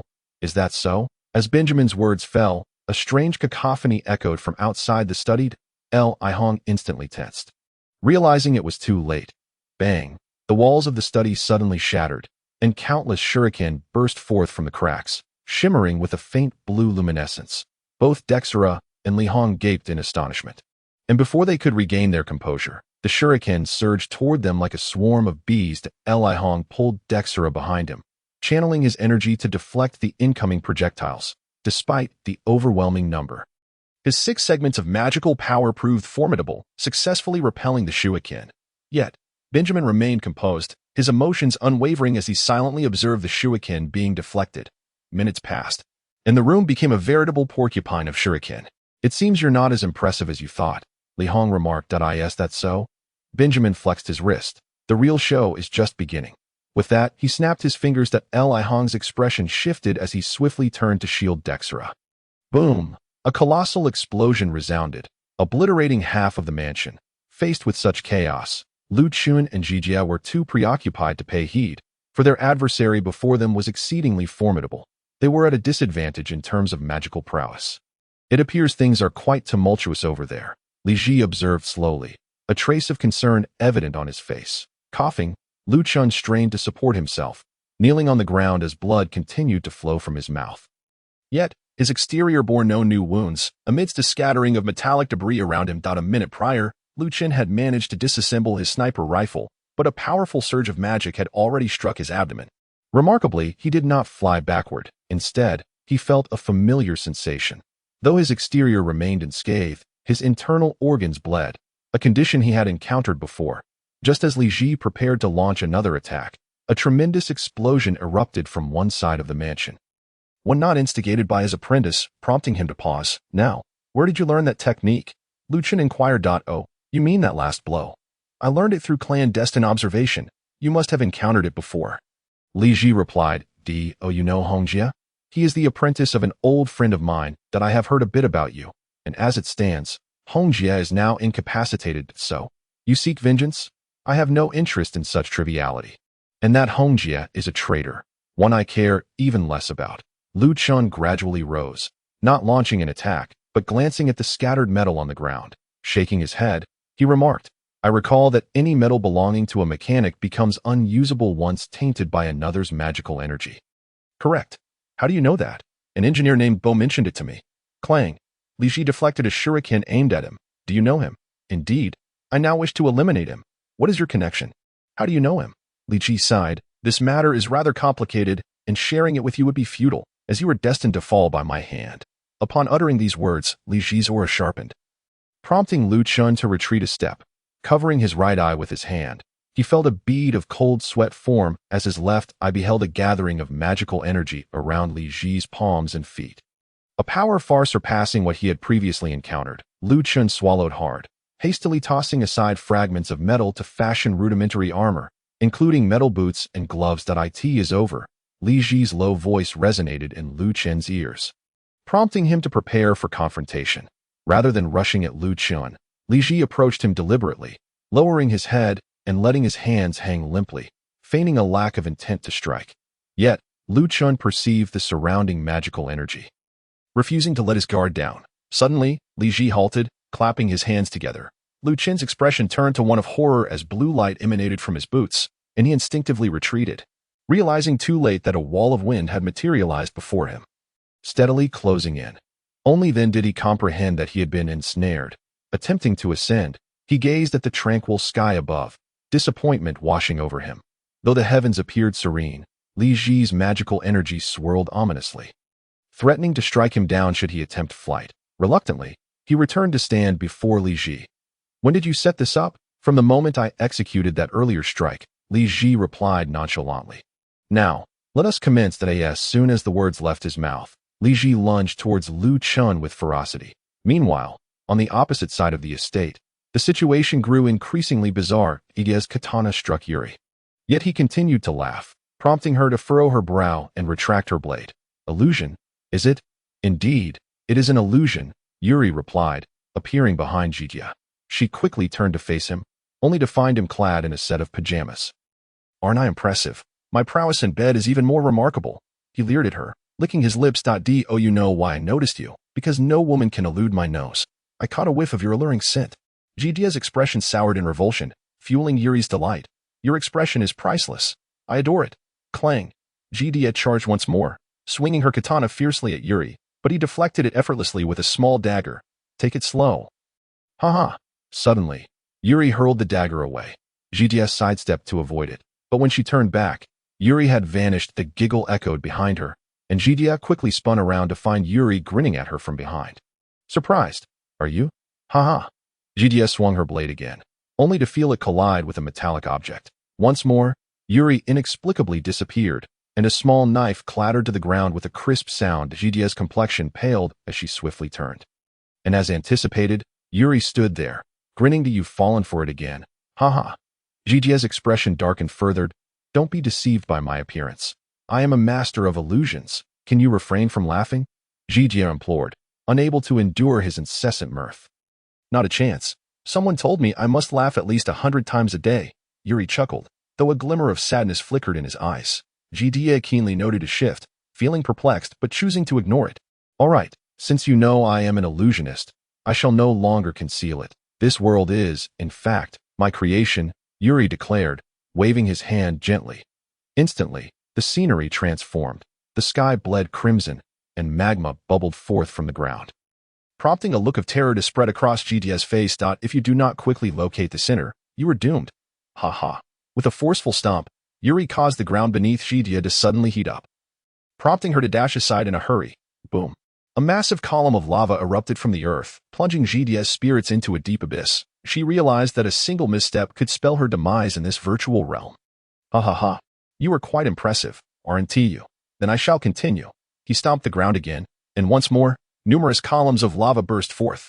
Jidia, utilizing her agile movements, evaded several attacks, which seemed to satisfy Yuri. Since you are so formidable, I shall raise the stakes. Ha ha. Jidia's expression darkened as she swiftly formed hand seals. When she halted, butterflies began to emerge from her palms, gracefully soaring towards other corners of this world. Ha ha. You think to find the center in such a manner? You underestimate me gravely. Jidia offered no response, but continued to evade the lava. Minutes passed, and Yuri appeared impatient, with a wave of his hand. The scene transformed into a night sky, illuminated by a colossal moon that cast its glow upon the vast expanse of the prairie, where they found themselves in a desolate landscape. The butterflies Jidia had released fluttered about. What do you intend to do now? Jidia inquired coldly. I adore the prairie. Haha. Yuri remained before Jidia, yet she recognized the illusion for what it was and refrained from launching another attack. So, I wish to let you experience the love of the prairie. Haha. This time, Yuri did not stomp his feet but crouched down, plucking several blades of grass from the ground, which he held in his palm as he rose. Smiling faintly at Jidia, this is love. No sooner had he uttered these words than he blew gently upon the blades, sending them drifting towards Jidia. Within the wind barrier. Farewell. Do you think you stand a chance? Boom. With a thunderous explosion, the wind barrier shattered, tearing the surrounding terrain apart in chaos. The explosion was more terrifying than anything Benjamin had conjured. The area once encircled by the wind barrier was now devoid of any intact objects. Trees, stones, or houses lay in ruins, cleaved by the ferocious winds. The blast sent a cloud of dust soaring, enveloping the entire clearing. Minutes later, as the dust began to settle, two figures emerged from the haze. One lay prone on the ground, blood oozing from their wounds, while the other appeared relatively unscathed, save for a missing sleeve. How did you manage that? Li Ji asked, his gaze now heavy as he regarded the bleeding Lu Chun. His earlier calmness replaced by astonishment. The moment you launched your first strike, I began my preparations. Lu Chun propped himself up on his hands, gasping for air. Did I underestimate you? He placed his left hand upon his right, gently stroking it before forcefully tearing his entire arm off. Was that truly necessary? A useless arm is but a hindrance, Li Ji replied slowly. Lu Chun had anticipated the complexity of this battle and had discreetly positioned a heavy sniper rifle, ever ready to strike. The reason Li Ji remained oblivious was that Lu Chun merely tossed a piece of metal, guiding it to the designated spot for assembly, all thanks to his left eye. Moments before Li Ji's palm was set to strike him, Lu Chun had controlled the sniper rifle to fire. The bullet struck his arm, causing a surge of uncontrolled magic that led to the recent explosion. Though Lu Chun appeared severely injured, most of his wounds were superficial, whereas Li Ji was different. The magical backlash had vaporized all the blood from his right arm, explaining his lack of visible injury. During the explosion, he had swiftly conjured a wind shield to deflect most of the impact, narrowly escaping disaster. Lu Chun gradually rose to his feet, while Li Ji distanced himself, speaking gravely. "I now acknowledge you as my rival." Lu Chun nodded in silent agreement, casting several metal pieces which transformed into a spherical mass of molten iron hovering above his palm. Li Ji observed this peculiar object with newfound seriousness. "Ah!" Li Ji shouted, charging towards Lu Chun in response. Lu Chun hurled the molten iron, and Li Ji leapt upwards to avoid it. Lu Chun smiled slightly, drawing 2 handguns and unleashing a torrent of gunfire aimed at Li Ji. Though the guns were the same as before, the ammunition had been replaced with a new kind, rapid-fire rounds. Crafting these bullets required dark gold, and each magazine demanded a substantial amount of it. Lu Chun had managed to produce only 4 magazines, pouring considerable resources into defeating the elder before him. Despite the bullets' immense power and velocity, many were evaded by Li Ji, with only a few striking him. Lu Chun grew increasingly anxious. As Li Ji remained airborne, Lu Chun knew he would have no chance of hitting him on the ground, with most bullets merely grazing his skin, failing to find any vital spots, which frustrated Lu Chun greatly. The moment Li Ji touched down, Lu Chun expended the rounds from 2 magazines. Recognizing an opportunity, Li Ji refrained from unnecessary movements and charged at Lu Chun. Lu Chun swiftly ejected the magazine from his handgun and retreated rapidly. As Li Ji approached the magazine's position, it suddenly erupted in an explosion. This blast was insufficient to inflict significant harm on Li Ji, but it bought Lu Chun precious time, allowing him to reload his handgun and resume firing. All while in motion, never pausing as he ran, he continued to shoot at Li Ji, who realized that pursuing Lu Chun in this manner would prove futile. He began to gather a surge of magical energy in his palm, an act that did not escape Lu Chun's keen left eye. Just as Li Ji prepared to unleash his spell, Lu Chun commanded the distant sniper rifle to fire. Li Ji halted his actions to evade. He had no desire to lose another arm. He pressed onward towards Lu Chun, but the seemingly ordinary boots Lu Chun wore provided him with considerable speed, further frustrating Li Ji. Now, both were troubled. Lu Chun was running low on ammunition, with only 30 rounds initially, but now fewer than 6 remained. Li Ji appeared to sense Lu Chun's distress and quickened his pace, while Lu Chun stopped to focus intently on aiming at Li Ji. Bang, bang, bang, bang. 4 bullets erupted from the heated barrel, hurtling towards Li Ji at odd angles, yet he managed to evade them all. 1 bullet grazed his left foot, but he did not falter in his speed. As Li Ji closed in on Lu Chun fired a 5th shot. This time, Li Ji did not evade, but the bullet veered off course, deflected by Li Ji's wind magic. Now, they were perilously close, making evasion nearly impossible. Just as Lu Chun prepared to fire again, he felt a sudden pain in his right hand. Looking down, he saw a gash akin to a knife wound on his wrist. Li Ji had closed the distance, swatting Lu Chun's handgun away before driving his knee forcefully into Lu Chun's abdomen. Lu Chun was unable to evade the blow and staggered back several steps. Then, Li Ji gathered a tremendous amount of magical energy in his left hand, roaring in fury. This was the most powerful strike he had unleashed since engaging Lu Chun. His ultimate move. He struck Lu Chun's abdomen with all his might. "Ah!" Lu Chun cried out, hurtling backward, blood spilling from his mouth as he crashed onto the hard jade-like ground, creating a deep crater upon impact. He fell into unconsciousness, his abdomen caved in. Normally, a person would be dead from such an injury, with no chance of survival. "Child, you are now the most important member of our family." A gentle feminine voice resonated within Lu Chun's mind. "Who am I? Who are you? Your identity is inconsequential. What matters is that you must learn to wield your power." "What power?" "That is you." Another woman's voice chimed in. "Who are you?" "I am you. Now, embrace your power." A weathered voice echoed. This voice reverberated.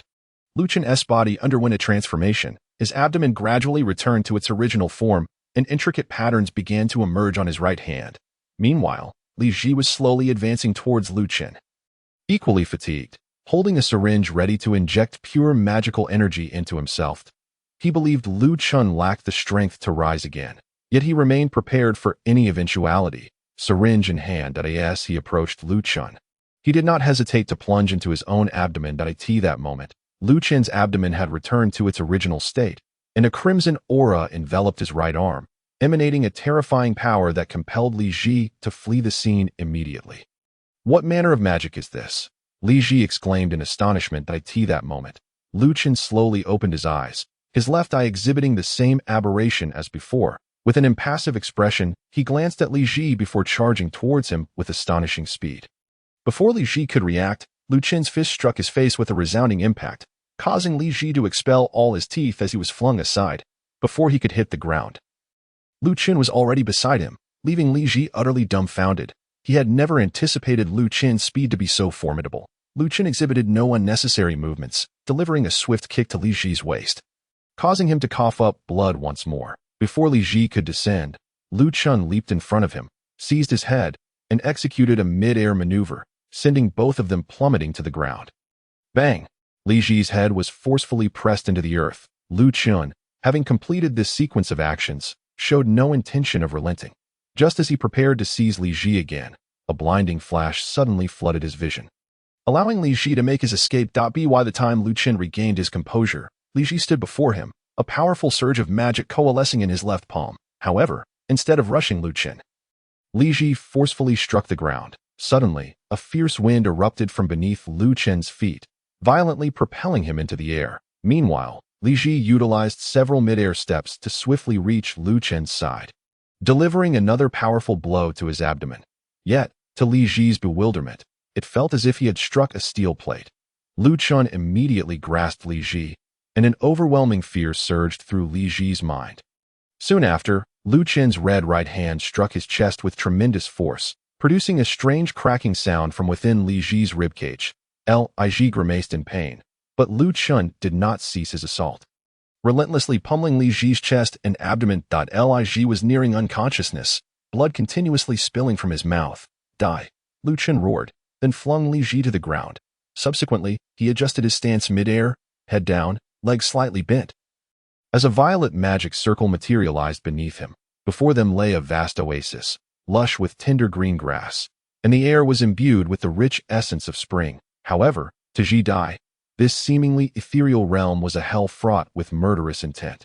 At that moment, a man blew the grass in his hand towards her. While it appeared to be an ordinary blade of grass, it instilled a profound sense of dread in Ji Dai, who realized he had described it as love. She swallowed hard, unwilling to confront him directly, and promptly leaped backward.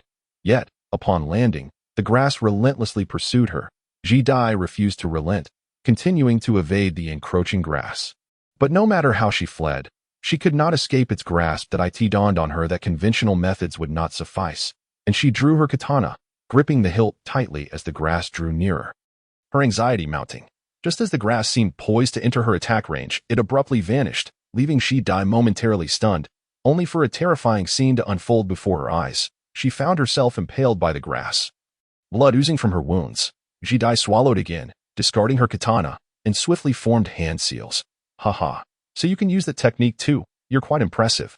Yuri's laughter echoed unexpectedly. Ignoring him, Ji Dai closed her eyes, her hand movements accelerating until, upon halting, her body returned to its original state. She exhaled deeply. Had she felt even a hint of fear moments ago, she would have sustained real harm, and now she was barely able to stand. To endure in your condition is truly remarkable. Ah, but next time, your luck will run out. Yuri's taunting voice pierced her ears. Ji Dai's expression turned serious. Another strike could spell her doom. She realized that finding the illusion's center was her sole remaining option. Though it was easier said than done, given the disparity in their magical powers, Ji Dai continued to conjure butterflies. This method is futile. Haven't I already told you? Haha. Ji Dai remained still, contemplating her next move, before rising to her feet. Who exactly told you to laugh so heartily every day? It's quite annoying, she retorted. You're on the brink of death. Why bother with such trivialities? I'm simply curious. Which woman could ever love a pervert like you? Pervert? Indeed, I am a pervert. So who is it that loves you? Barely had Ji Dai's words escaped her lips when a massive pit suddenly opened beneath her feet. Yet, she did not panic, employing several illusions. She evaded the pit's grasp. Speak. Which ignorant woman is it? I am a woman too. but I bet I would never fall for a pervert like you. Ha, I don't need you. As Yuri's words faded, he appeared before Jidai, now clad in a long robe. Though he smiled at her, the insincerity of that grin was palpable. He adjusted his attire and approached Jidai with deliberate slowness. Do not feign understanding. You should know you won't survive the night. Is that so? I beg to differ, Jidai replied, unwavering in her stance. Haha. Yuri chuckled, seizing her by the throat. Farewell. Farewell. Jidai smiled. This response left Yuri perplexed, causing him to falter as the world around him plunged into darkness, with Jidai vanishing within it. Yuri retracted his hand in confusion, unable to comprehend why such an event would transpire in his realm. After much contemplation yielded no answers, a voice suddenly reached his ears. Now it's your turn. What? Yuri's smile vanished, replaced by a grave expression that he stood motionless, without drawing any weapons for defense, for he understood that no form of defense would matter once ensnared in another's illusionary realm. The reason Jidai had evaded the magma was that he relished witnessing her desperate figure. How did you accomplish this? This isn't my world, is it? Yuri queried coldly. You needn't concern yourself with how I achieved this.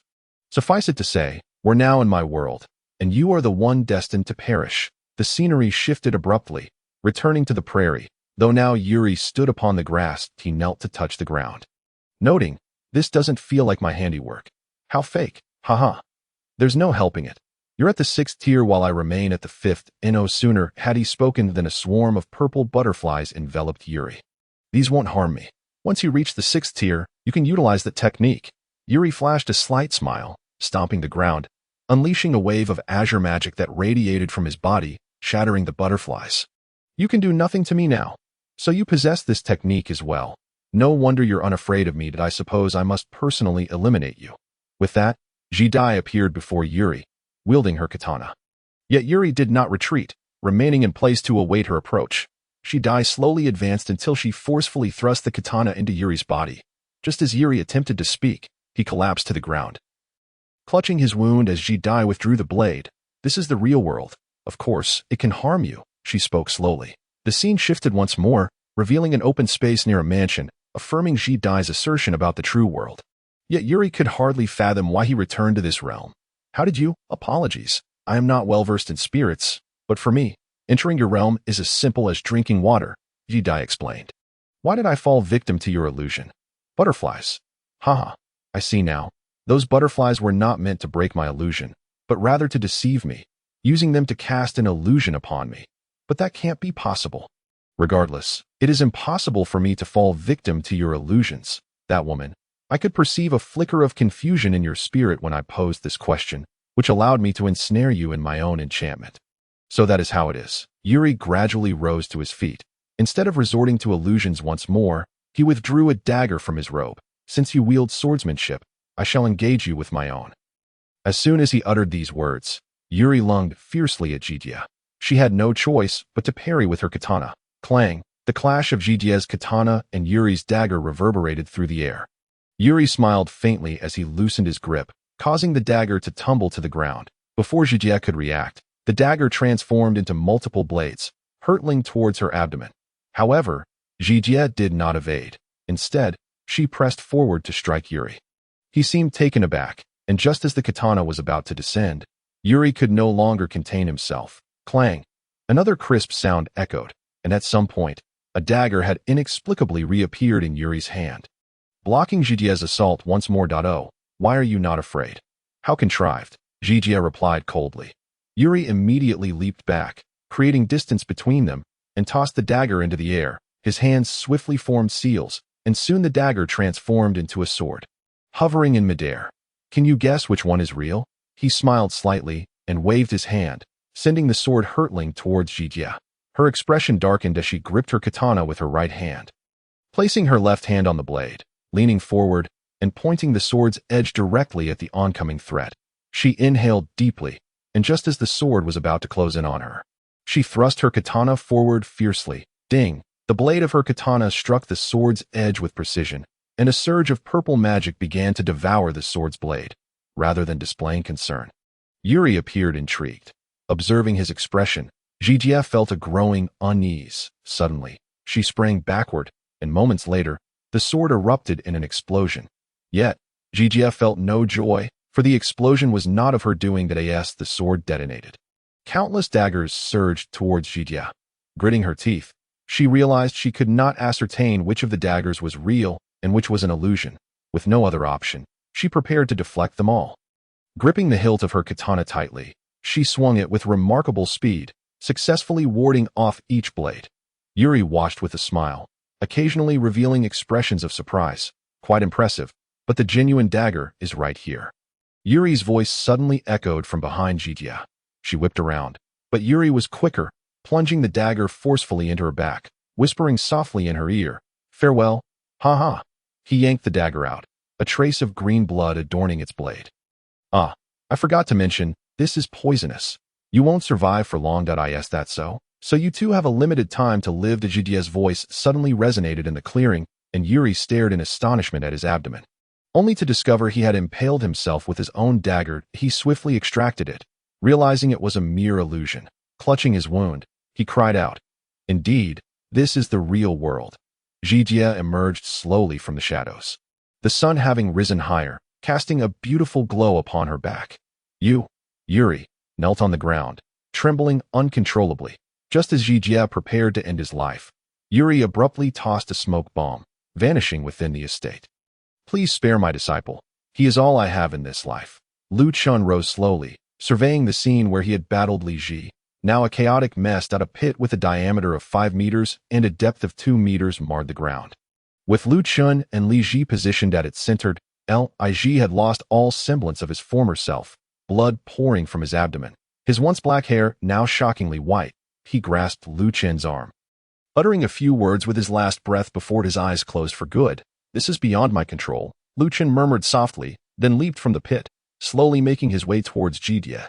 Yet, after taking only a few steps, he clutched his left eye and collapsed to the ground. 20 minutes prior, when the smoke dissipated, the concealed objects finally revealed themselves. The mansion appeared to have been blasted apart. Resembling a structure on the verge of collapse, Li Hong stood protectively before Dexala, looking worse for wear, his clothing tattered. Yet, he appeared relatively unscathed, while Benjamin observed with a grim expression, astonished that such a powerful explosion had not harmed them. "If this is your strongest move, then you may as well abandon the thought of killing the Count. You cannot surpass me." Li Hong spoke in a low voice. "Is that so?"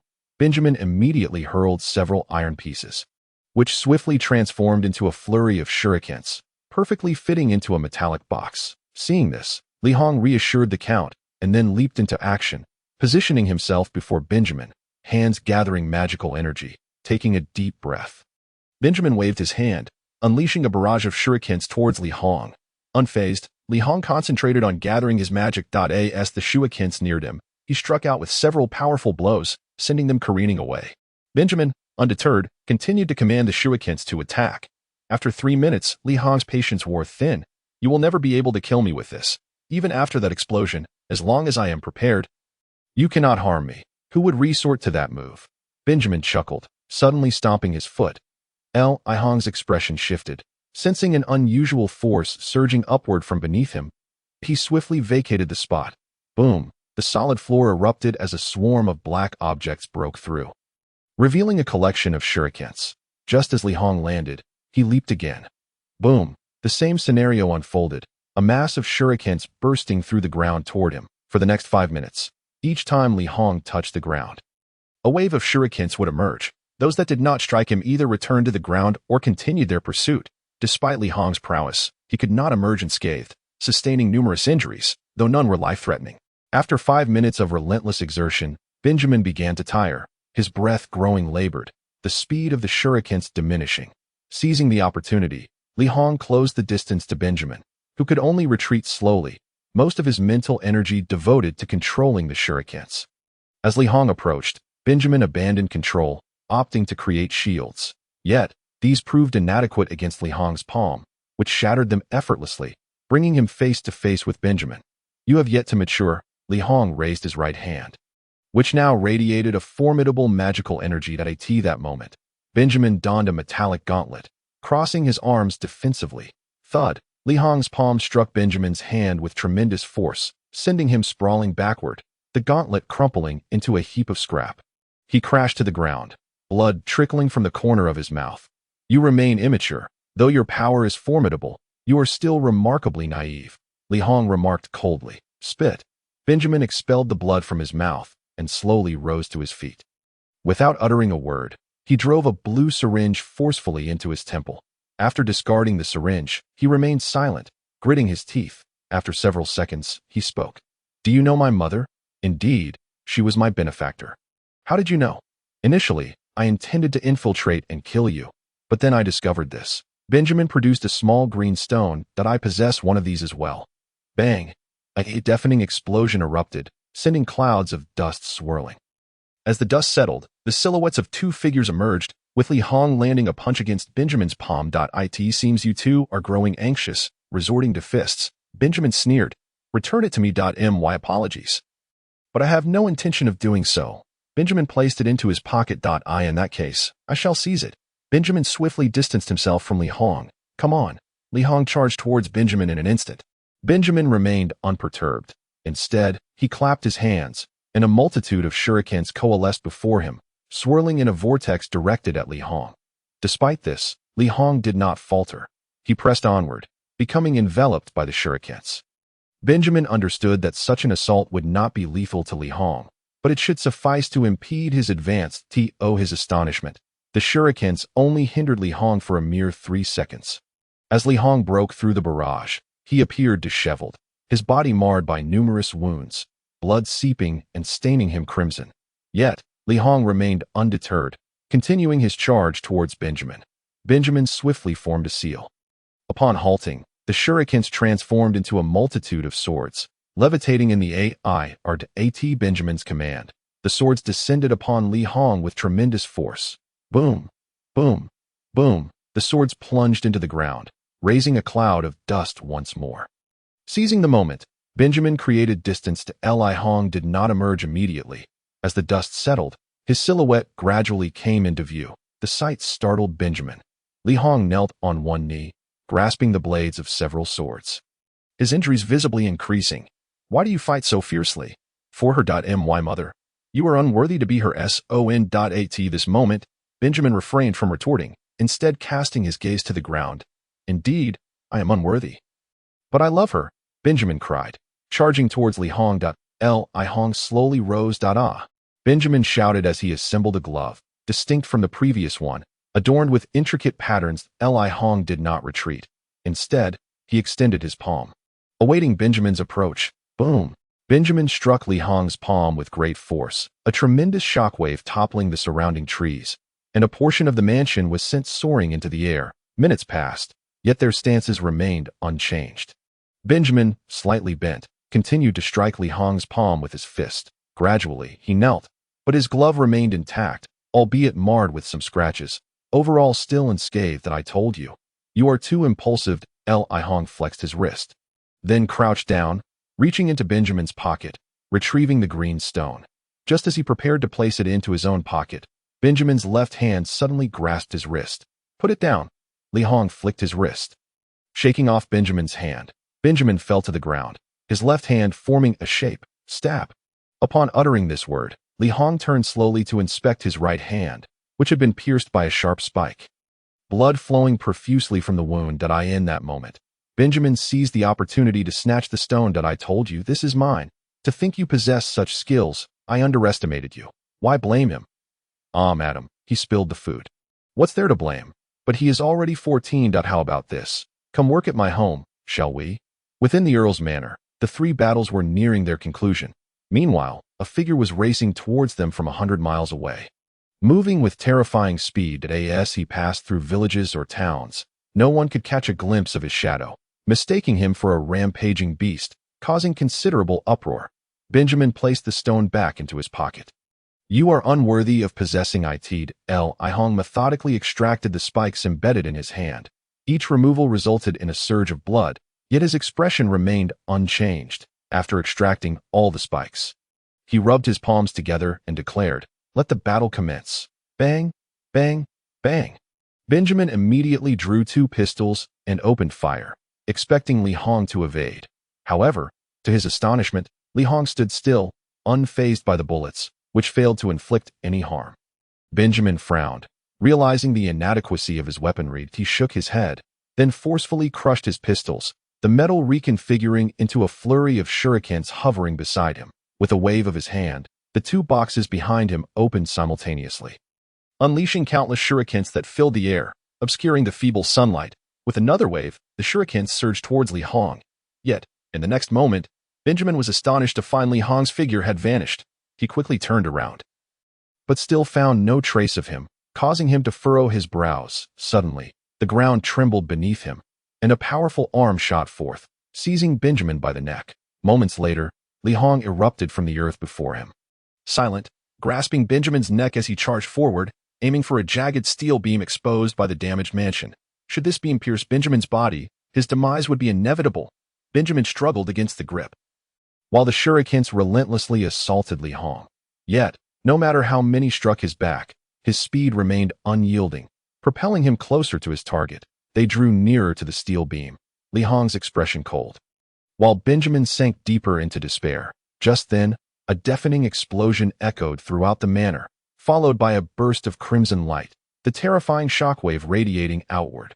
Benjamin and Li Hong were engulfed by the heat, causing Li Hong to halt abruptly, not from the heat's effect, but as tears inexplicably welled in his eyes. He released Benjamin and raced towards the source of the explosion. Benjamin coughed several times, bewildered by Li Hong's actions, but this also presented him with an opportunity. He refused to squander this chance. Quickly forming seals with his hands, the floating shurikens rapidly coalesced into a massive vortex, enveloping Li Hong entirely. Benjamin recognized that this would prove futile, so he formed seals once more. As he ceased his movements, he yawned, and then boom! A tremendous explosion erupted, the vortex of shurikens detonating in an instant, engulfing the area in a conflagration of flames and shockwaves. Benjamin could no longer contain himself. He collapsed to the ground, gasping for breath, hastily consuming a plethora of medicinal items to gradually restore his vigor. Minutes passed, yet Li Hong's figure remained elusive. Could he have perished without leaving a trace? Benjamin murmured, and no sooner had he spoken than a searing hand landed upon his shoulder. Benjamin glanced back to discover that the hand had turned charred, blood oozing profusely. He leapt to his feet, distancing himself from the figure behind him. The sight of Li Hong before him caused Benjamin to gasp in shock. Nearly every part of Li Hong's body was injured, blood flowing freely, some areas blackened.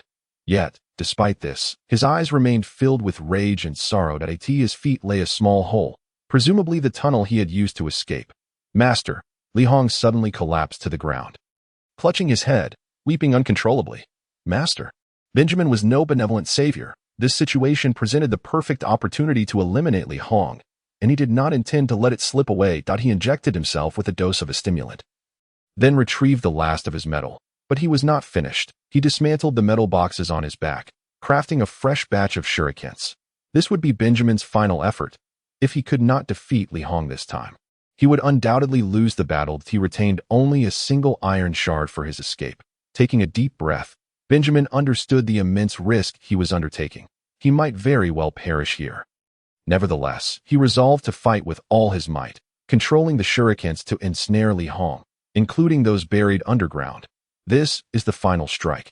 If I cannot slay you, I shall surely perish, Benjamin muttered to himself, then knelt down, slamming his hand against the ground. Cracks erupted. As Benjamin uttered those two words, a cylindrical formation of shurikens suddenly surrounded Li Hong, who found himself at the center of this vortex. The shurikens spun rapidly, gradually closing in, while those embedded in the ground began to rise.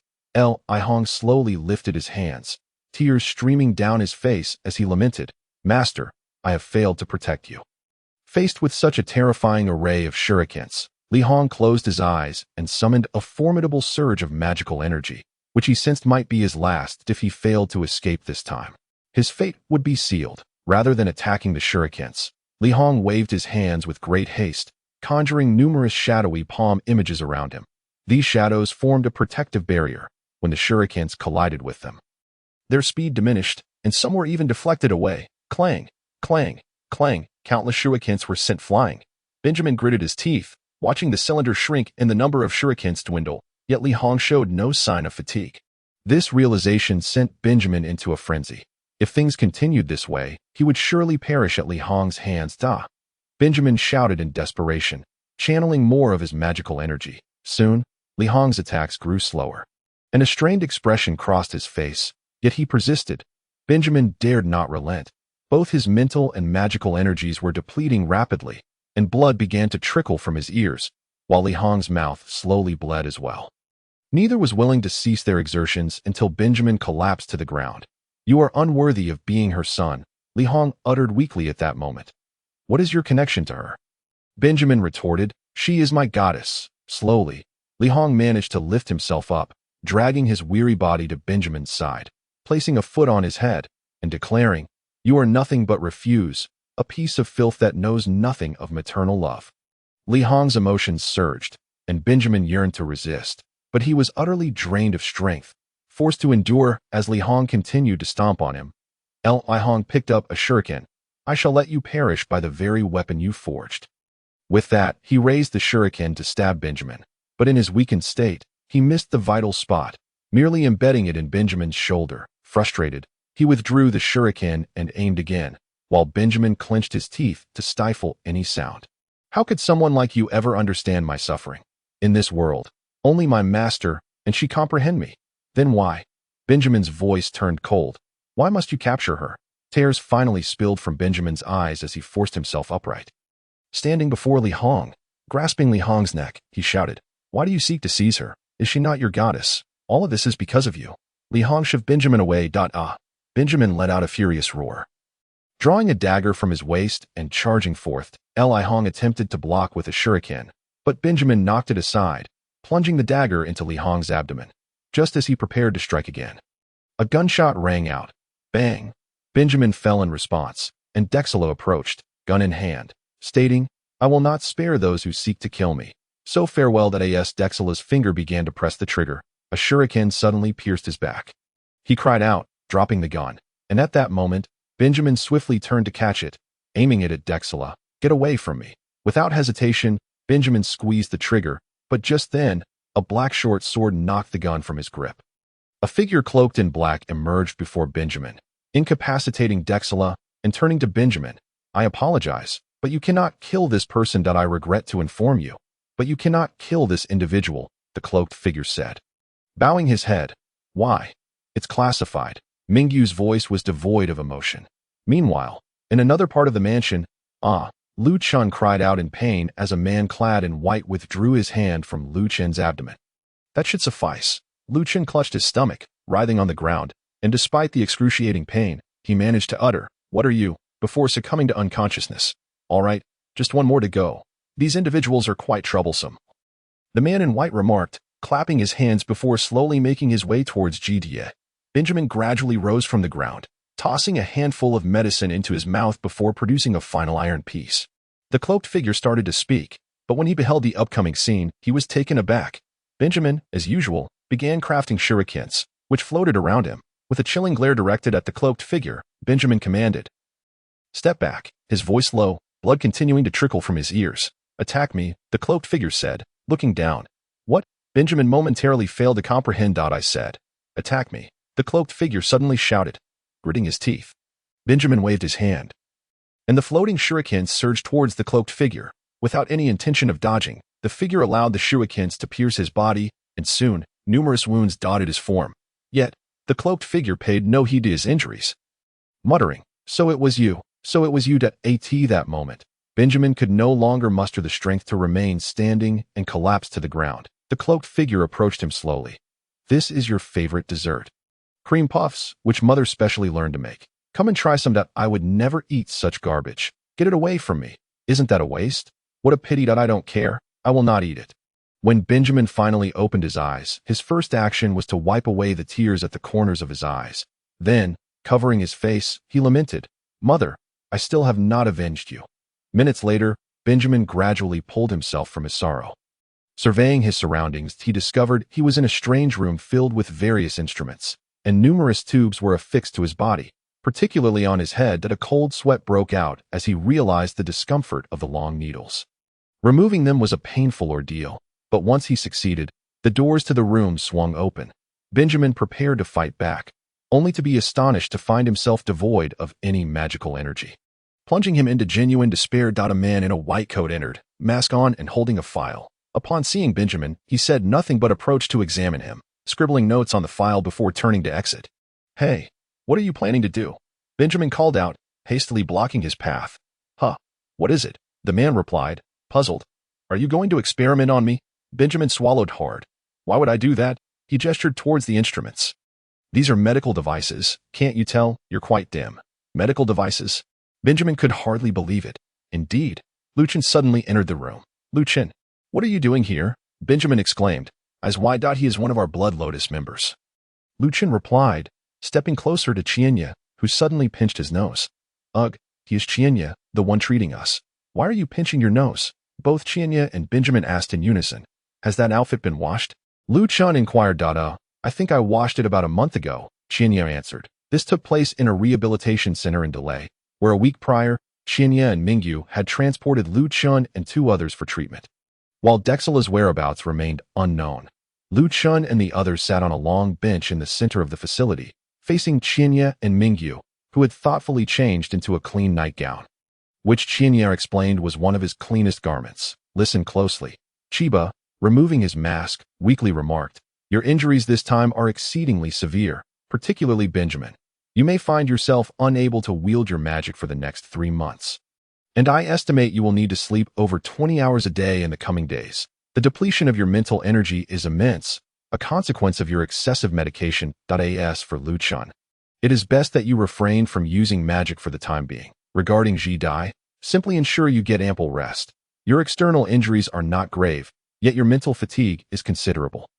During this period, you must avoid illusions entirely, as your mental state is currently unstable, and you might inadvertently become ensnared in your own illusions." With that, Chiba stepped back. "What mission did you undertake this time?" Mingyu inquired. His tone was markedly different from when he had last encountered Lu Chen. Previously, he had been utterly exhausted and carefree, but now he exuded an air of gravity. "Assassination of Dekixala," Benjamin responded. "Impossible. Why is that impossible? It's classified." With that, Mingyu departed. "Strange. What has caused his temper to sour today? It has been ages since I've witnessed him in such a foul mood," Chiba mused, shaking his head as he exited. Meanwhile, at Lianyun Mountain. "What? They actually intend to assassinate that count?" Lin En exclaimed loudly to At that moment. A man clad in black knelt before him in a small room. "Indeed," the man in black replied. "What is his condition?" "Unharmed, fortunately, thanks to Mingyu and his team arriving in time. If this continues, I will encounter trouble. Activate that plan early." "That plan? Are you certain?" "Absolutely. If we do not act swiftly, I shall be expelled from Blood Lotus. But our team is not fully prepared. Regardless, execute it immediately." Lin En slammed his hand on the table. "Understood." As his words echoed, the man in black vanished from the room at Lianyun Mountain, in Yi Lu's office. Yi Lu abruptly rose from the sofa, her expression grave, marked more by panic and regret than anything else. No one understood why she bore such an expression. She picked up a bottle of liquor, deliberated for a long moment, and ultimately set it down. Has it finally come? This day. Yi Lu approached the window, contemplating the troubles that both Blood Lotus and she herself now faced. Suddenly, the office door swung open, and a little girl entered. "Look at you, drinking again," Yi Zhu exclaimed, lifting the bottle, surprised to find it still full. "Yi Zhu, you're here." Yi Lu forced a smile. "Sister, if you have anything to say, you must tell me." Yi Zhu's eyes suddenly glistened with tears. Upon seeing this, Yi Lu rushed to her side, snatching the bottle and drinking deeply. "Sister is fine. I just saw a very beautiful kite, which is why I ran over to take a look." "Really? Where is the kite?" "Haha. It has already flown away. You should have come sooner." Yi Lu laughed heartily. "Humph, silly sister." Yi Zhu turned to leave, but Yi Lu called out, "Yi Zhu, it's time for bed. When did I not go to bed?" "Silly sister." After Yi Zhu departed, Yi Lu set the bottle down, a hint of sorrow creeping on her face. "It's that day again, sister." Tears streamed down Yi Lu's cheeks as she crouched down, resting her head on her knees. "What a bother this is," she lamented. Few knew that the usually vivacious Yi Lu could weep so profoundly. Her cries echoed loudly, saturating her fair legs with tears. "I have always hoped that one day you would call me sister once more. I in a certain underground chamber belonging to Dekixala." He roared, "Kill those assassins. Rest assured, Anyone who dares to harm my disciple shall meet their end. An elderly man declared, then turned to a young man beside him. What do you think, Li Hong? My master was slain by that man named Lu Chun. I too shall avenge him. Though Li Hong's voice was soft, the malice behind his words was unmistakable. Li Hong, you are a prodigy.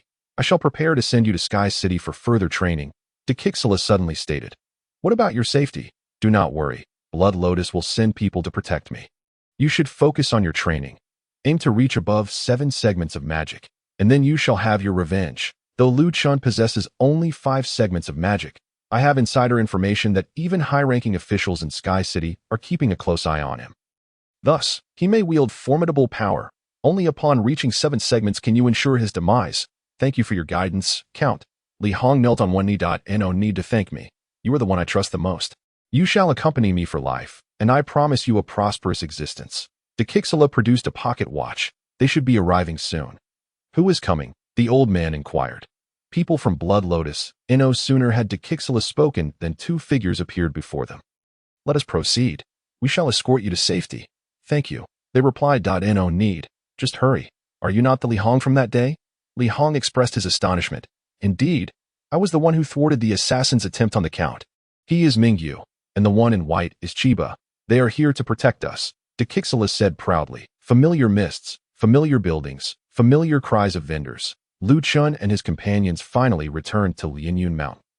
This experience would remain etched in their memories, having narrowly escaped death in the manor. Upon their return, they did not seek out drinks, did not celebrate, nor did they claim their rewards. Upon reaching the mountain peak, they exchanged not a word and each retreated to their respective homes to sleep, resting for a full 3 days without interruption. However, during this brief span, subtle changes began to unfold within Blood Lotus. In Yilu's office, she was neither drinking nor slacking off. Instead, she was intently examining a document. She then lifted her gaze to Tang, who stood before her, and asked, "Is this true?" Tang, clad in black, nodded. Indeed, De Kixela is not dead. And the ones protecting him are still from Blood Lotus. What? Who exactly? Yilu sprang to her feet. The Mingyu team. Impossible. That mission has failed. How can they still be protecting him? I recall they had a task in the Magic Desert not long ago. Indeed, they had a task, but during their execution, De Kixela managed to enlist a few temporary bodyguards for protection. Who did he recruit? Yuri, Steer, and he also summoned 2 individuals from the former sects to safeguard him. Sects? Are they from Fengling Valley and Yuling sect? Precisely, those 2 sections were they not supposed to have been exterminated several years ago? Not yet. Through my investigation, I discovered a few members remain. The master of Yuling sect, Yushan, and his disciple, Hong Jia. While Fengling sect has only Li Hong left, I see. Yi Lu gradually sat back down, gently tapping her fingers on the table. Who ordered Mingyu and his team to protect De Kixela? Aside from the elder sister, there is another. If I were no longer the leader of Blood Lotus, would you still heed my commands? Yilu did not pursue the question further, but instead gazed out at the scenery outside. No, Tang replied without hesitation. What if that person is a traitor? Yilu continued her inquiry. I would still carry out the orders. That is the creed of our Black Lotus. Tang's voice remained devoid of emotion. It seems your Black Lotus is indeed commendable. You may leave. Without glancing at him, Yilu waved her hand. At that moment, Tang did not depart as he usually would. Instead, he slowly removed his mask, revealing an exceptionally fair and handsome face. Yilu looked at him curiously. You still look as handsome as ever, though I rarely see you without your mask. Leave now. This is my advice to you as a friend. Tang revealed a hint of sadness. Why? Yilu smiled at him. You cannot contend with them. Their power is too vast, and it seems Blood Lotus is on the verge of being controlled by them. And you and Blood Lotus are not in the same position. Yilu retorted dismissively. Not the same. Tang abruptly slammed his hand on the table, startling Yilu, who had not witnessed such a scene in many years. If I were tasked with killing you, I would do so without hesitation. Then go ahead and kill me. She replied that I made a promise to protect you. Tang's voice quivered slightly, while Yilu touched the pendant resting against her chest, whispering, "It has been long dead. Let that promise be forgotten." Tears glistened in her eyes. Just as Tang opened his mouth to speak, Yilu suddenly stood up, halting him with urgency. That I still have an older sister to care for. With that, she rushed to open the door, revealing a little girl standing outside, clutching a small teddy bear. The girl jumped in surprise at the sudden opening, nearly dropping her toy. Yeju, are you skipping class again? Yi Lu managed a faint smile, one that appeared gentle, yet seemed to Yeju like a devil's grin. That I've learned everything, Yeju mumbled, looking down. But you still need to attend class. Isn't it true that you usually sleep on the couch at this hour? Yeju whispered, what? Yi Lu's voice rose sharply. Here. Yeju squeezed her eyes shut, offering the teddy bear to Yi Lu, her small frame trembling. That I saw that you seemed unhappy lately, so I used my saved pocket money to buy this for you. Ah. Yi Lu stood frozen, taken aback. You don't want it? Yeju's eyes brimmed with tears. That of course I want it. How could I refuse? Yi Lu quickly accepted the bear, saying, thank you, but I'm fine. I've just been drinking too much lately, causing a bit of an upset stomach. Haha. Naughty sister. Give it back to me. No. You need to go to class. Yi Lu slammed the door shut. That moment, her tears could no longer be contained. She crouched on the floor, clutching the teddy bear as she wept softly. Tang stood by, bewildered, pacing as if he had a multitude of words unspoken. After several minutes, Yi Lu slowly rose and returned to her seat. Smiling as she said, the first gift my sister gave me was also a teddy bear. Though she wore a smile, a deep sadness lingered within. She then glanced at Tang, remarking, you're still so dense. A woman is crying, and you don't know how to react. What about Mingyu and the others? Tang hastily shifted the topic. They are innocent. The ones issuing the orders are at fault, Yi Lu replied, her expression unwavering as she gently stroked the teddy bear. What action shall we take? Nothing at all. Why? Tang was perplexed. Their power is too formidable. If we act recklessly, we may invite more troublesome matters. For now, we must watch quietly. Otherwise, it could lead to widespread chaos. But at this rate, they will soon control the entire Blood Lotus. I understand the consequences, yet we have the advantage in numbers. That if they truly take control, we may still have a chance to reclaim it. However, if we act rashly now, we will face scrutiny, and it would be a loss indeed. You've seen it. Haven Tu. Indeed. Yi Lu's countenance remained unfazed. Very well. I hope you will seriously consider the advice I just offered. With that, Tang vanished from sight, leaving Yi Lu alone, softly caressing the crudely crafted teddy bear. Meanwhile, on the other side of Lianyun Mountain, Lin En stood before a cliff, pondering when he could execute the plan. That he was alone, the air thick with anticipation. That we must wait a few more months. A figure suddenly appeared in midair, devoid of any equipment or aura, yet floating effortlessly. Lin En's expression remained unchanged. Still that long? Vice leader, the old man Deng, is a bit troublesome. The one who issued the assassination order. Lin En's demeanor shifted, realizing that without the task of eliminating Dexala, he would not be in such a rush. Indeed, though he keeps a low profile and few recognize him within the Blood Lotus, his abilities are formidable. An ordinary Red Lotus cannot contend with him. Moreover, he is in excellent health, rendering minor tactics ineffective.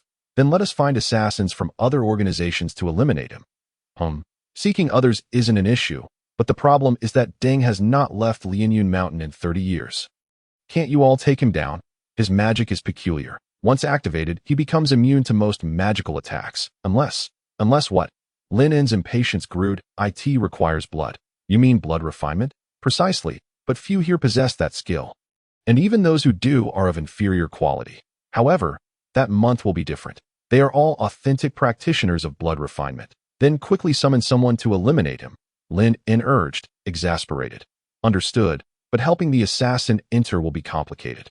I can only manage if they are below the 7th rank. What is Deng's rank? 7th rank. That will suffice. Find someone of the 6th rank to assassinate him, and our plan can commence, as you command. The individual vanished into thin air. Lin En felt no surprise as he adjusted his attire and left the cliff. Though the sky was clear, for some, it heralded the storm's approach, soon to unleash chaos upon Lianyun Mountain, the Blood Lotus, and the entire continent. When Lu Chen awoke, 3 days had passed. He made his way to the Grand Hall of the Purple Lotus, where 2 individuals awaited him, Benjamin and Ji Dai. Oh, you've both come. Lu Chen scratched his head, inquiring that we've been waiting for you for quite some time. Benjamin replied, visibly displeased. My apologies. So, where are we headed now? To find Lin En. What for? Lu Chen asked, puzzled. He has rewards for us, Benjamin exclaimed, brimming with excitement. Meanwhile, in a dimly lit room, a young man knelt before an elderly figure. Your performance has been exemplary. I have a highly significant task for you. Should you succeed, you may attempt to draw the holy sword over there. I understand. What is the task? The young man queried. Assassinate the high-ranking members of Blood Lotus. Understood. The young man displayed no emotional reaction. Huh? Excellent. Chi Yu, I hope you will lead our moon in the future. The elder laughed heartily. Lu Chun and his companions arrived at a modest house that seemed unremarkable, consisting of only 3 stories, surprising them slightly. Upon entering, a figure emerged to greet them, revealing a small gym with exercise equipment. A man clad entirely in black stood there, the patterns on his attire indicating his affiliation with the Black Lotus. The vice leader has been waiting for you for quite some time. The man remarked, devoid of any emotion. Please, lead us to him, Lu Chun requested. Follow me. The black-clad figure guided them to a room on the 3rd floor, simply furnished with only basic necessities. Lin In sat at a table. A golden silk box incongruously placed atop it. Upon seeing Lu Chun and the others, Lin In rose to greet them. You have finally arrived. I have been waiting for you for ages. A delighted smile illuminated his face. His white teeth on full display, resembling a proud elder welcoming his kin. Lu Chun was clearly taken aback by Lin In's enthusiasm. May I ask why the vice leader summoned us? Haha, do not be alarmed. Please, take a seat. After they settled, Lin In continued. The reason I called you here is not for any other purpose but to reward you. I have been observing your recent performances in the face of formidable adversaries. You did not falter but instead repelled or eliminated them. I greatly admire this. That was merely coincidence. We are not that remarkable. Lu Chun waved his hand dismissively. I don't care about the details. I only desire results. Lin's tone seemed to shift slightly, becoming somewhat peculiar, but soon reverted to its usual demeanor. Therefore, I wish to reward you. I hope you will strive even harder in the future. After speaking, he gradually rose from his seat and approached a cabinet in the room. He opened it and retrieved 3 boxes, which he then handed to Lu Chun and the others. Go ahead and open them.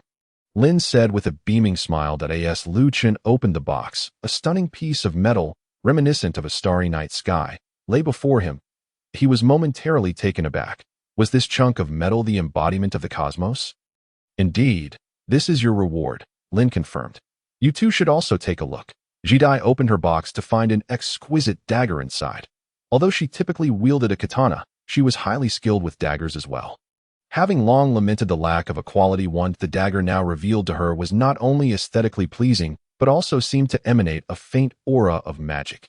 This dagger is named Skybreaker, and its quality is very close to that of a superior weapon. It is perfectly suited for you at this stage, Lin explained. Thank you, Vice Captain. Jidai promptly stood up, her gratitude evident. Lin smiled contentedly. Benjamin, witnessing this, eagerly attempted to open his box, but it remained stubbornly shut, resisting all his efforts no matter how much force he applied. Can you even manage it?